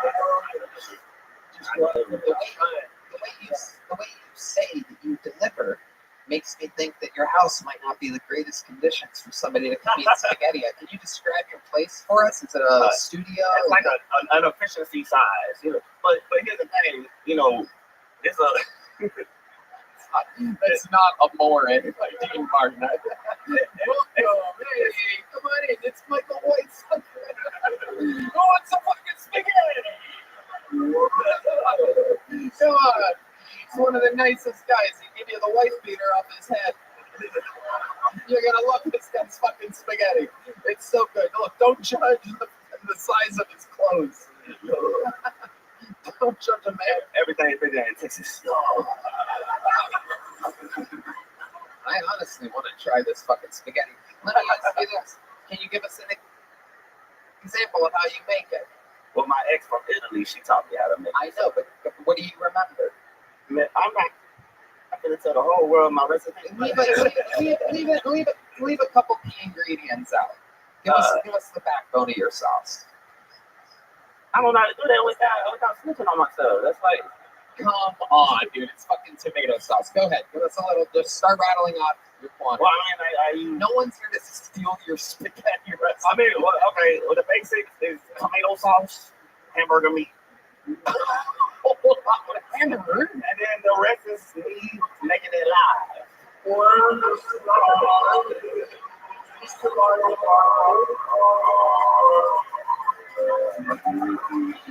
I'm gonna fucking die. Wait.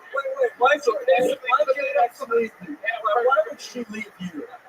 Why would your fucking ex leave a guy who's making spaghetti? Man, no, I left her, man. She was crazy. Yeah, man. I got 2 scars on my face. The color Dude, of you her. ever learn how She forked you? Man, you know how women are, man. They don't know how to lose a conversation. What did she do to your face? Man, when we be talking and I happen to be winning, just nails come out of nowhere. Did she have to call you chef? Unbelievable. Okay, but seriously though, you said tomato sauce and hamburger. Tony, why do you look like you sing the Star Spangled Banner, the old version? I don't know why I look like that. Why? I don't know, but I feel like if I wanted you to suck my dick, you wouldn't do it because you're racist. Holy shit, that's a lot to unpack in such a short. You used a good economy of words there. I don't know which part to figure out. He confused you with food time. Yeah. Unbelievable. It's a slow burn. I'm sorry, I'm hangry. I need some spaghetti. How much spaghetti do you eat? Is that pretty much your whole thing? Like I said, I only do it when I need to pay a bill. When I don't need to pay bills, I focus on my career as an entertainer. That's why I'm always broke. I want to hear like it's just one for yourself. And I bet my TikTok for money to feed. You are such a fucking interesting person. But I do want to hear some of this rapping before you leave. What kind of, tell them what kind of beat you want or whatever. Look at Mike. All right. I'm on my 88 beat. Make the beat like this. Boom, boom, boom, boom, boom, boom, boom, boom, boom. Yeah, this is boom, boom, boom, boom, boom, boom, boom, boom, boom, boom, boom, boom. I don't smoke a drink, but I don't get out to people that do understand. My ADHD is all I need. My ADHD, my ADHD is all I need. I don't smoke a drink, but I don't get out to people that do understand. My ADHD is all I need. My ADHD, my ADHD is all I need. Getting ready to hit the club with my partner so they can get their drink on. And I'm the designated driver, so I gotta get my thing going. I ain't even tripping though. I don't even be drinking, bro. I just love street and flow, making money at it. I'm a sober motherfucker, but I be acting like I'm only got my ADHD on full speed, super solid, heavy on sweet tea, so I can have my own shit. Open out the hate, I don't want to like a looker. Want to really stay like DMC, hold on, everybody in the club, thinking I'm on hit. So when it's just me, I'm on the street, I'm naturally ghetto. Everything I'm really fast, I was fine. I open up, I think I'm on the I'm be five. Now I'm allowed to go live and live in my tower for my time. I'm gonna put it down like a million there. Like feels good. I also drink, but I don't think I can keep it in. What I'm saying, really, my ADHD is all I need. I can be. My ADHD is all I need. All right. Wow. Actually, fucking pretty goddamn interesting. But I want to be a stand-up comedian. So, no, that's not gonna work out, buddy. You're a hell of an interview, and that was fantastic. You're set. Absolutely god awful. Let there be no question. All right, find you so entertaining. You still get a big joke book and a big gel blaster. So there you go. It's Michael White, everybody. The Kill Tony debut of Michael White, proof that anybody can fucking get pulled out of the bucket. We have very low standards here. That turned around, man. Literally, the people that walk the line of absolutely anything can happen. But the recipe, not bad. Simple. Chipotle sauce, hamburger meat, and magic. Hamburger meat. I love the words hamburger meat say so much about what that sauce has to be like. They call it beef, specifically hamburger meat. He knows what works, man. You never know what we'll find out of the bucket. We once found this guy out of the bucket. Now he's a goddamn superstar, one of our best regulars ever. Makes noise with the great Cam Patterson.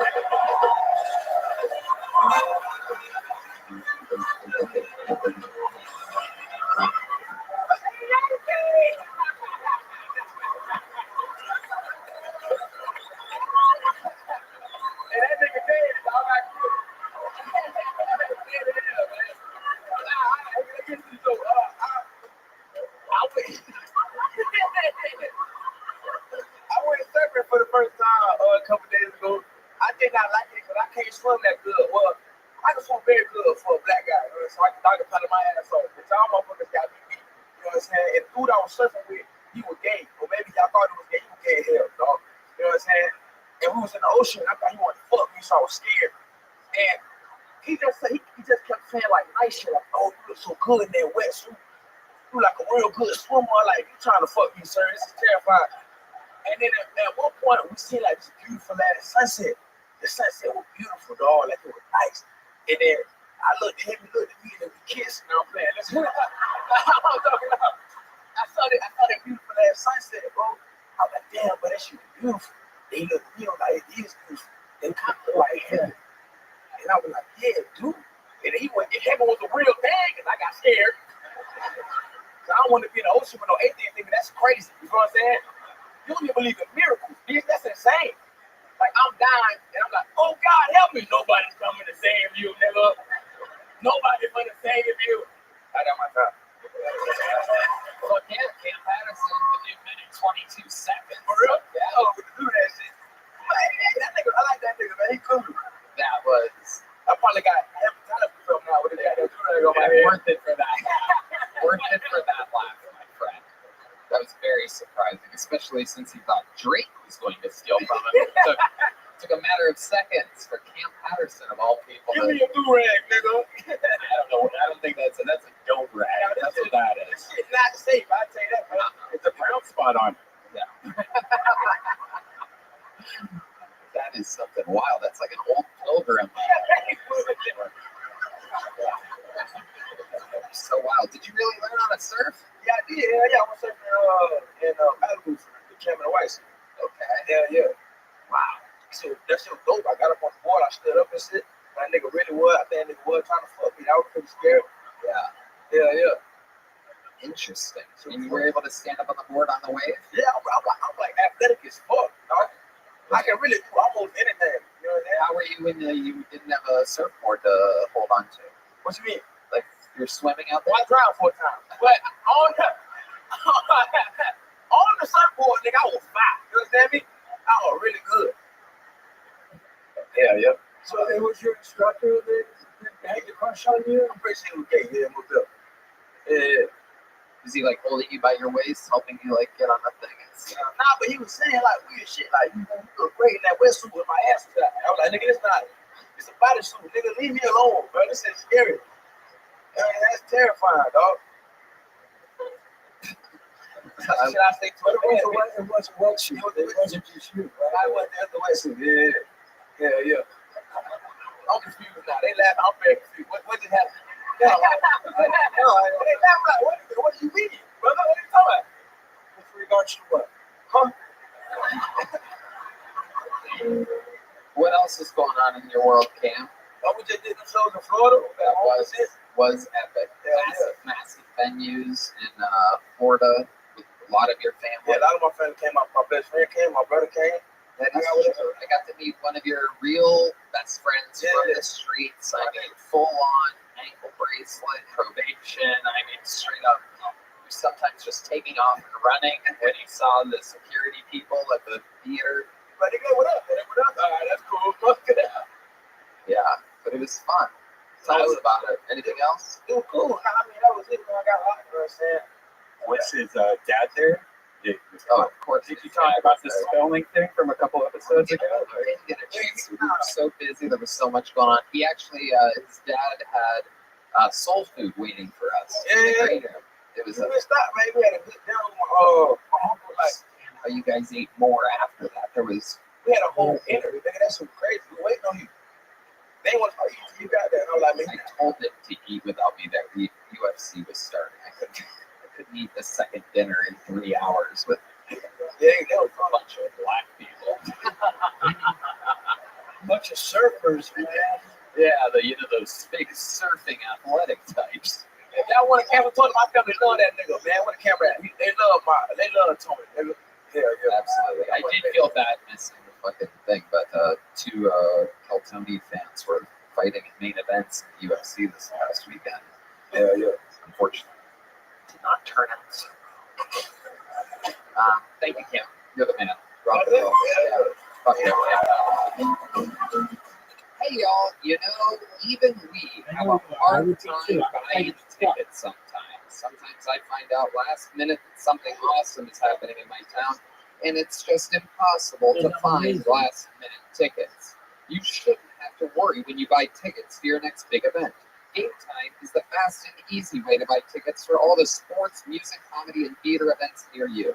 With killer last minute deals, all-in prices, views from your seat, and their best price guarantee, Game Time takes the guesswork out of buying tickets. Great things coming up, like I See Ron White coming up on January 13th at the Majestic Theater. Ooh la la, some big basketball games. Ooh, some great theater as well. You can see Wicked. Oh, I'm into that. Because you know how I am. A red man. You can get last minute tickets, flash deals, zone deals. It's easy to find and buy tickets for every kind of event in your area. You also get views from all the seats. So like if you get a ticket, you can see what the stage looks like from your seat. It's the lowest price guarantee. And if there's an event cancellation, you get loss protection, all that stuff included. All-in prices show your total up front, so you know you're getting a great deal before you check out. Buy tickets in seconds with 2 taps. They're obsessed with finding ways to help you save money on tickets. Game Time is the only ticketing app that gives you a complete peace of mind with your purchase. I love the Game Time app. I can see the actual view from the seat I'm buying tickets for. So next time I see a concert at the HEB Center, Lord knows I will end up with a good seat. Take the guesswork out of buying tickets with Game Time. Download the Game Time app, create an account, use code KILLTONY for $20 off your first purchase. Terms apply. Again, create an account and redeem code KILLTONY for $20 off. Download Game Time today. Last minute tickets, lowest price, guaranteed. Alright. You guys having fun out there? How many of you like it when people do good on this show? How many of you like it when people do bad on this show? Wow, ruthless. Make some noise for your next comedian out of the bucket, Justin Landers, everybody. Justin Landers.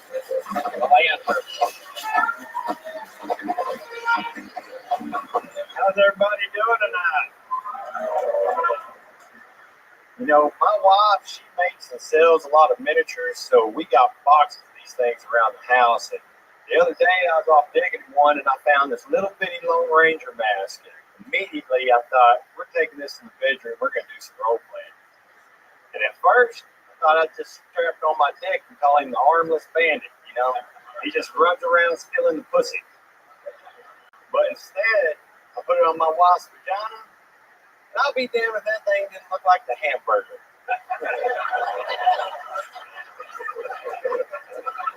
So I shoved a French fry in it. Now she won't role play anymore. Now when I told my wife that joke, she goes, "You better not tell that shit on stage." And I go, "Why not?" She goes, "Because I don't want a bunch of people thinking my pussy looks like a hamburger." I thought, well, they all kind of look like hamburgers. Some of them are double meat with lip legs. I tell you what, I'll take mine with no pickles. She goes, "I'll tell you what, you can take your no pickles and go fuck yourself." My name is Justin Landers. Thank y'all for playing along. All right, Justin Landers with a minute. Fuck yeah. Hello, Justin. How long have you been on stand-up? A year. Where at? Trailer park, exactly. Are you doing stand-up? Washington State's where I started. Washington State, out there in the fucking real country. The Greenlands. Euphrates? Euphrates? No, we were from Centralia, bro. Centralia. Fuck yeah. How big were the audiences? It's the Worcester of the North. Yeah. They were probably 30, 40 people. 30 or 40 people. I love it. And was that the type of material you were doing? Talking about the miniatures and whatnot? Yeah. What is exactly like a miniature, like collective item? No, just like miniatures, like dollhouse. Yeah, talk about that. There we go. She makes like dollhouse furniture, food for dollhouses, so we just got these boxes of miniatures. All right. You're still up there in the country of Washington? No, we live in Bastrop. Okay. What are you doing for work? I'm a welder fabricator. Okay. Hell yeah. Well, that's it. Like miniatures or bigger houses?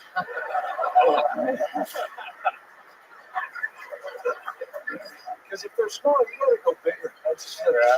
Just let your wife know that that's where the money is. That's just soldering when it's that small.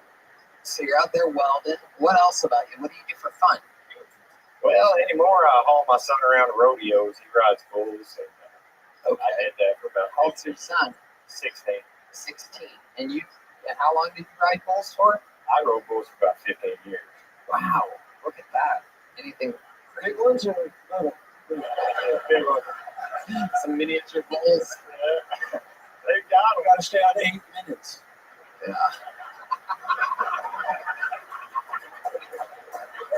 Then you just fall off out of boredom. We're going to the no-do. All right. All right. So, what are your goals with stand-up comedy? What do you think's going on here? What do you see yourself doing? Well, I started I'm 46. My son, he's 16. He's got a couple more years of school, and I was wondering what the hell I was going to do with myself. What the fuck is that, dog? I wrote a few jokes and started hitting some open mics, and it worked out a little bit. Got started opening a few shows. Got about 8 minutes worth of material. That's pretty solid. All right. That's about where I'm at. I love that.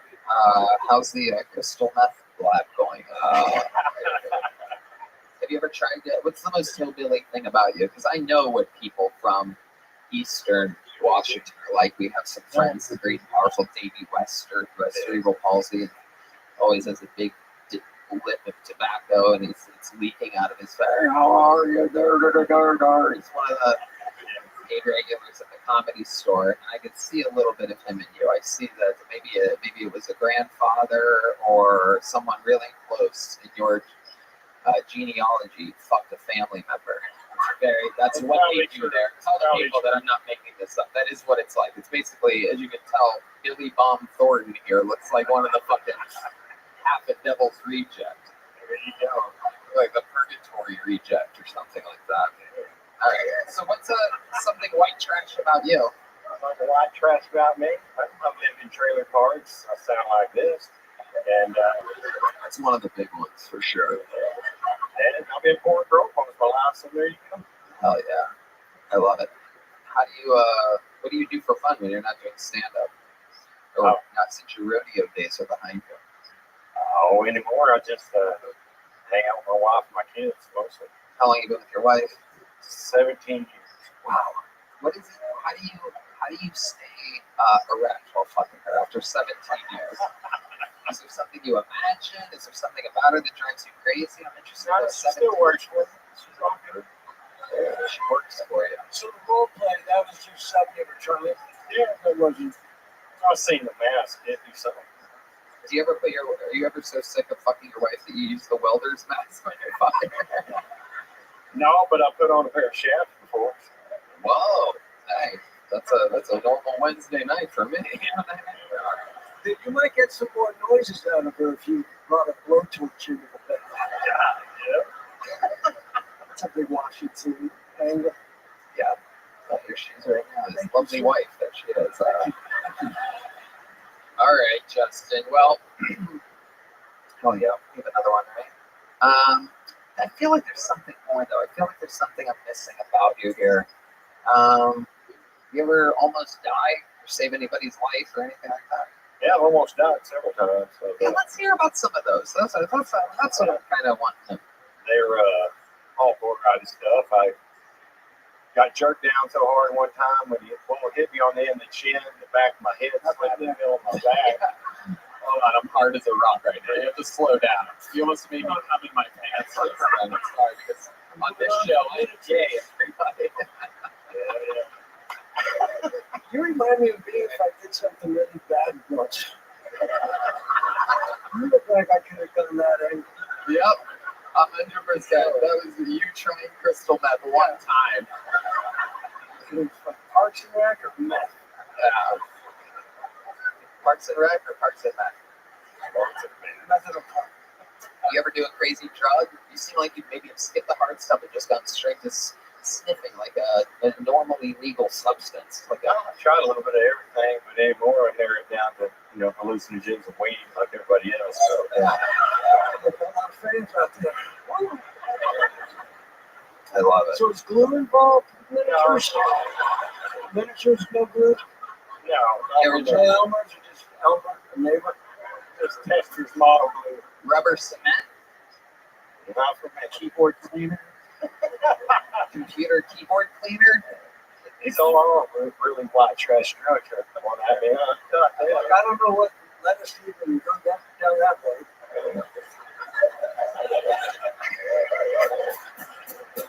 Fentanyl? You ever do any fentanyl? No. Oh, trying to no fentanyl. You ever drink water? Seem like you're like strictly Mountain Dew or something like that. Is the energy that like you have. The boy went in. Does he do good out there? Yeah. Did you take a piece of it? Take a piece of it? You did. No. A piece of the belt buckle? Yeah, I got one of them. Oh shit! Wow. Yeah.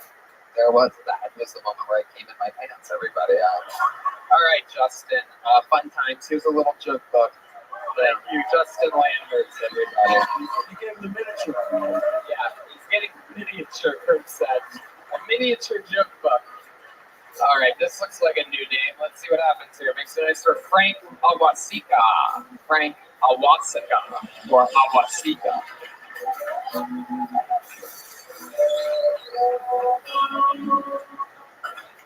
Yeah. So, when I was younger, I used to have a lot of trouble talking to pretty girls. So my uncle, he told me, they're just living, breathing, shitty human beings, just like you. And now every time I talk to a woman, I picture them taking a shit.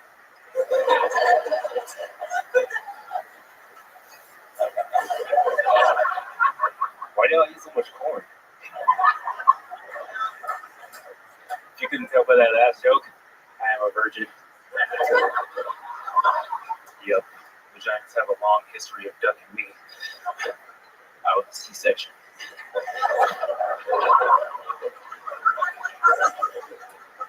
Yeah, I joke about it now, but I'll tell you what, that one hurts me the most. I was trying to get into that pussy for like 9 months.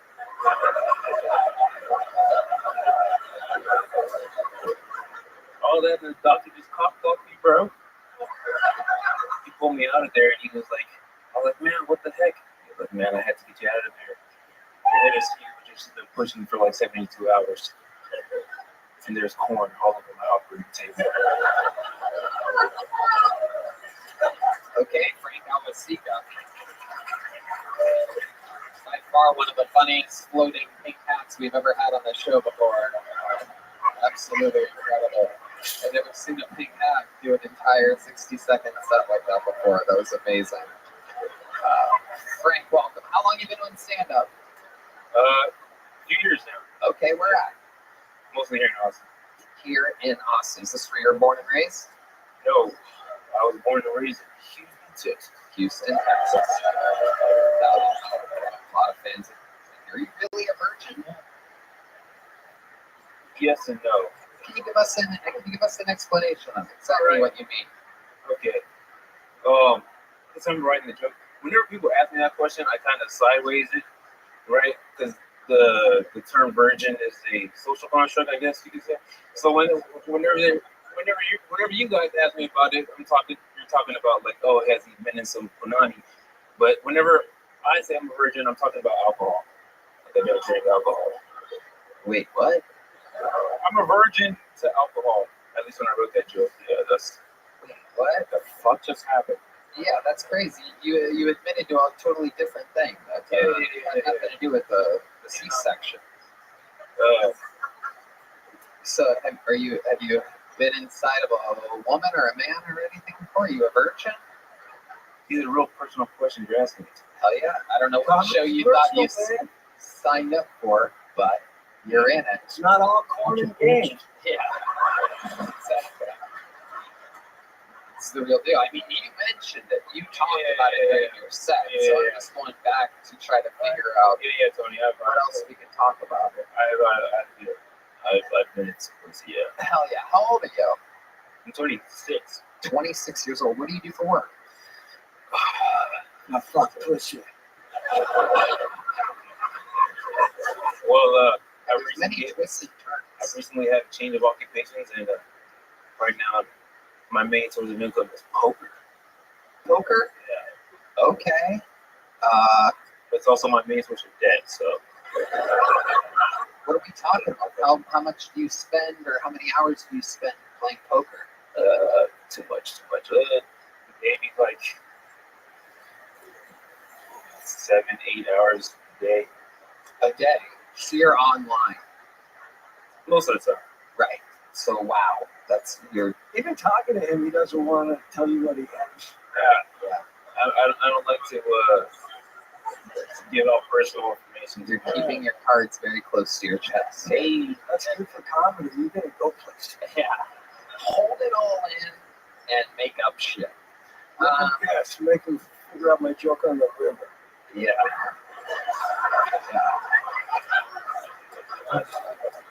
I love it. So tell us more about you. What can you talk about, Frank Alvasica? What do you do for fun? Tell us more about Frank. I like to play. Huh? Last time you asked me this question, right? Oh, you've been on this show before. Oh, you have a big joke book. Wow. How do I not remember you? What's under the pink hat? What about the poker game? I like to play basketball. What? What? I like to play basketball. Why'd you look at your... You wrote it down to remember that. Hey, let me see what I like to play. Fucking basketball. I am a basketball player, my friend. Dude, I played some people, and you're right, they're just robots. They get like a nice job. Yeah. 25, 25, 20. Oh, way off, dog. This one's easy for you. You got it. Frank, you're an interesting character. Yeah, I tried. So what? I asked you what you do, but I feel like we got off track. You switched occupations. What is it now? Poker. And what was it then? You said you switched occupations. Well, I didn't switch. I got into LMS at my last job. I got into a bit of an altercation. Oh, dude. Okay, tell us about that. I went bust.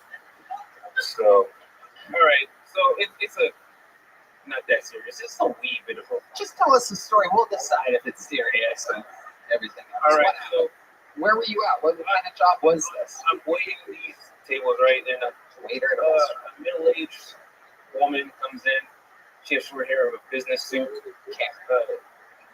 can say that she looks kind of like Jamie Lee Curtis, but imagine she always had a rock in her shoe.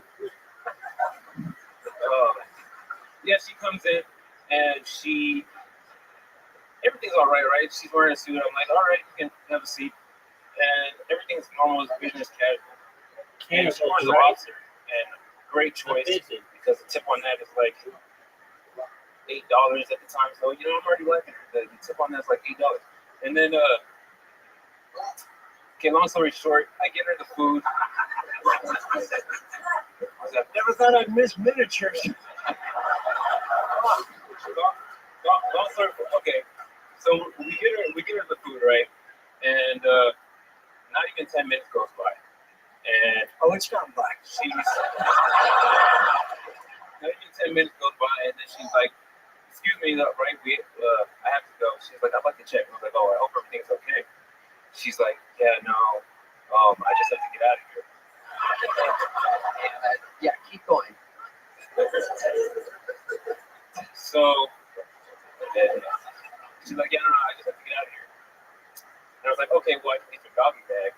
She's like, no, it's okay. I'm not going to finish it. Are you calling it a doggy bag or a to-go box? Doggy bag. Okay.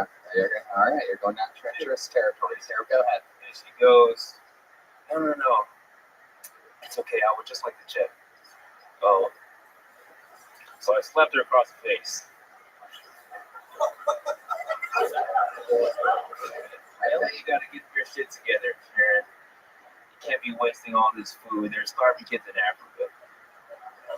Okay, so you're like joking right now? Yeah. Okay, so what really happened? I was not over here. I worked at a. Oh God, that's all right. There you go, Frank Alasika, everybody. Not his best night. Oh yeah, it's all good. It's all good. It's all good. It happens to everybody. Frank Alasika, everybody. There he goes. Absolutely, there goes Frank, everyone. Yikes. Maybe it's low blood sugar. These people tend to get diabetes and whatnot, so it could be anything. Let's not judge a book by its cover. I just got diabetes. Something could be right. Could be a medical event or something like that. That's all. Just you imagine playing poker with him? Everyone would just fold. It's so easy. If you're in the interview part of this show, all you have to do is answer the questions honestly, and you can end up looking good. But yikes, whatever that was. All right. Make some noise for your next bucket bowl. You guys said you like when people do bad, so I don't feel bad for you guys at all. Your next bucket bowl, anything can happen. This looks like a new name. One word name. We love those. Make some noise for Chen, everybody. Let's see what happens with Chen. Kill Tony debut, I do believe, of Chen. It is indeed Chen, everybody. Come on, make some noise for Chen, everyone.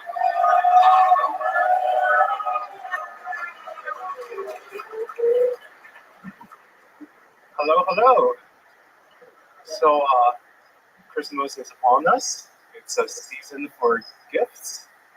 And, Jesus too, right? And so then you have to think about the different kind of gifts that we get. And,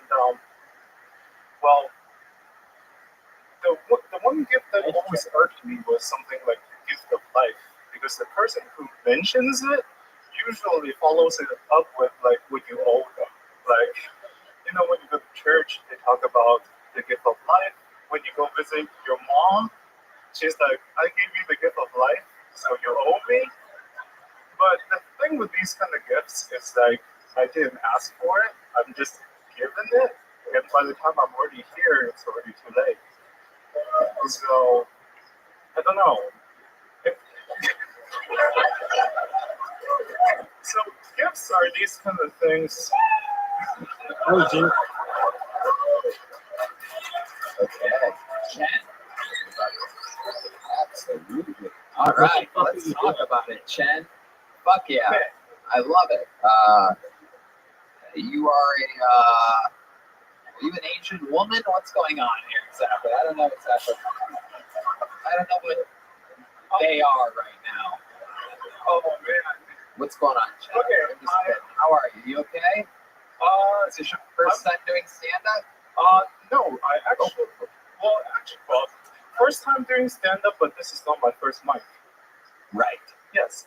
And about the previous question, I'm actually trans, but the thing is, I'm not like one of those that force people to call me like pronouns because I think that's just wrong. Which direction are you going in, trans? I don't even know where you started and where you're going. I don't know if that's a rude question. Quite honestly, this is Kill Tony, and I can say whatever I want. So I have no regrets here. But I'm really, I really have no idea. I could go either way right now. The pronoun now would be a crapshoot. I'm actually going from male to female. Okay, male to female. Beautiful, beautiful. I love it. I'm not Stunning. paying No, it's great. attention. No, you're very pretty. It's amazing. Well, you're on the right track. Red Band is 2 shots of tequila away from fucking the shit out.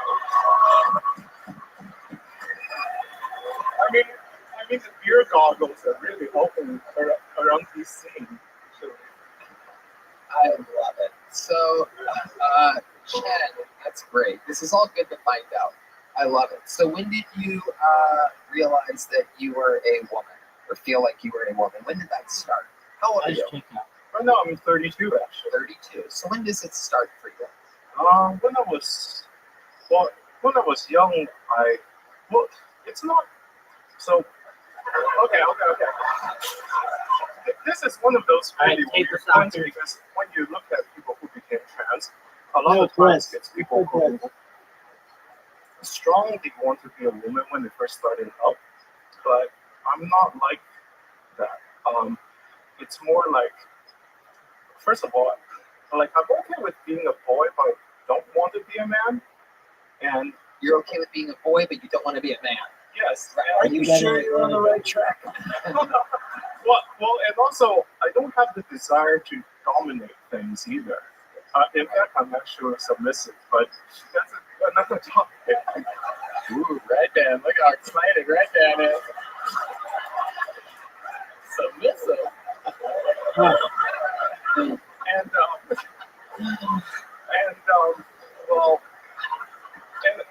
And also like cute and soft things. You like what? I like cute and soft things too. So okay. I'm right here. Oh yeah, and I think we're all about as soft as it gets right now.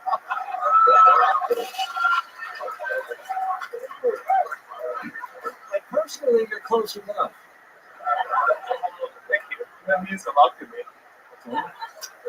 So what are we at here? You thinking about turning your egg roll into a rice bowl? What's going on here? What are we talking about? Let's get into that. Look. The first time I came to Q Tony was when I was September 4th, actually. This year? Of this year, yes. You were on the show. No, I was in the. Oh, I was gonna say your transition's going really well because I do not remember you at all. September 4th, you were in the audience. Yes, and it captivated me, and I'm here for the violence. So don't go easy on me. Okay, all right. I was told this before by a former opener. Yeah, passive and I'm also submissive in that thing, so you know. Okay, back to submissive. You're really pushing this. You're basically using the show as a dating app right now. I love it. So you started your set with hello. Is that a trademark, do you think, moving forward? Well, not yet, but if it is something that I'm subconsciously doing, I might as well make it. Okay. Now you're wearing a Dungeons and Dragons hoodie. So let's just jump right into that. Are you a pro player? Actually, no. Someone's very upset about that. They have very high expectations for your Dungeons and Dragons. However, I do play Dungeons and Dragons online, and I also play the folders. You also play a little Dungeons and Fagons. You know what I mean? I can promise you dungeons, but not so much dragons. Right. I bet there is indeed the old brown dungeon over there. Very submissive. I'd love to see your avatar. Yeah. What are you, a cleric or what are you? Oh, I'm actually a druid. Oh, well, that's all about it. So yeah, You're done, Sue. I like nature things, but I mix in fire and holy at the same time. Wow. I mean, I have no idea what the fuck you're talking about. It's unbelievable. It's very interesting. You also play Magic the Gathering? Actually, that one I do play. Yes, wow, we are shocked. Wow, the crowd goes wild in absolute shock and horror. Nobody saw it coming. That's what you do. Actually, Tony, I do. I love the dramatic pause there. Dude, wow. Tell us more. Rattle off some more nerd things about you. It's very interesting. Well, I play World of Warcraft with my friends. Oh my god. Hit it again. Hit it again. Hit it again. All right. Tell us something else. Well, you ready? Hard mode? Actually. Do you play in expert mode? Expert mode? Do you play most games in expert mode? No. Oh, well, actually, I am surprised at that one.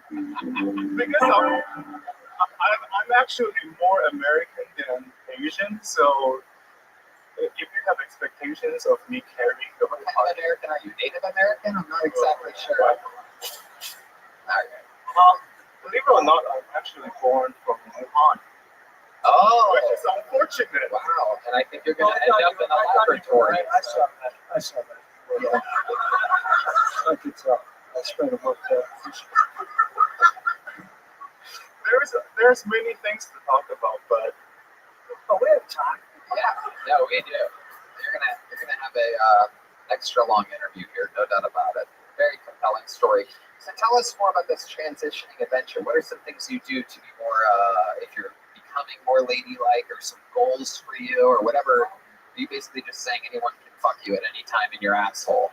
Well, I am bi, so but how often do you hook up with women?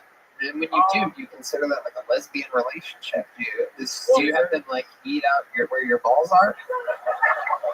I don't know. These are urban questions. Like, welcome to Texas.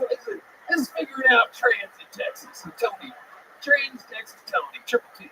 So actually, I've only been with one woman before. One woman. I like how you use plural there. I don't believe you. I've only been with one woman. Did it identify as multiple women? No, she was an exchange student. Oh, you really are goddamn American. Look at that, pounding out an exchange student. She got her citizenship, and I guess I wasn't as successful as she wanted, so it didn't work out. That makes sense. Did you put your wiener in her pee-pee hole? No, she's a girl. Right, but I'm saying you put your penis in her vagina? Used to, yeah. Right. I've already forgotten what direction you're going. Right. Which one's the transition? To. But now you don't. Why don't you? You can't. I don't think having sex with your ex-wife's vagina is part of the alimony. So was your wife? She was my wife at this point. Great. We're figuring out a riddle while doing an interview at the same time. Well, Tony. The reason why I don't put the penis in the vagina is because it's my ex-wife. Oh, look who's back. Famous homophobe. Just in time for your worst nightmare, Dave. We've been missing your stops and earplugs for minutes out here. You're gonna love this one, Dave. Well, let's just say we got a she madness trying to turn into a he madness or some shit like that. Other way, but yes. Have you practiced your woman voice yet? I actually looked into it today. But let's hear. How many of you want to hear a little bit of? Here she is, Chen, everybody. Oh, it's so hot to be woman. Oh, I'm American and I'm Asian. I went to laundry the other day and I'm like, oh, this is so much fun because I'm a lady. I love being lady. I'm gonna cook spaghetti better than the other guy. I sell lo mein noodle out of my pants. All right, I'm sorry. We'll edit that out. Don't cancel me. No, it's fine. I'm sorry. Look, I actually haven't been practicing my woman voice. Oh. Yeah. Let's hear it though. Let's hear what you think. Come on, let's just try a little bit. I can't do it. It doesn't work because it only works. I was born with a dog. more. What Maybe happened? not. No, Tony, I'm trying to. Tony, my women voice only, right now my women voice only comes out when they have sex, so Oh, shit. so I can't really. Michael, shove your helmet up his ass stroke. D-Madness is officially freaking out. That's you're wondering. He doesn't have a mic on, so I'll keep you guys posted. You might stroke me. You know, Tony. Okay, so Chen, so your lady voice only happens when you're having sex. Yes, unfortunately. Okay. But what else? What else is happening? What are some things you do? Or you like? Do you like overly dress? Do you like get dressed up as a woman? You have like dresses and stuff. Not publicly, because I don't want to make people uncomfortable. Like I'm like a really considerate. Like, you're really pretty. Yeah, but let me ask you this. Hold on a second, because you just said something really interesting. You just said you're a considerate trans. Yes. Right? So are you saying that other trans people are inconsiderate for for being so blatant and overly annoying about their stance on everything? You think that they're inconsiderate? You, with your powerful voice in the absolute field? Well, the way I see it is that until I become passable, I'm not gonna push myself on people. Okay. Yeah. Why do you think so many other unpassable people try? Hey, I'm here. This is the interview. Idiot meets trans person live. Well, egg roll into a rice ball? No. It's something like this. It's actually really hard to be a guy when you think about it. Because I've been saying that my whole life. I've been really struggling with it. Yeah, go on. Yeah. Now you're talking. Because so I know it was hard to be a guy, but I didn't have the words for it until I saw this channel called OMAP on YouTube. It's actually pretty good. Yeah, I know. That's more. Go on. OMAP? OMAP. Yes, it's good stuff. And he mentioned that so for when and this is almost too simple, but for guys value looks, value like personality, and then maybe share some hobbies, right? But for women, when they look at guys, your ability to provide goes on the nice value, but your ability to be mean and but also be dominating goes on the bad boy scale. So for a man to be desirable, they both have to have the ability to provide, but they also have to have the ability to dominate and also make her feel, I guess, wanted, I guess. Yeah, and I was thinking the same thing. You're right on it. And it's one of those things where once you become trans, where you look at the world from both the men's perspective and okay, I'm gonna be honest with you. I almost said dude, but I stopped myself.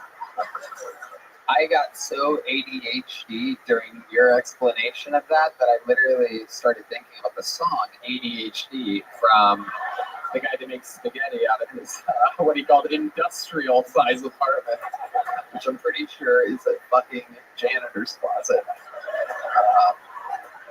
Okay, I love it. Any other fun facts about Chen that we should know? Well, there are actually plenty.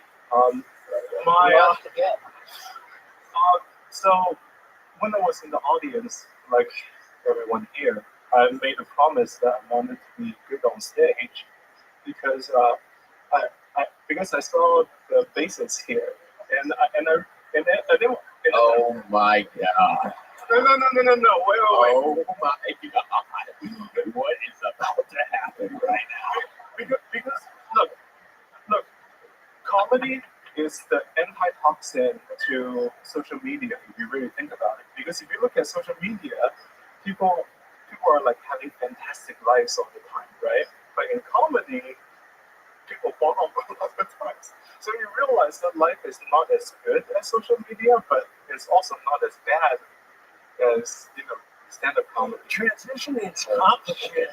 Yeah, it really It really is. But well, Chen, a very, very interesting interview. I'm going to give you a big joke book because I like the interview. Fun stuff. Here you go. Ooh, pitches like a man. Shit. There goes Chen, everybody. You're going to get a gel blaster as well. Absolutely. She bows. If you guys notice that, the little Asians loved it. Alright, we're going back to the bucket. Big swings for Sam Castillo, everybody. Sam Castillo.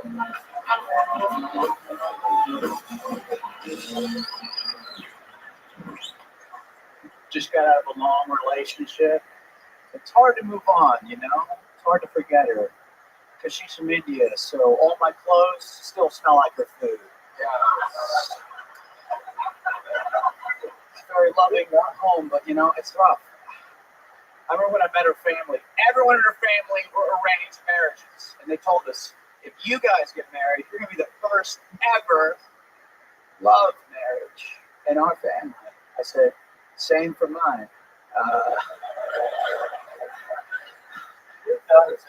Now I'm dating again. I'm a recovering drug addict. Dating sober is difficult. Sex sober is difficult. You actually have to like be there, you know? You can't just phone it in drunk. Okay, it took me 2.5 hours to come the other night, and this girl was like, "Oh my God, you have so much stamina." I was like, "No, I just don't love you." It's difficult. This girl was like, "I get addiction. I'm addicted to spin class." I was like, "I've never stolen from my family to ride a bike that goes nowhere." Yeah, that. All right, thank you. guys, give it up for Sam Castillo. Hi. Hey. Welcome to the show. Where is everybody? Sam, how long have you been doing comedy for? About 5 years. 5 years. Here in Austin, Texas? Yeah, I started here. Cool. What was your first car?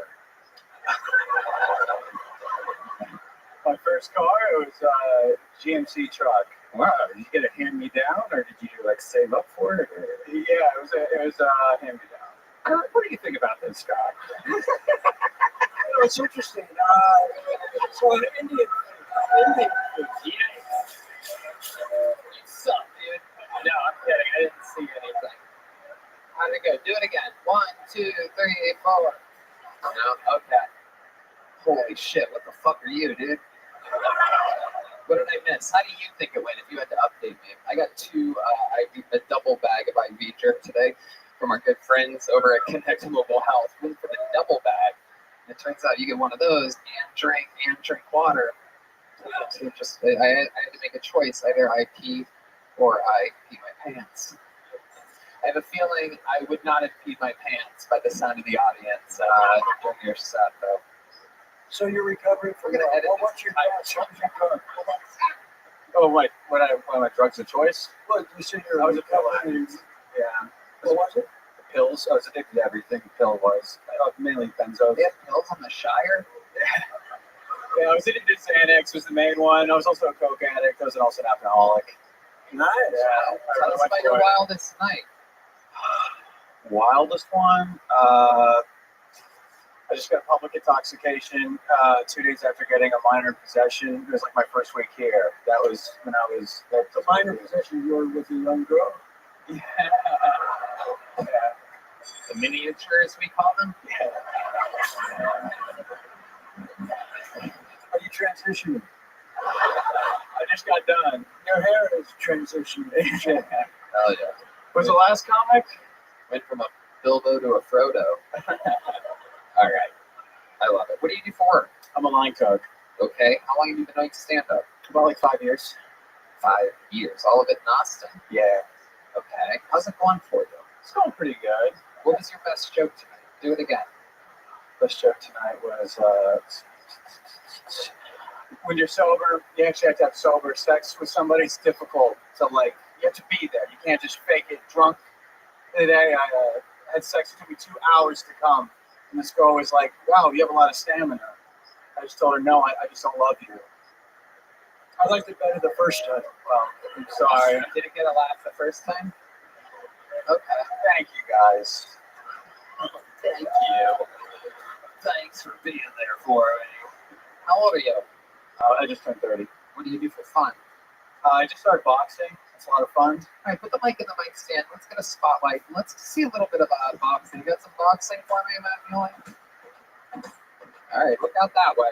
Don't look at me in box. All right, here he goes. Boxing. Oh shit! Wow, absolutely terrible, horrific. You have to get your right hand up. You have to. You don't remember them telling you that? Whoa, you almost hit yourself there. Oh shit, you're beating the shit out of yourself. Whoa. Oh my god. Oh, you're literally the worst boxer I've ever seen. I mean, it's literally like 3 weeks. You started? That might be weeks into it. Wow. At a gym? At a boxing gym? Yeah. You go to a boxing gym for the last 3 weeks, and that's where you're at right now? I'm not boxing no one. It's fundamentally the weakest boxing I've ever seen. I know. I've never seen that. You're paying for that? Get your hands up. Yeah, that looks like a free lesson. Do you have any idea how many times you would have gotten hit in the face by anybody, using that form in any, not only boxing, but even any fight whatsoever? Yeah, it would be fucked up. Yeah. I know a guy that makes spaghetti would have beat the shit out of you. That's all I'm going to say about that. Biggest fun fact about your life that we would find interesting. Your entire life, 30 years. I'm an identical twin. Oh. Is he a drug addict also? No, he's a naval officer. Well, how do you think you guys ended up so different? It's just our parents who really pushed us in different life paths, you know? Give us an example of what you mean by that. My dad's just like he had to go to court order anger management therapy. He was just a real crazy guy. I was like his therapist. He just kind of like. Do you get angry now too sometimes? 30 years old, you think you have a little spark of that in you? Yeah, I work on it. Yeah, what's the last time you got really angry? Can you tell us about that? Did you hit someone? Ominous of you. Fucking name. Any idea how much lower I can keep my hands? You fight like the Notre Dame logo. Come on. Sucker and succotash. Do you want a piece of this? All right. What the fuck was my last question? Oh, last time I got really angry. Yeah, come on, tell us. I had like a bit of road rage. A bit of road rage problem. But I mean a specific time, a good angry time. I guess I fist fought my dad recently. Well, a couple months ago. Fist fought. Okay, let's talk about it. Please. So how does it start? Take us from the very beginning. My dad was just like, just give me a hard time about my life. Like what? What is he saying? Try to be specific. It doesn't have to be funny. I've gotten out of a relationship. He's like, you got a roommate at 30, you're breaking even when you feature on the road. You're like, you're a loser. Like, yeah, I know. What does your dad do? He's just, what's it called? He's a superintendent for construction sites. So he builds high rises. Right. Yeah. Okay. So he's talking shit to you about being an artist. Are you making a little bit of money at all? I'm paying about half my bills in comedy. Do you live with them? No. Right. You live on your own. I got a roommate right now. Right. Yeah. Okay. So he starts instructor. What's that? Is your roommate a boxing instructor? No. So his rent. He's in campus. Okay. So, your dad is telling you that you're just breaking even featuring on the road, blah, blah, blah, blah, and you say what? You never chased your dreams, Dad. Well, he was a failed actor, so I told him, you're a failed fucking actor. Oh, by the way, if you guys don't know, because I know there's some Texans, or maybe you don't know this, but if you're a failed actor, there is nothing worse in the world than being called a failed actor. Like, it is like it's an unbelievable thing. A failed actor is a rare bird because they have to depend on other people to hire them for a specific thing. And a failed actor with a failed son, I mean, fuck. Yeah, exactly. Exactly. That's what it starts adding up. And you have to realize. You guys fought. I would have liked to see that fight. Oh, yeah. Well, we're getting to it. We're almost there. Okay. But let me just tell you, let me just tell you, because I know this, but like failed actors have a thing where like they go their whole lives and they'll see, you know, fucking movies of great actors and they go, they think themselves, I could have done that. What kind of look does he have? He's got like a jet black mustache. I'm half Mexican, so he's just got like full hairy forearms and like he looks like El Chapo. It's very chubby. Oh, okay, very chubby. And he really tried to act for a while. Tried hard. Yeah, he was like a stage actor, like he was a thespian and whatnot. Now he's a construction superintendent. You're chasing your dreams. Yeah, it's okay. So you called him a failed actor, then he lunges at you. He told me I was gonna die alone. Ooh, I love that one. That's actually one of my favorite insults to use on my children that I hate. Yeah, I'm kidding. I don't have kids, but I would. If you were my kid, I would say that. Thank you. Okay. He says you're going to die alone. Then what do you say to him? I just was smart ass. I just go, I'm going to fucking die with roommates. You know? It's even worse. That's amazing. I like that. I love it. You just talk harder, you talk deeper shit about how sad it is. I'm going to die with fucking roommates. Yeah. Cold ramen noodles on my lap, bro, with a fucking empty Pop-Tart wrapper at my feet. Missing one sock for some reason. That's how I'm going to die. All right, so then what happens? So then he's like, put down your dukes.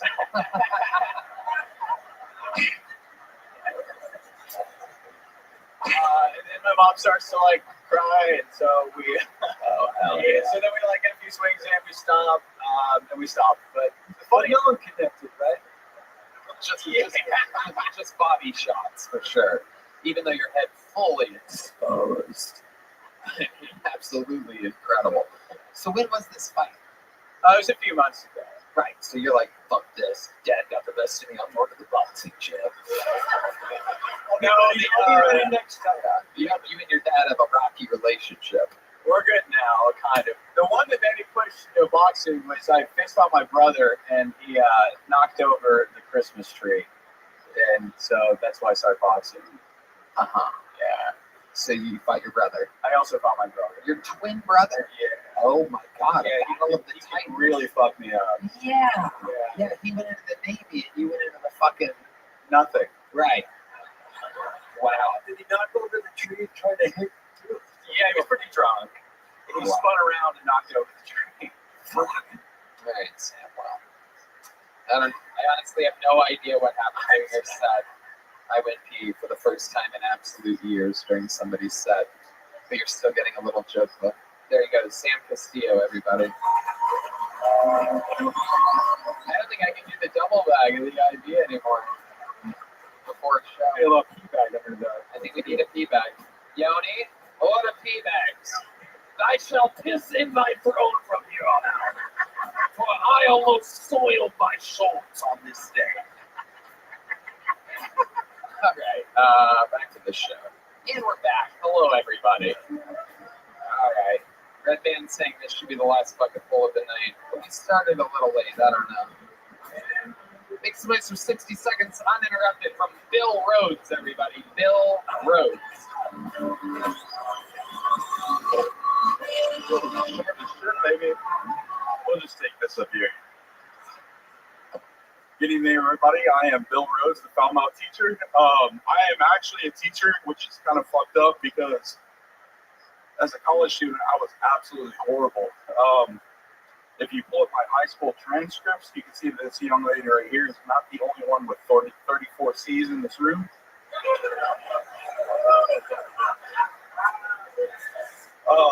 Before I became a teacher, I worked in the prison system for a long time. I was a riot team commander, a captain, and I felt like I needed something more like dangerous, something more exciting in my life. And so I started teaching middle school. The more I worked with inmates and students, I realized there's a lot of parallels, right? So constantly I heard just constantly bitching about like the cafeteria food, how horrible it was. I was constantly telling them to walk on the right side of the hallway, and the only way to get fired is to fight one or fuck one, right? And even then, I feel like I'd just get shipped to another campus. Thank you. I'm Bill Rhodes. That's my time. Bill Rhodes. Okay. Hi, Bill. How are you? Hey, Tony. How are you? Great. So you're really a middle school teacher? Unfortunately, yes. Fuck yeah. Are you one of like those what's that show? Like Scared to Death or something like that? Like Scared straight. Yes. Get your fucking shit together. Constantly. What? Constantly. Okay. I love it. Where are you doing this middle school teaching at? In a little big town called Hutto, Texas. I'll probably get fired for saying that. Thank you. To hippos. There you go. That's where Really? you know hippos. You guys are the hippos? Yeah. That's How the fuck did you know that? That's where I live. Oh, yeah, like I literally, I did more. And also, I was 34. You live in the home of the hippos? Yeah. You're a hippo that Yes. has a home in the home of the hippos? Yep. Don't tell anybody else here, please. I mean, it's on the internet. I love it. Okay, Bill Rhodes. How long have you been attempting stand-up comedy? About 2.5 months. Okay. What made you want to start doing this? I have to entertain 7th graders constantly, so I figure if I could, I don't know, I feel like I could juggle on a unicycle, and sometimes kids don't get it, so I had to step up my game and do something better to get the attention of people, specifically kids. Could you juggle on a unicycle? God, no, I'm fat as fuck. I have no coordination whatsoever. Right. Hey, can I say one thing? Yeah, absolutely. Parallel. One word, right? Are you an English teacher? I am a history teacher. Okay. I'm just letting you know. Let me tell you where the history of the word parallel comes from. You said a parallel. Correct. Incorrect. Say it again. Parallel. Parallel. I'm not a math teacher. It's not. Wouldn't be math either. We're going down. We're going down a lonely road here. I'm not a gym teacher, Tony. I love it. Okay. I'm not an intelligent teacher. It's like I'm smarter than C's get degrees. What? C's get degrees. C's get degrees. Okay. Absolutely. Mediocrity all the way. I love it. Is that where you're from, Bill? I'm from Taylor, Thrall, in that area. Okay. Do you have like a motorcycle or something like that? Why do you I kind of look like someone from Sons of Anarchy, but someone from Dynasty in the Walmart bathroom. There you go. No. Sure. I feel like most of your students will end up in prison. And I would be the first person to send the money for ramen noodles. I love my kids. Okay, hold on here, Bill. Let's slow it down. What is your secret double life? Because there's definitely something going on. You have like a leather mask that you wear on weekends or something? I'm boring as shit. I'm boring. I have 3 kids that I had custody of for most of my life. And what happened? Recently remarried. Hold on. Let's just slow it down.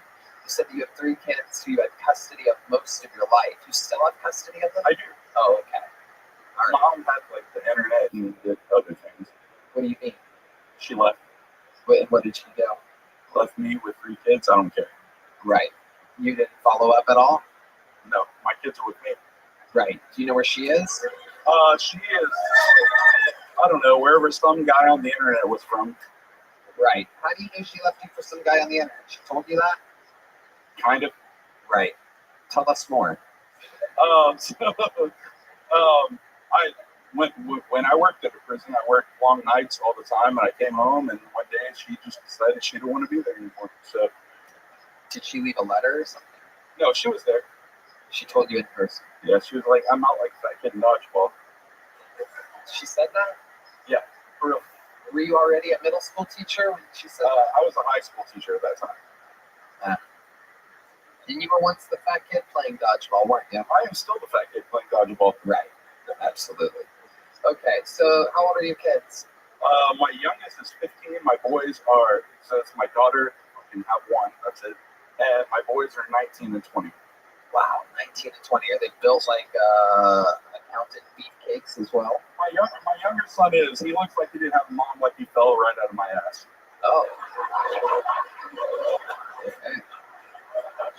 He looks like he didn't have a mom, you said? Yeah, for real. He didn't. She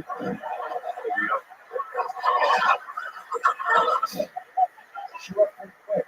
How did you overcompensate for them not having a mom? Did you do some like Mrs. Doubtfire shit at all? I bought a Jeep Wrangler. Okay. No, I used to take my daughter to get like pedicures, manicures, stuff like that. You know, Oh, you're good. Stepped up. It stepped up. Is Chen sitting back out there? Yeah, well, I'd be concerned because if Chet's doing his woman's voice, you know what that means. Oh my goodness, it smells like a Wuhan lab leak back there. All right. Bill Rhodes. Wow, interesting. So what's your love life like now? What are you into? I'm coming up on my 4th year of marriage. Oh, so you found a second life. I did. And my wife, she had never been married, no kids, so like my daughter finally got somebody to not hate in the house. Interesting. You keep your new wife off the internet? I actually wasn't big on the internet until I met her. Okay. And then what changed?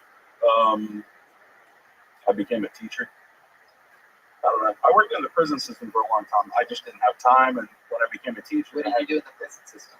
I was a riot team commander. Like I beat people up for a living. You catch a lot of guys raping other men? I actually did it. Yeah. You didn't? I did. You did. Actually. Can you explain to the people what that's like? And slowly, right? When a daddy and a daddy love each other very much. That's parallel. Yeah, parallel. Parallel. No, I mean, I walked into the barber shop and saw one guy, you know. Doing what?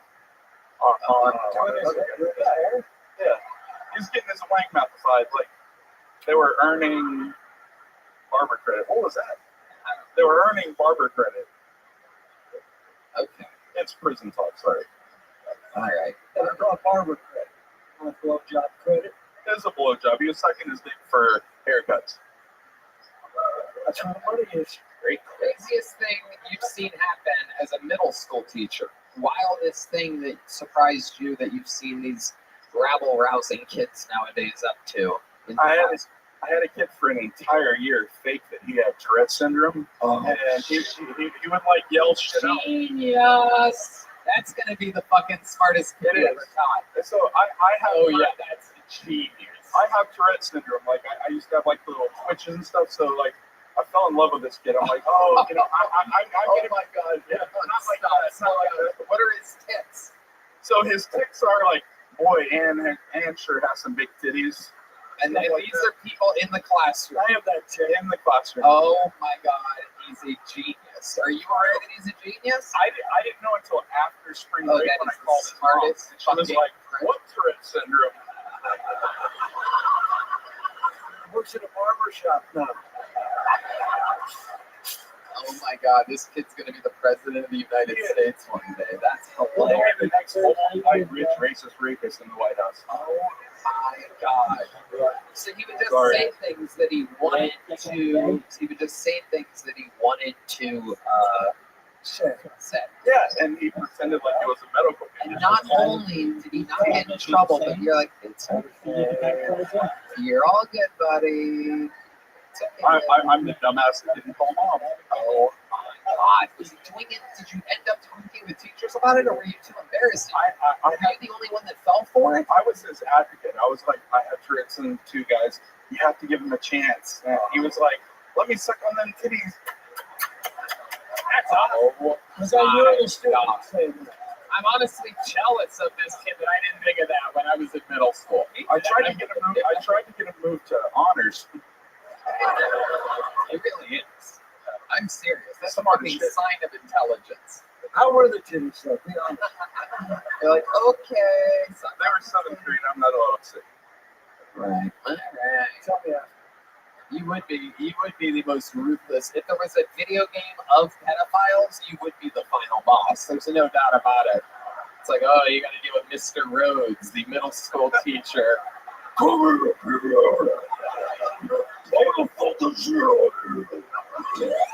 Oh, 15 years working in prison and going to elementary school.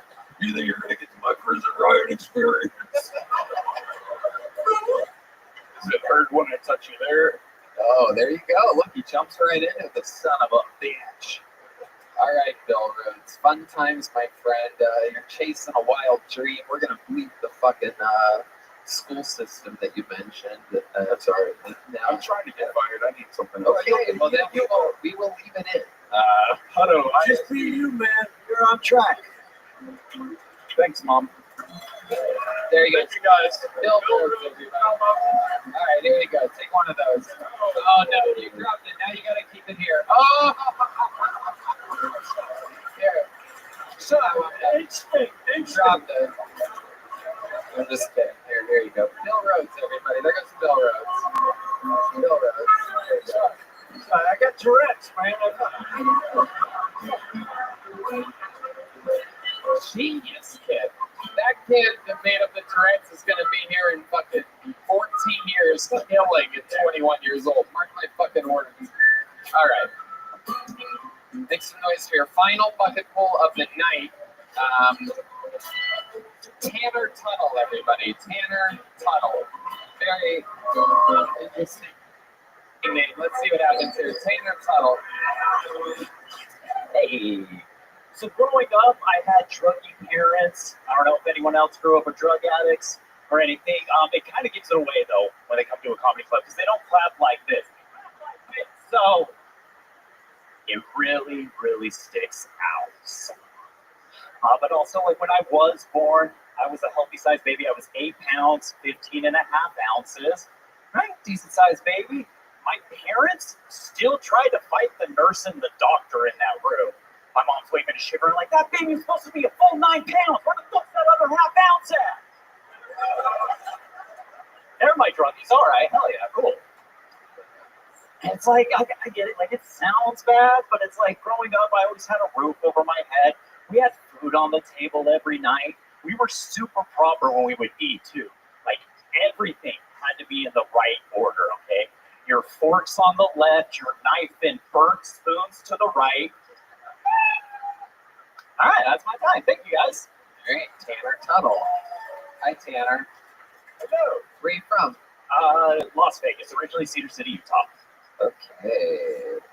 Now you live in Vegas. Yes. How long have you lived in Vegas? 4 years. What do you do for work there? I work at a comedy club. Okay. What do you do at the comedy club? Manager. So just whatever they need me to do that day. Wow. You manage a comedy club. Right. Yeah. You look like the corpse of Kurt Cobain. That's incredible. Unbelievable. It just looks like anyone's welcome there. Yeah, I guess so. What do you do for fun living in Las Vegas when you're not working? Oh, man. I like, go to the gym and stuff like that. I enjoy bowling, a lot playing basketball. It's like little activities. Really? Really? You do those things? Yeah. I bet you're great at basketball, huh? Master none, I guess, like, okay. You have a good, like, 2-step finger roll layup. Dude, I'm more of like a rebounder, box out. Again, Dude, if I had to shoot a box out right now, it would end up like the boxer said he could box earlier. Slow motion, very bad form. It was worse than that. All right. Even you had a very much higher, you had no idea that the face might be a good thing to protect in a fist fight. I'm boxing for 3 weeks. Anyway, Tanner Tuttle, what are you on? Adderall? Negative. I'm a little nervous because I'm just drinking tequila. Okay. No others whatsoever. Negative. Negative. Wouldn't do it in a million fucking years. No chance at all. I mean, you heard about my parents. Nah, I watched them be druggies. I was like, nah, I ain't doing that. Right. That makes sense. I'm not doing drugs. Booze is my thing, right? That's your thought. Yeah, booze and weed. Booze, even if it's from the audience, it doesn't matter. How long have you been doing stand-up? 5 years. 5 years. Yeah. Wow. And you love it. Yeah. Oh, absolutely. And you don't want to stay in the club in Vegas that you're the manager of? I enjoy it. Would it hurt you or help you to say it? That I don't know. Like, let's skip it then. All right. Tell us something interesting about your life that we'd be surprised to know other than your parents were drug addicts. I bought a house when I was 21. How'd you do that? Dude, I have no idea, honestly. It was in 2011. I just needed to buy a house. I was tired of paying rent. So I was like, yo, can I buy this house? And they were like, yeah, your credit score's good enough. So I bought a house on my own at 21. What was the down payment? None. What was the monthly payment? Oh, dude, $540, if that, a month. So this was 2011, the market crash. I paid $70,000 for the house. How old were you when you lost the house? That's why I moved to Vegas. No, I actually just sold it this past summer. So, Wow. How much did you sell it? like 180, 190. Because it was to my friends, so I like you're helping me out, help me, like let's great. Do a little deal and stuff. So I ended up profiting I think 35, 40K or something like that. So like now it's like I want to take that money and travel and do comedy in more places than just Vegas and that kind of stuff. Right. Did you look homeless before you sold the house? Yep. Okay.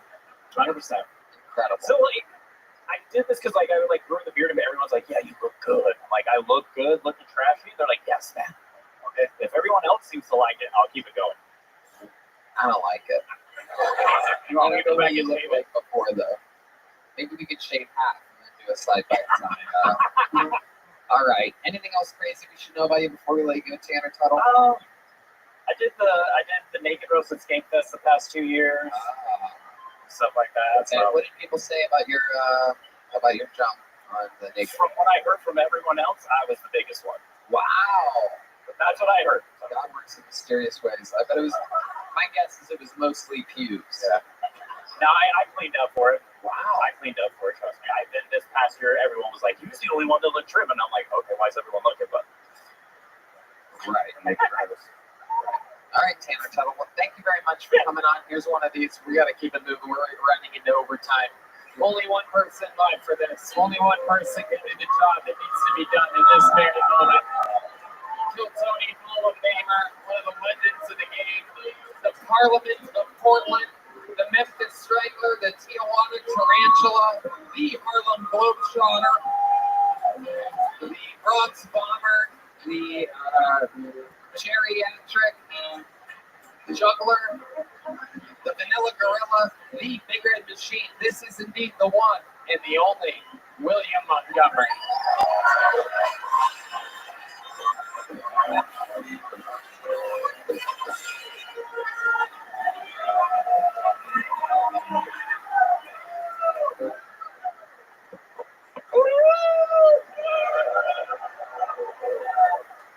Southwest Airlines is giving free extra seats to fat people who can't fit in a regular seat.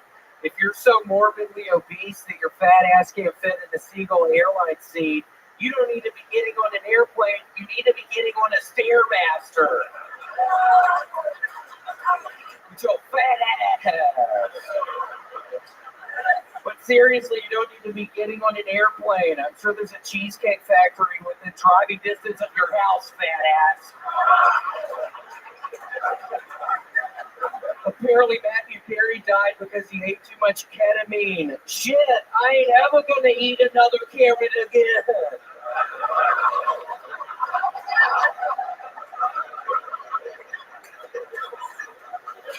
Last week in Ukraine, a man walked into a meeting room with 100 people, pulled the pin on 3 grenades, and rolled them into the crowd, killing everyone. The only person I've seen bomb worse than that is Red Band during his stand-up.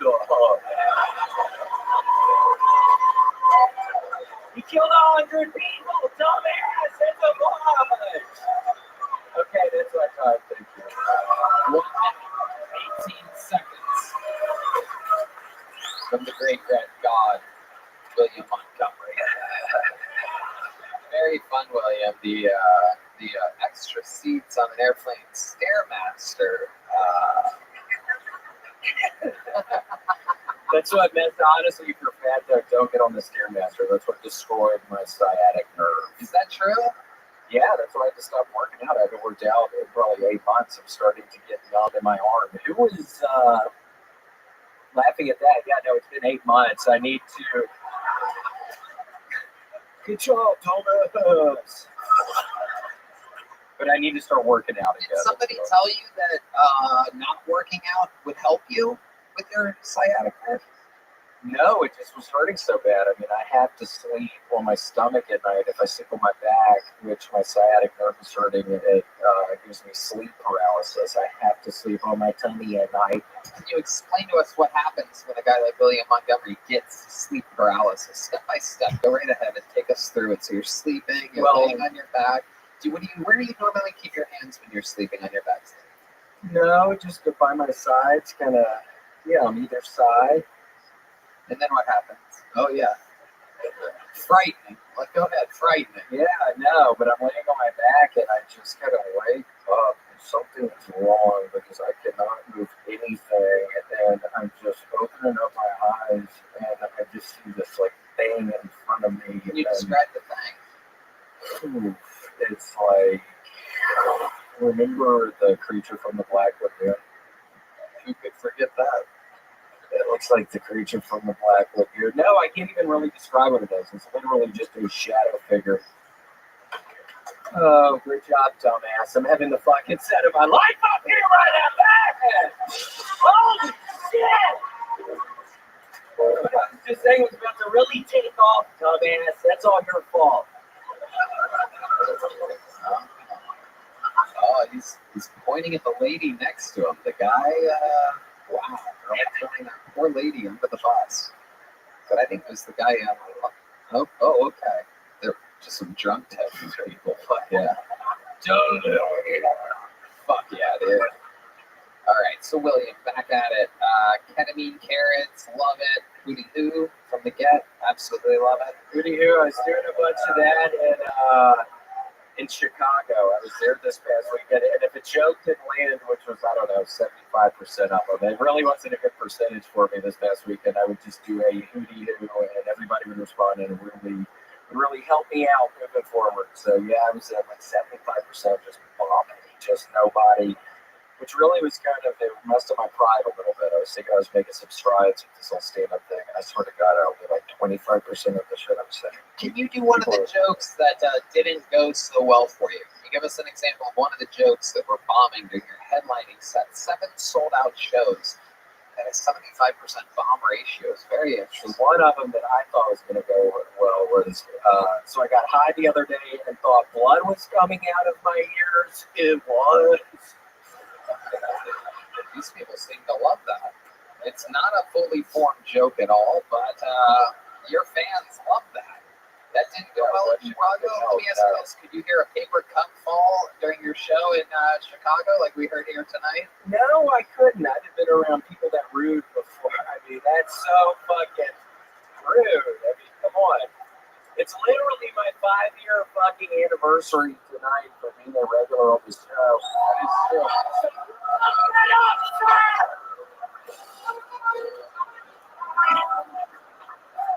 5 fucking years of this shit, sir. You fucked it up.